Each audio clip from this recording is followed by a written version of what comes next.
Jersey 6. Written by Julie Ann. Narrated by Andy Arndt.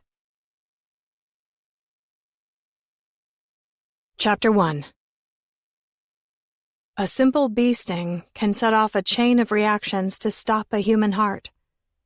The man glanced at the stormy blue eyes taking pity on him, and he chuckled to ease the worry in the young nurse's mind. I think I was stung by a bee. Years ago. Maybe as a child. He shrugged, scratching his dirty blonde bedhead while lowering his gaze to his feet, clad in blue canvas sneakers, dangling from the side of the hospital bed.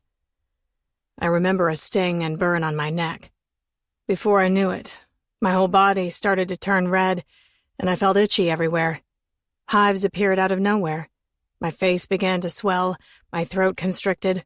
I couldn't swallow. I couldn't breathe. "You remember that?" Faith asked. Faith, the perfect name for a nurse. Yes, I think. I mean, why would that name pop into my head if it didn't happen to me? The nameless man feathered his fingers over the burns on his hands. After countless surgeries, months of unimaginable pain, and the emotional tragedy of losing his memory, he stood on the precipice of being thrust into an unknown life. I'm not an expert on amnesia, but I would imagine any memory is a good sign. So yeah, that's good. Faith's encouraging smile brought a tiny bit of light to the darkness. For months, she had bestowed unconditional kindness on the man covered in scars. Unrecognizable as a human. At least, that was what he thought. A monster. Something a young child could create with crumbly, dry Play-Doh. Ugly felt like a compliment. Hideous and unsightly better described his appearance. Thick, raised, and uncomfortably stiff scars covered 80% of his body, making him unrecognizable. Erasing fingerprints. Dissolving his identity. Good, huh? He wondered if anything in his life would ever be good again. Good that I remember something? Good that I know to watch out for bees? Because let's be honest, I survived a fire. The doctor said it's a miracle that I'm alive. I've lost my memory. It's unknown if I'll ever get it back. Yet, my one solid memory is that I nearly died from a single bee sting. The man chuckled. Glancing up at Faith, he found her wrinkled nose expression rather cute. So let's review what we know. I can walk through an inferno, my skin literally melting from my body, but if on the other side there happens to be an angry bee, I'm a dead man. Unless you have an EpiPen, which I highly recommend. He liked Faith. She had a husband and a 2-year-old little girl named Izzy. They just got a dog, a doodle of some sort, and named it Gingy. He liked her all-American story. She was the best part of his day. So how's this all going to go down? What do you mean? Faith cocked her head to the side, exposing 2 tiny moles on her neck. They were familiar because she comprised a large part of his new memory. The citrus scent of her rich golden hair pulled into a high ponytail, the pink lipstick, and the neon yellow sneakers would forever remain embedded into the working parts of his brain. No one has claimed me. No memory, no identification, and sadly, no one seemed to be looking for the nameless man. And I don't have anything. Money, a social security number, a bed. Just nothing. How do I pay for the hospital bills? Where do they even send the bills? Where will I sleep tonight? Faith rested her hand on his hand. The scars made it difficult to feel certain things, but he felt her warmth, and it felt like everything. I'm going to have someone talk to you about all of this. They will help you figure it out. A place to stay, maybe a payment plan, and the police will continue looking for some leads on your family. What if I don't have family? That would explain why no one is looking for me. What if they died in the accident? What if... He shook his head, pinching his eyes shut. What if it wasn't an accident? What if I'm some sick serial killer who killed my family, blew up the home, and myself in the process? What if I hobbled incoherently to the hospital? Did they check? Do you think the police checked for arson, murder, something like that? Faith squeezed his hand. You are the sweetest patient I have ever had the pleasure of helping. You never complained, even when I had tears in my eyes watching you endure the hardest parts of the debridement and healing process. Maybe you don't have family looking for you. Maybe they assume you died. It happens. But you are definitely not a serial killer. Besides," removing her hand, she stood straight and shot him a tight-lipped smile. "They said someone literally dropped you off at the entrance to the ER, right?" He nodded. "Supposedly. But they didn't take me all the way into the building. Why would they just drop me off? And when the people here looked at the security cameras, all they could get was a make and model of the vehicle. It didn't have license plates. What if I had an accomplice?"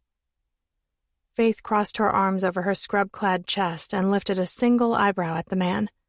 He shrugged. "Fine. It's far-fetched. I mean, I don't feel like a murderer. That has to mean something, right?" She giggled a beautiful, life-is-good giggle.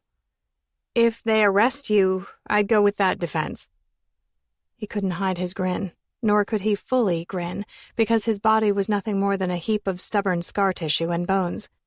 You wouldn't believe how many injured people get dropped off at the ER entrance or even the fire station. Gunshot wounds, stabbings, burn victims. We see it all too often. Like taking an animal out in the middle of nowhere and just leaving it. A cruel act, but not entirely inhumane. Clearly, these Good Samaritans don't want the victim to die, but they also don't want to be questioned for many reasons that might not have anything to do with the victim. He nodded, eyes squinted. "I'll be right back. I'm going to see who's available to meet with you to discuss further care, rehabilitation, finances, and so on. Okay?" The nameless man swallowed hard and nodded slowly. When Faith disappeared, his hands started to shake, and his pulse took off like it needed to cross a distant finish line. Her words jumbled in his mind, and her smile and that laugh he loved replayed on repeat, but it was no longer cute and endearing. It mocked and berated him. Faith's eyes lost their sparkle, rolling in annoyance that she had to stare at his wretched face all day and pretend that he had a family who would be looking for him. Paranoia attacked him. Warm, sweaty, dizzy, nauseous. He needed out of there before anything bad happened. Sliding off the bed onto wobbly legs, he pinched his eyes shut to silence the voices. They were louder than before, screaming at him to get out. His mastery over ignoring them began to slip. They would no longer be silenced. So he did the only thing he could. He ran. Screeching tires, deafening horns, and echoes of profanity poured over the man as he staggered through the busy streets of Newark. Whispers, cringes, pointed fingers. They fed the voices, giving them more power than they deserved. He weaved his way down an alley, the flickering streetlight never fully penetrating the darkness. Stumbling over empty liquor bottles, water-stained crates, and crumpled wrappers and cups, he collapsed onto a pile of leaflets in a corner. When light from a passing car on the street washed over the opposite wall, he caught sight of a tattered blanket. Christ.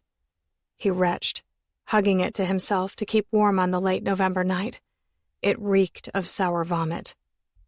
He surrendered to sleep, once the meowing cats, slamming trash lids, and flittering dance of the wind sweeping more trash in his direction silenced the voices. The next day, he discovered people were quite generous to homeless burn victims. An elderly man handed him a full pizza and a $20 bill. A young girl gifted him a half-full juice box, making her mother quite proud. By the end of the day, the empty half of his pizza box resembled a tip jar, but he didn't have to do anything to earn the money. Looking pitiful proved to be his best talent. Unfortunately, winter in New Jersey showed no mercy. After a week of living on the streets, he needed something warm. An unlocked car under an overpass worked fairly well, until the owner returned the following morning with a tow truck and chased the homeless man away. Then, as if there was some higher power who gave a tiny shit about the homeless man, he passed an old building, a familiar building. Marley's. The angry, fighting voices in his head stopped, and one single voice, a new voice, whispered to him. "Chris." He exhaled, tears burning his eyes. "My name is Chris. I used to box at this gym. Oh, God." A hard lump formed in his throat. He wasn't lost anymore. and he wasn't a nameless nobody. Chapter 2. The stench of sweat and leather mingled with antiseptic, packing a punch of its own for anyone who walked through the door of Marley's boxing gym. In just over 2 decades, it went from a popular gym that churned out some well-known professional fighters to a haven for the worst criminals, human monsters, and housing for the occasional homeless person if Marley took pity on them. However, everything changed for the worse when Marley died. Laminated member passes evolved into simply showing a concealed weapon to gain entrance. Nobody dared to walk through the door without a loaded gun or one hell of a respectable left hook. A constant string of profanities danced to the thud, thud, thud of gloves beating against bags or fists ripping flesh, while lawless sparring stained the rings with shades of red. "Who's fuckface over there?" Judd wiped his bloodied lip while climbing the ropes to find his unsteady legs after the only female member dropped his ass in under 30 seconds. Jersey 6 shrugged, ripping the tape from her hands. "Your gold tooth?" She nodded toward her feet.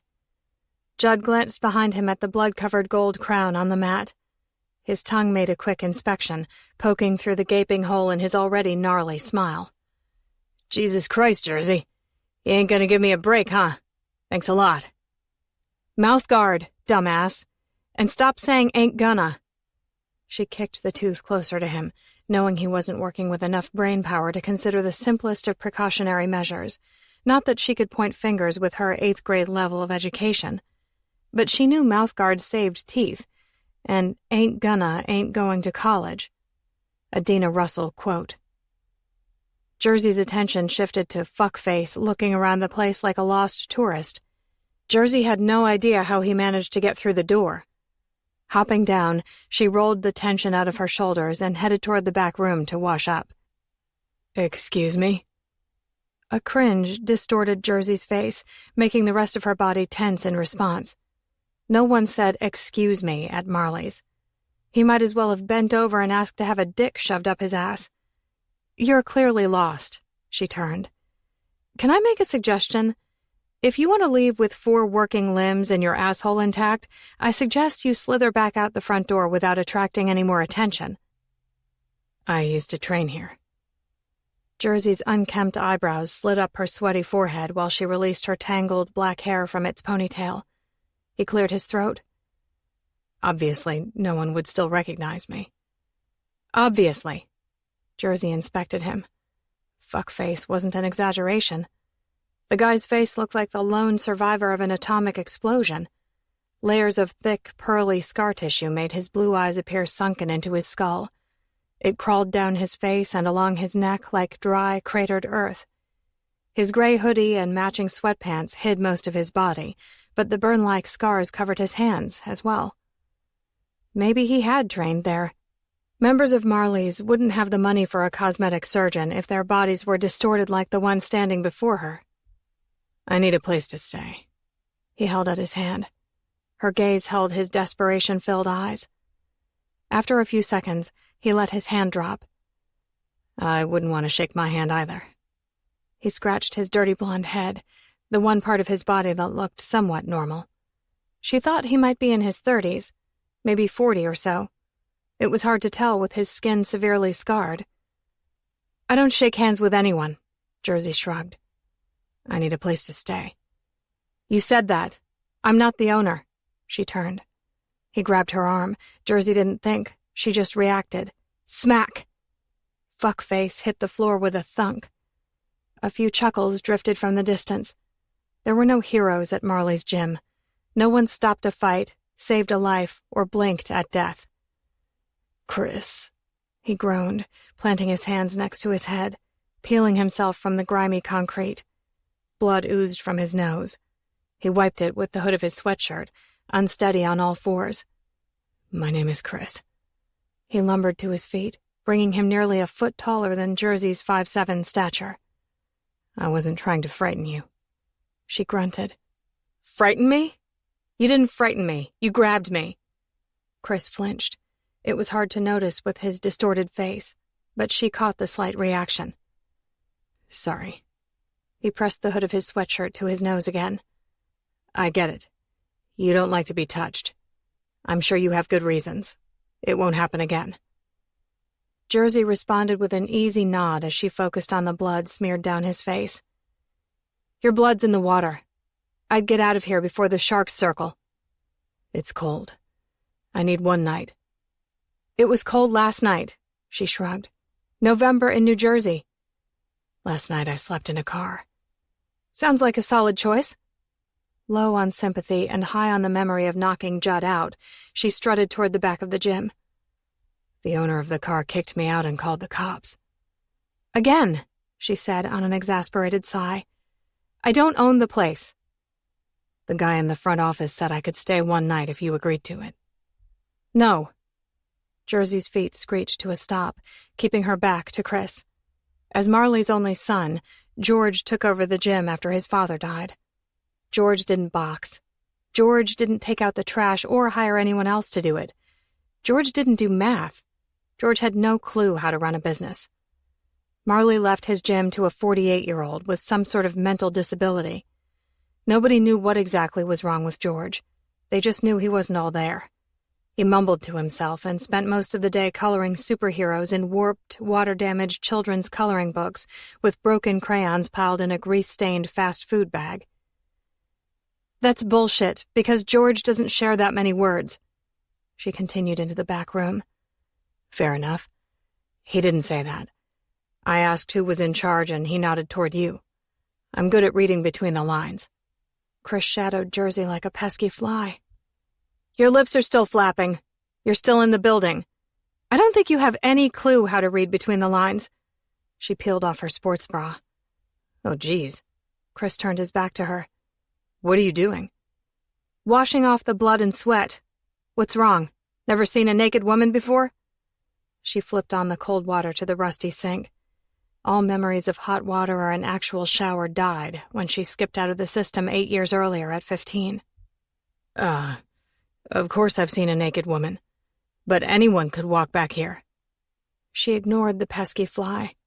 After years of living on the streets and doing anything for a meal or mismatched gloves and a soiled blanket, she welcomed a 5x5 square of an old boxing ring mat in the back corner of a rundown gym, a shit-smeared toilet, and a dinky sink with partially running water.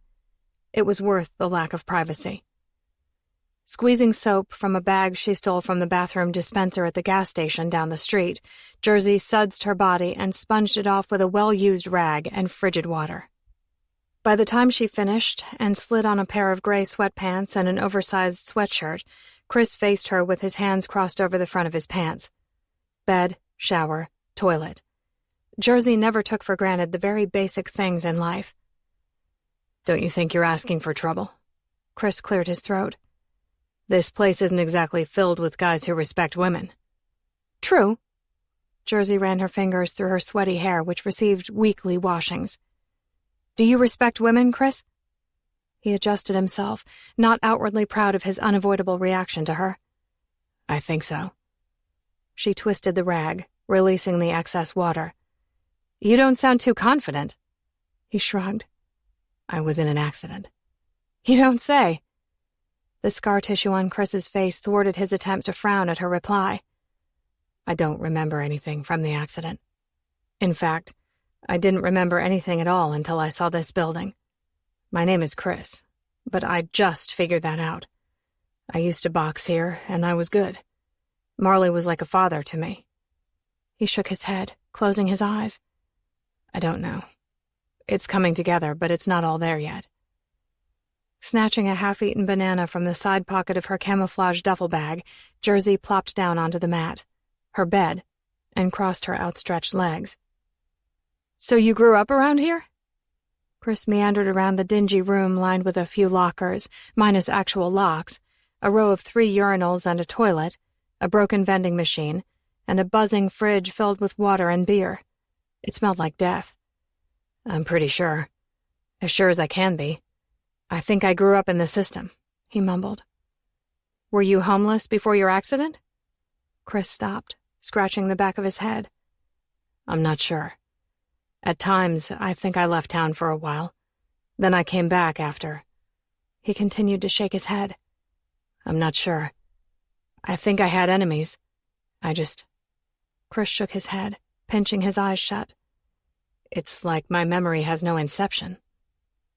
Real enemies? Jersey paused her chewing. Not like the obvious one, which is life. He chuckled. Life, huh? You think life is my enemy? You said you grew up in the system. You're here looking for a warm place to sleep, and I saw you practically drooling over this banana when I pulled it out of my bag. She held up the black peel. And let's not even get into what must have happened to you that left you looking like you do. Clearly, life hates you. Jersey sucked at subtle. She sucked at a lot of things like patience, restraint, kind words, and giving a shit.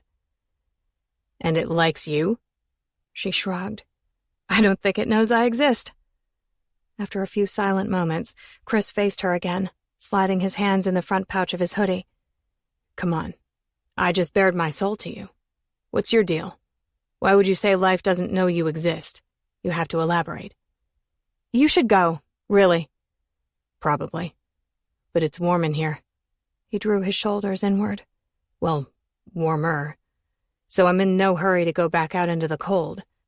I've met a badass boxing girl with a story that I think parallels mine. And let's be honest, when I don't disgust you, I intrigue you. You annoy me, but I enjoyed hitting you. If you stay here, annoying me more, I might hit you again. Jersey flopped onto her side, closing her eyes. Go away. Chris squinted at her bag, inching his way toward it so as to not get his ass kicked again. He bent down, plucking a photo peeking out from the side pocket. Where did you get this? Jersey opened her eyes. On a frown, she snatched the photo from his loose grip. I'm going to end you, asshole, if you don't get the hell out of here. Dina and Charles. Pressing a hand to the mat, Jersey slowly sat up, keeping her squinted gaze glued to him, unsure if she heard him correctly. They died, he mumbled, pinching the bridge of his nose. Gah, stupid voices. The rest of his words tumbled out of his mouth like he couldn't keep up with them. I lived with them. Charles put me in basketball. That's how I met my best friend. His family had so much money, yet he befriended me. Bought me shoes, treated me like a real friend. But then... You lived with the Russells? Keeping his eyes pinched shut, he nodded. But they died. He killed them. Who killed them? Jersey bolted up from the mat, fisting her hands as adrenaline made its way through her body, ripping open old wounds, awakening a dormant hunger for revenge. My friend. Chris opened his eyes. Chapter 3. 8 years earlier. 2 dead, 4 homeless, and a Friday, pizza night. Jersey endured 6 nights of stomaching low-sodium casseroles and bitter greens with lemon juice and olive oil in exchange for 1 night of greasy pizza and the health food store's version of carbonated soft drinks. She never complained. After 6 failed foster homes in 15 years, sodium didn't matter. Dina and Charles Russell loved her and the 3 other foster children in their care. So why did she focus on pizza while shoving tattered clothes, worn boxing gloves, and 2 knives into a soiled camouflage duffel bag? It distracted her from the drift of incessant chatter down the long hallway from the living room. A hallway lined with photos of foster children spanning 20 years. A hallway haunted with the ghosts of Dina and Charles Russell. And pizza. Cheese made Jersey gag. She used to scrape the toppings from the crust, pluck off the sausage and mushrooms from its rubbery sheath, arrange them back onto the crust, and sprinkle it with Parmesan, because Parmesan was salty and didn't make her gag like mozzarella. Jersey? Hearing the unfamiliar voice calling her name, Jersey closed her eyes, gripping the bag. She no longer needed salt. There was nothing she wouldn't have given up to change the events of that morning, even pizza. A heartless, gutless person killed her foster parents along a winding road, a mile from home. Hit and run. With an all-too-familiar sense of foreboding, she shuffled down the hallway for the last time. Goodbye gold picture frames. Goodbye lavender candle scent. Goodbye vomit green paint. Farewell, creepy buckhead above the fireplace. Cuckoo. The old cuckoo clock in the kitchen was the one thing Jersey wouldn't miss. Dana inherited it when her mom died. It didn't distinguish between 2 p.m. and 2 a.m. Dana said it comforted her. Jersey dreamed of it falling off the wall and shattering into unrepairable pieces. But in that moment, she missed the contented sigh that fell from Dina's chest every time that bird sprang from its perch inside the bottom of the clock. She missed the eye roll of Charles, who hated it as much as Jersey did. The thrumming heartbeat of the Russell home ceased to exist, and so did all hopes Jersey had for the future. Jersey 6? A brunette with a high bun, tailored black pants, and a fitted pink blouse studied the contents of an open manila folder. She nibbled on her clear-glossed lower lip. Several other strange adults, along with 2 police officers, clogged the pocket-sized living room as the 3 other foster children scuffled down the hallway, carrying belongings that could fit into a single bag. Gently worn clothes, a doll or superhero figurine, a Dina Russell original hand-tied fleece blanket, and a toothbrush. For the first time in many years, Jersey wanted to cry. She'd resided with the Russells for 6 months, the best 6 months of her miserable life. You! The brunette snapped her blue manicured fingers at Jersey. Roll call. I'm really sorry for your loss, but I'm a bit crunched for time. Are you Jersey 6? She nodded once, curling her straggly coal hair behind her ear on one side, lifting her sable-eyed gaze to make eye contact with the social worker. The sky spit a few raindrops into the late September air. Jersey diverted her attention to the front window. A clean window. Dusted blinds, vacuumed beige carpet, shiny faux tile linoleum. Not only had it taken 15 years to land in a home where love was not laced with hard slaps and inappropriate touches, it took 15 years to experience cleanliness, smoke-free air, and doors with locks meant to keep bad people out, not innocent children locked inside. Mason, Sophie, and Wyatt followed another social worker to the door, shooting doe-eyed glances and trembling lower lips over their shoulders at Jersey. 3, 4, and 7. They couldn't comprehend reality, so they looked to Jersey for some sort of explanation or reassurance.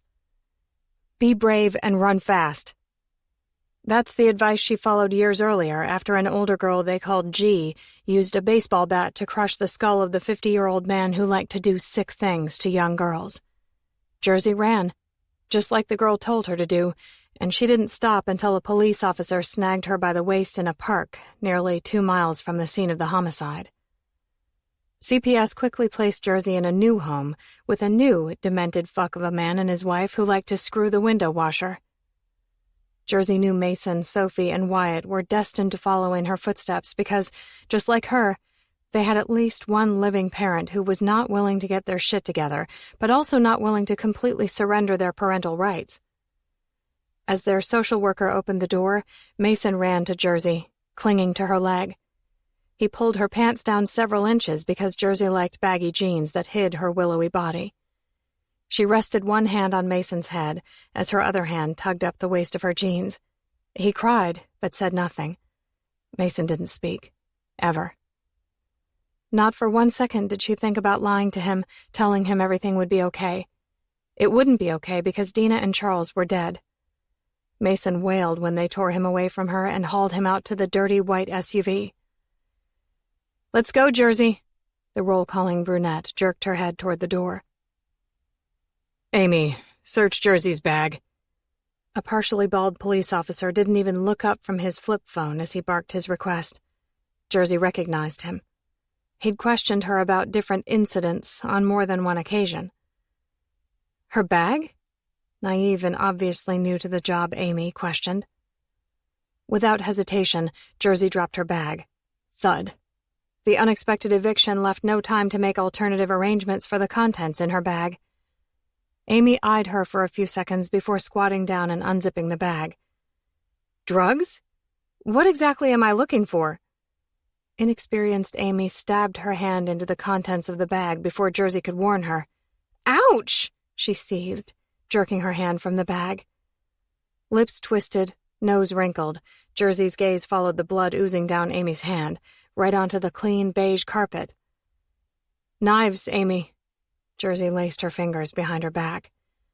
"Officer Dickhead wanted you to inspect my bag for knives, but his lack of respect for you, probably because you're a woman, prevented him from suggesting you use caution."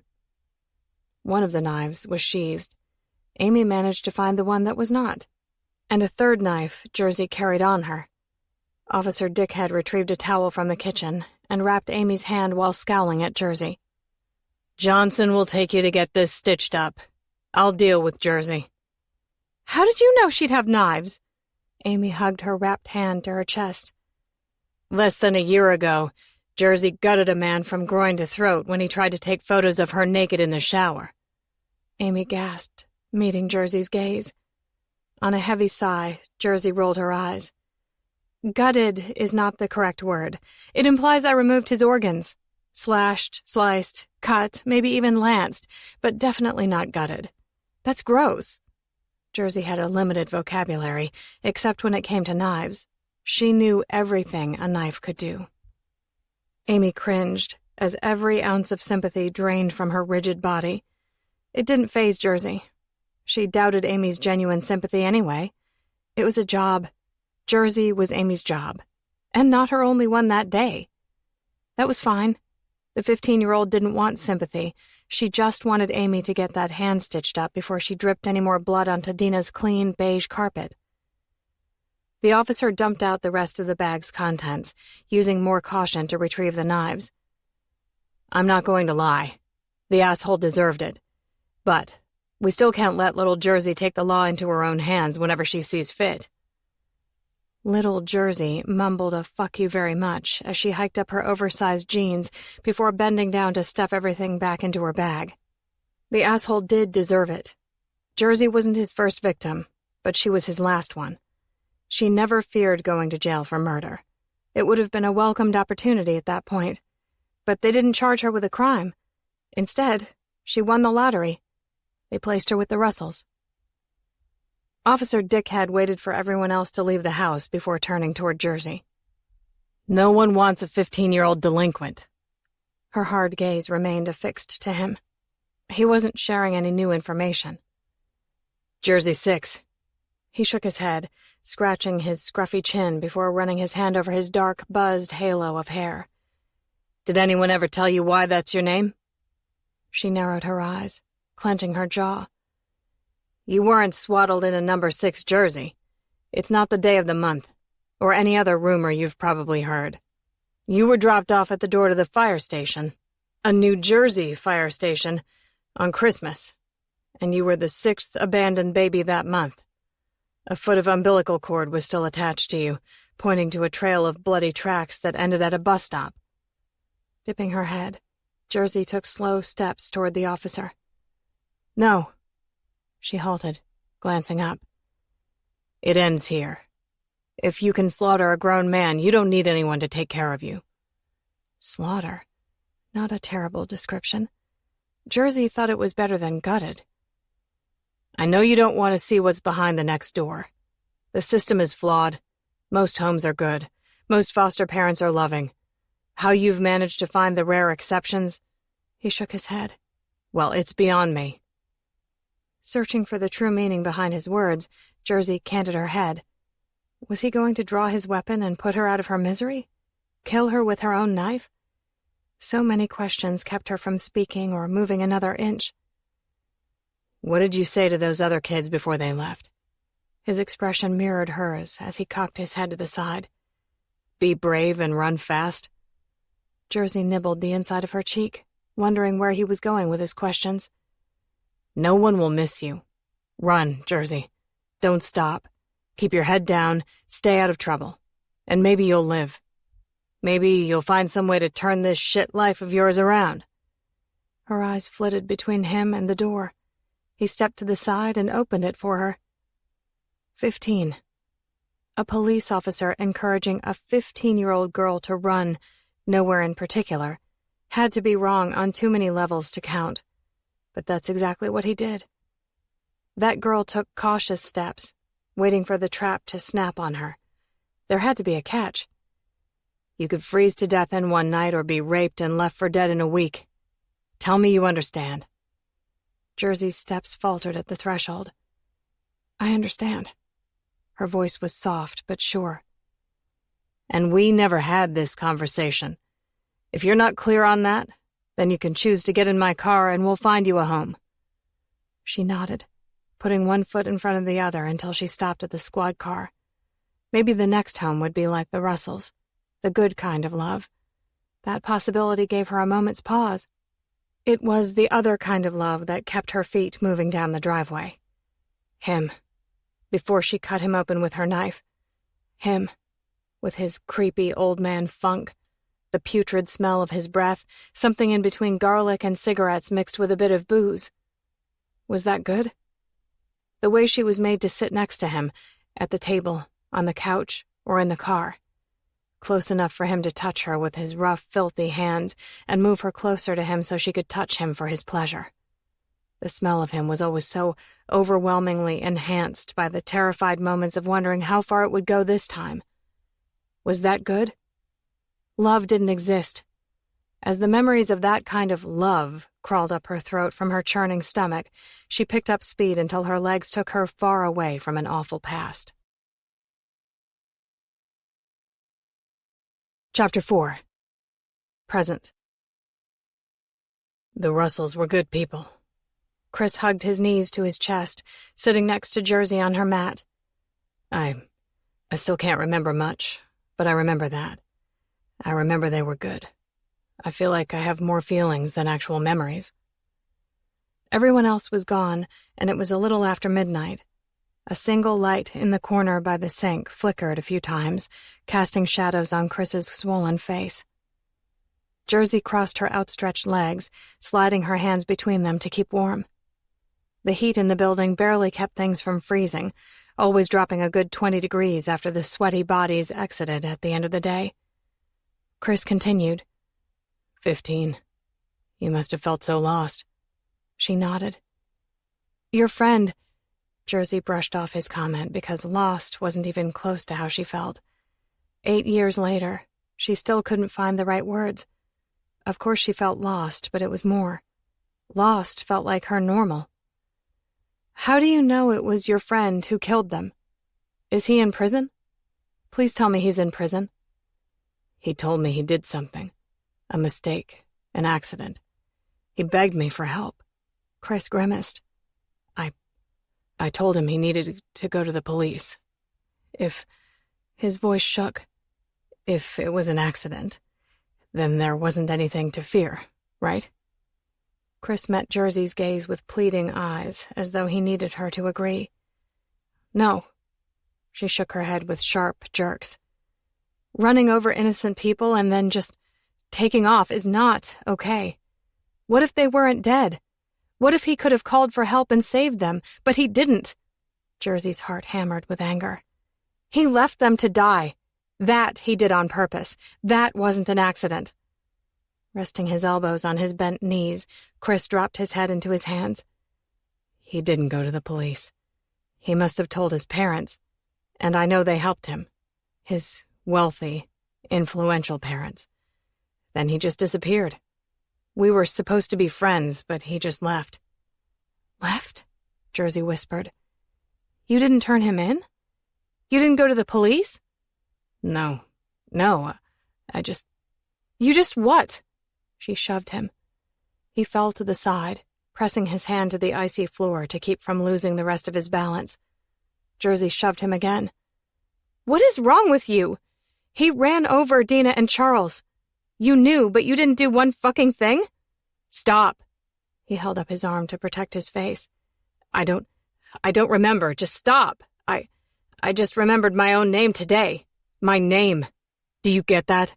Do you have any idea what it's like to really have nothing? He wiped his nose with the back of his hand, eyes red with emotion. I wasn't just homeless. I was nameless. Unrecognizable even to myself in every way possible. Look at me. He pointed to his face. His voice lost all fight, falling to a whisper. I'm tired. And I hurt all over. I'm physically lost and emotionally hollow. So can you give me one night?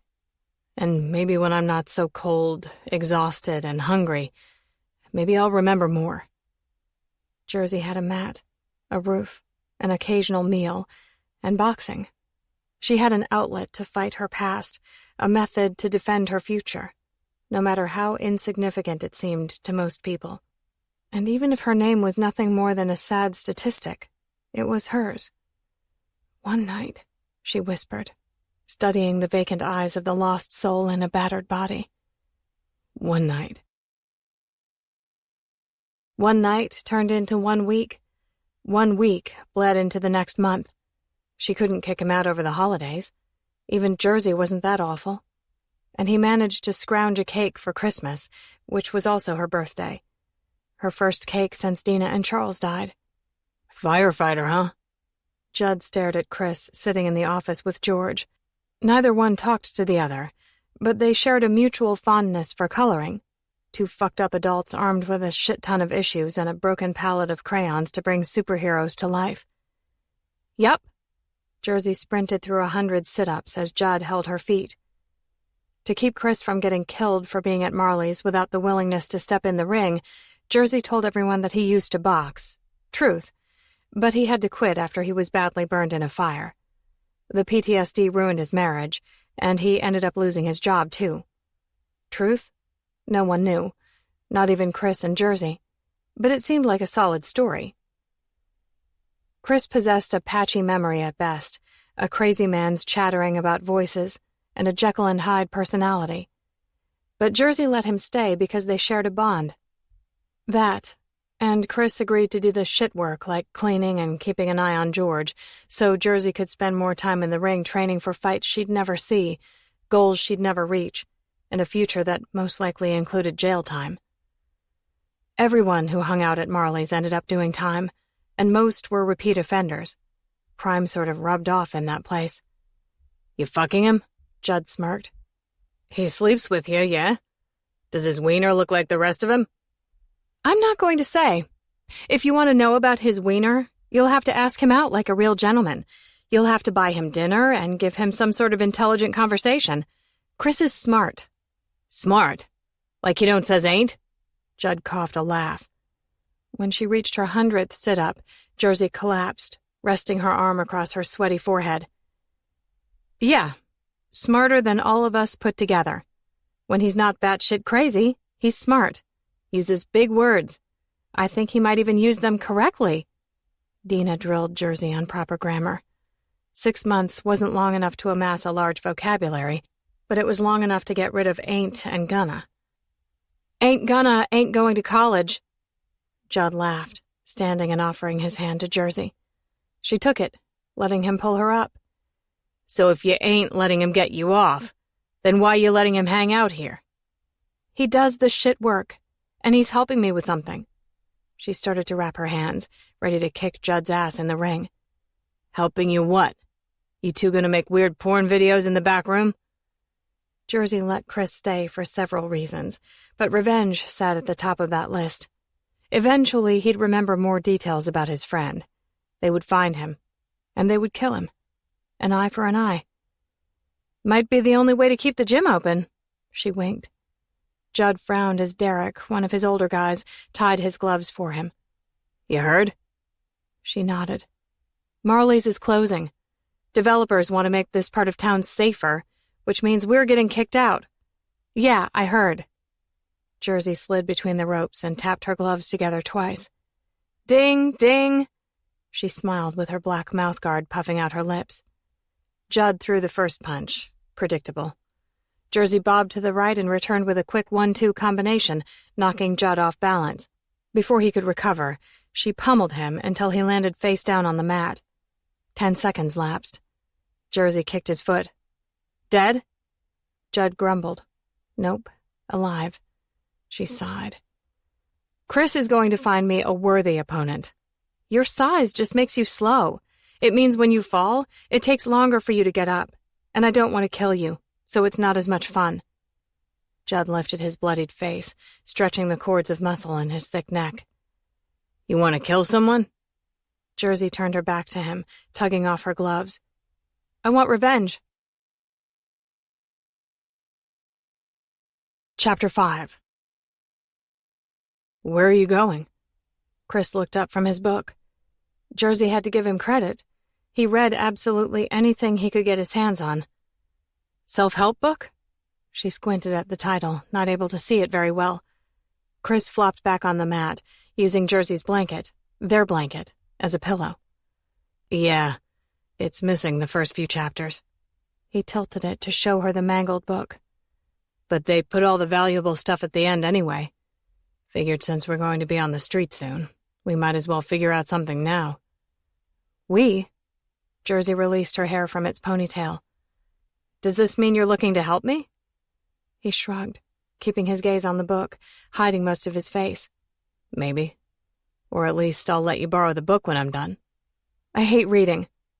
She scraped a handful of change from the bottom of her bag and shoved it into the front pouch of her hoodie.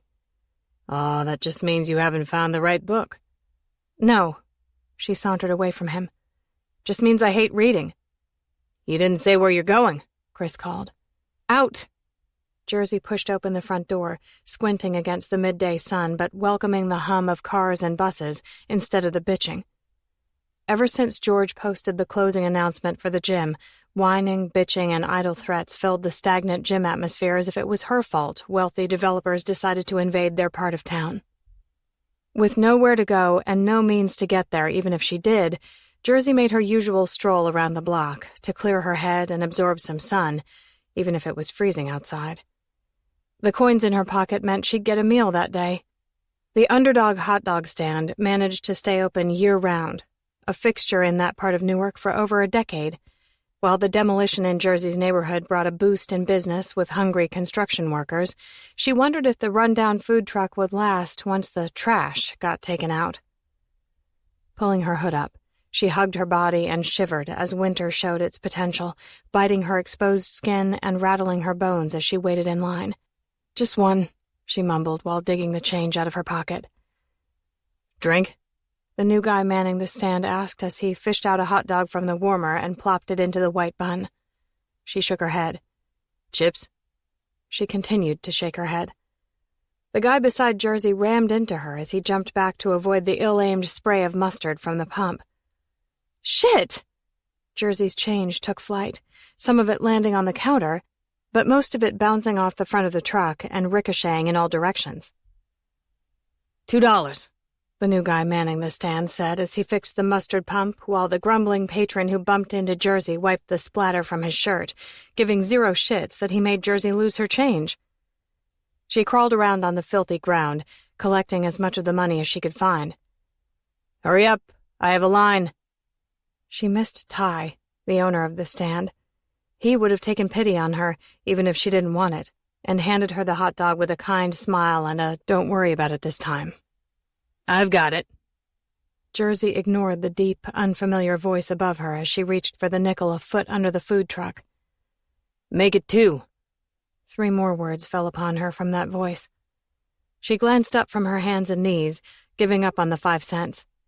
A tall man in distressed blue jeans and untied gray boots smiled at the grouchy hot dog stand guy. His white teeth complemented his scruffy jaw. His sunglasses hid his eyes beneath a gray beanie matting dark bangs to his forehead. He slipped several napkins into the pocket of his puffy space blue jacket before cradling 2 hot dogs in one hand while offering his other hand to help Jersey up from the ground. She could do one-arm push-ups. There was no need to play damsel in distress, so she stood, brushing her hands on her sweatshirt while squinting up at him. He owned a crooked and undecipherable smile. After sharing it with her, as if his smile alone was some sort of gift, he proceeded to deposit a squiggly line of ketchup on each hot dog before handing one to Jersey. Thank you. She accepted the hot dog without taking her eyes off his smirking face. What if I don't like ketchup? He eyed the scar on her right cheek for a few seconds, his grin faltering for a breath, as if it somehow distracted him. I said, what if I don't like ketchup? He tore his gaze away from her scar, meeting her eyes and blinking at her for another few really uncomfortable seconds before taking a bite of his hot dog while moving a few steps away from the food truck. Then lick it off and forget about it. Jersey laughed. If I didn't like ketchup, then why would I lick it off? His long legs took tiny steps, as if walking and eating a hot dog could end in disaster. You said if and didn't, not since and don't, which means you like ketchup, but you're just trying to bust my generous balls by throwing out some hypothetical situation. Taking a massive bite of the hot dog, Jersey followed a few steps behind him. She liked ketchup on her hot dog. Only ketchup. Are you stalking me? His strides lengthened toward the stoplight. Jersey took another bite. One more bite and it would be gone. She chewed slowly, the only option with a third of a hot dog and bun shoved into her mouth. Well, she mumbled, swallowing twice to get the partially chewed food into her stomach. I need to know about your generous balls. They wouldn't happen to have some spare change, would they? Hard work, a paycheck, job promotions, and a million other things imparted a sense of pride to the average person. People who lived on the street could be proud and starve to death, or they could swallow their muted pride along with a hot dog and possibly some spare change for their next meal. You live around here? The man wadded up his napkin, proving to be a faster eater than Jersey. Yes, you? He turned, sliding his sunglasses down to the tip of his nose and sizing her up with his dark eyes. I used to. Jersey finished her hot dog and wiped her mouth with the sleeve of her sweatshirt. That seemed to elicit that undecipherable grin again. Men like him didn't grin at women like Jersey, especially after being solicited for money. But after a few more odd moments of just staring at her, his grin faltered. Do you have a job? Why are you looking at me like that? Her eyes narrowed into slits. He pushed his sunglasses back up his nose. Like what? Like I confuse you? On a shrug, he shook his head. You don't confuse me. You didn't answer my question. Do you have a job? Her lips twisted. Sort of. But it doesn't pay well? Doesn't pay at all. I work for benefits. Benefits, huh? He glanced around the neighborhood before returning his attention to Jersey. Well, sounds like good old bartering. What do you mean? Her gaze sank to her feet. What do I mean by bartering? Yes. No. She pinched the bridge of her nose and shook her head. Never mind. I was just looking for spare change. Thanks for the hot dog. Hugging her arms to her chest while denying him one last glance, Jersey fled in the opposite direction. I have change. Her steps faltered. The hot dog satisfied her hunger. She could figure out the next meal later, but she thought of Chris and wondered if he needed something to eat. She turned. He held out a $20 bill. What are your benefits? What do you do in exchange for them? The girl who took off her clothes and gave away the last piece of her pride for a sack of groceries, a blanket, and a gently used pair of shoes had no good reason to withhold simple information with $20 at stake. A gym membership and a bed. Her chin lifted, heavy with her life's reality. I clean a few things and help out where I'm needed. He slipped the $20 into the pocket of her hoodie. Jersey stiffened, holding her breath. Lifting his hands up slowly, palms toward her, he offered her a soft smile. Jersey asked for spare change. He gave her more than $1 or $2. She felt foolish for her reaction. I'm Ian. I'm not going to buy drugs with this, if that's what you're thinking. His head inched side to side. I wasn't. Lunch. $20. A real smile. No judgment. There had to be a catch. Well, again, thank you. Her gaze bounced around to avoid looking at him and the way he studied her like Chris studied the pages of his books. You're welcome. My name is Ian. She nodded, watching the cars just over his shoulder. You said that. I know. I'm just wondering how many times I have to say it before you tell me your name. Her lips betrayed her, letting the cute stranger pull a smile from her. Jersey. Jersey. Good name. No, she chuckled, relinquishing eye contact to go with the smile. It's not. It's a lazy name. It's the name they give an abandoned baby from New Jersey. Could have been Mississippi. You know, that poor kid who never gets to see their name in alphabet magnets on the fridge, Because some dimwit gave them a name with 4 S's, and only 2 S's come in a bucket of those rainbow-colored magnets. People like him didn't have conversations with her. For a long moment, she inspected him. His dark eyes, his gleaming smile, his relaxed posture. "Are you a reporter?" she asked. "What? Are you doing a story on Newark's homeless population? Are you wondering what's going to happen to me when Marley's shuts down and I have no place to go? Is that what you need? My story?" "No, An undercover cop? Are you going to offer me money for sex to see if I take it?" Ian flinched, rubbing his neck while shaking his head. "No, to all of the above. Marley's? That's the gym?" Jersey kept her invisible shield held high. "Yes, you heard of it?" "That's..." Ian pointed in the direction of the gym. "Where I'm headed." She squinted. "Why?" On a soft laugh, he shrugged. "I'm not sure. To say goodbye to memories, I suppose." His head circled slowly. "I just wanted one last look at everything else before it undergoes this image rehabilitation. That's what they're calling it, correct?" Jersey lifted her shoulders to her ears. She had no clue what politically correct term they used to justify running businesses into the ground and displacing poor people. "Maybe just walk by Marley's. If I were you, I wouldn't go in there." "No?" Ian's head tilted to the side. "Everyone's in a shitty mood because of the closing. Not that the people there are ever particularly welcoming, but today they'd have no tolerance for someone like you popping your pretty head into the gym for one last look." Ian shared his easy grin. "You think I have a pretty head?" "I think your hat looks warm."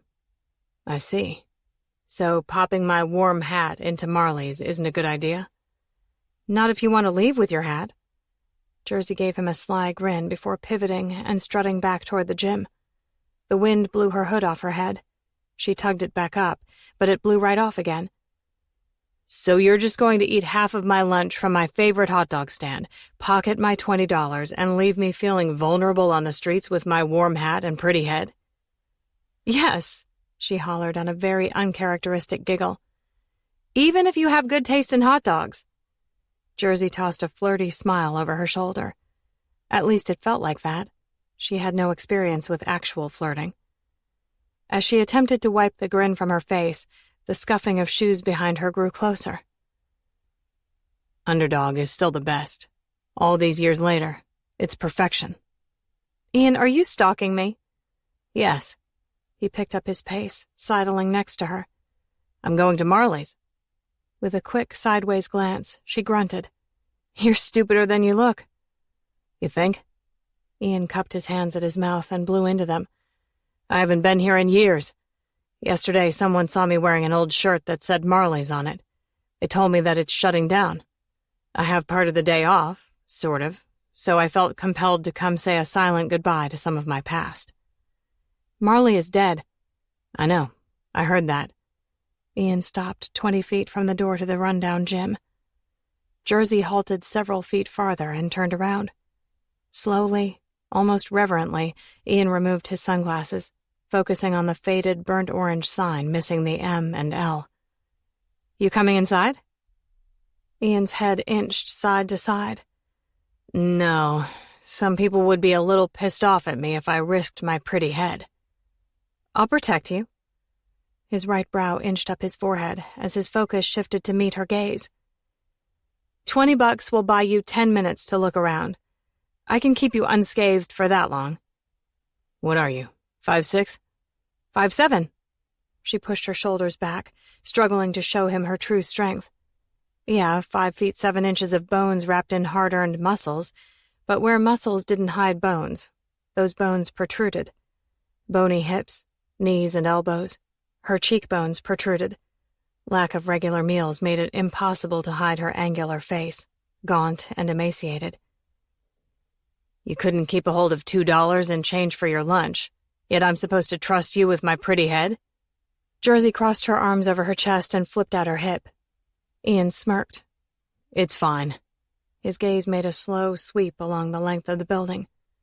"This is good. This is enough." Good. Enough. Nothing kept her there. Yet she didn't walk away. In many ways, life ended at 15 for the girl who couldn't turn around and walk away. In the span of 30 minutes, Ian gave her a glimpse of something. What? She didn't know. You really sleep here? Jersey's gaze lifted from the ground, her concentration trying to define the unfamiliar feeling in her gut. Yes. Where will you go when it permanently closes? I don't know. He studied her more, pressing his lips together, slipping his hands into his front pockets. What if I offered you a job? Would you be interested? You're offering me a job? His eyebrows squeezed together. After a few seconds, he returned an uneasy nod. We just met. On the street. He continued with his slow nod. I realize this. Something legal? Ian grinned. Yes. Jersey waited for him to say more, change his mind, withdraw his knee-jerk offer. I'd take it. Her lips twisted to the side. Well, what? I have a friend. We kind of agreed to look out for each other, so it would have to be something close by. Ian released a slow breath as he hooked his sunglasses onto the top of his jacket. What if... He narrowed his eyes, pausing again like something in his head was at war. I can get jobs for both of you. Are you serious? Her head jutted outward. He glanced around uneasily. Serious. Sold. He widened his eyes, lips parted. Okay, then. I'll have a car pick you and your friend up. He cocked his arm out in front of his face, glancing at his watch. Around 3. Have your stuff packed. Stuff packed? What do you mean? Where are we going? It's a traveling gig. Traveling? Jersey's nose scrunched. Yes. You'll stay in a bus or at hotels. I can't afford... You won't have to pay for them, and food will be provided. Traveling around New Jersey? Ian bobbed his head side to side. Think bigger. I can't think bigger. I've never left New Jersey. Ever? She shook her head. Ian pulled his charcoal gray beanie from his head, leaving a messy case of hat head. He took 5 long strides and slid the beanie onto Jersey's head. Why? She whispered. You said it yourself. It's a warm hat. No, why are you offering a complete stranger a job? His gaze swept along her face and up to the hat on her head of long, dark hair. It rested there for a few silent seconds. Just a feeling. No person had ever made her feel more vulnerable than Ian did in that moment. After years of having nothing, the homelessness became its own comfort. She accepted her life circumstances. Nothing felt like something. Lost became its own home. Dreams died. 3 o'clock. Out front, okay? Jersey returned a single, wide-eyed nod. Ian smiled. Do you have a last name? 6. That made his smile swell another inch up his pleasant face, letting his teeth shine. Jersey 6. He reached up and gave the hat a gentle tug. I'm going to show you the world. What does that mean? He let go, taking a step back while maintaining his confident grin. It means I'm going to show you the world. Ian took 2 more steps backward. The world, Jersey. Chapter 6. Pack your shit. Jersey grabbed the soap by the sink, a spare roll of toilet paper, and several waters from the fridge. Chris peeked at her from behind his book as she shoved everything into her bag. What did you do? Are we on the run? Did you kill someone? Steal something? She paused, huffing out a quick breath. Jobs. I got us jobs. I see. You're going to have to elaborate. And nice hat. Forgetting that she had Ian's hat, she pulled it off her head, bringing it to her nose for a few seconds. It smelled good. Clean guy, expensive good. Did you seriously just sniff that? Chris laughed, closing his book and sitting up. In their month together, Jersey stopped seeing Chris's scars. All she could see was her new friend. And earlier that day, she felt like Ian saw her, not a homeless woman in need of $20 and a meal. That meant something because she had no idea what he saw, since her own reflection looked so foreign to herself. Then again, there wasn't a mirror in the joint, so Jersey rarely witnessed her own reflection. Her eyes narrowed. Someone gave me the hat. I was just making sure it didn't smell funky. Jers, this place is the epitome of funky smelling.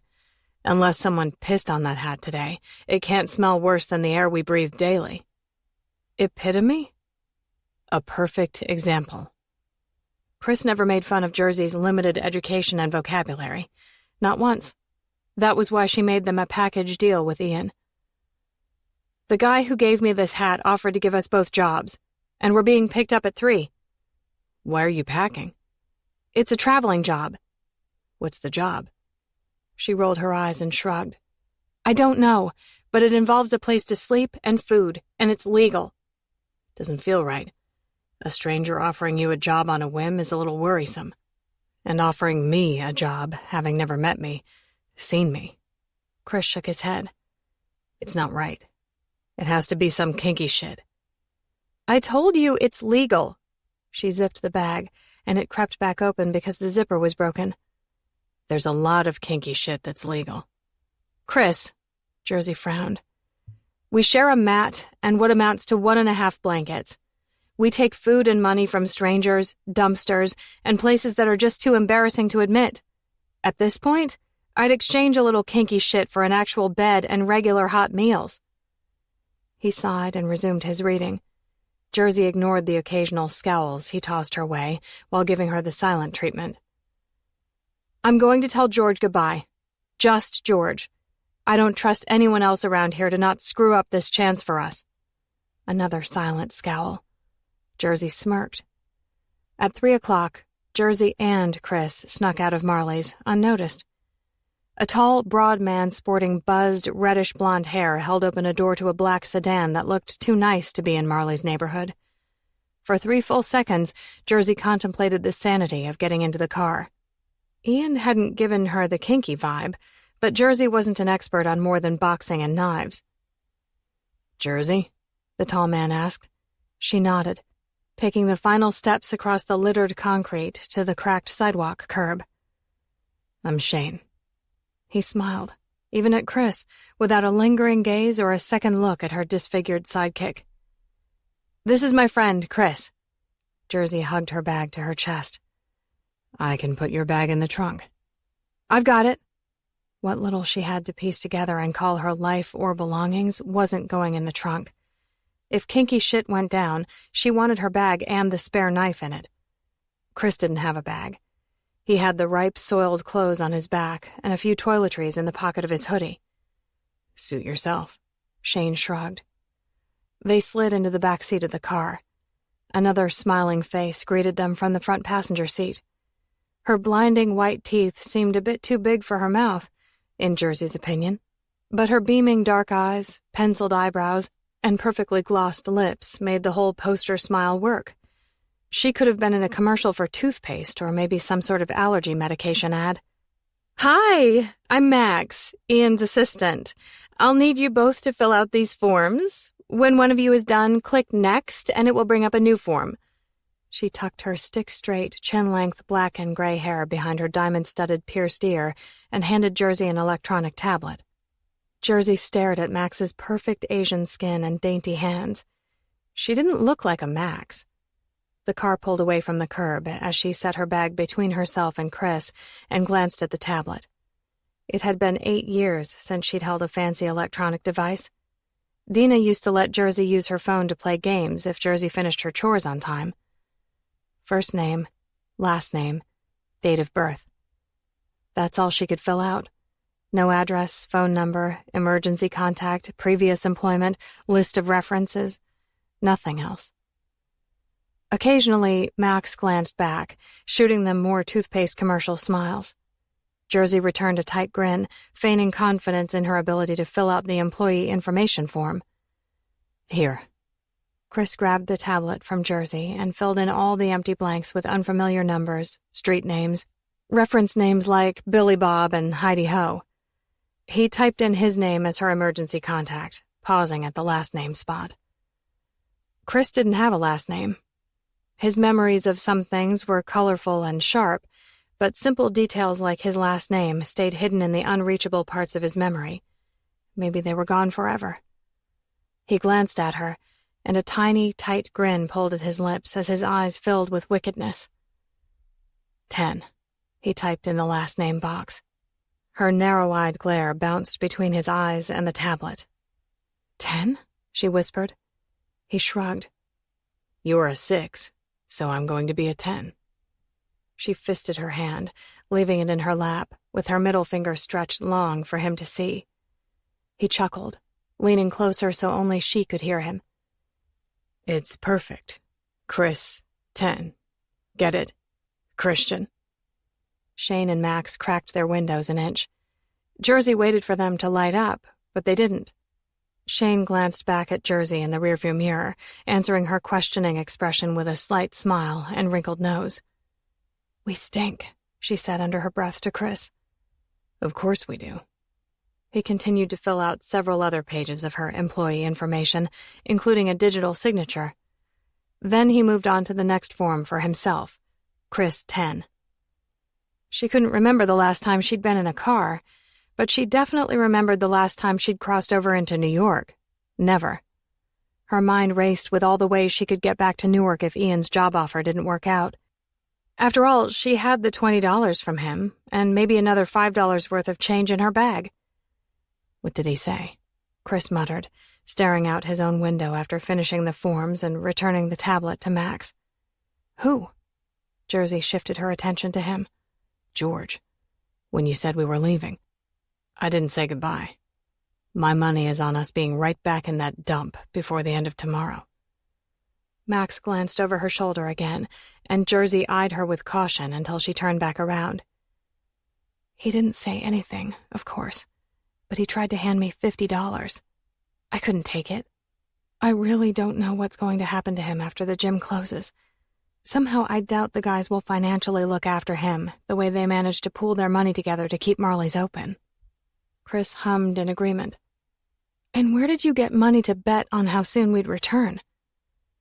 He shook his head on a soft chuckle and returned his attention to the window and the skyscrapers welcoming them to Manhattan. Oh, Jersey, I love you.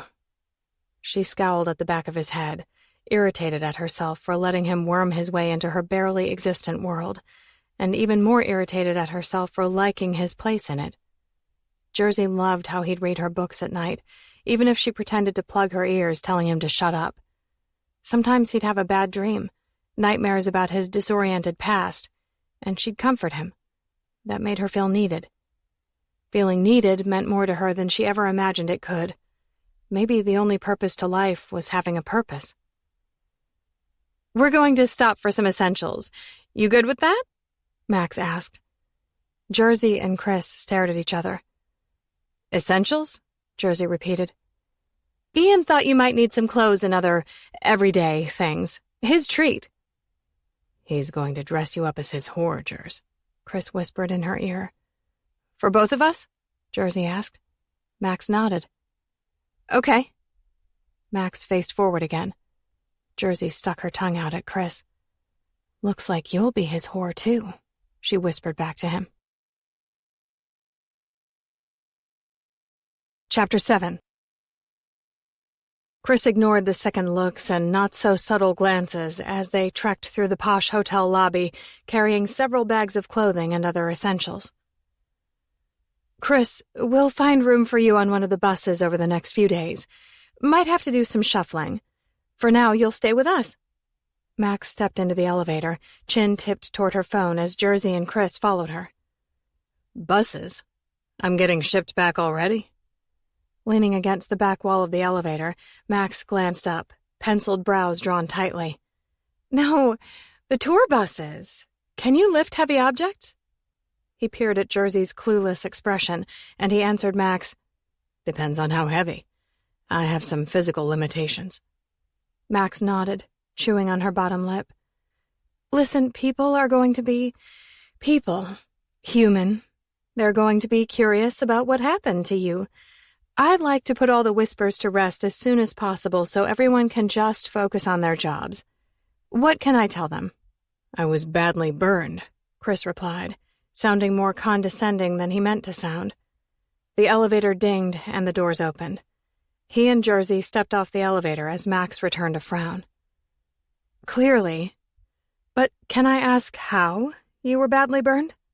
She took the lead, and they followed her around a sharp right corner and down a long hallway. You can. But if you want an honest answer, then you're going to be sorely disappointed because I don't know how it happened. Tapping the room key card to the sensor, Max pushed open the hotel room door, stepped inside, and held it open for Jersey and Chris. Jersey hugged her duffel bag and shopping bags, making a wide-eyed inspection of the room while Chris plopped his shopping bags onto the first of the 2 queen beds. So, Max threw open the curtains, exposing a stunning view of Manhattan. It's safe to say you have some memory loss of the trauma? Some memory loss. Chris inwardly grinned. That's a very safe answer. And your family doesn't know? Hugging her bag, Jersey remained planted to her spot 3 feet inside the door. Chris tore her bags from her grasp, one at a time. She stiffened, hands balled into fists. You just purchased us new clothes. He managed to tug Jersey's shopping bags from her, but he didn't fight her for the duffel bag. Instead, he rolled his eyes at her and returned his attention to Max. And I assume you'd like us to take a shower to wash the filth and stink from our bodies. Surely in the back of your pretty mind you have to think we don't have family, a home, or any other belongings to our names, right? Max glanced at her watch and clasped her hands behind her back. Listen, Ian disappeared for several hours today, and he came back with instructions to pick you 2 up and get you set up with jobs. He requested I not ask any questions that don't need to be asked. So I'm navigating this carefully. But honestly, I have a million questions screaming in my head. All I'm asking is for you to help me help you. Chris didn't question her sincerity, because her defeated posture and the surrender in her voice left little room for doubt. Tell people whatever you think they want to hear. Chris and Max turned toward Jersey's voice. She loosened her grip on her duffel bag and took cautious steps toward the window, not making eye contact as she squeezed by them. Jersey's body jerked with an audible gasp at the sight before her. If you need anything, here's my number. Max set her business card on the desk, next to the hotel phone. Otherwise, I'll be back in an hour to get you. I'll have some food sent up right away. Is there anything else you need? Jersey remained statuesque at the window as Chris inspected Max's business card. It was all black with just a phone number, not even her name. We're good. Thank you. He held up the business card. You don't strike me as a Max. Is that your real name? She smiled, a soft one that held some sadness. My father is from Japan. My mother is American. She had a sister who died at a young age. I was named after her, Max Ann. Sorry. Chris let his gaze fall to the black card. Me too. When the door clicked behind Max, Chris stood next to Jersey at the window. Well, at least your new friend, Ian, set us up with a sweet view, new clothes, and clean sheets. I'm just worried he's trying to get us to lower our guards before the kinky shit begins. Jersey's jaw clenched, but it couldn't hold back her grin. Bus. Did you hear her say I might stay on a bus? We're joining the circus, Jers. You get that, right? In another few hours, you'll be decorated in sequins, traipsing around on a giant elephant while I'm 3 steps behind with a bucket scooping its shit. She giggled. Chris liked her giggle. He'd seen her knock out men twice her size, leaving them bloodied and gasping in the middle of the boxing ring. He knew what it felt like to be on the receiving end of her fury, so sharing space with her during a rare moment of giggling made him feel normal, even special, and anything but lost in the world. When he wasn't experiencing nightmares, voices in his head, cold sweats, and heart palpitations, he imagined what his life was like before the accident. A woman, maybe a family, a job he loved. Could it have been possible? 2 showers and 2 chicken sandwiches later, Jersey and Chris sat on their respective beds watching television, dressed in new jeans, white t-shirts, holeless socks, and well-fitted sneakers. It had been 8 years since her hair experienced shampoo and conditioner and a hairdryer that didn't also double as a hand dryer in a public restroom. It was disgusting. Jersey kept her gaze on the television, some action movie. What was? The water in the bottom of the shower. The last time I took a shower, the water wasn't black. Well, that's what happens when you're forced to live in a shithole and bathe out of a sink. She nodded. I shaved, kept clogging the razor. The guys used to stare at my hairy legs and armpits. They didn't dare say a word, but I knew they were staring. Chris shrugged. I didn't mind. The hairy version of you helped keep me warm at night. She flipped him the bird, and he chuckled. Jersey shot him a nervous smile as 3 knocks hit the door. Let the circus begin. Chris shut off the TV as Jersey opened the door. Max's eyes widened. Night and day difference, she smiled. Let's go. Jersey grabbed her duffel bag. Oh, Max shook her head. You'll be back later. You can leave your bag here. Just bring your purse if you want it. I don't have a purse. I have a bag, and I'm not leaving it behind. Max cringed when Jersey lifted the bag onto her shoulder, smudging black marks onto her new white tee. Alrighty then. I'm out of shits to give today. Let's go. Max pivoted, striding down the hall in her black skinny jeans, ankle boots, and white wool coat tied in front. Maybe we can find you a new bag. Jersey didn't want a new bag, but she kept that to herself. 15 minutes later, the vehicle stopped at the back entrance to a huge building. Security dotted the area. The driver opened Max's door and then Jersey's door. When they climbed out, Max slipped lanyards around their necks. Keep these on at all times. Follow me. She wormed them through people scurrying in all directions, all wearing the same type of lanyards around their necks. What the hell, Jers? Chris nudged Jersey as they raced to keep up with Max's long strides. We're at a concert. He held up the badge around his neck. Jersey hadn't stopped to read hers. She had too much to worry about with people bumping into her. The urge to push back gnawed at her. But the concert news explained the music vibrating around them in the cold, hollowed hallways. Dalton! Max whistled and held up her hand. A dark, bearded man with tattooed arms turned around from several yards in front of them. Max sped forward with Jersey and Chris in tow. Dalton, this is Chris. Use him where you need him. Message me if there are any issues. The guy looked like a monster with graffiti and a beard as he held out his hand to Chris, not seemingly bothered by Chris's appearance. Jersey wondered if Max spent her hour away from them forewarning everyone. Welcome. Chris shook his hand, giving Jersey a look she hadn't seen except when he woke from his night terrors. She shot him a reassuring smile. They were showered, clothed, and fed, and apparently at a concert venue. Jersey shrugged. It's not a circus. Dalton's and Max's lips turned up in amusement at Jersey's comment. Follow me. Dalton continued several steps forward and opened a door to his left. Chris shot Jersey one last nervous glance before following Dalton. This way. Max led Jersey in the opposite direction. First concert? She called over her shoulder. Jersey gripped her bag tighter, dodging glances from a few people who passed them. Yeah. Have you been a big fan of Ian's for a while? I'd say just since he bought me lunch and offered me a job. Max stopped without warning, sending Jersey into her back. Sorry. Jersey stepped back, and Max turned. Name one Ian Cooper song. Jersey curled her lips between her teeth. Max coughed on her reply. You've never listened to his music? Jersey shook her head. Maybe she had heard his music.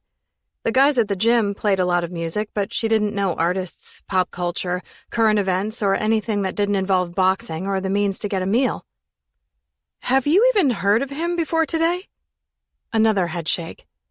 Max curled her black and gray hair behind her ear. Ian. She shook her head a half-dozen times before turning toward the door. Next to the door was a white sheet of paper with Ian Cooper printed on it. How old are you? Jersey asked.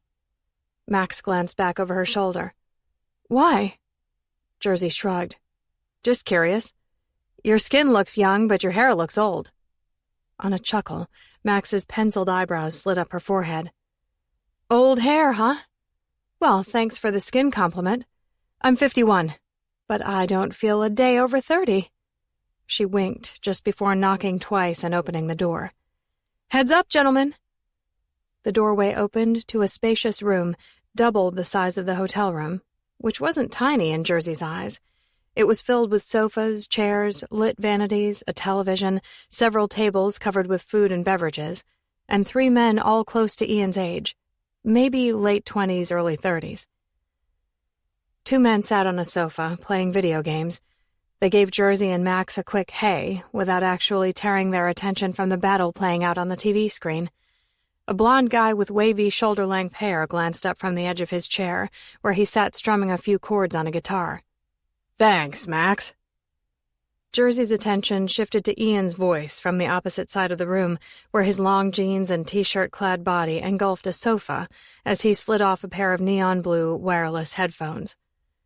When Jersey turned back toward Max, the door was already shut, with no Max in sight. The blond guy playing guitar gave Jersey a smile and polite nod as she tightened her hold on the bag and inched her way to Ian's side of the room. Ian sat up, stretching his arms above his head on a big yawn. Jersey remembered a guy who came into Marley's gym several years earlier. Racer. Ian's body resembled his, tall, lean, and intricately cut to perfection. Racer treated his body like a $1 million performance machine, and he was the first person to knock Jersey out in less than 2 minutes. He made her stronger, made her work harder and fight smarter. Then someone took him out with a single gunshot to the head on his way out of the gym on a Friday night.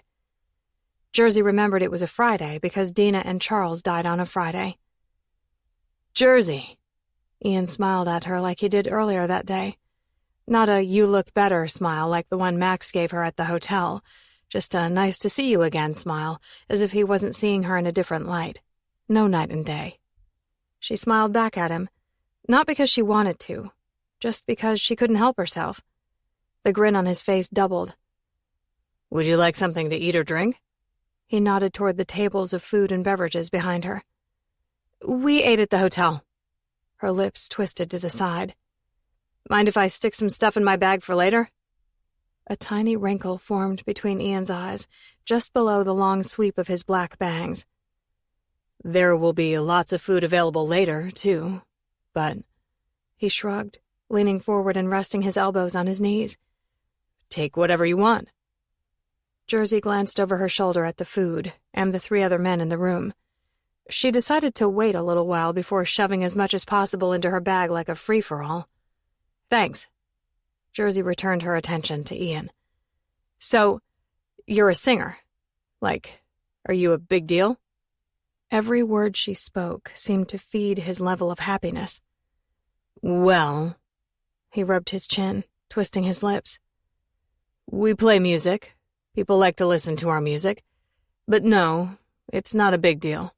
We're not saving lives or anything like that. She eyed him with suspicion for a few seconds.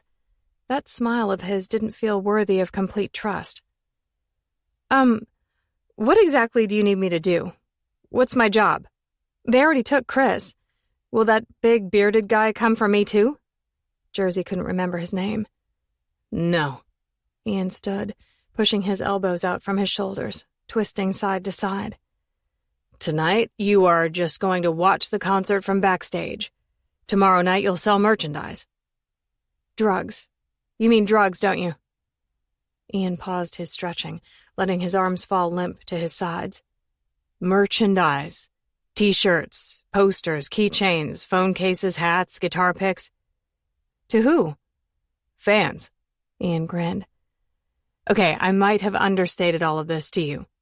Can you name a famous singer? Old or new? Doesn't matter. Just a famous singer. I had a foster parent who used to listen to Josh Groban. Jersey gnashed her teeth, still feeling so much anger. Dina wasn't just a foster parent. She was Jersey's friend. Okay, well, Josh has sold millions of records, and he's a huge star in his genre of music. Thousands of people pack venues all over the world to see him sing live in concert, and they sell merchandise of his at those concerts. Jersey gazed unblinkingly at Ian as he scratched his jaw. Well, I sing a different genre of music, but I, too, travel the world, singing to sold-out concert venues, and I have people who sell my merchandise at these concerts. Jersey dropped her bag to her feet and planted her fists on her hips. Listen, Coop, stop talking down to me. I'm not an idiot. I know what a concert is. But earlier today, you didn't say what you did or what the job was you were offering. You bought a homeless person a hot dog and offered her a job. Of course, I'm going to think something sketchy might be involved. Tipping her chin up, she held her breath to puff out her chest, pretending the recent revelation of Ian Cooper being a famous singer didn't faze her one bit. Inside, Jersey's heart hammered into her ribcage, and her mind reeled, trying to figure out the day's events. Coop? His lips twitched into a tiny grin. It's short for Cooper. Clearly, Ian chuckled. But my name is Ian. Everyone calls me Ian. I busted the nose and jaw of a kid named Ian. He tried to stick his cock in my ass. I'll call you Tom, Dick, or Harry, but I'm not calling you Ian because that makes me want to physically harm you. Ian's eyebrows shot up his forehead as his head whipped back a few inches. Coop it is. A knock at the door sent the other guys in the room into a frenzy, jumping to their feet. Let's do this, the messy redhead yelled as he tossed his game controller onto the sofa and chugged down the rest of his beer. The three men filed out the door without looking in Ian's direction. Band members? Ian nodded, grabbing a clear glass bottle with a blue lid. He screwed off the top and took down the whole thing. They left without you. He sighed, wiping the corners of his mouth with his hand. Jersey could hear a surge of cheers and rhythmic clapping thundering through the venue. I'll catch up. I'm the last one to go on stage. Walk with me. She lifted her bag onto her shoulder. You can leave your bag. Nope. She shot him a challenging look. My bad. You should definitely bring it. That was my second suggestion. Do I have anything in my teeth? He bared his teeth and pink gums. The room was lined with vanities, mirrors, and lights. Jersey blinked in disbelief for several seconds. No? Good. Let's go. He winked and strutted to the door. Jersey hiked her bag up higher and followed him. Two guys waited outside his door. She recognized Shane. He led the way, and the other guy lagged behind Ian, speaking into his wrist. The intensity of noise grew deafening as they wound their way through a maze of halls and doors to a set of stairs caged in by black scaffolding. Ian turned around at the bottom of the stairs. Wish me luck, Jersey. She shook her head, cupping her ear. He leaned in so close his lips brushed her ear, and his warm breath burned her skin. Wish me luck. Ian pulled away just enough to see her face. He was close, too close. Jersey didn't let men get that close to her without asking to get knocked on their ass or stabbed in the gut. Except Chris.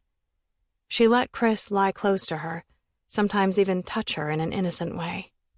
But Ian wasn't Chris, and surrounded by bodyguards, he was off limits for hitting or stabbing. So she matched his smile, not knowing what to do with the foreign flutter of something in her stomach. Look, Coop. He reined in his smile, wetting his lips just inches from her face as he gave her one more slow wink before ascending the stairs. Max waited for him at the top, handing him another glass bottle with a blue lid. He drank it down, gave a few people high fives, and disappeared from Jersey's sight.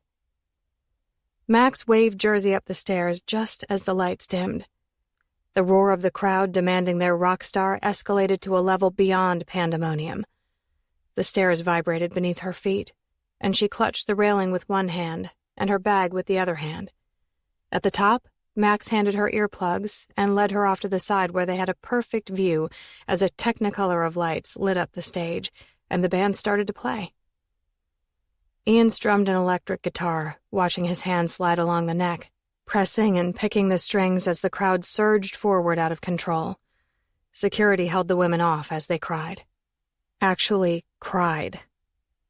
Jersey narrowed her eyes in complete disbelief. When Ian started to sing, that was when it all clicked. The song. The voice. She'd heard it 1,000,000 times playing over the speakers at Marley's. "Oh my God," she whispered to herself. Jersey spent 2.5 hours with her jaw hanging open. It felt like a dream, only she knew it wasn't because she didn't dream about rock stars. After every few songs, he'd jog off the stage and hydrate, not making eye contact with anyone or anything except the glass bottle of water in his sweaty hand. Ian owned the stage, his guitar, and the crowd. Everyone wanted to see him, have a chance to touch his hand, look into his eyes. All Jersey wanted was to know why he bought a homeless woman lunch and offered her a job. After an encore performance, the band exited the stage. Jersey stayed close to Max. "Where's Chris?" she yelled over the noise. Everyone seemed pretty jacked up after the concert. "He's going to help tear down and load up the buses. We'll make sure he gets back to the hotel. Wait here." Max turned and pointed at the floor like an owner telling their dog to heel. Jersey obeyed out of a lack of other options. She had nowhere to go and no clue what was going to happen next. She hated feeling so out of her element and out of control. 2 guys walked toward her, laughing it up. "Dude, did you see Deadpool drop that fucking case?" The other guy cringed. "I can't even look at him." 6 thunks followed.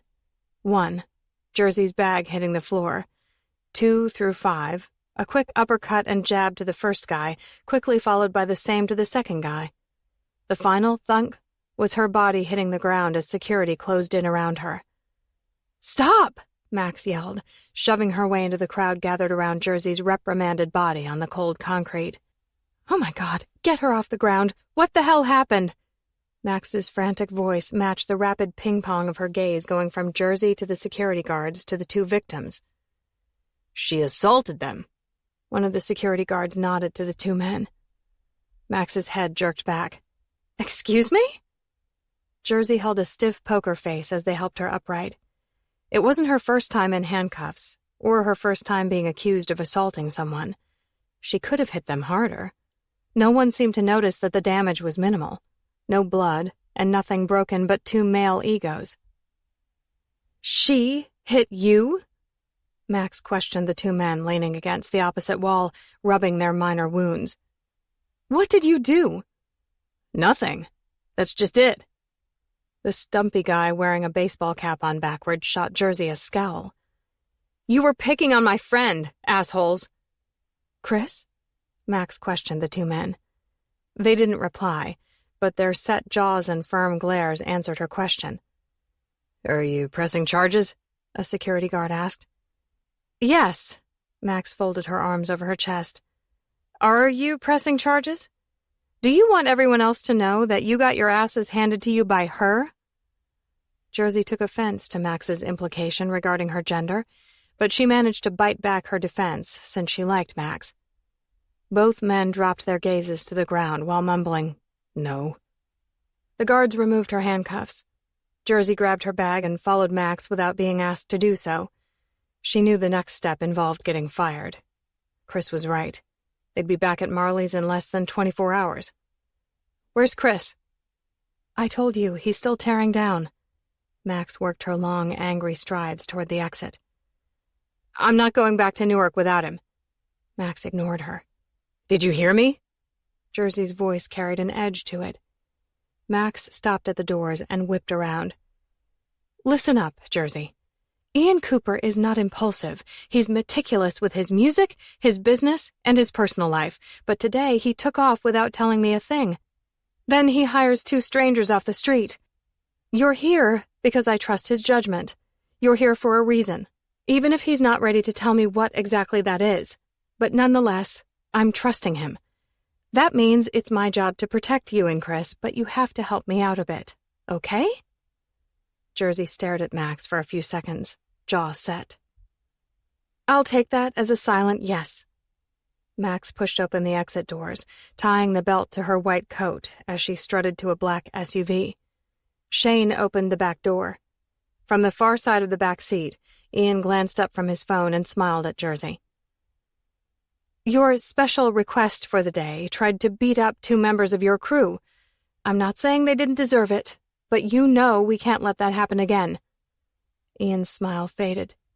Jersey climbed into the back seat, holding his eye contact the whole time. She felt no regret for her actions. Good night. Max shut the door.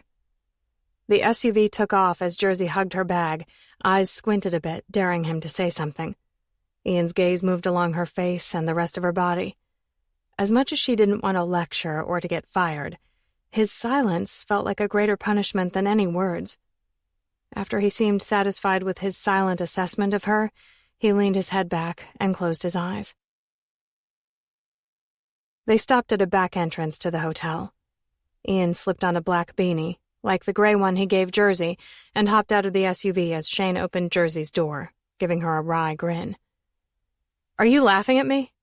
She slid out and tried to get up in his face, which only amounted to her face meeting him mid-chest. Admiring your feistiness. His smirk grew into something that she wanted to punch, but Ian cleared his throat behind her. Jersey turned toward Ian, and they had another little stare-off that Ian broke when Shane opened the back door to the hotel. Get your ass in the hotel, Jersey. Ian grinned. Jersey hated that grin, him dismissing her anger. She also loved it, and she hated herself for loving it, wanting it, feeling it on a visceral level. Shane took them up the elevator and escorted them to a room at the end of a hall. Jersey inspected the doors. She didn't remember her room number, and she didn't have a key to it anyway. Inside, Jersey, Ian called from the room where Shane held open the door. I think that's my room. Jersey pointed to the door to her right. You're on a different floor. Shane gave her a tight-lipped smile. But this looks like the hallway we went down earlier. It's a hotel. All the hallways are identical. She frowned, feeling stupid but daring him to mock her for her lack of hotel experience. After all, it was her first time in a hotel. By the time she swallowed her pride and scuffed her feet into the room, relenting to Ian's request and Shane's shocking revelation, Ian was already in the bathroom with the door shut and the shower running. Night, Jersey. The door slammed shut behind Shane. Chapter 8. Ian washed off the day, giving thanks for his life.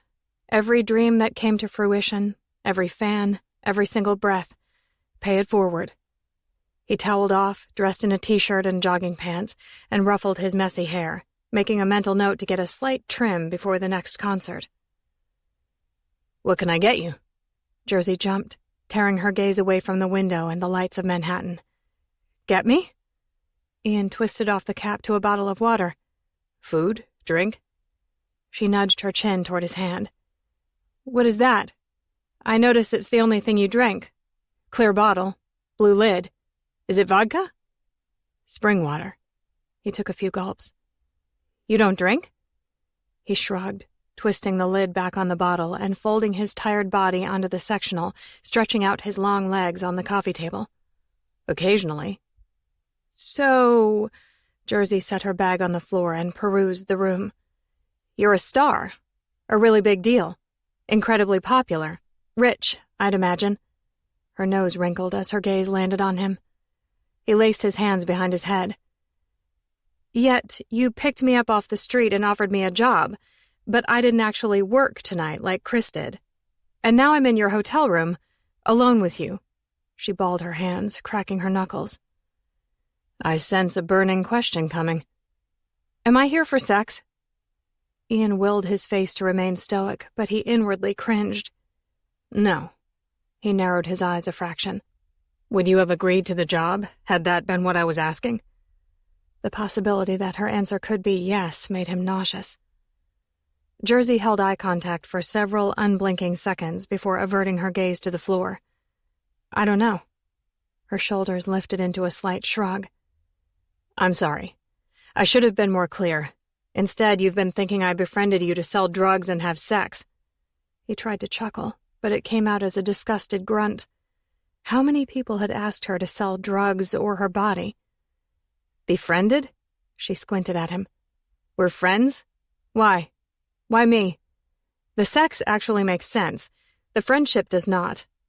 And really, for someone with as much money in the bank as you probably have, I'm not sure the sex really makes sense. Who drives to Newark to pick up a homeless person for sex? A ball of nerves, she paced the room, hugging her arms to her body, fingers digging into her skin. He watched her, the moment blindingly surreal. A tiny body with a big punch. A young woman sculpted from bones, skin, and a few defined muscles. Every edge rough. 100 years of wear on a 20-something body. Tiny scars scattered along her skin. Ghosts of the past. Jersey had a story to tell. A story Ian needed to learn to silence the voice in his head. He sighed. Why me is my favorite question in the world, but only when asked after something good happens. You know, there's the glass half-empty people who always ask why me whenever something goes wrong. Like they are more deserving of a flawless life than some other person. But when someone asks why me because something good has happened to them, it just makes the answer that much sweeter. Jersey stopped pacing. What's the answer? Ian smiled. Why not you? That's the answer. Today, I stumbled across a young woman in need of lunch, some money, a place to live, a job, a chance. So I offered what I had to offer. So why me? Why would I do that? He shrugged. Well, why not me? I have the means. She eased onto the opposite end of the U-shaped sectional, sitting on her hands, shoulders next to her ears. You do this a lot? Help people? Hire homeless people? I do have a few people working for me that were jobless before I hired them, but I don't think anyone before you and your friend was homeless. So let's go back. Why am I here, in your hotel room? Don't you have parties? Don't you hang out with your band members? Sometimes I go to parties. Sometimes I hang out with my bandmates. But I've been doing this for over 10 years now. My buddies in the band have wives and kids that sometimes travel with them. The party scene takes a toll on you after a while. And it's late, as you can see. But the adrenaline won't let me sleep, so adding any sort of stimulation isn't a good idea. Also, I like my privacy. When I'm on tour, there's always someone demanding my time, talking at me, touching me, dragging me where I need to be. So I take my alone time when I can get it. Why me? He knew what she meant with the repeated why me, but he couldn't share the answer. Not yet. Why do some people run into burning buildings to save complete strangers? It's just an instinct, an impulse. I'm an impulse? He laughed, rubbing his face and his tired eyes. Ask Max.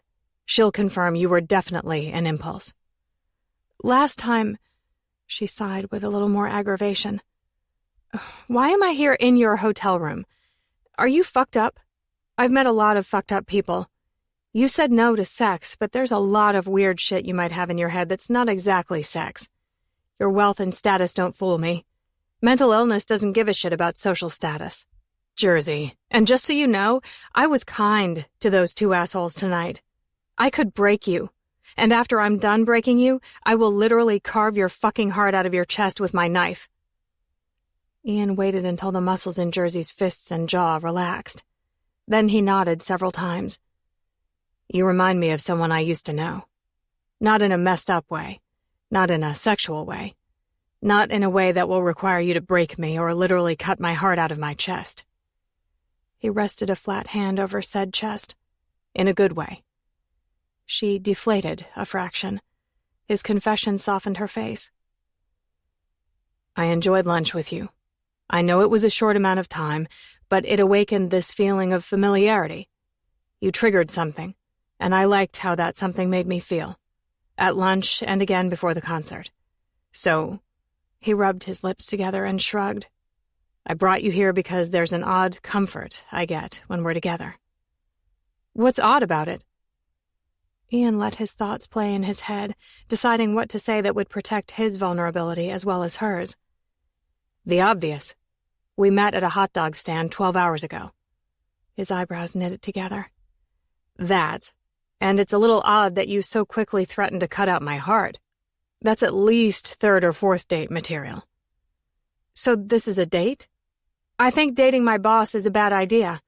And I've never dated anyone, so you're going to be really disappointed. I was using it as a figure of speech. Food, an unfamiliar voice called, following several hard knocks at the door. Ian opened the door.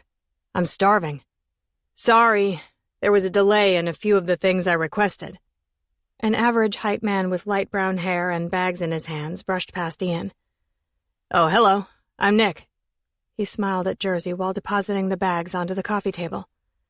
Jersey, she replied with a cautious voice, eyes flitting between the bags and the two men. Nick proceeded to pull containers of food out of the bags as Ian returned to his spot on the sectional. Help yourself. Ian shot Jersey a small grin and an easy nod toward the food. How are you feeling? Nick turned down the bed and set out alcohol, swabs, and needles. Ian bobbed his head side to side while plunging a plastic fork into a black plastic container of pasta. Not too bad. My right shoulder is tight. Nick poured some of Ian's bottled water into a glass and added several drops of herbs before handing it to him. Ian set his bowl of pasta to the side and chugged down the bitter water. Still tastes like shit. He scrunched his face. Nick met Jersey's wide eyes. Herbs to help him sleep. Best pasta in New York. Try some. Ian scooted another black container to the opposite side of the coffee table. Jersey eyed it and then him for a few seconds.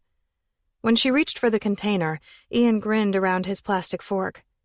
She knelt on the floor and opened it, using her fingers to scoop up the long strings of spaghetti, sucking it into her mouth. There are more forks in the sack. She paused, glancing up at Ian while slurping the last inch of spaghetti into her mouth. Her cheeks turned red. He didn't mean to embarrass her. Without giving it a second thought, Ian kneeled on the floor at the opposite side of the coffee table, pitched the fork over his shoulder, and dug his fingers into the pasta, bringing it to his mouth and slurping it up. A tiny laugh slipped out of Jersey when sauce splattered onto his face and into his right eye. Clearly I'm out of practice. He grinned, wiping his eye. What else do we have?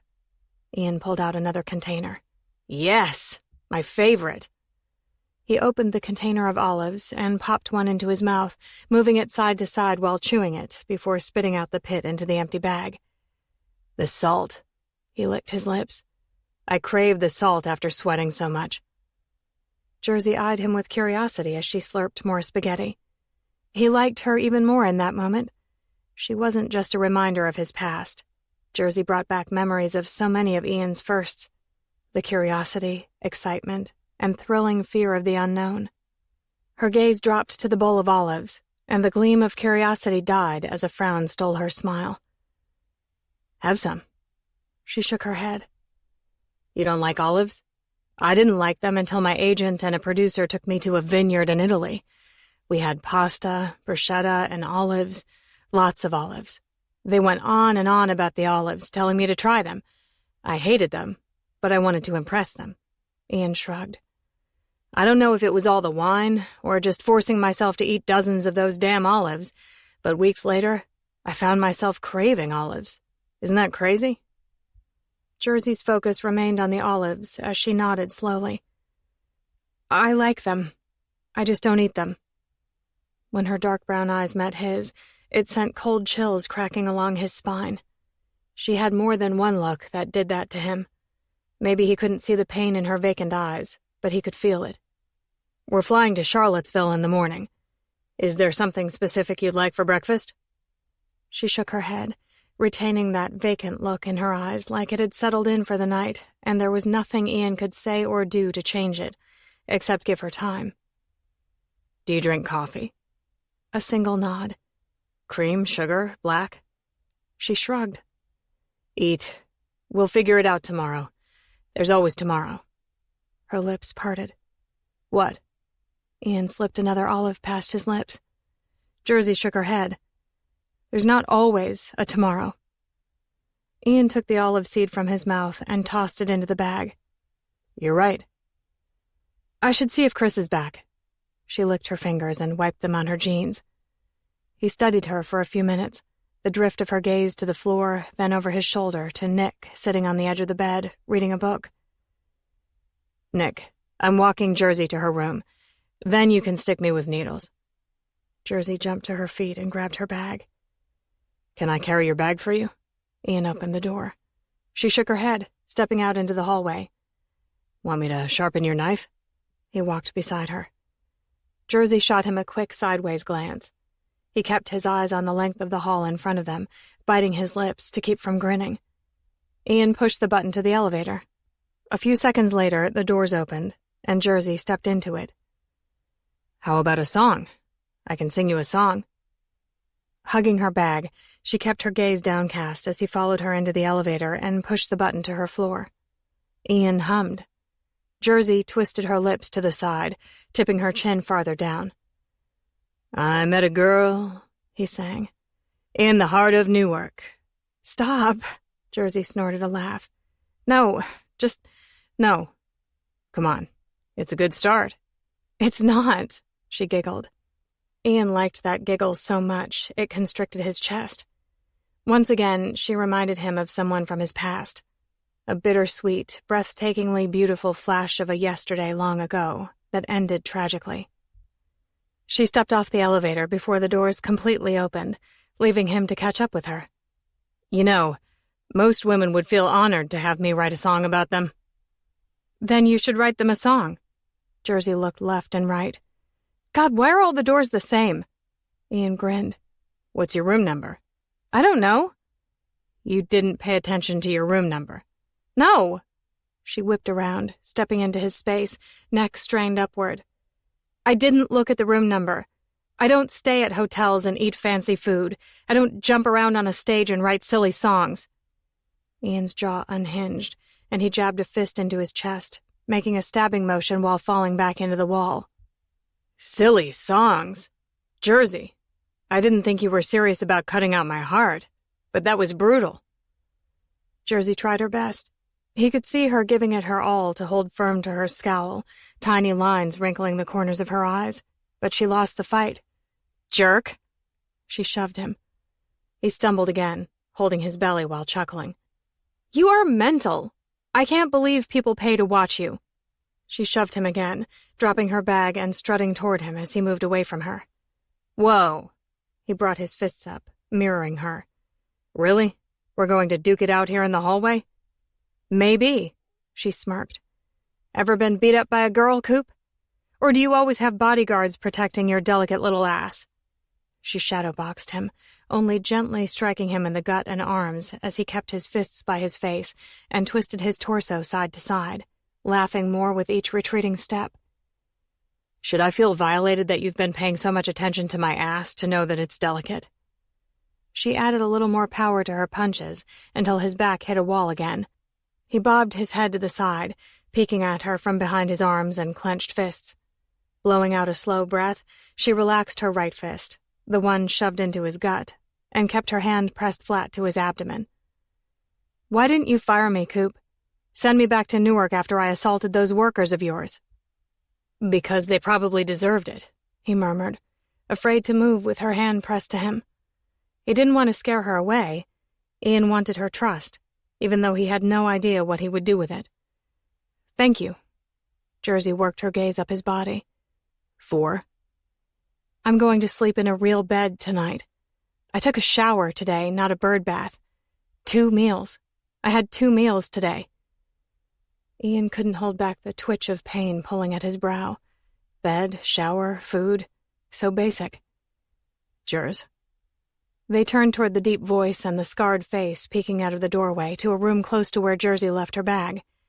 Her hand dropped from Ian's abdomen. Chris! She smiled, a genuine happy-to-see-him smile.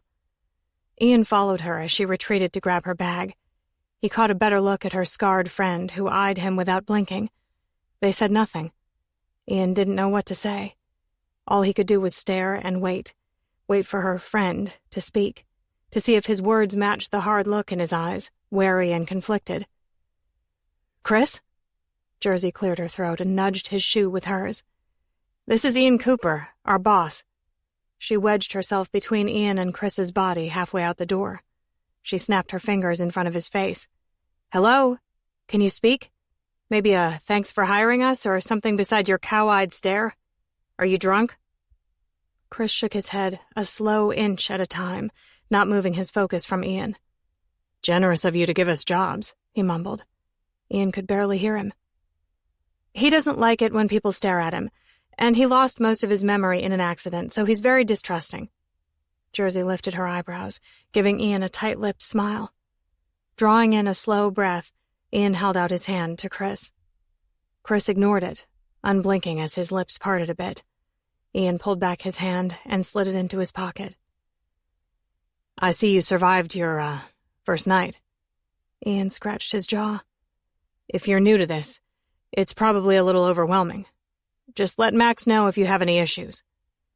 Jersey cocked her head to the side, peering up at Chris. Without giving her a single glance, he grabbed her arm, pulled her inside the hotel room, and slammed the door shut. Chapter 9. Jersey leaned against the inside of the door as Chris rested both hands just above her head, breaths quickening like impending heart failure, or an asthma issue, or maybe even a panic attack. "I'm going to knock you on your ass if you don't back off. And if you're dying, nod or give me some sort of signal so I can call for help. Otherwise, you'd better tell me what the hell is going on with you." "It's him," he whispered like someone had their hand around his throat. "Ian Cooper. Rock star. Rich dude. Yeah, so what? I didn't take you for the type to be starstruck and acting all breathless over someone famous. And he probably shouldn't have stared so long at you, but it's hard at first to pretend like you haven't experienced some serious physical trauma." Chris shook his head. His Adam's apple bobbed with a hard swallow. "It's him. The one who killed Dina and Charles." Jersey's nose scrunched as she jerked her head back until it bumped the door. "What? No. You're losing your shit, Chris. I'm patient with you when you have your nightmares or something simple sets you off and you start rambling about the voices in your head. I let your craziness slide, and I even defended you to the guys at Marley's. But this, I'm calling bullshit on. There's no way Ian was your friend. No way he killed Dina and Charles." Jersey shoved his chest to get around him.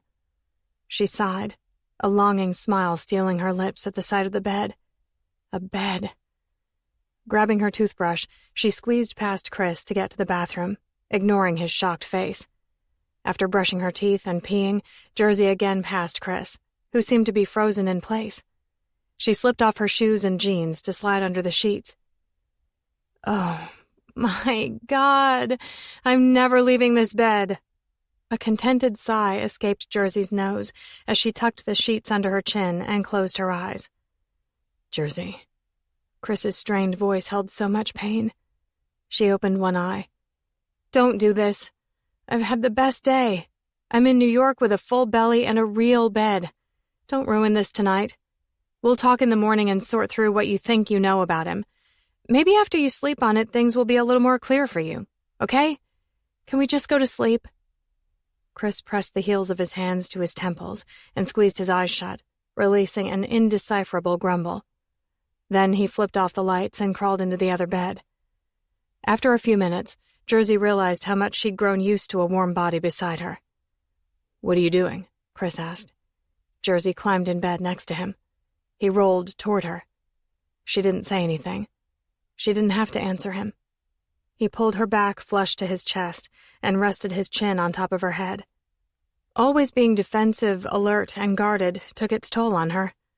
Jersey never realized, until she met Chris, just how badly she needed to rest from her own demons and surrender to a safe haven. The following morning, just after 5 a.m., Jersey slipped out of bed and went for a jog, making a mental note of the room number. A cold blast of frigid air stifled her lungs as she emerged from the revolving door onto the sidewalk. She imagined Manhattan being busier, but then again it was quite early. "Good morning." A uniformed man smiled at Jersey. "Where's the nearest park?" she asked. He chuckled, pointing to his right. "First time here?" She nodded. "Well, there's a great park straight that way. Central Park. You can't miss it." "Thanks." Jersey jogged in the direction of Central Park. The sidewalks weren't bustling yet, but she wasn't the only fitness buff fighting the onset of winter in the park. She sprinted, skipped with high knees, boxed the air, breezed through 50 push-ups with her feet elevated on a park bench, and found the holy grail of her workout, pull-up bars. Blowing on her hands and rubbing them together a few times, she jumped up and muscled a quick 30 pull-ups. Damn. And I mean damn. Jersey released to the ground, shaking out her hands before blowing warm air on them again while glancing at the broad-chested man with dark skin, black running pants, and a white hoodie.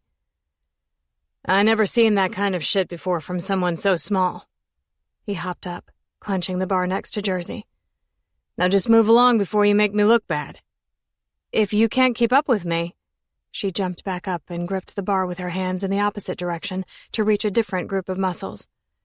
Then maybe you should move along before I make you look bad. Which I will. Jersey shot him a sideways smirk. After she kicked his ass, showing off on the bar long after the dead weight of his body thunked to the ground, Jersey let go. The stranger shook his head and grinned, massaging his forearms and hands. I'm not worthy. He held out his hand and she shook it. Enjoy your day, young lady. The stranger walked off, picking up his pace to a jog. Behind her, a slow clap sounded like the rhythmic slaps of a horse's shoes against the pavement. Jersey turned. Ian. Impressive. He continued a slow clap. Weird, fluttery things happened in Jersey's belly when Ian grinned. I impressed one person. You sent thousands of women into a frenzy by just stepping into the spotlight. The wind gusted, attacking Jersey's face. She winced. But his face, it was chiseled to perfection, shadowed with a light outgrowth of stubble, slightly softening each sharp angle. Ian wore a kind smile with the hint of mischief, like he kept the best secret ever. Jersey couldn't believe that secret involved killing 2 innocent people. What's it like to have that effect on people? He shrugged, tugging his blue beanie down over his ears. I don't care about their reaction. I'm just so fucking happy that they show up. It's that simple for me. I want to sing. To one person or 20,000 people. It never stops blowing my mind that they just show up. That's it, Coop? She erased the space between them with several calculated strides. Just showing up does it for you? He curled his lower lip into his mouth, scraping his top teeth over it. I think I could listen to you say my name like that all day. Yeah? Well, Coop, I slept like the dead last night in that bed you paid for, so I'll chirp on repeat whatever you want if it leads to a warm bed and a hot meal. Ian gave her a full grin that reached his eyes. That's it, Jersey. A warm bed and a hot meal does it for you? He rocked back and forth on his heels, shoving his hands into the pockets of his jogging pants, shoulders lifted toward his ears. In that moment, he didn't look like a rock star. Ian Cooper resembled a young man Jersey met on the streets. He left an abusive situation, a boy too young, like Jersey, to be on his own. But unlike Jersey, he didn't have what it took to survive in a world where right and wrong didn't exist. He chose right over necessary, and Jersey mourned over his dead, badly beaten body behind a dumpster before anyone found him. So many people had come and gone from Jersey's 24-year-old life. That boy flirted with her, curling his bottom lip between his teeth like Ian, grinning to his eyes like Ian. No, the man before her didn't kill anyone. Killers didn't find joy in the simplicity of someone showing up. Jersey knew this. She was a killer, and she didn't know joy. She knew how to breathe in and breathe out and live life looking over her shoulder, one hand curled into a fist, the other clenching a knife. So, your friend, how long have you known him? She shrugged. Not quite 2 months, why? Just curious. He seemed angry with me last night and protective of you. Yeah, well, you wouldn't stop staring at him. Sorry, Ian frowned. He was just unexpected. Like a rock star in a rundown Newark neighborhood? He smirked. Fair point. Pulling his left hand out from his pocket, he looked at his watch. We have an hour before Max drags us to the car by our ears, so we're not late for our flight. Jersey glanced around, making a complete circle in place. You're lost, he chuckled. She chewed the inside of her cheek, trying to gain her bearings. "I'm so lost." "This way." He nodded to her left. "Are you a runner, or were you just here putting on a pull-up clinic?" Her eyes narrowed. "It's a compliment. It means you're better than everyone at something. You were schooling that guy." Ian took off jogging, and Jersey caught up. "Shredding his ego, slowly ripping apart his manhood." He grinned. She glanced over at him for a few seconds before returning her attention to the paved path before them. A grin crawled up her face. Jersey liked his compliment very much. "Have you always been a runner?" he asked as they approached the crosswalk at the end of the park entrance. "Yes." She slowed to a stop as they waited for the light to change. "When I was much younger, I lived in a foster home, and the husband wasn't very nice. He liked knocking his wife around, as well as me and the 3 other foster kids that lived there at the time. The oldest girl tried to watch out for us, took the brunt of the abuse." The walk light illuminated, and they took off jogging again. "I was the youngest, and I hadn't been there as long as everyone else. So when Mr. Fisher decided to do, really bad things to me, G beat him over the head with a baseball bat. Then she told me to be brave and run fast." Jersey grunted a painful laugh. "So yeah, I'm a runner. I've been running ever since that day." Ian remained quiet for several blocks. Jersey thought maybe she shared too much. Stories of sexual abuse to children weren't the best conversation starters. "G?" He tossed her a quick glance as they slowed to a walk a few yards from the entrance to the hotel. "Yes," she shrugged. "I never knew her name. Everyone called her G, and she didn't ask us to call her anything different than that because she didn't really talk much, but neither did I." Her brows drew inward. "I don't know what happened to G. Mr. Fisher ended up in the hospital, and I heard rumors that he died. So maybe G ended up in juvie or prison if she was tried as an adult." Ian's concentrated expression mirrored Jersey's when she glanced up at him as they stopped just inside of the hotel lobby. Whispers and giggles surrounded them as a few women abandoned their rolling suitcases on their way out of the hotel to stop and take photos of Ian, not so discreetly trying to capture a distant selfie with him.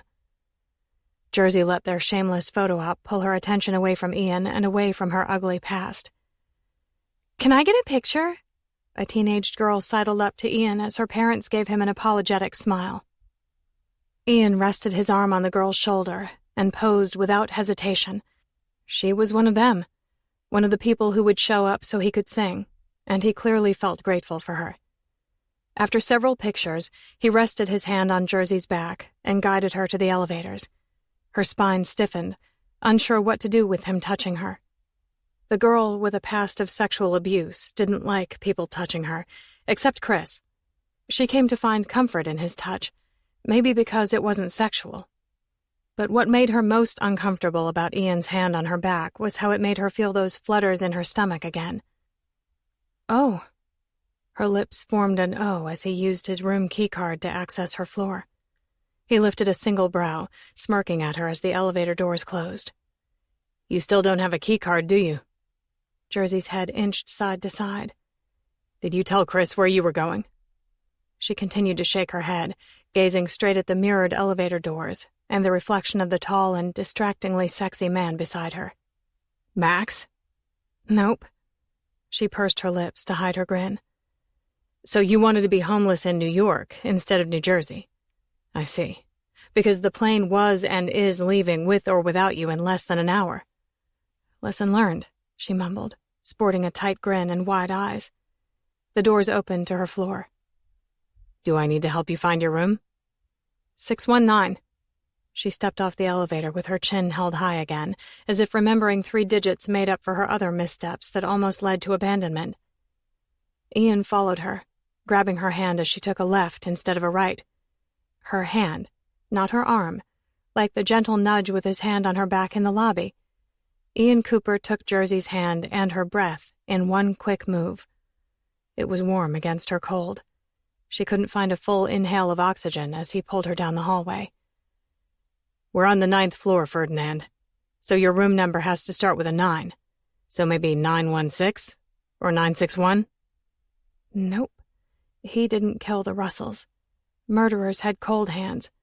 Jersey knew this because she had cold hands, except when she was boxing. At room 916, Ian released her hand like it was no big deal. But it was a big deal. A big, warm tummy doing weird things kind of deal. He knocked twice on the door. "For the love of God, where have you been?" Chris leaned against the door to keep it open while pressing his palms to his temples, his signature reaction to too much stress. The butterflies in Jersey's tummy died. She worried Chris. Had she just told him, the unnecessary worry could have been prevented. "I'm sorry." She eased her hands around his wrists, gently pulling his hands away from his head, waiting for him to look at her and see the sincerity in her eyes, the true apology on her face. "Why were you with him?" Glancing over at Ian, she attempted to brush off Chris's harsh question with a nervous smile. "I wasn't. We just ran into each other while jogging. I didn't have a key to get up the elevator." Chris clenched his jaw, refusing to look at Ian. Jersey pressed her hand to Chris's chest. "Get dressed or grab another shower." "Yes, a shower.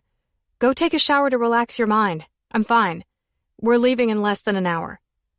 Chris's nostrils flared as he blew out a long breath. Maybe. He nodded. "Go!" Jersey pushed him toward the bathroom. After Chris slid the door shut, she wrinkled her nose and faced Ian. "He has some PTSD."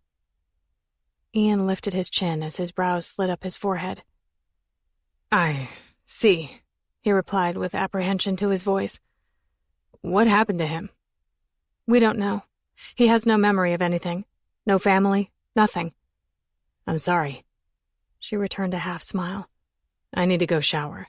I'll meet you guys out front in..." He glanced at his watch again. 35 minutes.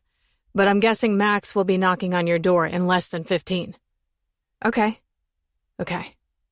He shared his mischievous grin one last time before heading back down the hallway. "Coop?" He turned. "Who's Ferdinand?" Ian chuckled. "Ferdinand Magellan. First explorer to circumnavigate the globe." "Were you making fun of me? Because I seemed lost?" "Seemed?" He laughed again while continuing to the elevator. 35 minutes. Chapter 10. I need you to believe me. Chris sat at the end of the bed in the hotel room after giving Jersey the silent treatment. They hustled to get ready while Max tapped her foot outside of room 916. Jersey spit out the toothpaste and shoved the rest of her stuff into her bag. "About what?" she sighed. "It's him." He rubbed circles on his forehead, eyes closed. "I know you think I'm crazy, and maybe some days I don't think clearly. Some nights, things from my past haunt me in my dreams, but I knew it when I saw him and heard his voice last night. I didn't get to see him up close at the concert, and his singing voice is different, deeper, grittier. But I knew it last night, and I still know it today. 100%, it's him. I need you to believe me." Jersey closed her eyes with her back to Chris. She didn't want to believe him. Nothing about his claim made any sense. He came from a wealthy family. How do you think he got where he is today? I know he's this big rock star, and you, like every other girl out there, can't keep from getting ensnared in his charm and his appearance. I'm not ensnared, whatever the hell that means. Don't ever accuse me of being like the women fainting at his feet or freaking out because he steps onto a stage holding a guitar. That's not me, and you damn well know it. I see you look at him. You don't see shit. She lifted her bag onto her shoulder, bearing its heavier weight after overstuffing it with her new clothes and shoes. Then why won't you believe me? He killed them. His family helped cover it up. Sent him off. And I never knew where he went, but I do now. They changed his name and his image and gave him a new life. Money did that. Money buys freedom from accountability. Money buys fame. Money erases guilt, if he ever even felt any guilt. No. Jersey shook her head and turned toward him. 8 years ago, almost 9. That's when they were killed. Ian said he's been performing for over 10 years. What you're saying doesn't add up. I'm not calling you a liar. I'm just saying you're not remembering correctly. You're piecing things together the wrong way. You're taking his side? Wow. You've known him for all of 24 hours and you're... His side? She gasped before laughing. There are no sides. There can't be sides until you can prove your point. You said it yourself. Chris jumped to his feet and paced the room. He paced more than tigers at the zoo. You said you wanted to destroy, to kill the person who did that to Dina and Charles. Well, fate just dealt you the winning ticket, Jers. He's so fucking untouchable to the rest of the world. Bodyguards, security, a village of people keeping constant tabs on him. But by some miracle, fucking fate, Jersey, you're in his life. A homeless girl from Newark has access to one of the world's biggest rock stars, and not just access. You have his attention. You've been alone with him on more than one occasion in less than 24 fucking hours. Chris. She felt bad for him. The PTSD, the nightmares, the paranoia, the assholes who had made fun of him the night before. Jersey was homeless and had been homeless for over 8 years, but she knew how she got there. She knew every hideous detail of her past, and her past most likely involved bigger monsters than Chris had ever encountered. However, she couldn't imagine losing her memory, no matter how awful some of her memories were. And for that reason, she refused to give up on Chris. Max knocked on the door. Chris picked up his department store bags, a disappointed frown pinned to his face. She had disappointed him. Jersey didn't feel bad about much. Years of abuse, followed by years of surviving on her own, left her emotionally crippled and calloused. But Chris affected her. She felt something real with him. They shared a vulnerability as much as they shared a survival instinct. I'll see what I can get. Chris paused before opening the door. Get? Out of Ian. I'll fish for something that tells me you're right about him. And I'm sorry I can't blindly trust you on this. It's not you personally. It's your memory I don't know if I can totally trust. I just can't target a man, this man, risking so much without being absolutely sure. After a few seconds of studying her, maybe gauging her honesty, he nodded. And he didn't seem to recognize you at all. That doesn't feel right. Chris's face collapsed into a sullen expression. Jersey shook her head. You know what I mean. Your eyes, your voice. Something about you has to be the same, right? He continued to frown. Of course he didn't know. Ready? Max greeted them with all smiles when Chris opened the door. She tapped her watch. Let's get out of here. They followed Max to the elevators. There's room for you on one of the buses after the concert tonight. Are you good with that, or are you too... Max's gaze bounced between Jersey and Chris as the elevator descended to the lobby. Chris ignored Jersey when she turned to him for an answer. No, I'm not fucking Jersey. Look at me for Christ's sake. Only a blind woman would have sex with me, and even then, only if I paid her. The bus is fine. Jersey drew her head back and winced as his words pulled a bitter smile from her. Her gaze dropped to her feet until they reached the lobby. She liked Chris, finding comfort in his friendship, not caring about his skin. She didn't think of him like anything more than a brother, and she wanted to believe it wasn't based on his injuries, just like she wanted to believe the flutter in her tummy around Ian wasn't because he looked like a god. Was she that superficial? She pushed that thought away. No, she wasn't that person. Jersey knew what it felt like to be judged based on looks or life circumstances. Chris brought his own brand of crazy into her life. That was the unattractive part, not his skin. And Ian, well, he looked at her like he understood her, even though there was no way he had an inkling what her life was really like. He felt like the day to her night, and a promise on the distant horizon. The last time she felt so alive and filled with hope was during her 6 months with the Russells. The bus it is! Max tucked her chin, focusing on her phone, or maybe hiding behind her long bags. Chris gave everyone the silent treatment on the way to the airport. He boarded the private jet without one look back at Jersey. Was he angry about Ian? Angry about riding the bus, or not having sex with Jersey? She didn't know. Coming? Max peered over her shoulder, paused halfway up the stairs of the jet. Jersey stood idle at the bottom of the stairs, cracking her knuckles while swallowing hard. Then she chewed the inside of her cheek. First time flying? A nod. It's fun. Safer than driving. And this is a short flight down to Charlottesville. A blink. Another nod, but no other movement on Jersey's part. Shane appeared at the top of the stairs. I can carry her. Max held up her hand and gave him a subtle head shake before retreating back down the stairs. You roughed up 2 guys twice your size last night. Get on the plane while you're still my idol. Jersey rolled her shoulders, stilling her darting gaze on Max's face and the mildly arrogant smirk tugging at her lips. 1 step, 2 steps. She swallowed her fear. It wasn't the plane crashing. Jersey feared letting go of control, the familiar, a short train ride from the only place she'd ever known. After a brief stare-off with the cheery blonde just inside the door to the plane, Jersey relinquished her heavy bag and followed Max around the corner. Ian sat to the left, chin tipped to his phone with an empty leather seat facing him. Max took the seat on the right, facing Shane. Behind Shane there was a sofa and 2 more seats facing each other on one side, a grumpy Chris taking up one of them. Jersey ignored everyone else as she made her way to the seat by Chris. He lifted his feet, claiming the empty seat, giving her the proverbial middle finger without looking up from the magazine in his hands. Jersey scowled. "You're being a dick," she mumbled while turning around. Instead of sitting on the couch, so he'd be forced to look at her, she retreated to the nicer people on the plane. She couldn't wait for him to go on the bus later that night. They needed a break from each other. Ian glanced up at her when she plopped down into the seat facing him. His brow wrinkled, and he glanced over his shoulder at Chris, who ignored everyone and everything but the demons polluting his mind and the gossip magazine in his hands. "Everything okay?" Ian asked, returning his attention to Jersey. "Yep." She stared out the window. "Please fasten your seatbelt, miss."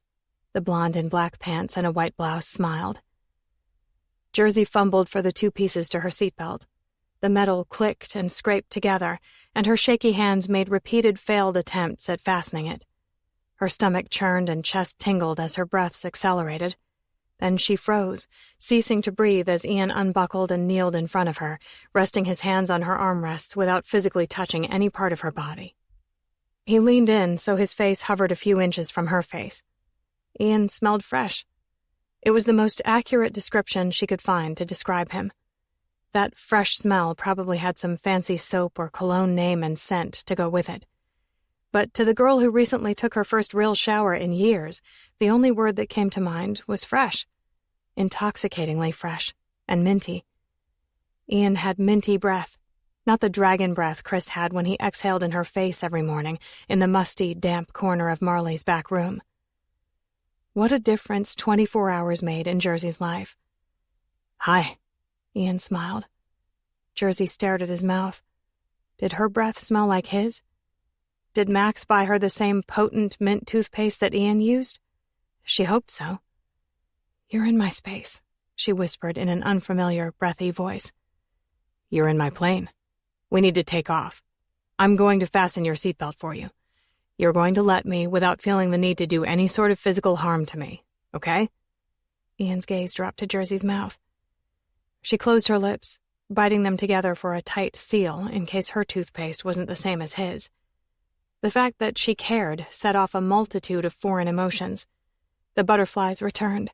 The nerves and anxiety remained, but they shifted their focus to the specimen before her instead of the dread of leaving the ground. "Breathe, Jersey," he whispered. She jumped, gripping the armrests when his hands grazed her jean-clad legs to fasten her seatbelt. They weren't baggy, 3 sizes too big jeans. Max insisted on fitted jeans that felt like a thin second skin. She called them sexy. Jersey didn't feel sexy, but she also didn't feel like she had much of a say in the matter because she wasn't the one paying for the jeans. Her cheeks burned as she relinquished a false smile that hid her trembling lips.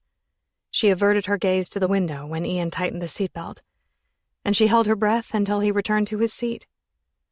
Closing her eyes, she imagined a fight, the adrenaline before the first punch and the way her body thrived on fear, gobbling it up, transforming it into strength, and conquering its fucking ass. Once they were wheels up, 2 women appeared from an area at the back of the plane with 2 carts. One stopped beside Chris, and the other stopped next to Jersey. "Manny's Petties," Max smiled. "What?" Jersey eyed the friendly redhead who placed a tray in front of Jersey and covered it with a warm towel. "Manicure and pedicure. They're going to get your hands and feet looking and feeling fabulous." Jersey cringed at Max. How embarrassing. Max chuckled, glancing up from her phone. Relaxing, pampering, amazing. Those are better descriptions. Ian's eyes were closed, headphones covering his ears. Chris isn't going to want his nails painted, or probably anyone touching him. Wrong. Jersey craned her neck to see Chris. The cute, short-haired blonde already had Chris's hands and feet soaking in something, and he was all smiles about it. Much like the first shower, but thankfully not as much, Jersey watched the water in the basins darken as her hands and feet were submerged. The young redhead perched on a small three-legged stool went to work on Jersey. She asked about several sores on Jersey's feet and offered some type of herbal salve. Jersey had no idea what she meant by salve, but she couldn't say no to something the woman promised would be soothing and healing. What color would you like? She showed Jersey a rainbow of nail polish bottles. Jersey let Dina paint her fingernails and toenails once. Light pink.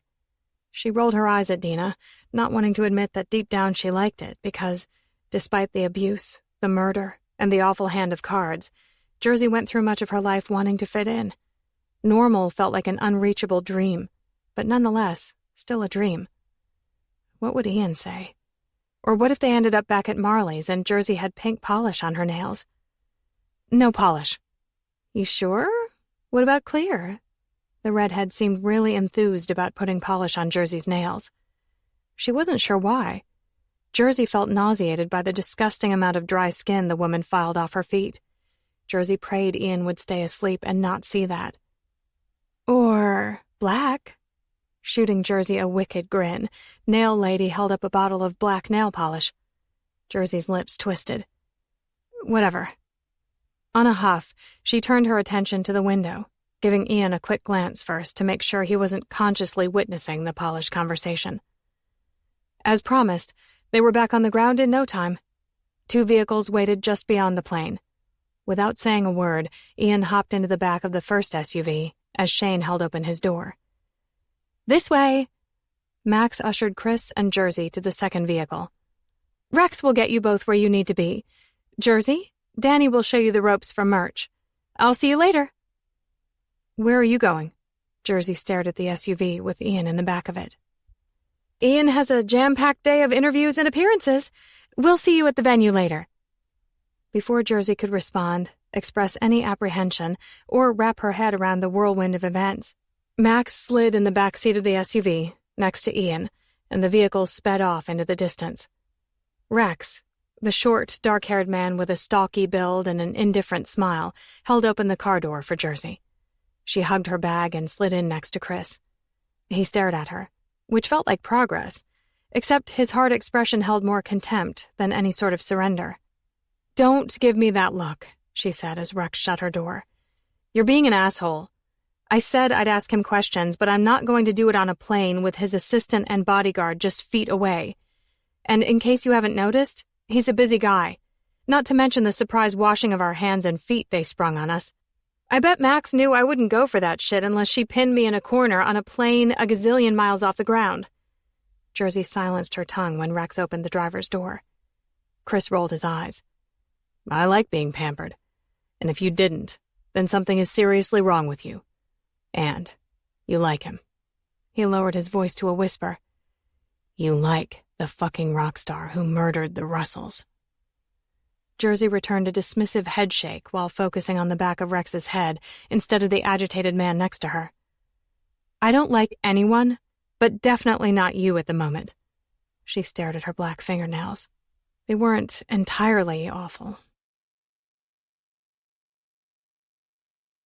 Chapter 11.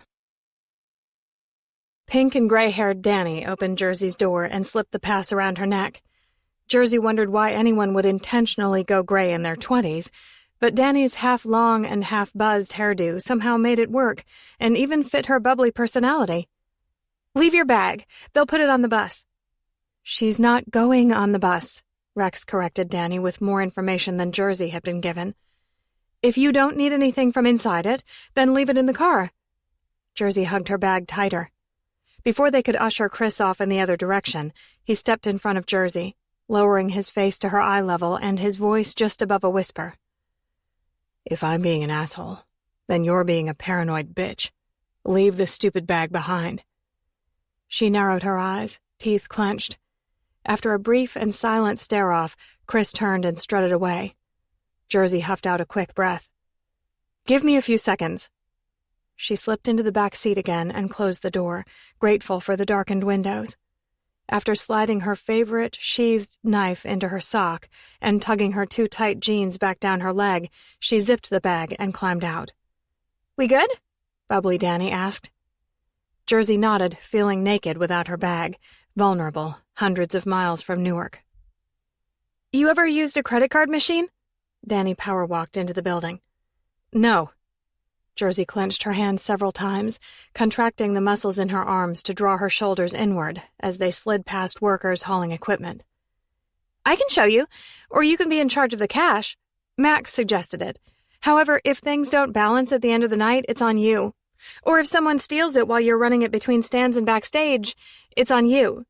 No one will steal anything from me, Jersey murmured, trying to focus on Danny's questions, but the chaos split her attention. You sure about that? She shot Jersey a wry grin. Positive, Danny chuckled. Let me guess, you take Krav Maga or some type of fitness class that's given you an overinflated sense of confidence and security. No. Jersey had no idea what she meant by Krav Maga. I know how to cut off the hand of anyone who tries to take something from me. Or I can simply break their nose, shatter an eye socket, or bust ribs. I'll decide which fits best if the situation comes up. Danny choked on a small laugh, eyeing Jersey for some sort of cue that she might be kidding. But Jersey's divided attention made her threats sound calm and calculated, like muttering a list of 5 things she needed at the grocery store. Okay, then. You'll run the money. After grabbing coffee and bagels behind the stage being constructed by a massive crew, Danny showed Jersey the locations of the merchandise stands, the order in which she should make her rounds, and where to take the money. Then they set up the stands, taking several more coffee breaks, and a quick lunch of sub-sandwiches that arrived around 12:30. This is my favorite part. Jersey jumped as Danny whispered in her ear. She didn't hear her sneak up behind her as Jersey watched the band trickle onto the stage, sipping drinks and laughing as they messed around. Danny continued. Sound checks and a final run-through. They try to reconstruct the stage and everything the same way for each concert, but venue sizes vary, so sometimes they have to make minor adjustments. Ian is a perfectionist. I love watching him. Jersey liked watching him, too. Danny, we're missing hats. Where are they? One of the other crew members poked his head into the stage floor doorway at the far end of the stage where Jersey stood, entranced by everything. I'll be back. Jersey nodded slowly, not caring if or when Danny returned. Could a man who murdered 2 innocent people stand on a stage, wear a carefree, crooked smile, laugh at jokes, and mess with the strings of his guitar? Jersey couldn't imagine. She killed a man who was not innocent. A horrible man, but his death plagued her every day. It robbed her of her own innocence. With each smile that tried to form on her lips, the memory of him gurgling his blood, choking on his last breath, haunted her. Ask him about his childhood. Again, a voice startled her. Jersey turned. Where are you supposed to be? She narrowed her eyes at Chris.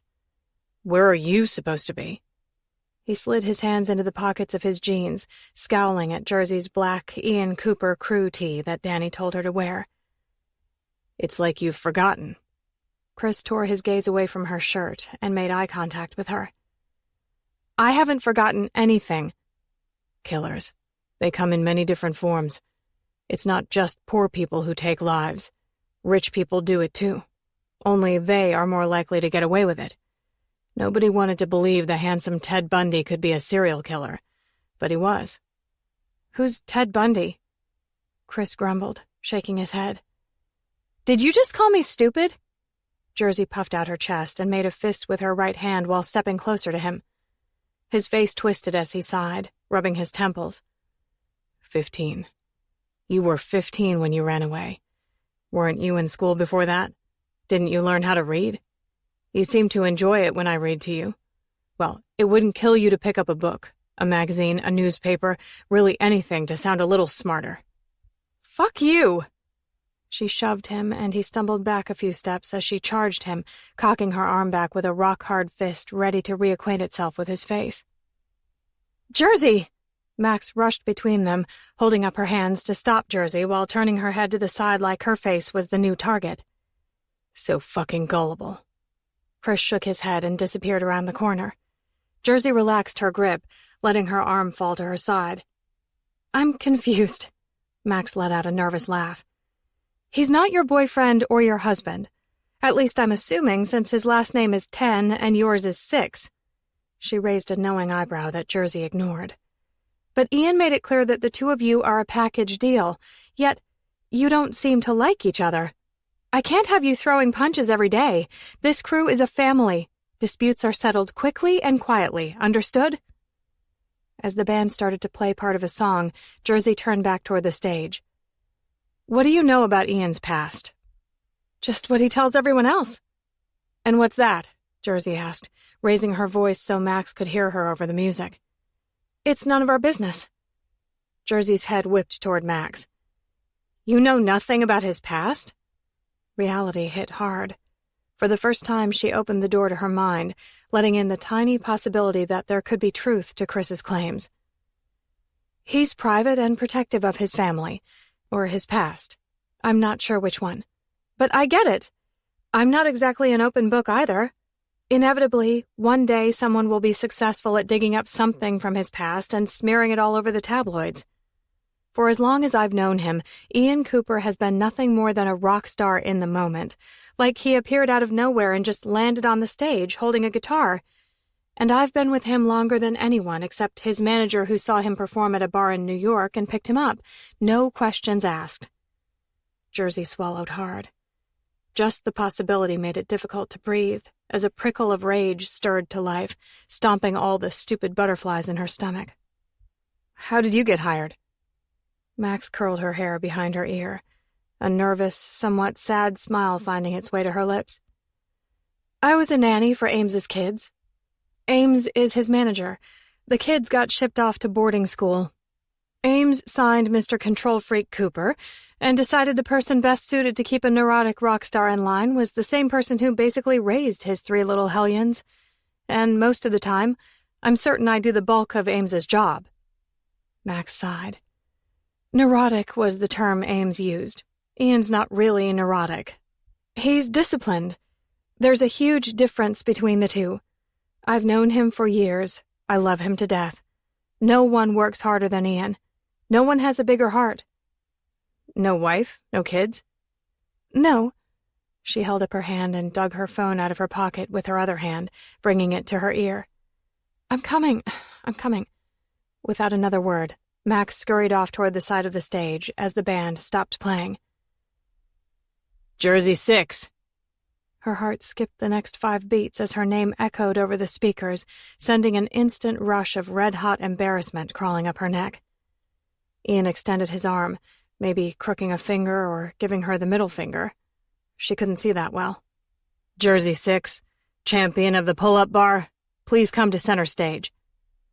Most of the people around him kept working, but a few lifted their gazes to the embarrassed young woman dragging her feet toward the stage.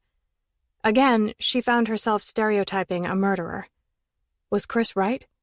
Did killers come in all shapes and sizes, from all walks of life? Did she live with occasional regret for killing a sexual predator, while Ian Cooper mowed down 2 innocent people on a road without a single ounce of regret or accountability? Step, step, step. She dragged herself to the stage as all kinds of scenarios played in her mind. No one knew anything about his past, not even those closest to him. How was that possible? Did he never go home for the holidays? Never see his family? Or did they help him get away with murder, creating a new life for him, knowing he would never be able to go back, like someone in witness protection? There was only one way to know for sure. She had to get close to him, closer than anyone else, closer than Max, closer than Ames. She needed to draw him in like she did her opponents, giving him a false sense of strength and trust. When she was 16, Jersey had sex in a red sports car for a bag of groceries, a blanket, and a pair of shoes.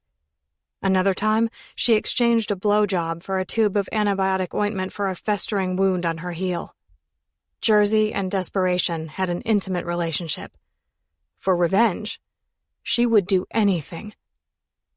"What's up, Coop?" She climbed the stairs, imagining the stage was her ring, and she always owned the ring. "Coop?" The other guy holding a guitar winked at Ian. Ian wore his signature lopsided grin. "Make it quick. I'm supposed to be working, and my boss can be a real dick. If he sees me slacking, we're all in trouble." Jab, jab, jab. No man liked to go down without a good fight. If he killed her people, Ian Cooper would go down hard, and he wouldn't get back up.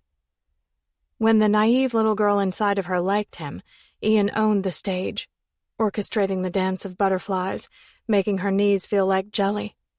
With the new revelation, the gut-wrenching possibility that he got away with murder, Jersey owned him. His fucking stage, his words, his songs, his reputation, and everything that made him want to take his next breath, even if he didn't know it yet. White teeth peeked out from his lips as she obliterated his personal space by stopping when the toes of her white sneakers tapped the toes of his unlaced neon blue tennis shoes. She tipped her chin up and grinned, a sweet and very poisonous smile. "I'm a dick?" She shrugged. "I imagine you have one." His grin doubled in size. "I have, therefore I am?" She had to think of Dina and Charles, and she had to imagine Ian killing them. Anything less made her vulnerable to him. Every single thing about him had the power to destroy her, even if she didn't destroy him first. "Guys," Ian took a step back, reclaiming his space. "This is Jersey 6. Jersey, this is Alex." He nodded toward the ponytailed blonde holding a guitar. "That's Jordan on the drums." Skinny, bald Jordan nodded and smiled, twirling a drumstick between his fingers. "Bryson on the keyboards." "Hi, Jersey." He winked at her. Bryson and his wavy, dark hair, slightly longer than Ian's hair, rivaled the rock star who stood center stage. Jersey made a note to never hit Bryson's beautiful face, even if Ian had to die. Jersey 6. He introduced her by name, with no reference to their relationship, and nobody seemed to care. Was that because Ian demanded privacy in all aspects of his personal life, like any good killer would do? Or was she the flavor of the month in their minds? "Did you get lunch?" She nodded. "Great. Let's go grab some water." He turned and exited the stage at the back. Jersey paused for a few seconds before jogging after him. "You drink a lot of water." "I sweat a lot. Don't you, when you're in the ring?" The ring. She already missed hitting a bag or an opponent without getting in trouble. "I sweat when I'm in training, but in the ring, I just get the job done. It rarely requires breaking a sweat." Ian stopped at the door to the green room and turned toward her. "Is that so?" His eyes made a slow inspection of her. She couldn't tell if they admired her or doubted her. The former made her job easier. The latter made it more fun. She liked people who sat back and smirked, never seeing it coming, seeing her coming. "Coop, if you keep questioning my ability to put people in their place, I'm going to be forced to knock you on your ass. And I know Max will not be happy with me, but both of you will have no one to blame but you." Ian grinned, again brushing her threats off like playful banter. He opened the door to the room, a tinier room than the previous night, but still well-stocked with places to sit, mirrors, a TV, and tables of food, beer, and clear glass, blue-lidded bottles of spring water. "Is that what you're wearing tonight?" "No." He unscrewed a bottle of water. Jersey grabbed a handful of chips and walked around the room as Ian stood in the middle of it, watching her. "How old are you, Coop?" 31. "You married?" "No." "Girlfriend?" "Sometimes." He eyed her while finishing the bottle of water. "Sometimes you have a girlfriend, or you have a sometimes girlfriend? Like she's at home or in some fancy place you bought her, thinking she's dating a famous singer? But when you're traveling and women give you their panties, it's a time you choose to be girlfriendless because it eases your conscience?" "Are you stereotyping me, Jersey?" She stopped in front of him and frowned, eyes narrowed. He tossed his empty bottle into a bin. An inch shorter and it would have landed on the floor, shattering everywhere. Are you building me up in your mind to be what you think famous people are like? She wasn't. Famous singers didn't pick up homeless people off the street and reword things to make them easier to understand without ever making the homeless and undereducated young woman feel stupid. When her resolve started to crack, she retreated several steps and plucked a carrot stick from a vegetable tray. Are your parents musical too? Musical? He grinned and shrugged. I don't know. What does that mean? That you really don't know, or that it's none of my business? Maybe. Maybe's not an answer. I told you about G. I shared something personal with you. Don't you feel like you should share something personal with me? I think I should get changed before Max brings back fans with backstage passes for photos. And unless you're wanting to watch me change my clothes, you should go sell some t-shirts and shit like that. On a slow exhale, she turned and shuffled to the door, but instead of opening it, she pivoted back around and leaned against it. Ian pulled a shirt from its hanger on a rolling clothes rack and stilled, glancing over at Jersey. She tucked her thumbs into the tight front pockets of her jeans. What? He cocked his head to the side, eyes narrowed into slits. I want to watch. He studied her in silence, unmoving from his spot 20 feet away from the door. At Marley's, I slept in the back room on this old mat. A room much smaller than this one, much dirtier and smellier. There was a toilet that everyone used, but I'm pretty sure I'm the only one who flushed it. A rusted sink with only cold water. Even the water had this odor to it. But after a while, I got used to the smell. Chris noticed it when he arrived and started staying with me. Jersey's gaze slid to the floor between them. I dressed in that room, stripped down and washed my naked body with the cold, smelly water and really potent hand soap that left bad rashes on my skin if I didn't get it washed off good. She lowered her voice and slowed her words. Men would come and go from the back room. Sometimes they just needed to take a piss, but sometimes they stood there and watched me. I let them because they let me stay there, even after Marley died. And some of them brought me food and stole things for me, things I needed to survive. So, I let them watch. If they didn't try to touch me, I let them watch. A deafening silence shrouded the room, leaving the meaning of her words suspended in the stagnant air, whatever the meaning was supposed to be. Even Jersey felt conflicted over her intentions when she volunteered such a personal part of her life. She waited for Ian to say something, but he didn't speak or even move one tiny inch. He just stood there with a blank expression, holding his face hostage. I want to know what they felt. Did it bring them joy to watch me? Did they feel guilty? Did they forget me in the next blink? Or did the image of me run through their minds when I wasn't taking off my clothes? I don't know why men in my life have needed this, but I want to understand it. More silence. Ian glanced away, staring at the shirt in his hand, eyebrows drawn tightly. He draped the clean shirt over the back of the tall chair by the vanity mirror before removing his worn shirt. He didn't look at her. After towing off his shoes and socks, he unbuttoned his jeans and pushed them down his long legs, stepping out of them and folding them before setting them on a black bag. He didn't look at her. Just as slowly, he slid down his black boxer briefs. Jersey swallowed hard and held her breath as emotion grated her conscience. He didn't look at her. Ian stood tall, turning toward the mirror as he closed his eyes, holding completely still. Naked. It wasn't seconds. It was minutes later that he opened his eyes and dressed for the show. Clothes, hair, deodorant, teeth. Ian primped for his performance, never looking at Jersey. When she realized there was no sense to be made, no non-perverted reason to watch what she had witnessed, what so many men had witnessed with her, Jersey left the room. As she turned the corner at the end of the hallway, looking for Danny, Max almost ran into her. "Oh, there you are. Danny is looking for you. Have you seen Ian?" "Yeah, I've seen him." And right then, another question got its answer. The image? It stuck. She would always remember what Ian looked like naked, just like so many men walked around with clear memories of Jersey naked and vulnerable. Max chuckled. Okay. Where? Is he in the green room? I hope he's getting dressed. He is. Jersey nodded slowly, chewing the inside of her cheek, as what just happened started to fully come to life in the part of her brain that wasn't fucked up from an unspeakable past. Ian did that for her. No questions asked. Why? Why did he do that? Chapter 12.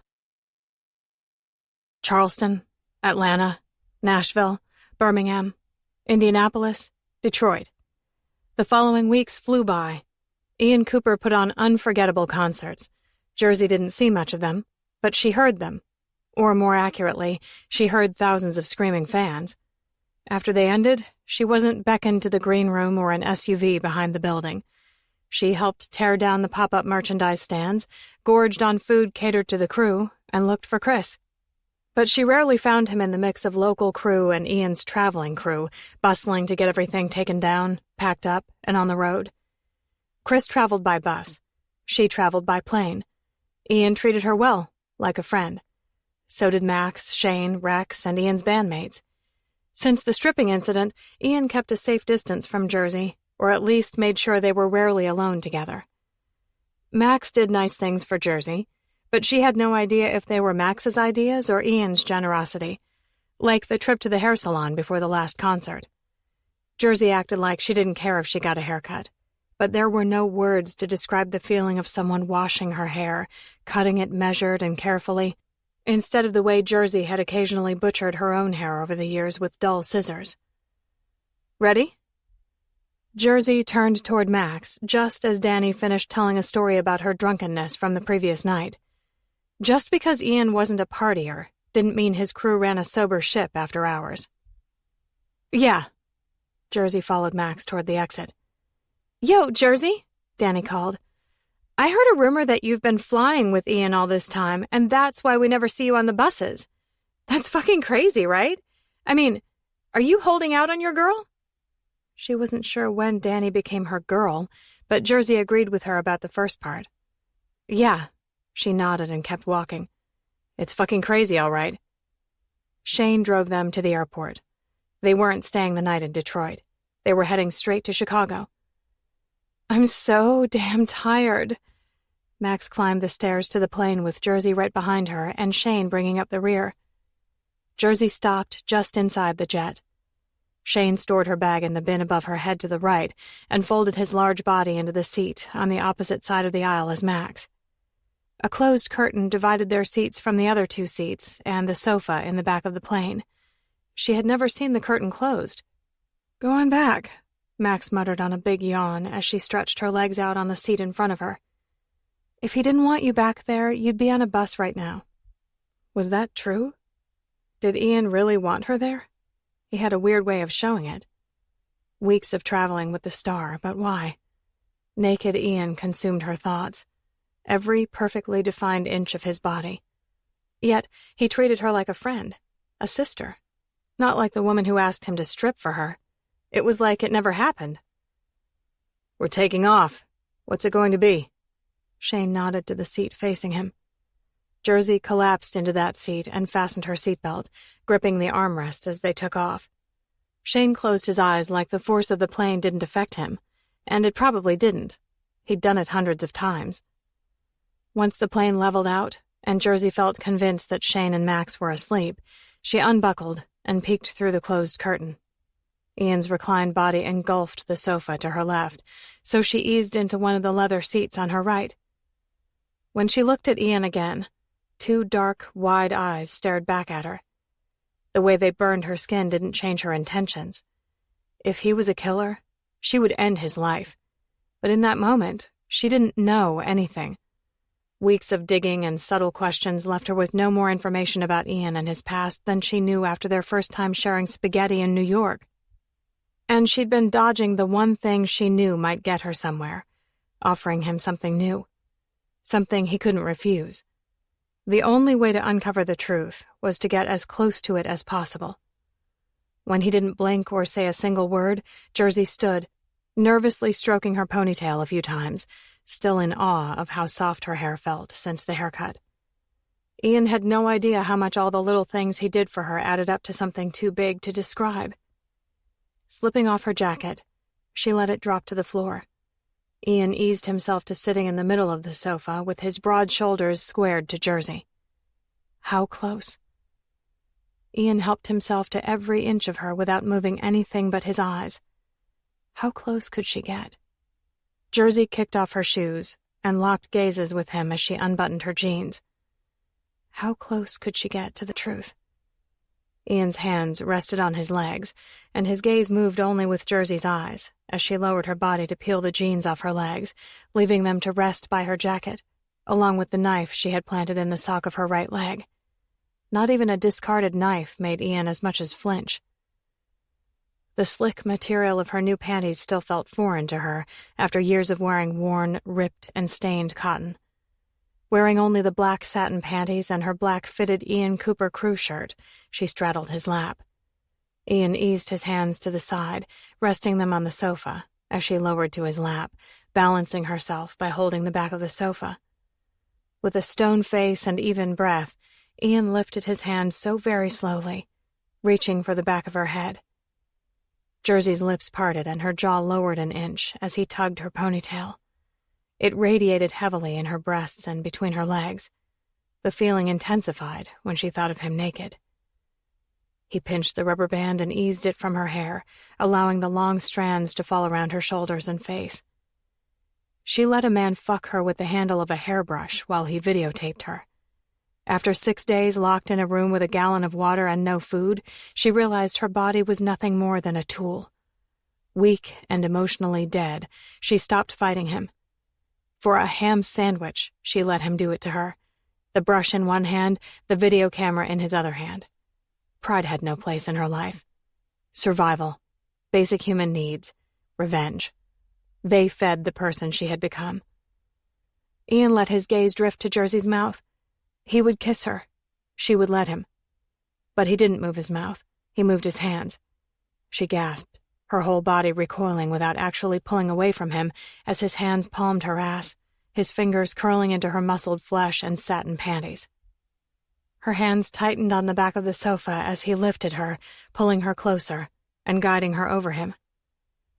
The part of him she saw in the dressing room, the part of him that showed no pleasure in her seeing him naked weeks earlier, vanished. Dragging in a ragged breath, feeling intoxicated, willingly drugged by the way he looked at her in silence, she slowly blinked. Slowly, like the way he rubbed her against him. Slowly, like the hypnotic dance of a serpent. Slowly, like unearthing the truth. Time paused as it always did when Jersey let herself fall and surrender to achieve something greater than a moment. A small trade in a much bigger game. A single line of a long story. Again, he rocked her pelvis against his erection. Again, the denim teased the satin. Again, she blinked heavily. Her tangled thoughts fought to break free, to comprehend the stolen moment. Control slipped. She needed to take it back, but she couldn't because the lie felt too good. It poisoned her mind and manipulated her body. Before long, that body took over. Jersey didn't need him to guide her. She did it all on her own.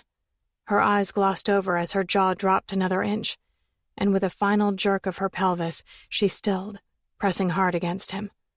Wave after wave of pleasure surged through her. Jersey's strong hands dug at the leather, and her head dropped to Ian's neck. She moaned, biting and sucking his skin to keep from waking Max and Shane. It felt so intense, bordering on pain. Jersey liked pain. When her breath evened out and her hands unclenched from the back of the sofa, Jersey lifted her head, hair matted to her face. Ian's hand slid from her backside, resting again on the sofa. No words, no emotion on his face. Nothing. The truth she sought remained buried in the man. A stone-cold crypt with no entrance. She would have to break in, chip away at it until it cracked. Until he cracked. Easing off him one leg at a time, Jersey pulled on her jeans, socks, and shoes. While sliding the knife back into her sock, she stared at the wet spot she left on his jeans. He stared at her. Jersey dropped into the chair. Then Ian folded his hands on his lap, tipped his head back, and closed his eyes. It felt like mere minutes before they landed.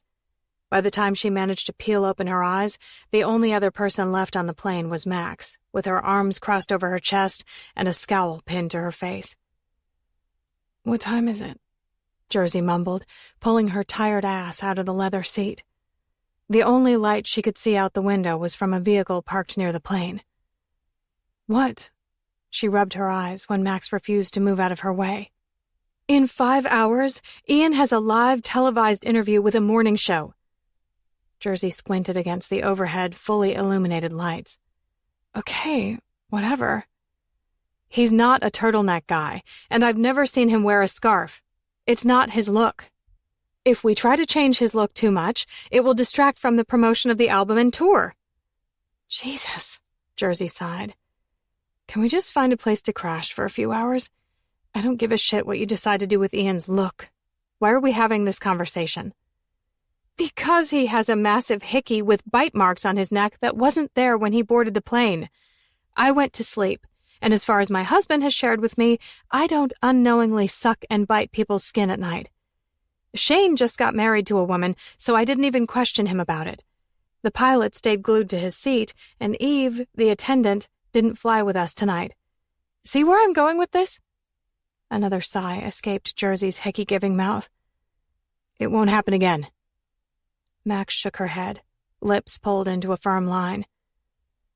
"I can't ask him this, but I'm sure as hell going to ask you. Did you two use a condom? It's usually something I provide while picking up miscellaneous things for him, but he didn't make a request, which makes me think this wasn't planned. And there are a lot of unplanned people walking this earth." "We didn't have sex." Max narrowed her eyes, disbelief radiating from her entire body. "We didn't." Jersey forced herself to look Max in the eye, in spite of the lights burning a layer of her corneas. When Max seemed satisfied, albeit still pissed off, she pivoted and exited the plane. Shane waited by the vehicle with the back door and the front passenger door open. Max hopped into the front, and Jersey climbed into the back seat. Ian eyed her briefly, again with no expression or hint of emotion. Then he leaned his head against his window and closed his eyes. They parked at a side entrance to the hotel and shuffled through the door and down the hallway in a single-file line, with Max leading the way, followed by Jersey, Ian, and Shane. When the elevator doors opened, Jersey stepped inside and turned toward Ian and Shane as they followed her. Her gaze homed in on the huge mark on Ian's neck. She cringed.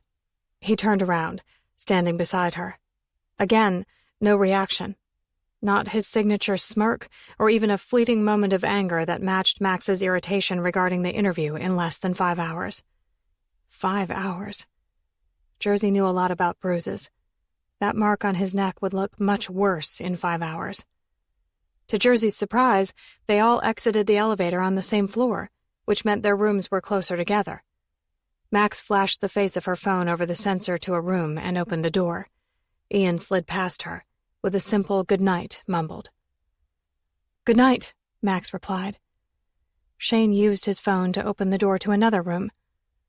"You're with me, since he didn't invite you to stay with him." Max smiled at Jersey as she shut the door to Ian's room. Jersey ignored the smug expression on Max's face. Lack of sleep robbed her last fuck to give that night, or morning. It was morning, just early, before Jersey's jog early. Max opened the door to their room, and Jersey tossed her bag on the ground at the end of the bed near the window. "It's not you." Max pulled off her white coat and draped it over the back of the desk chair. Jersey removed the knife from her sock and set it on the nightstand.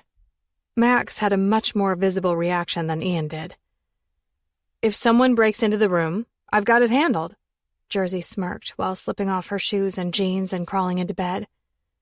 Max cleared her throat, peeling her gaze away from the knife and lifting her jaw off the floor. "As I was saying, it's not you. What we discussed on the plane? I don't want you to take it personally." She unzipped her suitcase, grabbed a smaller bag and a nightshirt, and disappeared around the corner into the bathroom.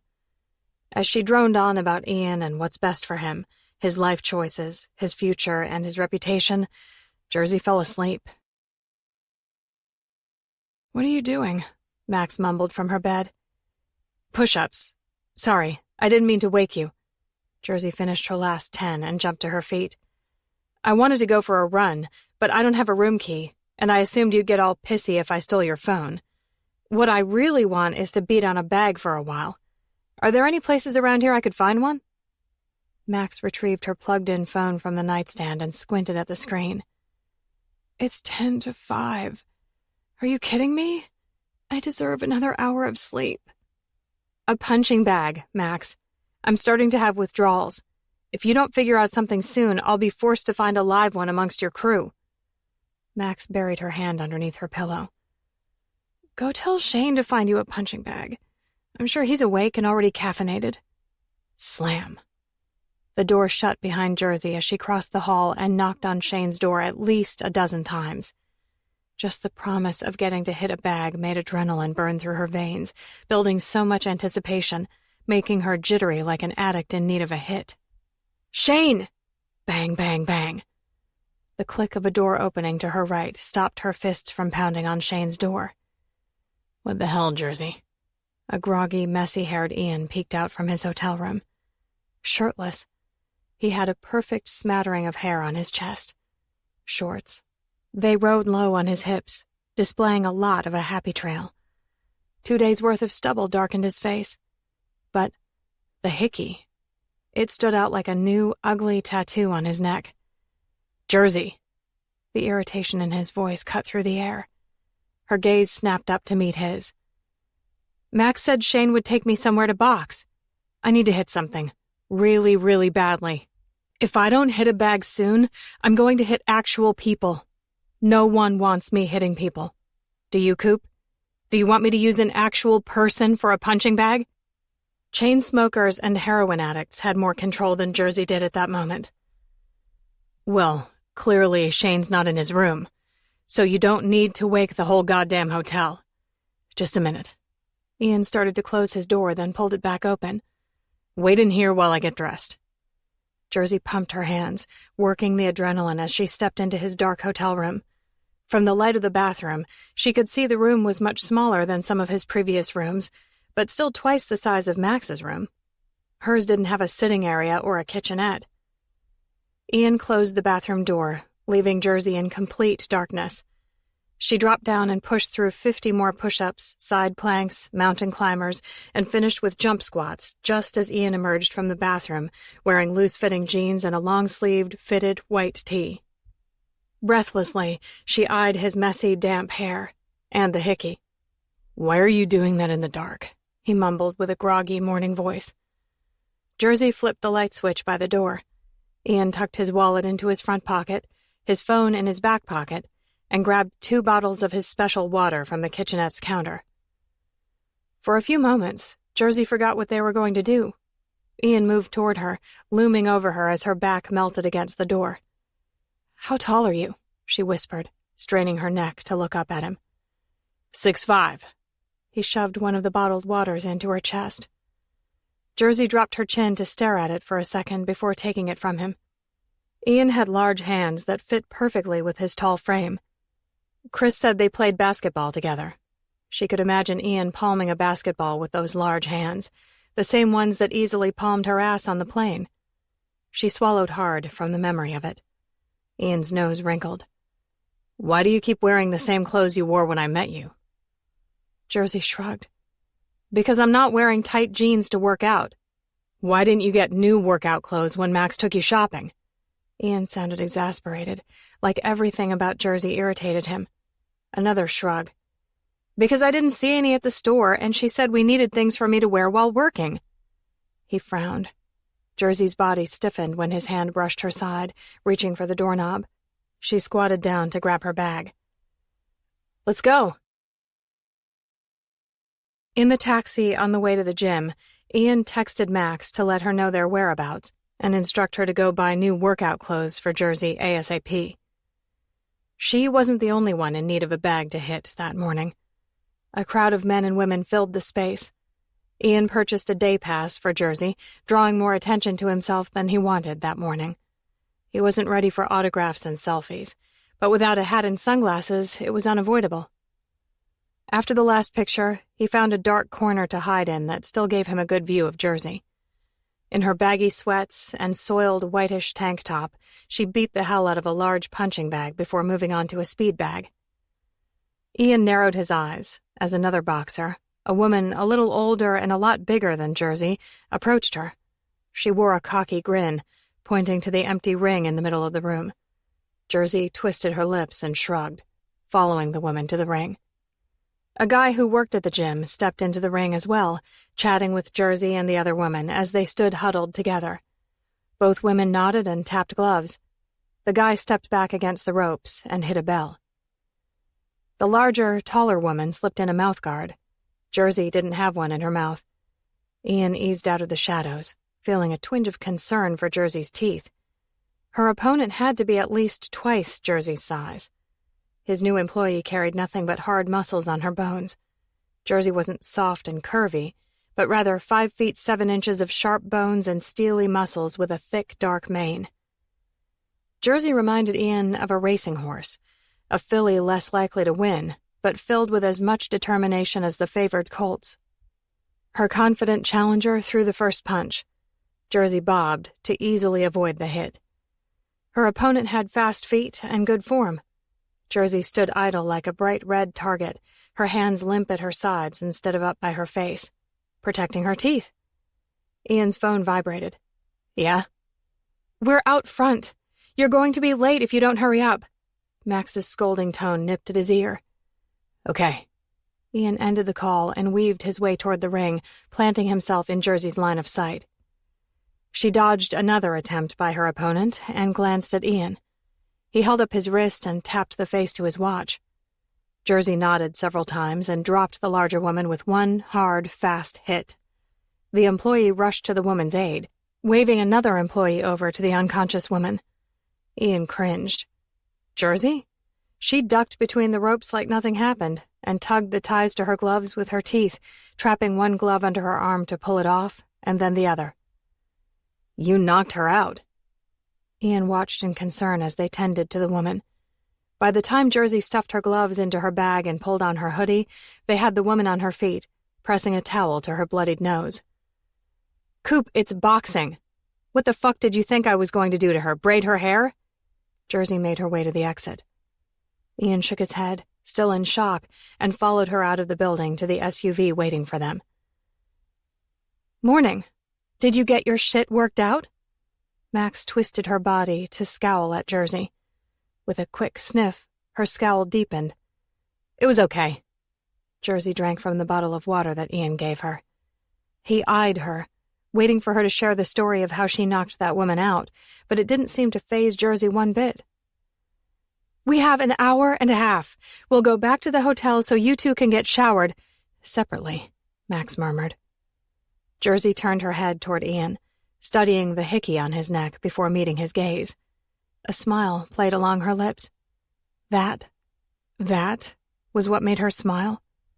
Ian couldn't believe the fight did nothing, but a hickey made her happy. His dick stirred in his pants. After Jersey's striptease on the plane, he needed something. A quick lay, a hand job, a blow job, or just an extra 5 minutes in the shower. The woman possessed something he didn't anticipate. A look. Jersey had a subtle beauty, one you might miss if you didn't look closely. Over the previous weeks, her body had gained a few soft curves. Her face began to fill out, taking the edge off, no longer gauntly. But it was her eyes. It had always been her eyes that told her story, shared every emotion. Earthy browns, rich like shades of clay, deep and full of wonder and desire, heartbreak and determination. She could ball her hands and clench her teeth, but her eyes never lied. Shane pulled up next to the side door, and Max handed Jersey a room key card. You two have 45 minutes. We'll grab food and... Max rubbed her nose. New workout attire. Jersey rubbed her nose, too, but only using her middle finger. Ian bit his lips together and opened the door before he landed on Max's shit list for laughing at Jersey's not-so-gracious response. Yes, boss. Ian winked at Max while shutting the door. I stink. Jersey dropped her head as Ian held open the side door to the hotel. You do. He smirked, but she didn't glance up at him to see it. I stink too when I exercise. Max will get you some new workout stuff so you only have to wear around 1 day's worth of stink.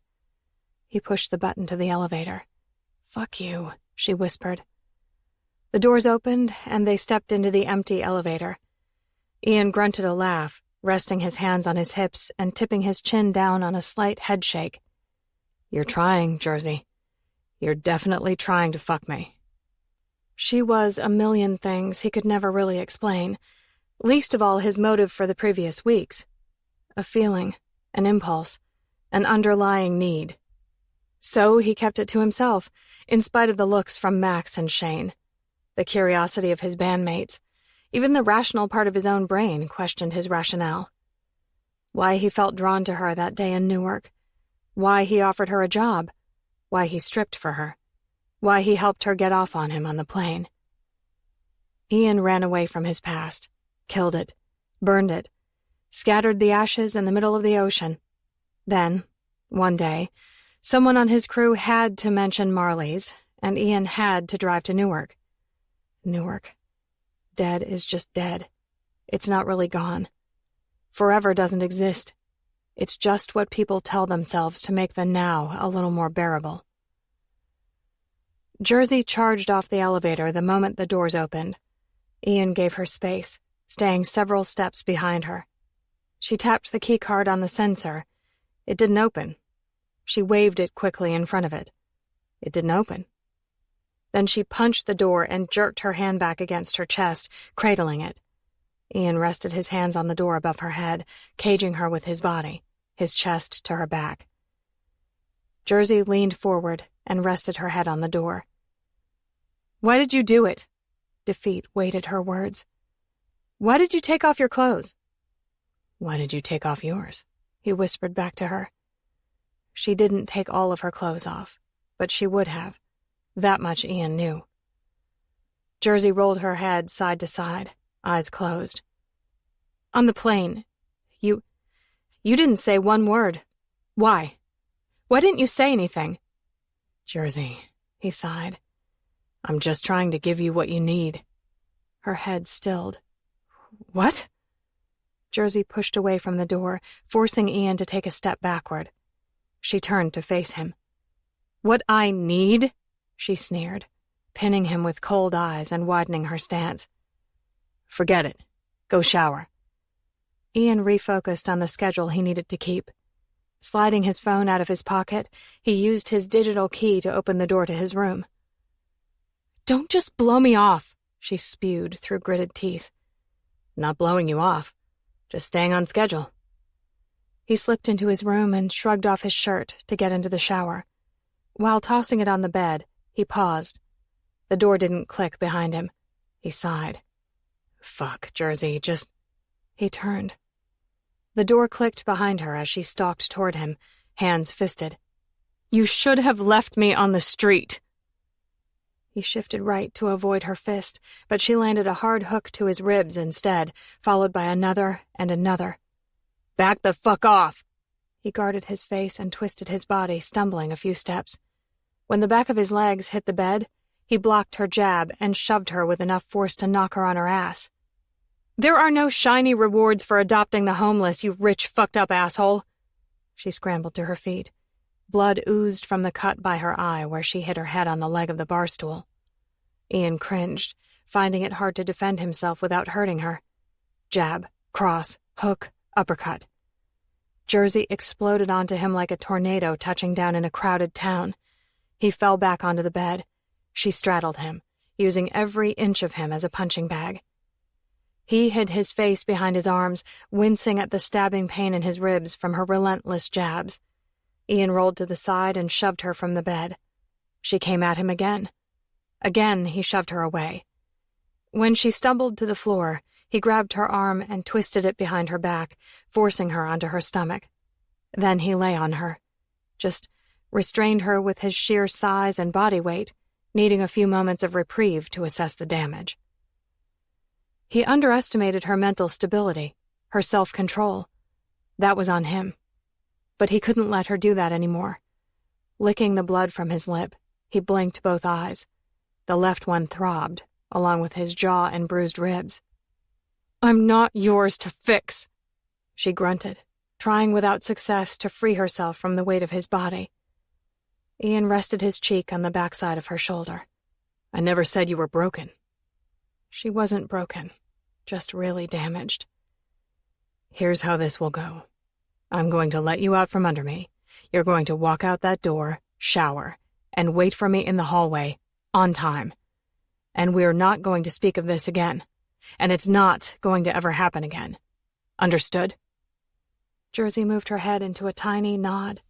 Ian released her arm and eased off her 1 inch at a time, readying himself for her to lose it again. He lumbered to standing, and so did she. They faced each other, both bloodied and bruised. "When's the last time you spoke to your family?" Her question gave him whiplash. "When's the last time you spoke to yours?" Jersey's mouth turned downward. "What makes you think I have a family?" "What makes you think I have one?" "You're an asshole." She pivoted and retreated to the door. "Yeah, well, so are you." He didn't wait for her to respond, leave his room, or figure out how to open her hotel room door with the keycard. Ian closed and locked the bathroom door, removed the rest of his clothes, and stepped into the hot shower. Chapter 13. Just as Jersey unplugged the hairdryer, Max opened the door to the hotel room. She paused, blinking several times at Jersey's reflection in the mirror, the unmistakable cut by her eye, and red bruise along her jaw. "Ian's going to fire me." Max stepped the rest of the way inside of the room, and the door shut behind her. "He's going to fire me and keep you, which is insane." Max tossed her purse onto the desk. "Because I do everything for him so he can focus on the one thing he loves most in life. I am the keeper of schedules, the fixer of catastrophes, the right brand of crackers, the 24 room-temperature glass bottles of spring water neatly lined up and ready to go before he even realizes he's thirsty." She tore open the blinds to the room and sighed while staring out the window. "And I do it because I love my job. I do it because he loves his job. I do it because I respect him. I genuinely respect him and how he chooses to run his business. I respect the way he treats his employees, his fans, and other musicians." Jersey shut off the bathroom light and slid around the corner, unable to make eye contact with Max. "But here's the issue. I don't know why a man worth millions of dollars picked up a stranger off the street, clothed her, fed her, employed her, did whatever it was he did to or with her in a private jet last night, then allowed her to assault him, and still refuses to let her go or explain to anyone around him his reasoning for keeping her. I just can't wrap my head around this. But he just kicked me out of his hotel room for caring about him. Have you seen him? Have you taken a good look at him? The hickey is the least offensive thing he has going for him at the moment. I just stood in the hallway canceling his appearances for today. The silver lining is he doesn't have to perform for 2 more days, and hopefully makeup will do the trick by then. Unless you decide to take out your anger on him again." Jersey rubbed her bruised knuckles. If Ian killed Dina and Charles, she knew death would never be enough. People like Max held him too high on an unreachable pedestal. One blow, one cut, it would never be enough. Jersey would bring down his whole world, killing him slowly, so slowly he wouldn't even realize the end was near. But if he didn't kill them, then the man down the hallway genuinely cared for her and her needs. Either way, she had to dig deeper and find the truth. "I'm sorry." Jersey turned and opened the door. "For what?" Max asked on a chuckle. "I'm not sure yet."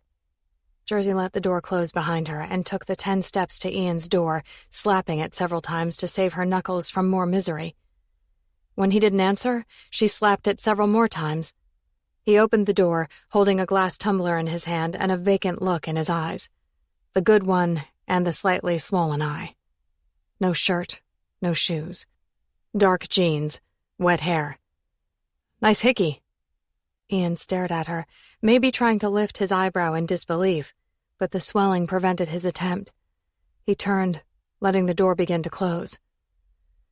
Jersey shoved her foot into the space before it clicked and followed him inside the room. The knocked-over bar stools and displaced coffee table were back in their spots. Ian collapsed onto his bed, leaning against the turquoise padded headboard, gaze locked to the basketball game on the television. Basketball. Clearly, he liked it. Did that mean he played it? Did he play it with Chris? Ian sipped his drink while expertly ignoring Jersey. What would he say if she just asked him? Did you accidentally run over 2 people 8 years ago and let your rich family keep you out of prison? Did you take away my entire future? The only people I've ever loved and who ever loved me? Would his reaction give her the truth? Or would it land her on the street again, with no answers, no job, and no way to get back to Newark? Jersey slipped off her shoes and crawled up the bed, in uncharted territory, with her thoughts warring between revenge and redemption, a second chance at a life lost 8 years earlier. Was Ian the devil or her savior? He leaned a few inches to the side to see the screen past her. She straddled his legs, this time wearing jeans and a gray fitted tee, more clothes than Ian wore. Jersey took his glass from his hand, bringing it to her lips. It burned her mouth as she swallowed it. Not water, she mumbled, setting the glass on the nightstand. Ian's gaze followed the glass, lingering there even when Jersey released it. She ghosted her thumb over the red haloed bruise around his eye. I'm nothing, she whispered. Insignificant. Forgettable. No one would miss me if I died. No one would look for me if I were lost. No human has ever cried for me. With her index finger, she used a feather's touch to trace the cut on his lip. I am unloved. Her words snagged in her throat. They hurt a lot less when they were just thoughts. I am unlovable. His inward gaze focused on her as if her words woke something up inside of him. She gave him her truth. Maybe he would give her his truth. A risk she had to take, knowing she might fall for a lie. Was Ian a lie? So why... She brushed his cheek with her nose, closing her eyes. Why do I feel like you're making up for something? Why do I feel like you didn't simply meet me by chance? Why does it feel like you found me? Her lips touched his mouth. Jersey. Her hands pressed to his cheeks as she kissed him. Softly, slowly. A shy kiss. An inexperienced kiss. A simple touch that made her tremble. Pulling back an inch, their gazes locked. Tell me to go, Coop. His eyes flitted along her face. I can't. Then ask me to stay. Ian's brows turned down. I can't. Revenge held its own intimacy. Jersey felt it when she killed the man who sexually abused her and took photos of her. Before he completely bled out, she kissed his cheek and thanked him for making her a little bit stronger. For a single blink, a second, a flash, she felt the intimacy between them. He came into her life. He took something that wasn't his to take, and she returned the favor. They both learned from each other. A messed-up symbiotic relationship that ended when she no longer had anything to take from him. Jersey slid her fingers into Ian's hair. Then give me what I need. There was only one way to find out how much she needed to take from Ian Cooper. What do you need? He brushed his nose along her cheek the way she did to him. The truth. She needed the truth. But something told her he wouldn't hand it to her. She would have to take it from him, one piece at a time. Jersey pulled back just enough to see his eyes. I need you to know I'm not sorry. For what? A slight crease formed along the bridge of his nose. Her gaze swept along his face and neck, taking in all the marks she left on him. For anything. Ian nodded in tiny increments for several seconds before pressing the pad of his thumb to the cut by her eye. Neither am I. He pressed it with enough pressure to make her flinch, as if he meant to draw pain from her. The tremble, The weak moment of insecurity that she surrendered to his touch minutes earlier vanished. Jersey grabbed his wrist and jerked his hand away, narrowing her eyes. Ian smirked. "You're going to lose your hand, Coop." He expressed everything through a look, a code waiting to be cracked, a challenge waiting to be accepted. The truth. Just get the truth. Jersey leaned in to kiss him again. Ian pulled away, leaving her hanging and slightly off balance in her mind. She clenched her teeth, her gaze hard and fixed to his. He taunted her again with his silence and indecipherable expression. Swallowing her saliva instead of spewing it in his face, she climbed off his lap, shoved her feet into her shoes, and made slow steps to the door, pumping her fists and fighting the urge, the need, to control him. Ian Cooper liked control. He liked the game. Little did he know he would never win. "Oh!" Max jumped back with her fist ready to knock on Ian's door as Jersey opened it. "I wondered where you went." She craned her neck to see past Jersey to Ian. Jersey returned a tight-lipped smile. "Might want to get me a pregnancy test and some condoms and an STD test for your rock star." Max's jaw fell open as her eyes bulged from her head. Bumping Max's shoulder, Jersey returned to their hotel room. Ian turned up the volume to the basketball game as Max let the heavy door slam shut behind her. "I was coming over here to apologize for crossing some invisible line with you earlier, but if I need to get that girl a pregnancy test, then you need to get your shit together and tell me what's going on with you." "She's not pregnant." Ian kept his attention on the game. "Did you use a condom?" "None of your business, Max." He shot her a quick glance. She curled her hair behind her right ear and planted herself at the end of his bed, blocking his view of the television. "Did you cancel your appearances for today?" When he didn't answer her, she crossed her arms over her chest and twisted her lips for a few seconds. Oh, that's right. I did that. I do everything but wipe your ass, but you knocking up a homeless girl who works for you, that's none of my business? Really? That's how you want to play this?"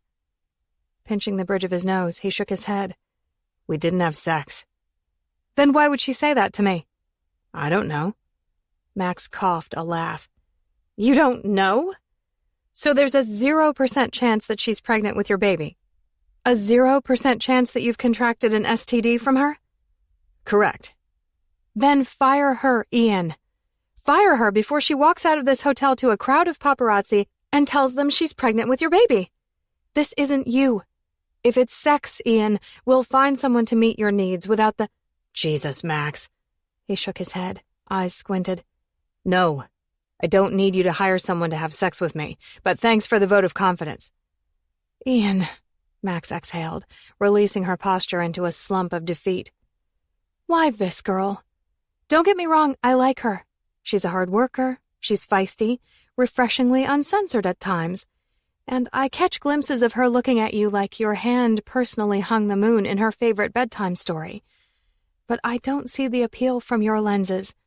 Out of millions of women, why her?" The answer should have been simple, and when he saw Jersey at the hot dog stand in Newark, it felt simple, fated, a chance to right wrongs. As the weeks passed by, the answers became more complicated, motives blurred. Reality twisted and tangled good intentions into a mess, a dangerous mess. "I know what I'm doing." "You do?" Max's head canted to the side. Ian nodded. He had no idea what he was doing, but he felt no need to burden Max with that truth. She was right. "Do I need to talk to her?" Ian shook his head. "Do I need to get her pregnancy tests, condoms, and an STD test for you?" Another headshake. "Did you donate a kidney to this girl?" Ian tilted his head, refocusing on the television as a tiny grin stole his lips. Max grumbled and pivoted on an eye roll before leaving his hotel room. Chapter 14. Jersey set in on a few meals with Ian, Max, and Shane, while Ian healed from their little dispute. Other than the occasional prolonged, expressionless glance, Ian never spoke to her. Max kept the conversation focused on business. After the Chicago concert, Chris found Jersey and tugged the back of her shirt. She whipped around, not fond of anyone touching her. He gave her a sad smile. She mirrored his sadness, and after a minute or so, she stepped into his embrace. If revenge could be intimate, then separation felt torturous. Cash. I got paid in cash because I don't have a real identity, he mumbled, resting his cheek on her head. Jersey nodded. She, too, received an envelope of cash earlier that day after Max confirmed that Jersey didn't know her social security number or have a bank account. What are we doing? Chris pulled back and met her eyes. She knew what he meant. Were they just working because that was the only job they had? Or was there a purpose to the coincidence, to Chris's claims about Ian? It might have been him, Jersey frowned. He's too... She shook her head. I don't know. It's hard to explain, but he's hiding something from me. I can feel it. I can see it in his eyes. It's guilt and something else I can't quite figure out. Anger? Resentment? I don't know. But I'm afraid to mention Dina's and Charles's names, and... She watched some of the crew squeeze past them. Chris nodded toward the other hallway. She followed him into the dimly lit area. People don't like to keep this shit to themselves. Chris leaned close to her so no one could hear him. The guilt. It's too much. He's dying to tell someone. He has to be. All these years of keeping it to himself, there's no way it's not taking its toll. He'll tell you. But he has to trust you more than anyone else. You have to gain his trust, Jers. She shook her head. I don't know how to do that. I've tried to get close to him. He pushes me away. He's a guy. Crawl into his bed, suck his dick. Jersey scowled. Chris held up his hands. I'm not pimping you out to a murderer. I'm giving you a chance for revenge. Don't look at me like I've offended you, like you're too goody-goody for the job. I've seen where you live, how you bathe, the dumpsters where you find food. It's called survival, and you damn well know it. Chewing on the inside of her cheek, she averted her gaze. For your information, I've tried to crawl into his bed. He dismissed me.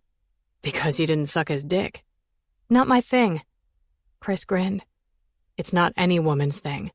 It's not supposed to be. It's a guy's thing. Then you suck his dick. Chris shrugged. Statistically, he's most likely going to want you to do it. But if you try and he stays limp in your mouth, let me know. I'll see what I can do. You're disgusting. Her nose wrinkled. Every guy is disgusting. Even the ones who have a wife and two bratty little kids sitting next to them at church every Sunday morning. If you think for 1 second that they're focused on salvation instead of their secretary blowing them in their office the next morning, then you're just too damn naive. Jersey blinked several times. Do you think of me blowing you? I jerk off to the image of it at least twice a day. Her eyes narrowed into menacing little slits as she balled her fists. No. Chris laughed. You don't get to be pissed off about that.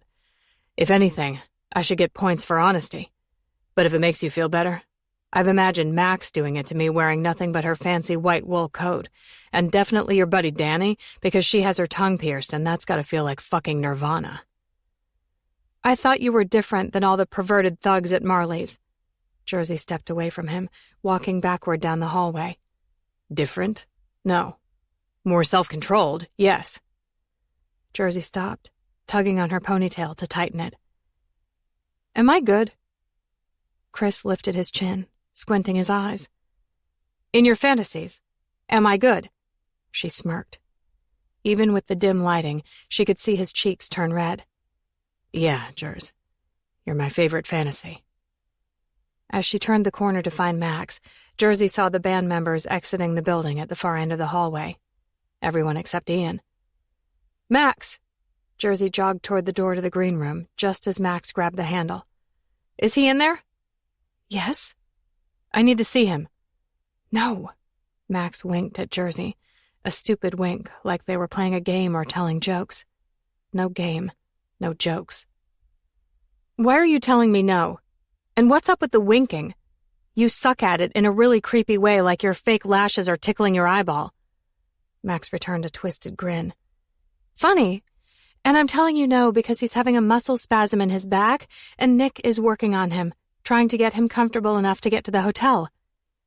Oh, well, I just need a few minutes with him. Nope. Sorry, Jersey. Maybe later. Can you at least give him a note for me? Text him. Jersey scowled at Max. Max rolled her eyes and dug through her handbag for a receipt and a pen. You should use some of that newly earned cash of yours to buy a phone. I don't have anyone to call. Ian, apparently you could call him so I don't have to pass notes during study hall for you. Jersey returned a sour face as Max handed her the receipt and pen. Deep down, she liked Max. How she wanted to be Max. What a life to have. Hi, Coop. I was thinking of sucking your dick. Have a few minutes to spare? Jersey folded the receipt and handed it with the pen back to Max. I'll wait outside for his response. She shot Max a toothy grin. Don't hold your breath.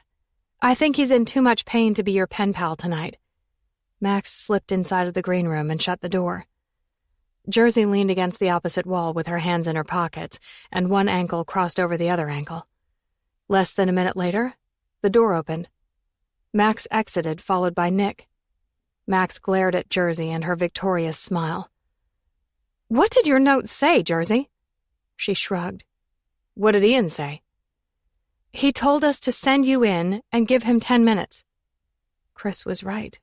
The perverted bastard was right. Jersey winked at Max, making it look awkward and exaggerated like Max's crazy wink earlier.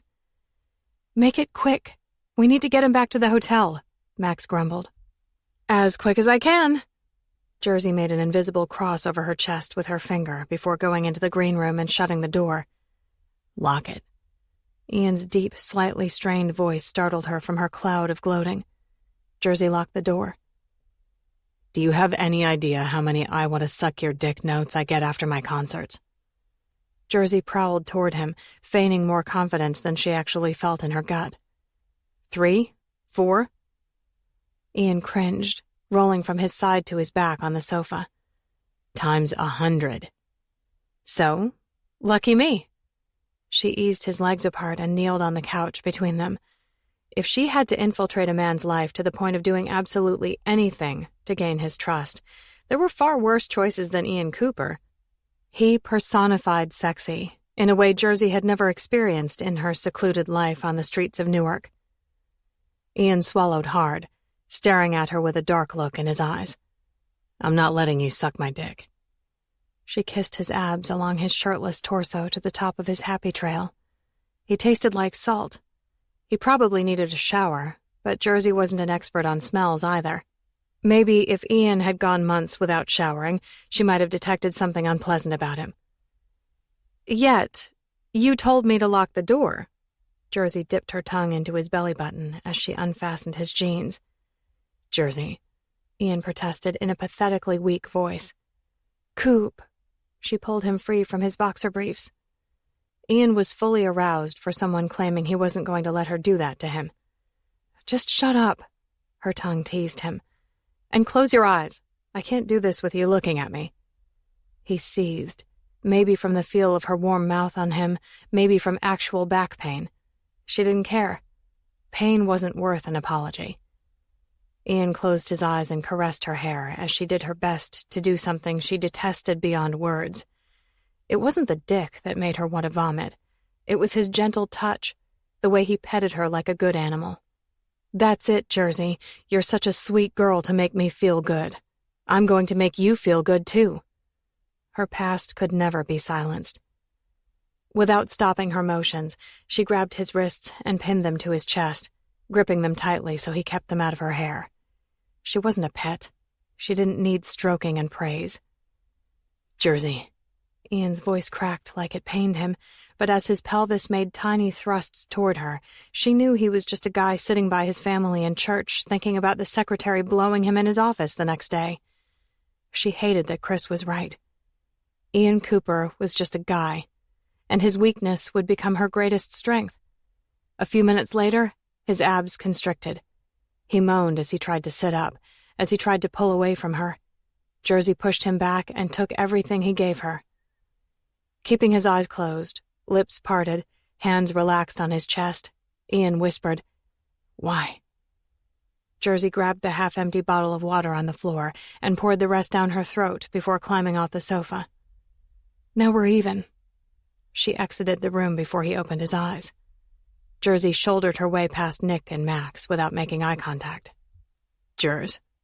Chris passed her, wearing a concerned expression, while trying to grab her arm to stop her.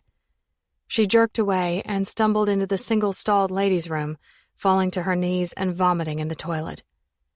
When men raped women by thrusting their dicks into women's mouths and spewing their disgusting bodily fluids down their victims' throats, vomiting was the only way to numb the pain, silence the guilt, and regain some sense of control. Ian didn't rape Jersey, but he didn't stop her either. She needed to remember that beneath that appealing exterior and seductive voice lived a man. A simple, predictable, self-serving dick of a man.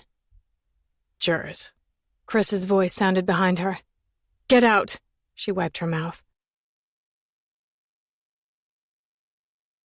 Chapter 15. Will you consent to STD testing? Max casually asked while looking over the breakfast menu in their shared Madison, Wisconsin hotel room 2 days later. Jersey hadn't seen Ian since their encounter in Chicago.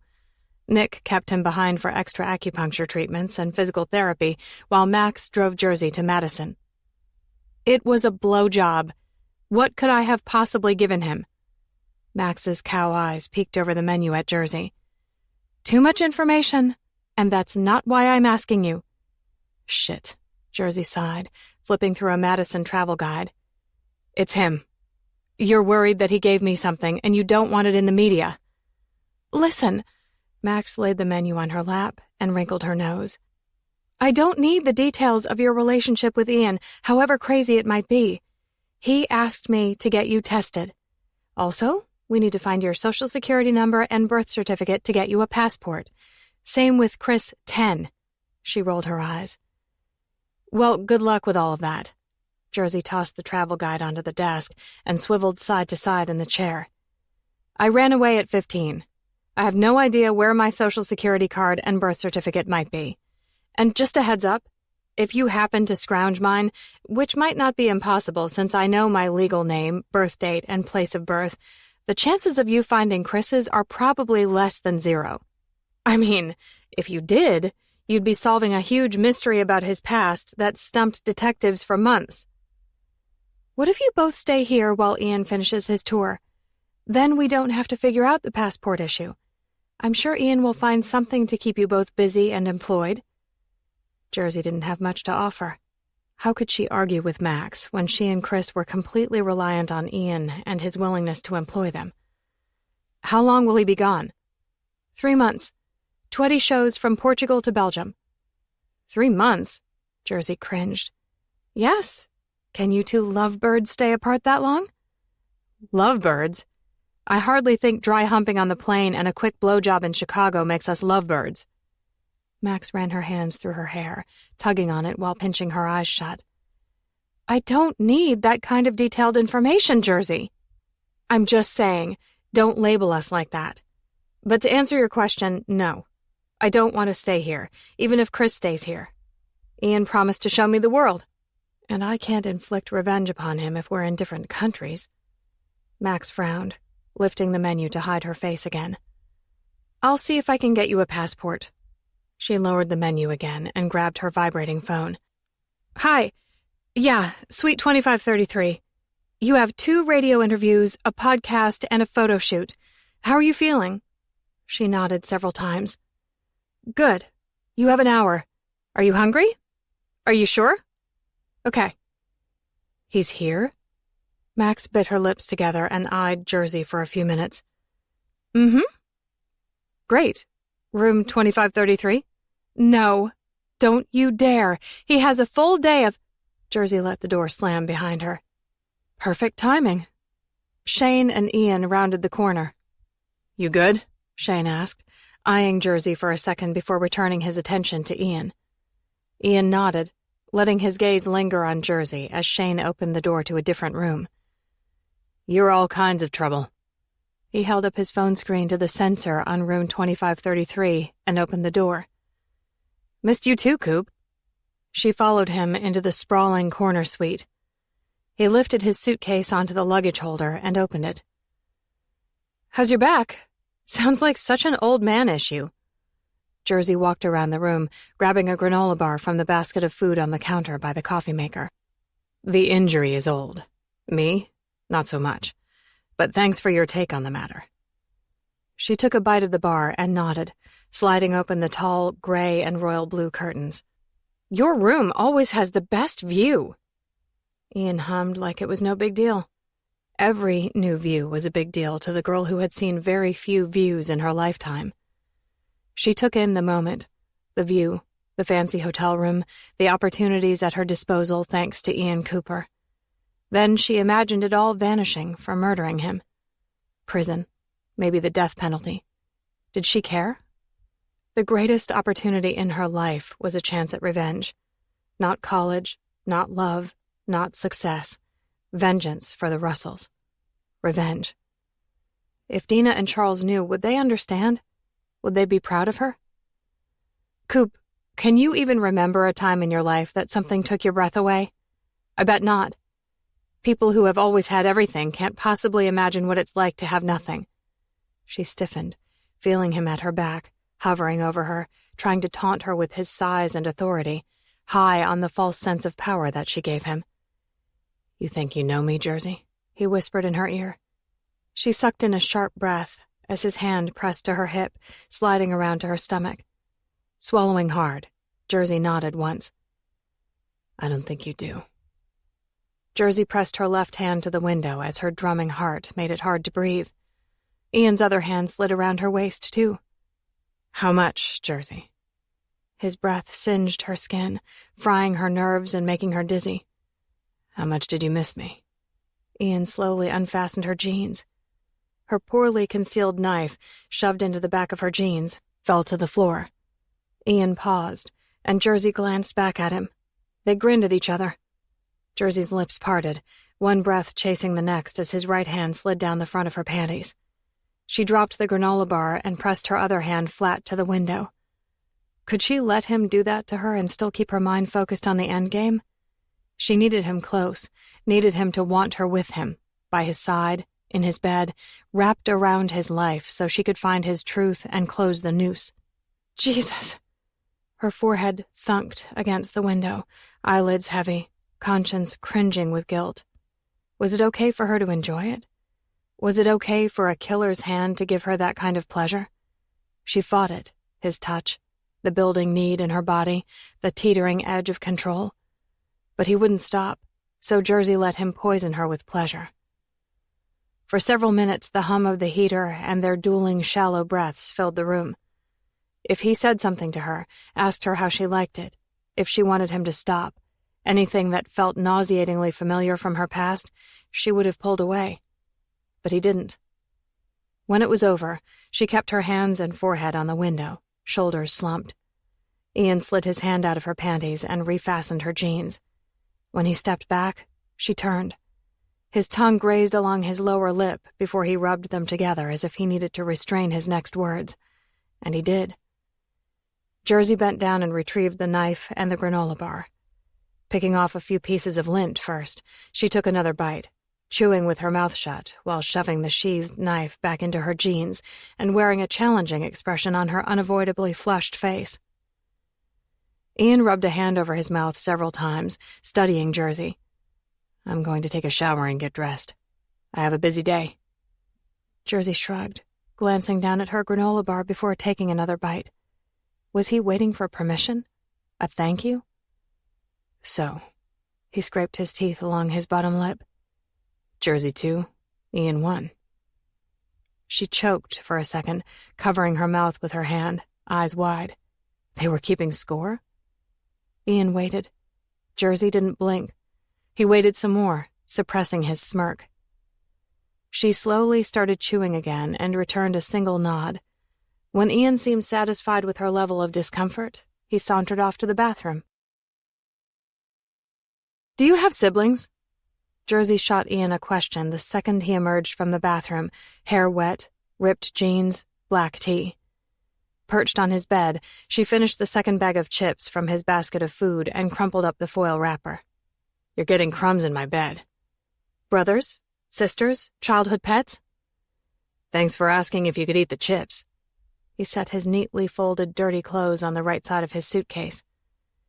Did your mom bake cookies? I had a foster mom who baked cookies, but they were a sugar-free kind. Well, sweetened with dates and bananas. I didn't complain because it was food, you know? She didn't say Dina's name, but she wanted to say it, see how he might react. Ian stood at the end of the bed with his arms folded over his chest. Jersey tried to ignore her attraction to him. It had no place in her plan. Yeah, I know. He pulled his phone from his pocket. No. She grunted a laugh, tearing open a box of fancy chocolates. You don't know. Ian gave her the hairy eyeball for a few seconds before returning his attention to his phone. Let's go. Can I go with you today? Ask you a million more questions that you refuse to answer? You have a job to do, and so do I. He headed to the door. Jersey hopped off the bed and chased after him. Coop, if I don't go with you, how will I even the score? Ian stopped with his hand on the doorknob, his back to Jersey. He glanced at her over his shoulder. You have chocolate on your face. She wiped both sides of her face with the back of her hand. He turned around and shook his head. It's still there. A frown pulled at her lips as she scrubbed both cheeks with the palms of her hands. Ian chuckled. Why would it be on your cheeks? Did you roll in my chocolate? Jersey started to narrow her eyes, ready to punch his pretty little face. Stop giving me that scowl. He grabbed her face and leaned down, stopping a breath away from her mouth. She grabbed his wrists without pulling him away as she held her breath. He licked the corner of her mouth like an overly friendly dog. Jersey's nose wrinkled. Yuck! She tried to shove him, but he tightened his grip on her face and kissed her, fusing his mouth to hers like they were stuck together. Tasting the inside of her mouth like his tongue was on a treasure hunt. Time to go, Max called, knocking 3 times on the door. Again, Jersey tried to push him away with her hands even though her mouth fully participated in the kiss. I don't like this silence, she pounded on the door again.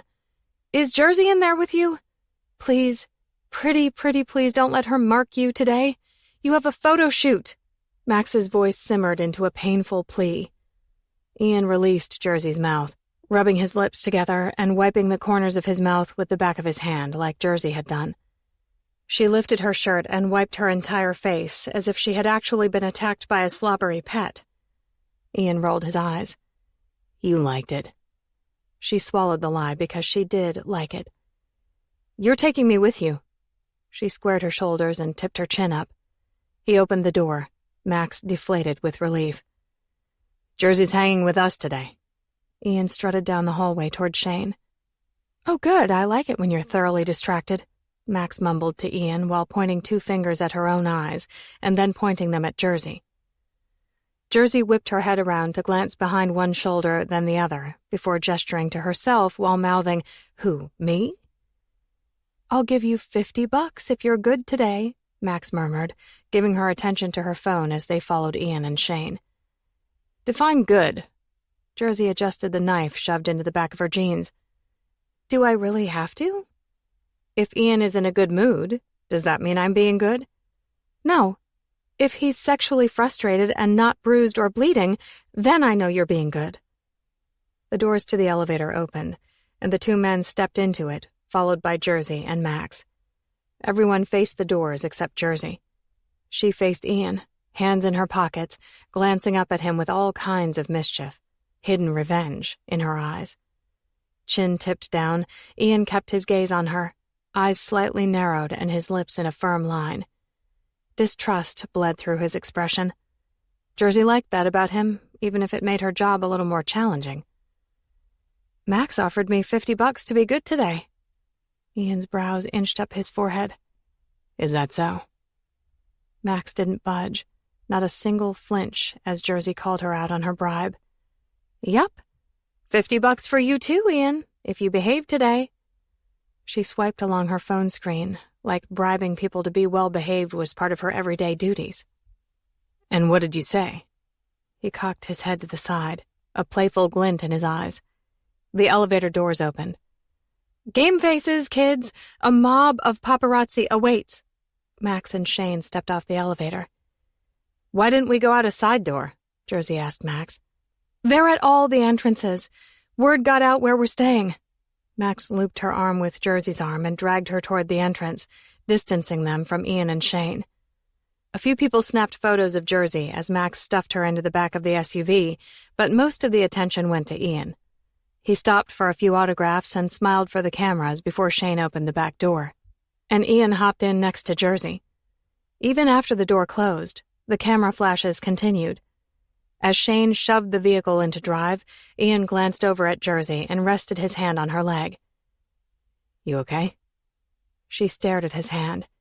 Jersey liked the feel of Ian touching her, but she hated the memories of being touched, a polarity of emotions that warred inside of her. Of course. I used to deal with that popularity crap at Marley's. I couldn't leave the building without someone snapping my picture or asking for my autograph. I was kind of a big deal around there. You know, my undefeated title and all that. Ian squeezed her leg. I can see that about you. Jersey hugged her arms to her chest, unsure what to do with them while he continued to use her leg as a rest for his hand. After several stiff minutes, he retracted his hand and fetched his phone from his pocket. She relaxed her arms a tiny centimeter at a time to conceal her relief. I don't know, Ian. Last year's cover is going to be hard to beat. Max held up a magazine with Ian on the cover, naked except for a guitar covering his man parts. He chuckled. Squint all you want, Jersey. You're not going to see past the guitar. She leaned closer, continuing to squint. Shut it, Coop. I'm just trying to see the title of the magazine. Coop? Max twisted her lips to hide her amusement. Ian grabbed the magazine from Max and held it up, as far away from Jersey as possible. Can you read the title? Jersey shook her head and squinted. He moved it a bit closer. Now? No. She leaned closer and took it from him, bringing it less than 2 feet from her face. Now I can. Jesus, Jersey. You need glasses. Ian shook his head. She knew that. Dina took her to the eye doctor. They got her a prescription and picked out a sleek pair of frames for her new glasses. The day Dina died was the day she was supposed to take Jersey to pick up her glasses. 20/20 vision and pizza on the same day. A day that should have been one of the best days of Jersey's life turned into the worst day of her life. Worse than the day she took a man's life. Worse than every day she was abused physically and sexually. Worse than any day she exchanged her body for something like food or antibiotic ointment. Jersey nodded, handing the magazine back to Ian. This one time, Marley let me look through his thick glasses. It was like a whole new world to me. He said they probably weren't the right strength for my eyes, and that I shouldn't look through them that long. Like they could have messed with my sight or something, but I didn't care. So sometimes when he'd doze off in his chair, I'd ease his glasses from his face and wear them outside just to see all the shit that I'd been missing. Ian frowned, and so did Max as they stared back at Jersey. We're going to get you glasses, Max said without even looking at Ian. Jersey's gaze shifted to him. Ian nodded several times. His expression held an uneasy sadness. It's fine. I just got paid. I can probably afford a pair of glasses if I don't buy a phone, like Max suggested. I can just send you messages on receipts. Right, Coop? Max faced forward again. A smile cracked Ian's frown as the car stopped at an old warehouse. They spent 2 hours at a photo shoot, grabbed coffees on the way to a radio interview, more coffee and a clothing change before a television appearance, and finally a 30-minute podcast with a young woman who was some sort of social media influencer. Where to now? Jersey asked as they piled in the SUV after taping the podcast. The venue for the sound check. And then you'll clock in and explain to Danny where you've been all day. And your coworkers will hate you, so there's that fun. Max glanced back at Jersey as Shane gunned it out of the parking lot. With a solid 50-50 chance of killing everyone's favorite rock star, Jersey wasn't concerned about winning any popularity contest. When they got to the venue, Jersey started to walk in the direction of the long line of tour buses, but Ian grabbed her hand and pulled her in the opposite direction. I have to work. You will, in a bit. He pulled her into the building as Shane led the way and Max followed behind them. Their locked hands drew a few lingering glances from some of the crew as they made their way to the lower level and the green room. "Hey," Ian greeted his bandmates, who were in their usual spots, playing video games. They returned their half-interested greetings, not giving Jersey more than a quick glance and polite nod as Ian pulled her to a sofa back in the corner of the room. Ian shut off the lamp next to it, giving the corner a feeling of privacy compared to the rest of the room. He opened a bottle of water and drank half of it. Then he handed it to Jersey. She stared at it for a few seconds before taking it from him and drinking the rest. "You didn't even the score today. I'm a little disappointed." He plopped on the sofa and leaned back, propping his feet up on the opposite end. Jersey returned a nervous laugh, setting the bottle on the small table next to the sofa. "Well, we were never alone." "That's my life." He held out his hand. After a few seconds of hesitation, she rested her hand in his. He pulled on her until she stumbled into the sofa, landing on top of him. "You have to get creative," he whispered as her face hovered over his face, the ends of her ponytail brushing his cheek. She swallowed the rush of anxiety that came with her body pressed to his. "You have sound check." "In 45 minutes. His gaze swept along her face. "I have to help set up the merchandise stands." "Someone else can do it." "I could get fired." Ian grinned. "Then your boss is a dick." Jersey didn't want to smile, because no matter how much she tried to convince herself to treat Ian like an opponent, like the enemy, she couldn't stop herself from liking the way he looked at her or the way she craved his next move, his next touch. Not giving a second thought to the onlookers, she brushed her lips over his mouth, baiting him while slowly torturing herself. He took the bait, lifting his head up just enough to capture her lips. He kissed her with a patience she didn't expect. That was his strength, giving her a hook when she expected a jab, throwing her off balance, making her question her true intentions, jumbling thoughts, casting doubt. "Coop," she whispered between kisses. "I like kissing you." He grinned against her lips. "Say that again." Ian teased her bottom lip with his tongue. She flicked her tongue out to meet his. "I like kissing you, Coop." Ian rolled them onto their sides, pinning her back to the sofa as he kissed her harder but still slowly. He bent his top leg, wedging it between her legs as his hand slid down her hip, guiding her top leg over him until they were scissored, a tangled mess of limbs. His hand drifted from her hip to her face where his thumb brushed her cheek before he stroked her hair. Jersey pulled back, a little out of breath. "Don't do that." "Do what?" His brow wrinkled. "Stroke my hair."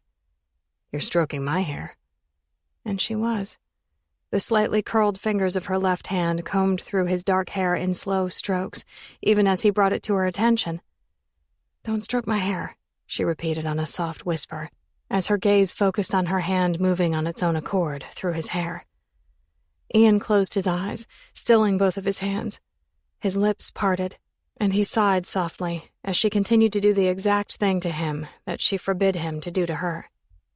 After studying every curve of his face, including the exact spot high on his cheeks where his long eyelashes rested, she let her eyes close and her fingers slow to idle in his hair. Jersey dreamed of the handful of moments in her life when she felt so safe, normal, content. When G let her sleep next to her, when Dina and Charles welcomed her with love into their home, when Chris kept her warm and read her soothing passages from his books. "Jersey?" A while later, Max's voice brought her out of her dreams. Jersey's eyes fluttered open. "You have to work, and Ian has sound check. Have him out that door in 5 minutes." Max smiled before pivoting and exiting the room. No lecture, no frowning. She could have woken him herself and kicked Jersey out, but she didn't. As Jersey moved her leg to untangle them, Ian shifted, opening his eyes and making another quarter turn with their bodies, pinning her beneath him, wedging his pelvis between her legs. "Are you trying to escape?" He nipped at her lower lip.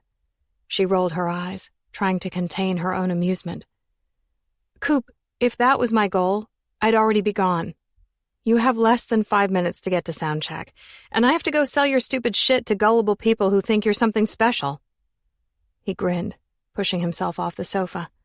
"Get out of here." Ian grabbed a new bottle of water, twisted off the cap, and brought it to his mouth with his grin still in place. Jersey peeled herself from the sofa, straightening her shirt and adjusting her knife as she eyed him through a contrast of emotions. Why did everything good in her life have to morph into something bad? Chris labeled her chance meeting with Ian as simply fate. Jersey considered it plain fucking cruel. "Jersey?" "Yeah?" She stilled at the door. "Wish me luck." With her back to him, she let a grin slide all the way up her face. "Luck, Coop." She eased open the door.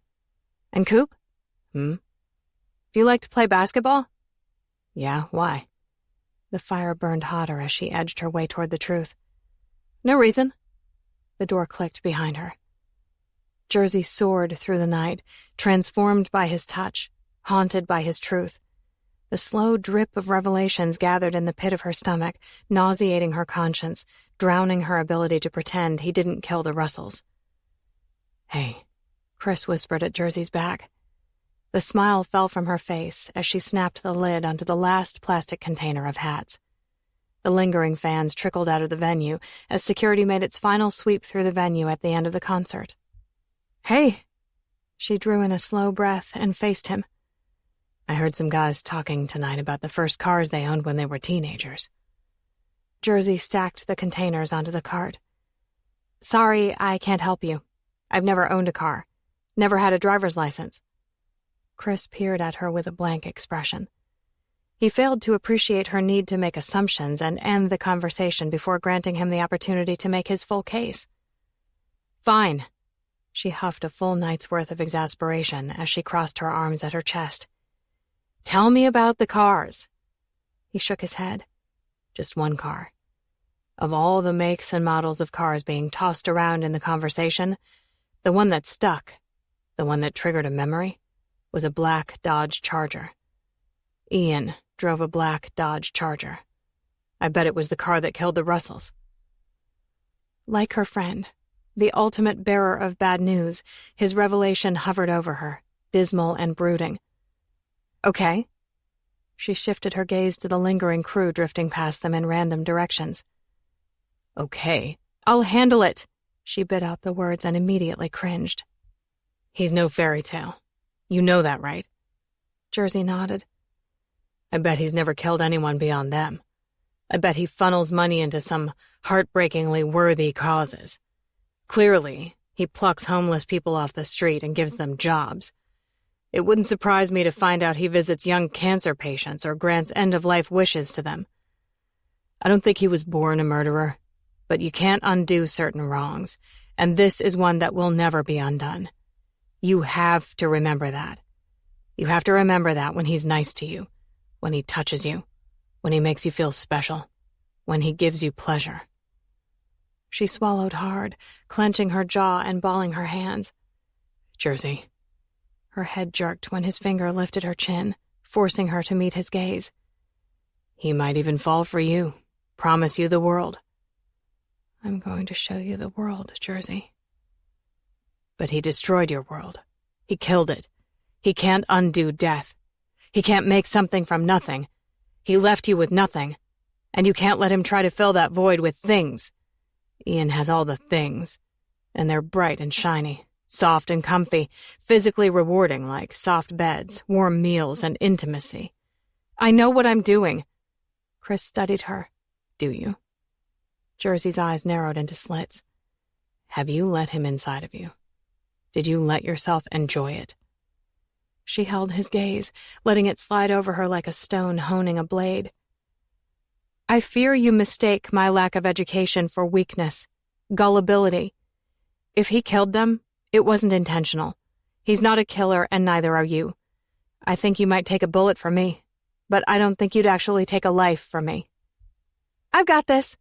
Danny strode up next to Jersey and started pushing the cart of containers. "Max said to meet her at the back entrance." Her words evaporated in the distance. Jersey nodded once, keeping her attention on Chris as her hardened expression softened into her greatest asset, control. You see, I've taken a life, courageously, brutally, with a steady hand and a numb conscience, and I was only 14. I don't fear death or value life anymore. Not my own, not Ian's, and not yours. So when you and your ex-BFF use me as a tool to make sense of your own miserable lives, just remember, I lost my soul before I ever knew I had one. And that makes me everyone's worst fucking nightmare. Before Chris could respond or even blink, she brushed past him and out the back entrance to Max in the front seat of the SUV and Shane holding open the back door. Nice of you to finally join us, Max mumbled on a yawn. The familiar clean guy fragrance filled the vehicle, and Ian's mop of dark hair looked damp, shower damp, not sticky with sweat. Bryson's family home isn't too far from here. We're going there to hang out for a bit. A party? Jersey questioned with a dull edge of irritation. Ian's lips twisted as he studied her or maybe her response. An intimate gathering. Food, drinks, conversation. He grinned. You can skip the conversation. We'll just keep you fed and hydrated. Asshole. Shane chuckled from the driver's seat. You're an asshole too. Her middle finger shot up so Shane could see it in his mirror. I want to go back to the hotel. If you refrain from calling me an asshole too, I'll let you come with me, Max offered. You're my favorite person at the moment, Max. We're all going to Bryson's for a little bit. Ian shook his head while turning his attention to his window and the fading lights of Madison as they wormed their way out of the city. I don't like this. Max shot Ian a nervous scowl as he opened her door. Jersey glanced up at Shane. He didn't look overly enthused either. We stay an hour.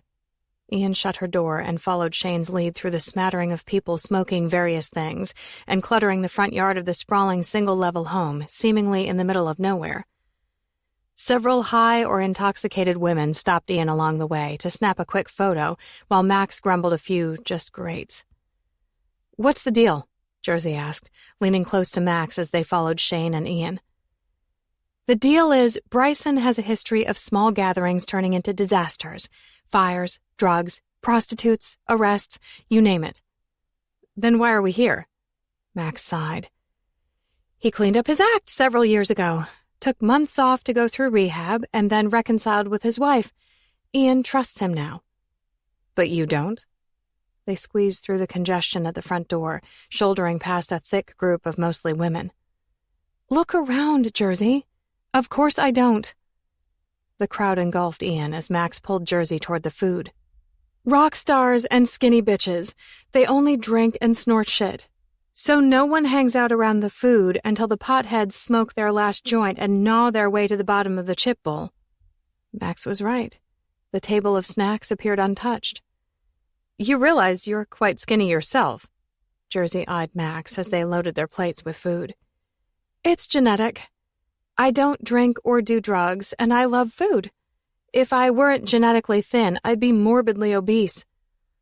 Jersey lifted onto her tippy toes to find Ian in the crowd that was far from an intimate gathering. She spotted him with a beer clutched in one hand, and his other arm draped over the shoulders of a busty brunette. Sitting next to his wife and children at church, thinking about how his secretary would blow him on Monday morning. Ian ever mentioned what car he drove as a teenager? Max laughed, covering her full mouth. I told you! No one knows anything about his life before stardom. Jersey shoved handfuls of chips into her mouth as Ian threw his head back in laughter, and his blowjob secretary gazed at him with her intentions clear in her doe eyes and teeth planted into her bottom lip. Ian slid his hand down the front of my pants this morning. Max choked on her sushi roll. Jersey nodded toward Ian and his secretary. Think he's going to put his hand down her pants before we leave? Max coughed a few more times. You know I don't want to hear about this, talk about it, or envision it in any way, right? With a shrug like her emotions were dead, and maybe they were, Jersey tore her gaze away from Ian and focused on Max. Do you realize we would rule the whole damn world if we had big cock swords carving the way for us? fearlessly and unapologetically impaling anything that got in our way. And by we, you mean women in general, not actually you and me, correct? Jersey licked the salt from her fingers, letting her curiosity return to Ian. Max moved closer to Jersey. The girl, Grace, she's Bryson's sister. I don't know what her relationship is with Ian, but if you're concerned about what could happen, then go tell him how you feel. But don't actually do physical harm to him. Jersey sighed. Another example why men still outrule us. They don't let petty things like feelings get in their way. Where are you going? Max called as Jersey weaved her way through the crowd to the coveted rock star at the epicenter of the gathering. Shane frowned, more like a subtle cringe, when he caught sight of her as he stood guard behind Ian and Grace. You don't own him, Shane warned, keeping his voice just low enough so Ian couldn't hear him. Jersey lurched forward, as if someone shoved her into Shane. He grabbed her shoulders, keeping her upright. She lifted her gaze, flashing him a toothy grin. I own all of you.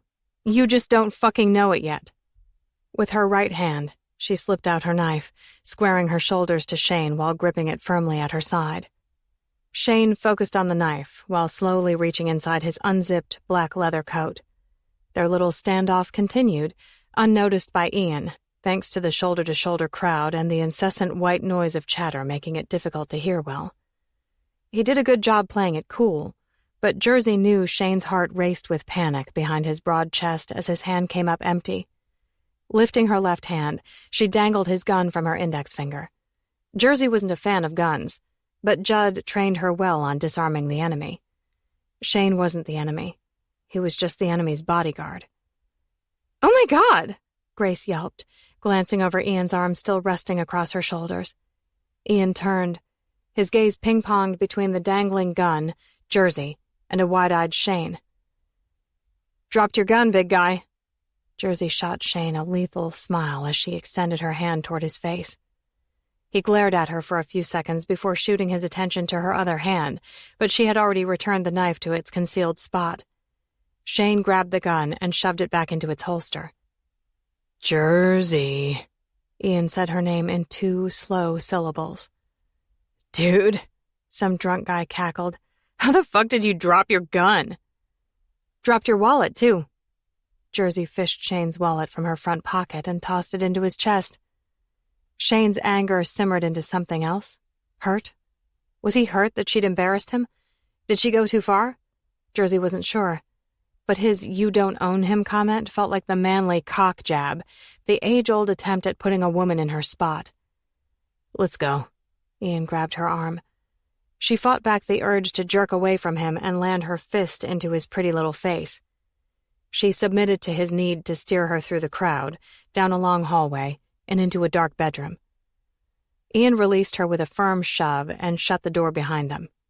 The second it clicked, a knife landed with a thud into the solid wood mere inches from grazing Ian's ear. He froze with his back to her. To be clear, Coop, you manhandle me like that again, shoving me into a dark room, and the tip of that knife will be lodged into your heart. Ian slowly turned toward her. You touch Shane again, his wallet, his gun, or one fucking hair on his head, and your ass will be planted in the back of a squad car. He's a joke. Nice guy sometimes, but I sure wouldn't trust him with my life. The only person around you who is truly capable of protecting you is the homeless girl you pay to sell t-shirts for you. That's pathetic, Coop, and you know it. Is this about Grace? He tilted his head to the side. Grace? Really, Coop? I can't read the letters on your shirt from here, which should make you wonder how I managed to not make you bleed with that knife. I disarmed your bodyguard in less than 5 seconds. My life is filled with nothingness. Nothing to lose because I literally have nothing. Your pretty little head can't even imagine the crimes that have been committed against my body, so do you really think I give a shit about some woman at a party? Ian swallowed hard, lines digging into his forehead. I wanted to ask you what kind of car you drove in your early 20s. What? His head jerked backward. Do you have a driver's license? He nodded slowly, confusion cemented into his face. Then tell me what cars you've owned in your life, specifically in your early 20s. Jersey clasped her hands behind her and rocked back and forth on her heels. Ian shook his head, gnashing his jaw. Jersey didn't let his aggravation deter her. Cars? That's what started this tonight? Yes.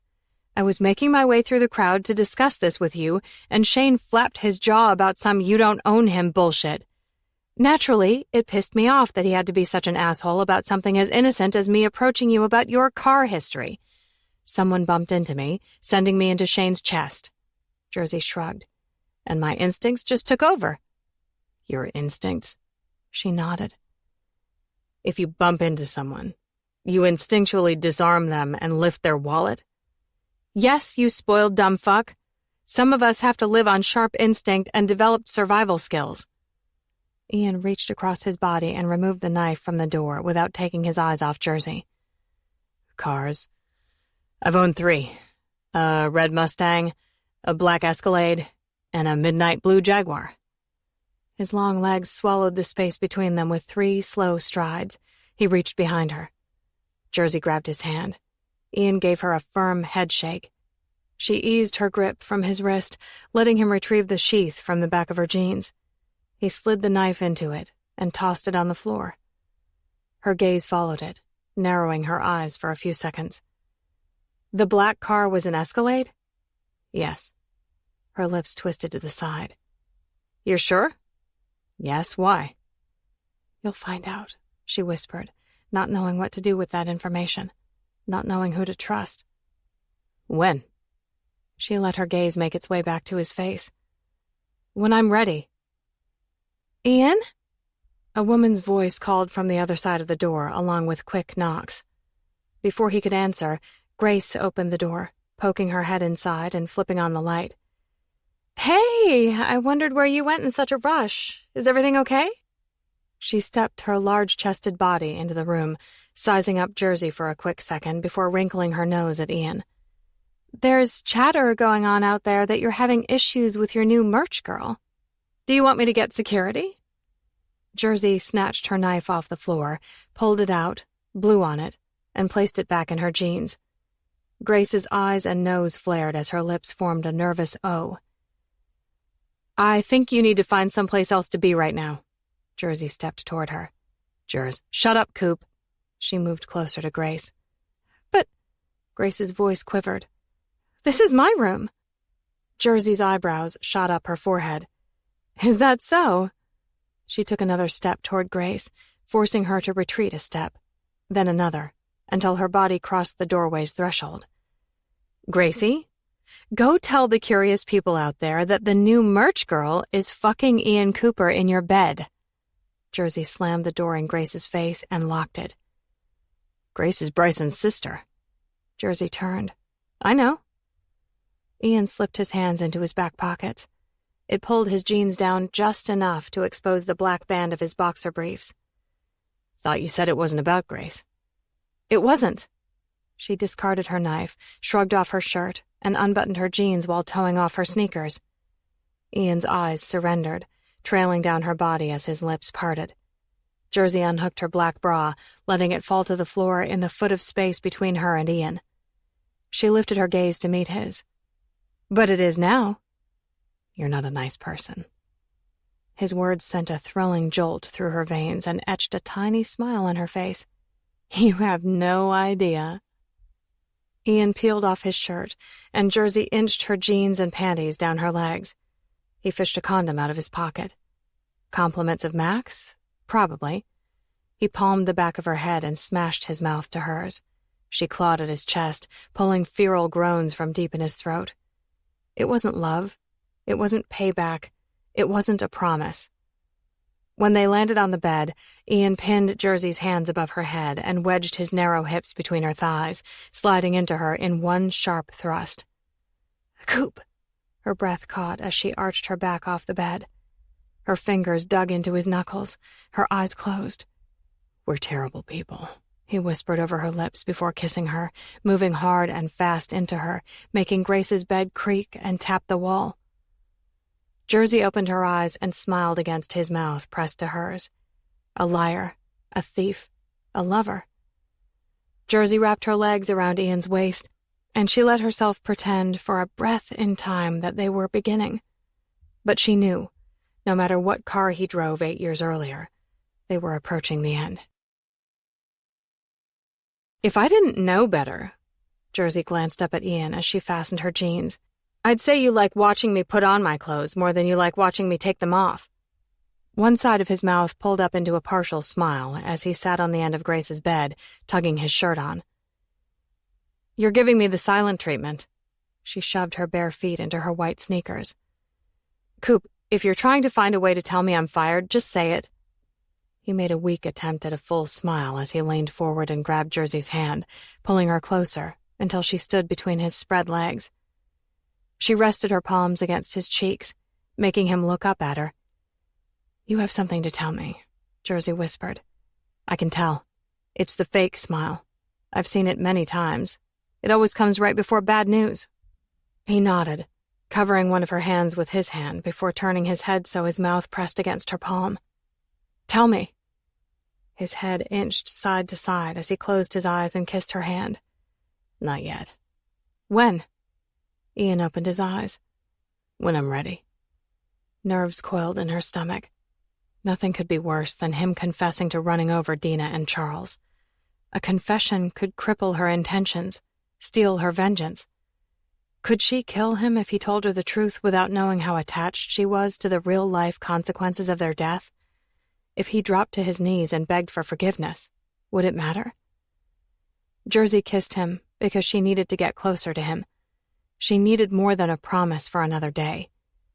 Jersey kissed him because they were a game, and he was her pawn. Jersey kissed him because she liked kissing Ian Cooper. And she kissed him because no one told Jersey Six what she could or couldn't do. He bit her lower lip, trapping it between his teeth. She tried to grin. He released her lip, "kissing you." She nodded, rubbing her lips together to savor his taste and to keep from grinning too big. "I'm not ready to do the walk of shame." "The walk of shame?" Ian nodded. "Bryson isn't just my bandmate. He's my friend. He's family. So that makes Grace like family, too." "She likes you, in case you're too blind to see how she looks all weird-eyed at you." He chuckled. "Weird-eyed? You know what I mean." "Maybe." He leaned forward, resting his forehead against her chest. Her fingers threaded through his hair. "I'm certain everyone heard us," he murmured. "We're terrible people." Her grin matched his. "The guy she likes just fucked another girl in her bed. What kind of monster are you, Coop?" "You're such a bitch," he mumbled just before biting her nipple through her shirt. Jersey seethed, and if it hadn't felt so good, she would have planted her knee into his ribcage. But it did. It felt good. "I've been told I don't play well with others." "You think?" Ian lifted his head and grinned. He felt familiar, like the culmination of the few good dreams she'd experienced between the living nightmare of her life. Why did everything good have to turn into something bad? "Let's run away." "Run away?" She stepped back when he stood. Ian zipped and buttoned his jeans. "Just for another hour or so." "I'm listening." Jersey's lips twisted to the side. He snagged 2 blankets off the velvet bench along the wall adjacent to the bed and slid open the window. "Side of the house. No one's out here. We slip out and make a run for it." Before her brain had a chance to play the WWKD, "What Would a Killer Do?" game, Jersey followed Ian out the window. He closed it, grabbed her hand, and they took off running. The cold air nipped at her face and made her teeth ache, but she didn't stop grinning and running, and she never let go of his hand. The cracking branches and crunchy cold earth beneath their pounding feet replaced the music and hum of the party as the lights from the house vanished the farther they ventured into the woods. "Why are we running?" Jersey laughed. Ian slowed his pace, and they stopped next to a large fallen tree amongst dead brush. "I suggested we run away. Had we walked, it would have been considered walking away." He dropped one blanket onto the ground, plopped down onto it with his back against the fallen tree trunk, and pulled her onto his lap, facing him with her knees straddling his legs. She giggled when he completely covered them with the other blanket like a fort. Ian rubbed her arms, building friction to warm them up. Then he kissed her because they weren't done with that. It felt impossible to get their fill of each other. The sex was good, but the kissing blew her mind. Sexual predators were visual. They liked to watch, stalk, touch, record, and masturbate. Sometimes they liked to force their dicks down young girls' throats. But kissing? Jersey could count on one hand the number of times she'd been kissed on the mouth, and it was never inappropriate. The sick, awful, morally deranged monsters who abused her never even tried to kiss her on the lips. G used to build forts.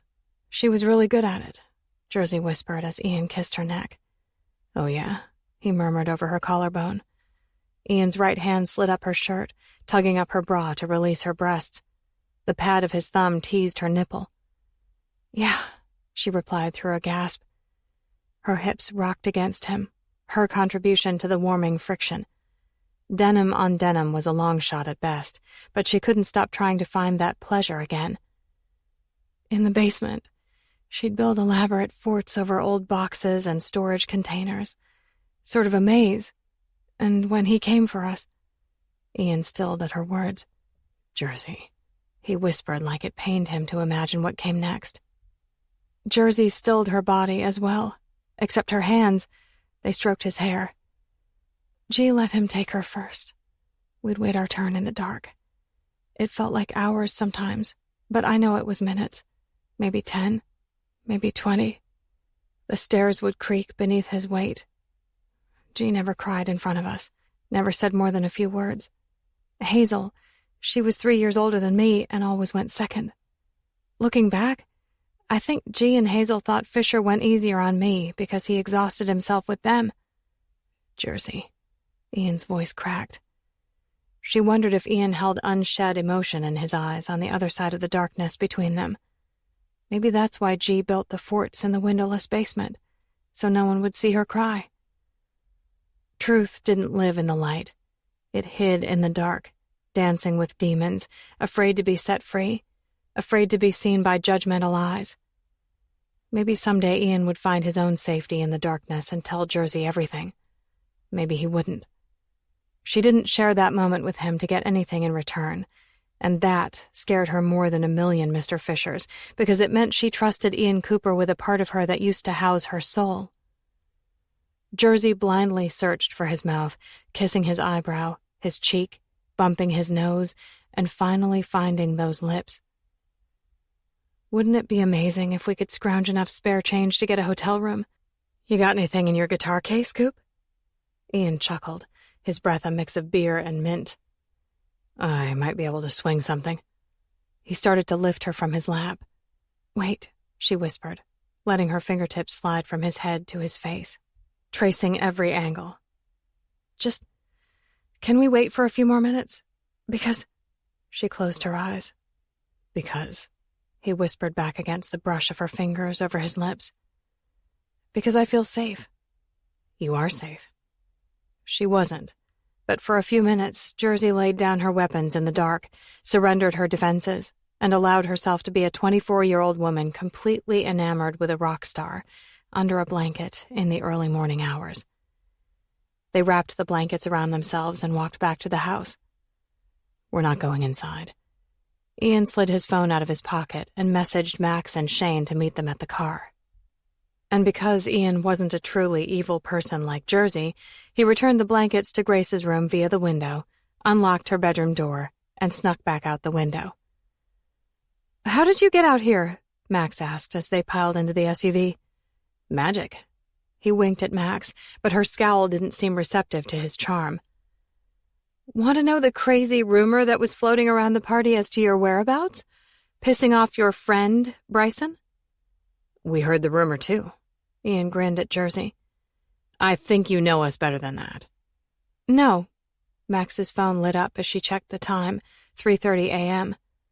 I know you both just well enough to believe it was unlikely just a rumor, but thanks for dragging Shane and me to a stupid party, just to embarrass him and crush Grace's heart. I'll make it right before we fly out, Ian promised. Max leaned her head back and closed her eyes. You'd better. Chapter 16. Ian extended a long apology to Grace, along with a huge bouquet of flowers and a new bed and bedding. Bryson didn't seem quite as satisfied with the gesture, but since the band was a week away from leaving for the international leg of their tour, they made Rocky amends. "This might be a bad idea. We should have gone back to Newark," Jersey murmured to Chris as Shane drove them to Ian's house in Los Angeles. Ian glanced back at Jersey, sliding his sunglasses down his nose. "Did you say something?" "Just wondering if you should have taken us back to Newark." Ian's brows squished together. "Marley's is closed." She shrugged. "Newark's still home." "Where would you go?" Another shrug. "I'm not returning you to the street." Ian faced forward again. Chris shot her a tight-lipped smile. When they pulled into the circle drive of the impressive two-story home, Jersey's jaw plummeted to her lap. Chris's elbow jabbed her in the arm. "You can be impressed by him," he whispered when Ian and Shane climbed out of the vehicle. "Or you can kill him. But you can't do both, Jers." Ian opened the door and held out his hand. Her right eyebrow lifted a fraction as she declined his help, which brought a grin to his face when she hopped out, spine straight, chin lifted. "Just trying to be a gentleman." He shut her door as Shane unloaded everyone's bags. "Just trying to not be a helpless female." She scuffed her sneakers along the driveway behind him, taking her bag from Shane and avoiding Chris's scrutinizing gaze. She came from nothing. Of course the house impressed her, but that didn't mean the owner had anything to do with it. "Hey, little bitches." Ian greeted two dogs, little, half-naked, ratty-looking dogs. "Was Bria good to you?" He picked up both dogs. "Was she?" Jersey and Chris shared a look, an indescribable look because there really was no explanation or proper reaction to what played out before them. Rock star Ian Cooper, an idol to so many women in so many ways, the voice with so much grit and haunting emotion, had two little dogs. 4 bedrooms, 4 bathrooms. The one with clothes in the closet is mine. The other 3 are available." Ian set the dogs down, and they skittered off into another room. Shane carried Ian's bags up the stairs, and Chris followed him with his new suitcase. Jersey still had her old bag with the broken zipper. Ian watched Chris with a scowl. Ian always regarded Chris with a scowl and a general distrust vibe.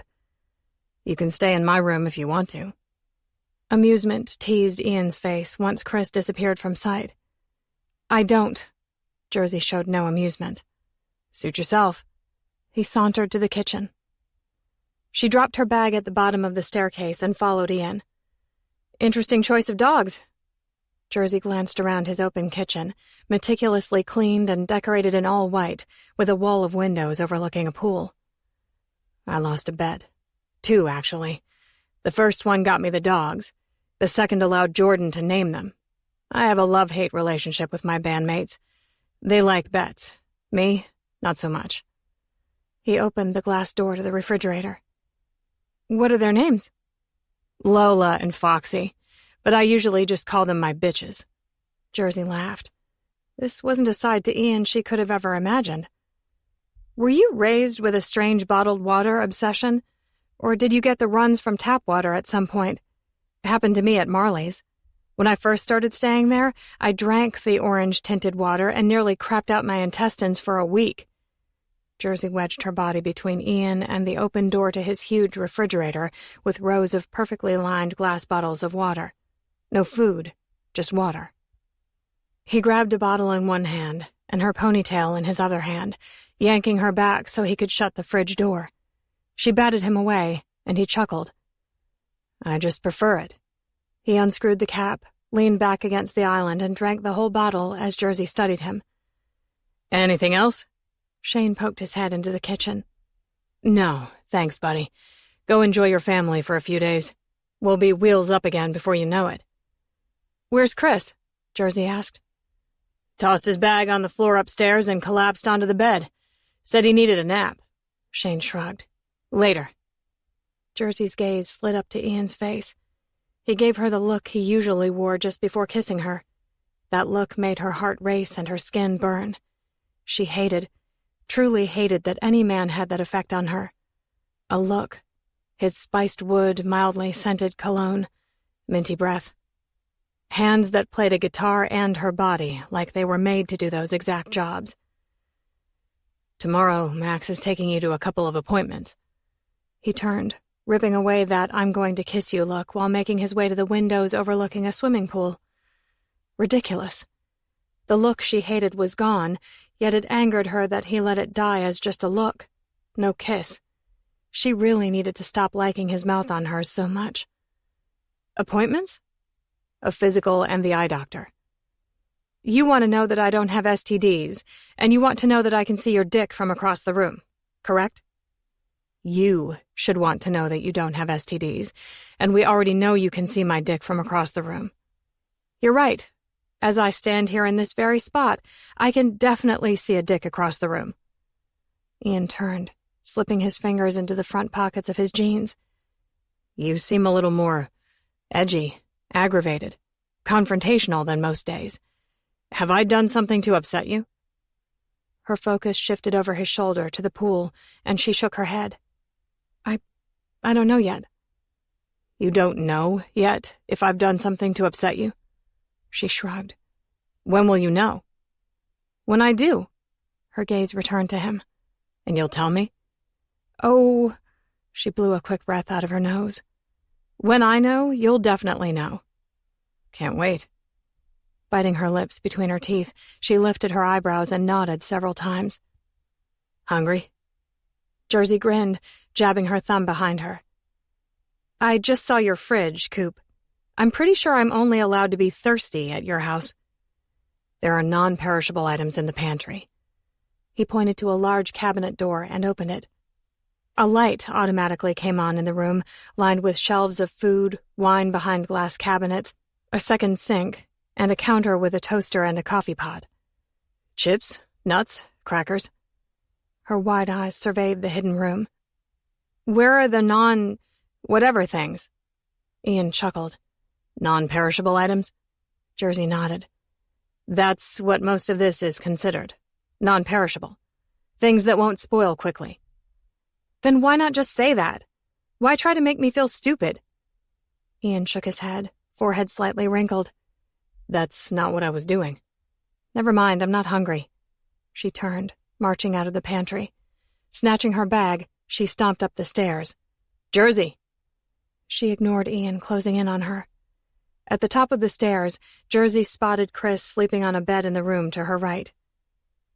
Before Ian reached the top step, Jersey slipped into the bedroom, closed the door, and locked it. Swallowing back a jagged lump of emotion, she slid down the door, hugged her knees, and wiped one single tear. One. She told herself that was all she got. One weak moment. One tear that no one else saw. Did slaying monsters make her one, too? Could monsters have the heart of a child? Were they born of this earth or born from circumstance? Did monsters forgive? Were they worthy of forgiveness? The worst thing in Jersey's life didn't happen to her. It happened to two other people.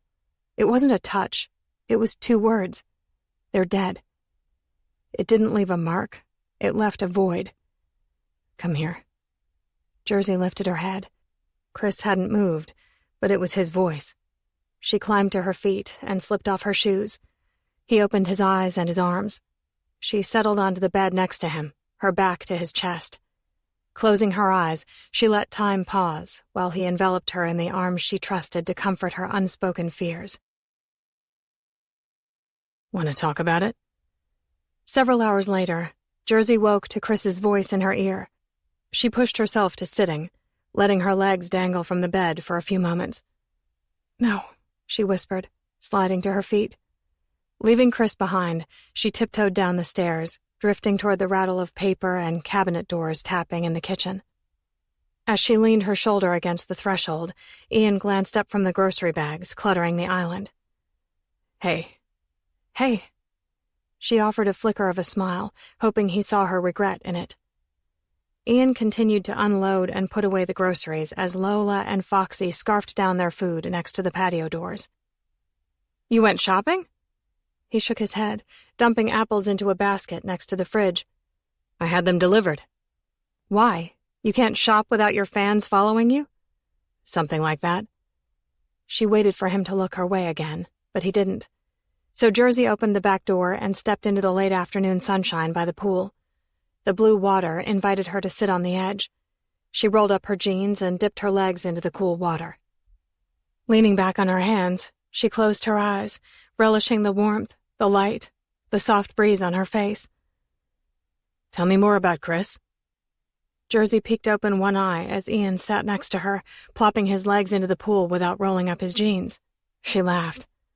He smiled, leaning back on his hands too, his arm lightly brushing hers. There's not much to tell. He came into Marley's looking for a warm place to stay for the night. I busted his nose.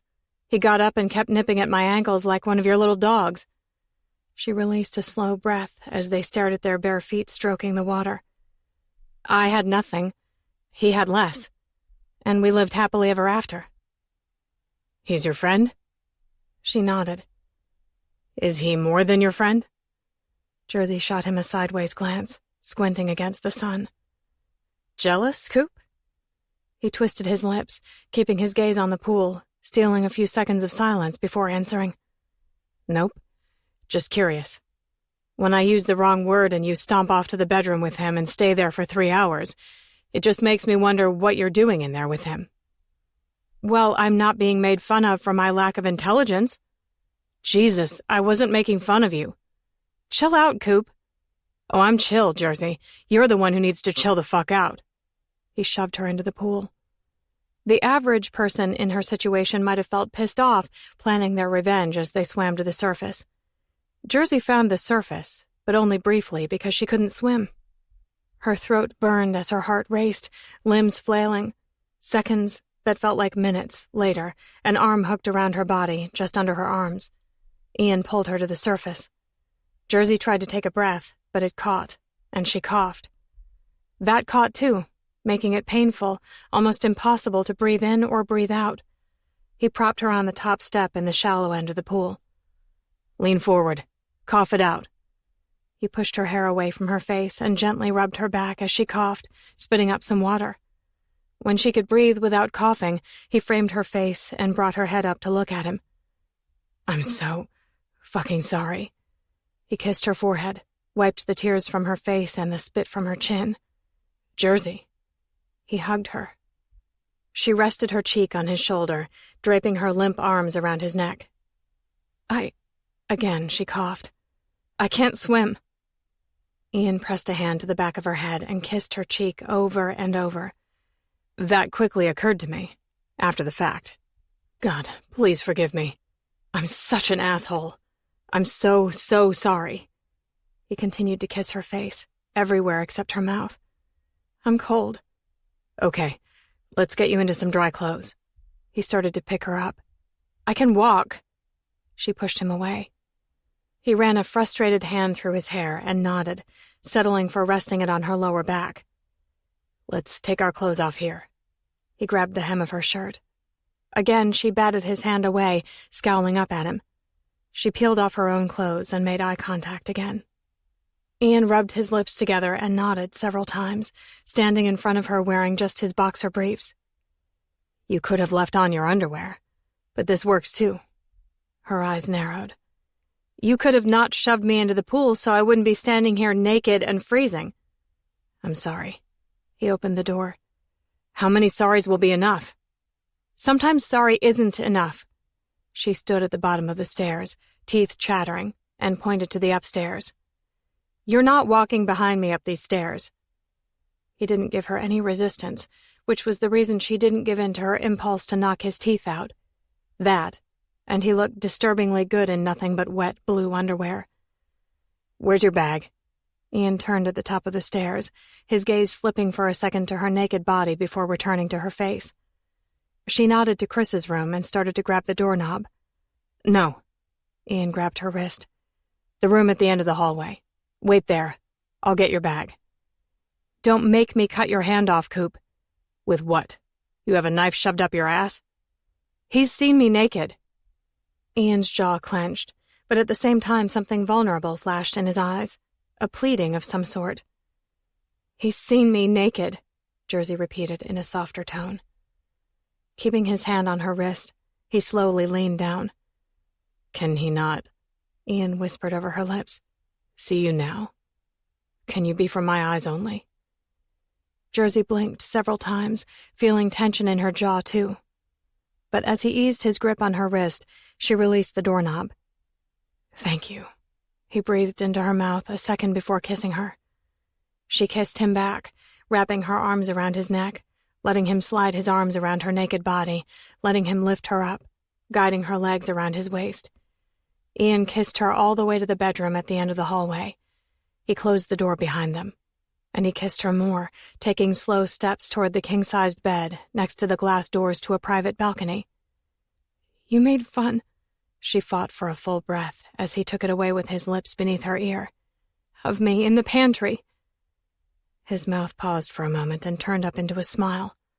"I didn't." He lowered her to the bed and kissed his way down her throat as she arched into him. "You tried to drown me." She fisted the sheets beneath her and let her heavy eyelids close. Again, he paused at the swell of her breasts, grinning again. "I didn't." Making his way back to her lips, he rested his forearms beside her head. "Jersey." She blinked her eyes open. "When I realized you couldn't swim, your heart didn't stop beating." He closed his eyes and released a slow breath through his nose. "But mine did."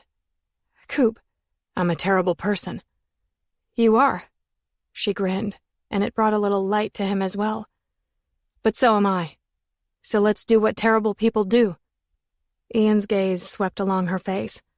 Then he smiled and stretched his arm to the bedside table, pulling out a strip of condoms and tossing them on the bed before losing his underwear and taking all the kisses. "It's not terrible," Jersey smiled as she and Ian rested on their sides facing each other, naked, sleepy, and satisfied. "I mean, we're terrible, but it's not terrible." "What is it?" A contented smile played along his lips as he reached over and cupped her cheek, ghosting the pad of his thumb across her lower lip. No one had ever touched her the way he did. So gently, like his hand was made to rest against her cheek. She liked pretending that. And she liked pretending he didn't kill the Russells. Everything with Ian felt like pretend. Fairy tales, unicorns, pixie dust, and rock stars who fell for homeless girls. "It," she whispered, kissing his thumb, "is me being for your eyes only." Those dark eyes shifted to look at her. All of her. "I'm going to miss you. Waiting for you to get your passport and join me again. It's going to be terrible." He smirked.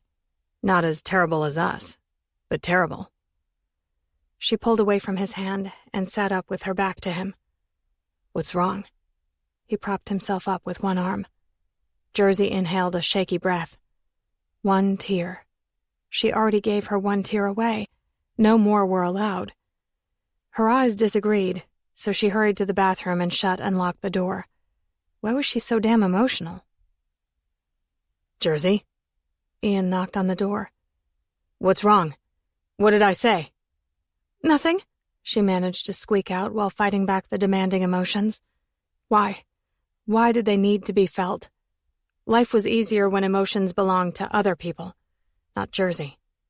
"Everything," she whispered to herself, leaning her head against the door as more tears broke free. Ian brought more tears out of her in one day than everyone else combined over the previous 8 years. She heard a tiny thunk against the door, his head pressing to the other side. "Say it. You don't have to say it to my face. And we won't talk about it again after you open the door, but just say it," he pleaded with her. More tears. She let them fall freely. "You're going to miss me?" "Yes," he said, sounding so close. "No one has ever missed me before." "Jersey." She felt so stupid, so young, and so weak, raw. Jersey had never let herself feel so raw and exposed. "Let me in." "No." "Shut off the lights and let me in, please."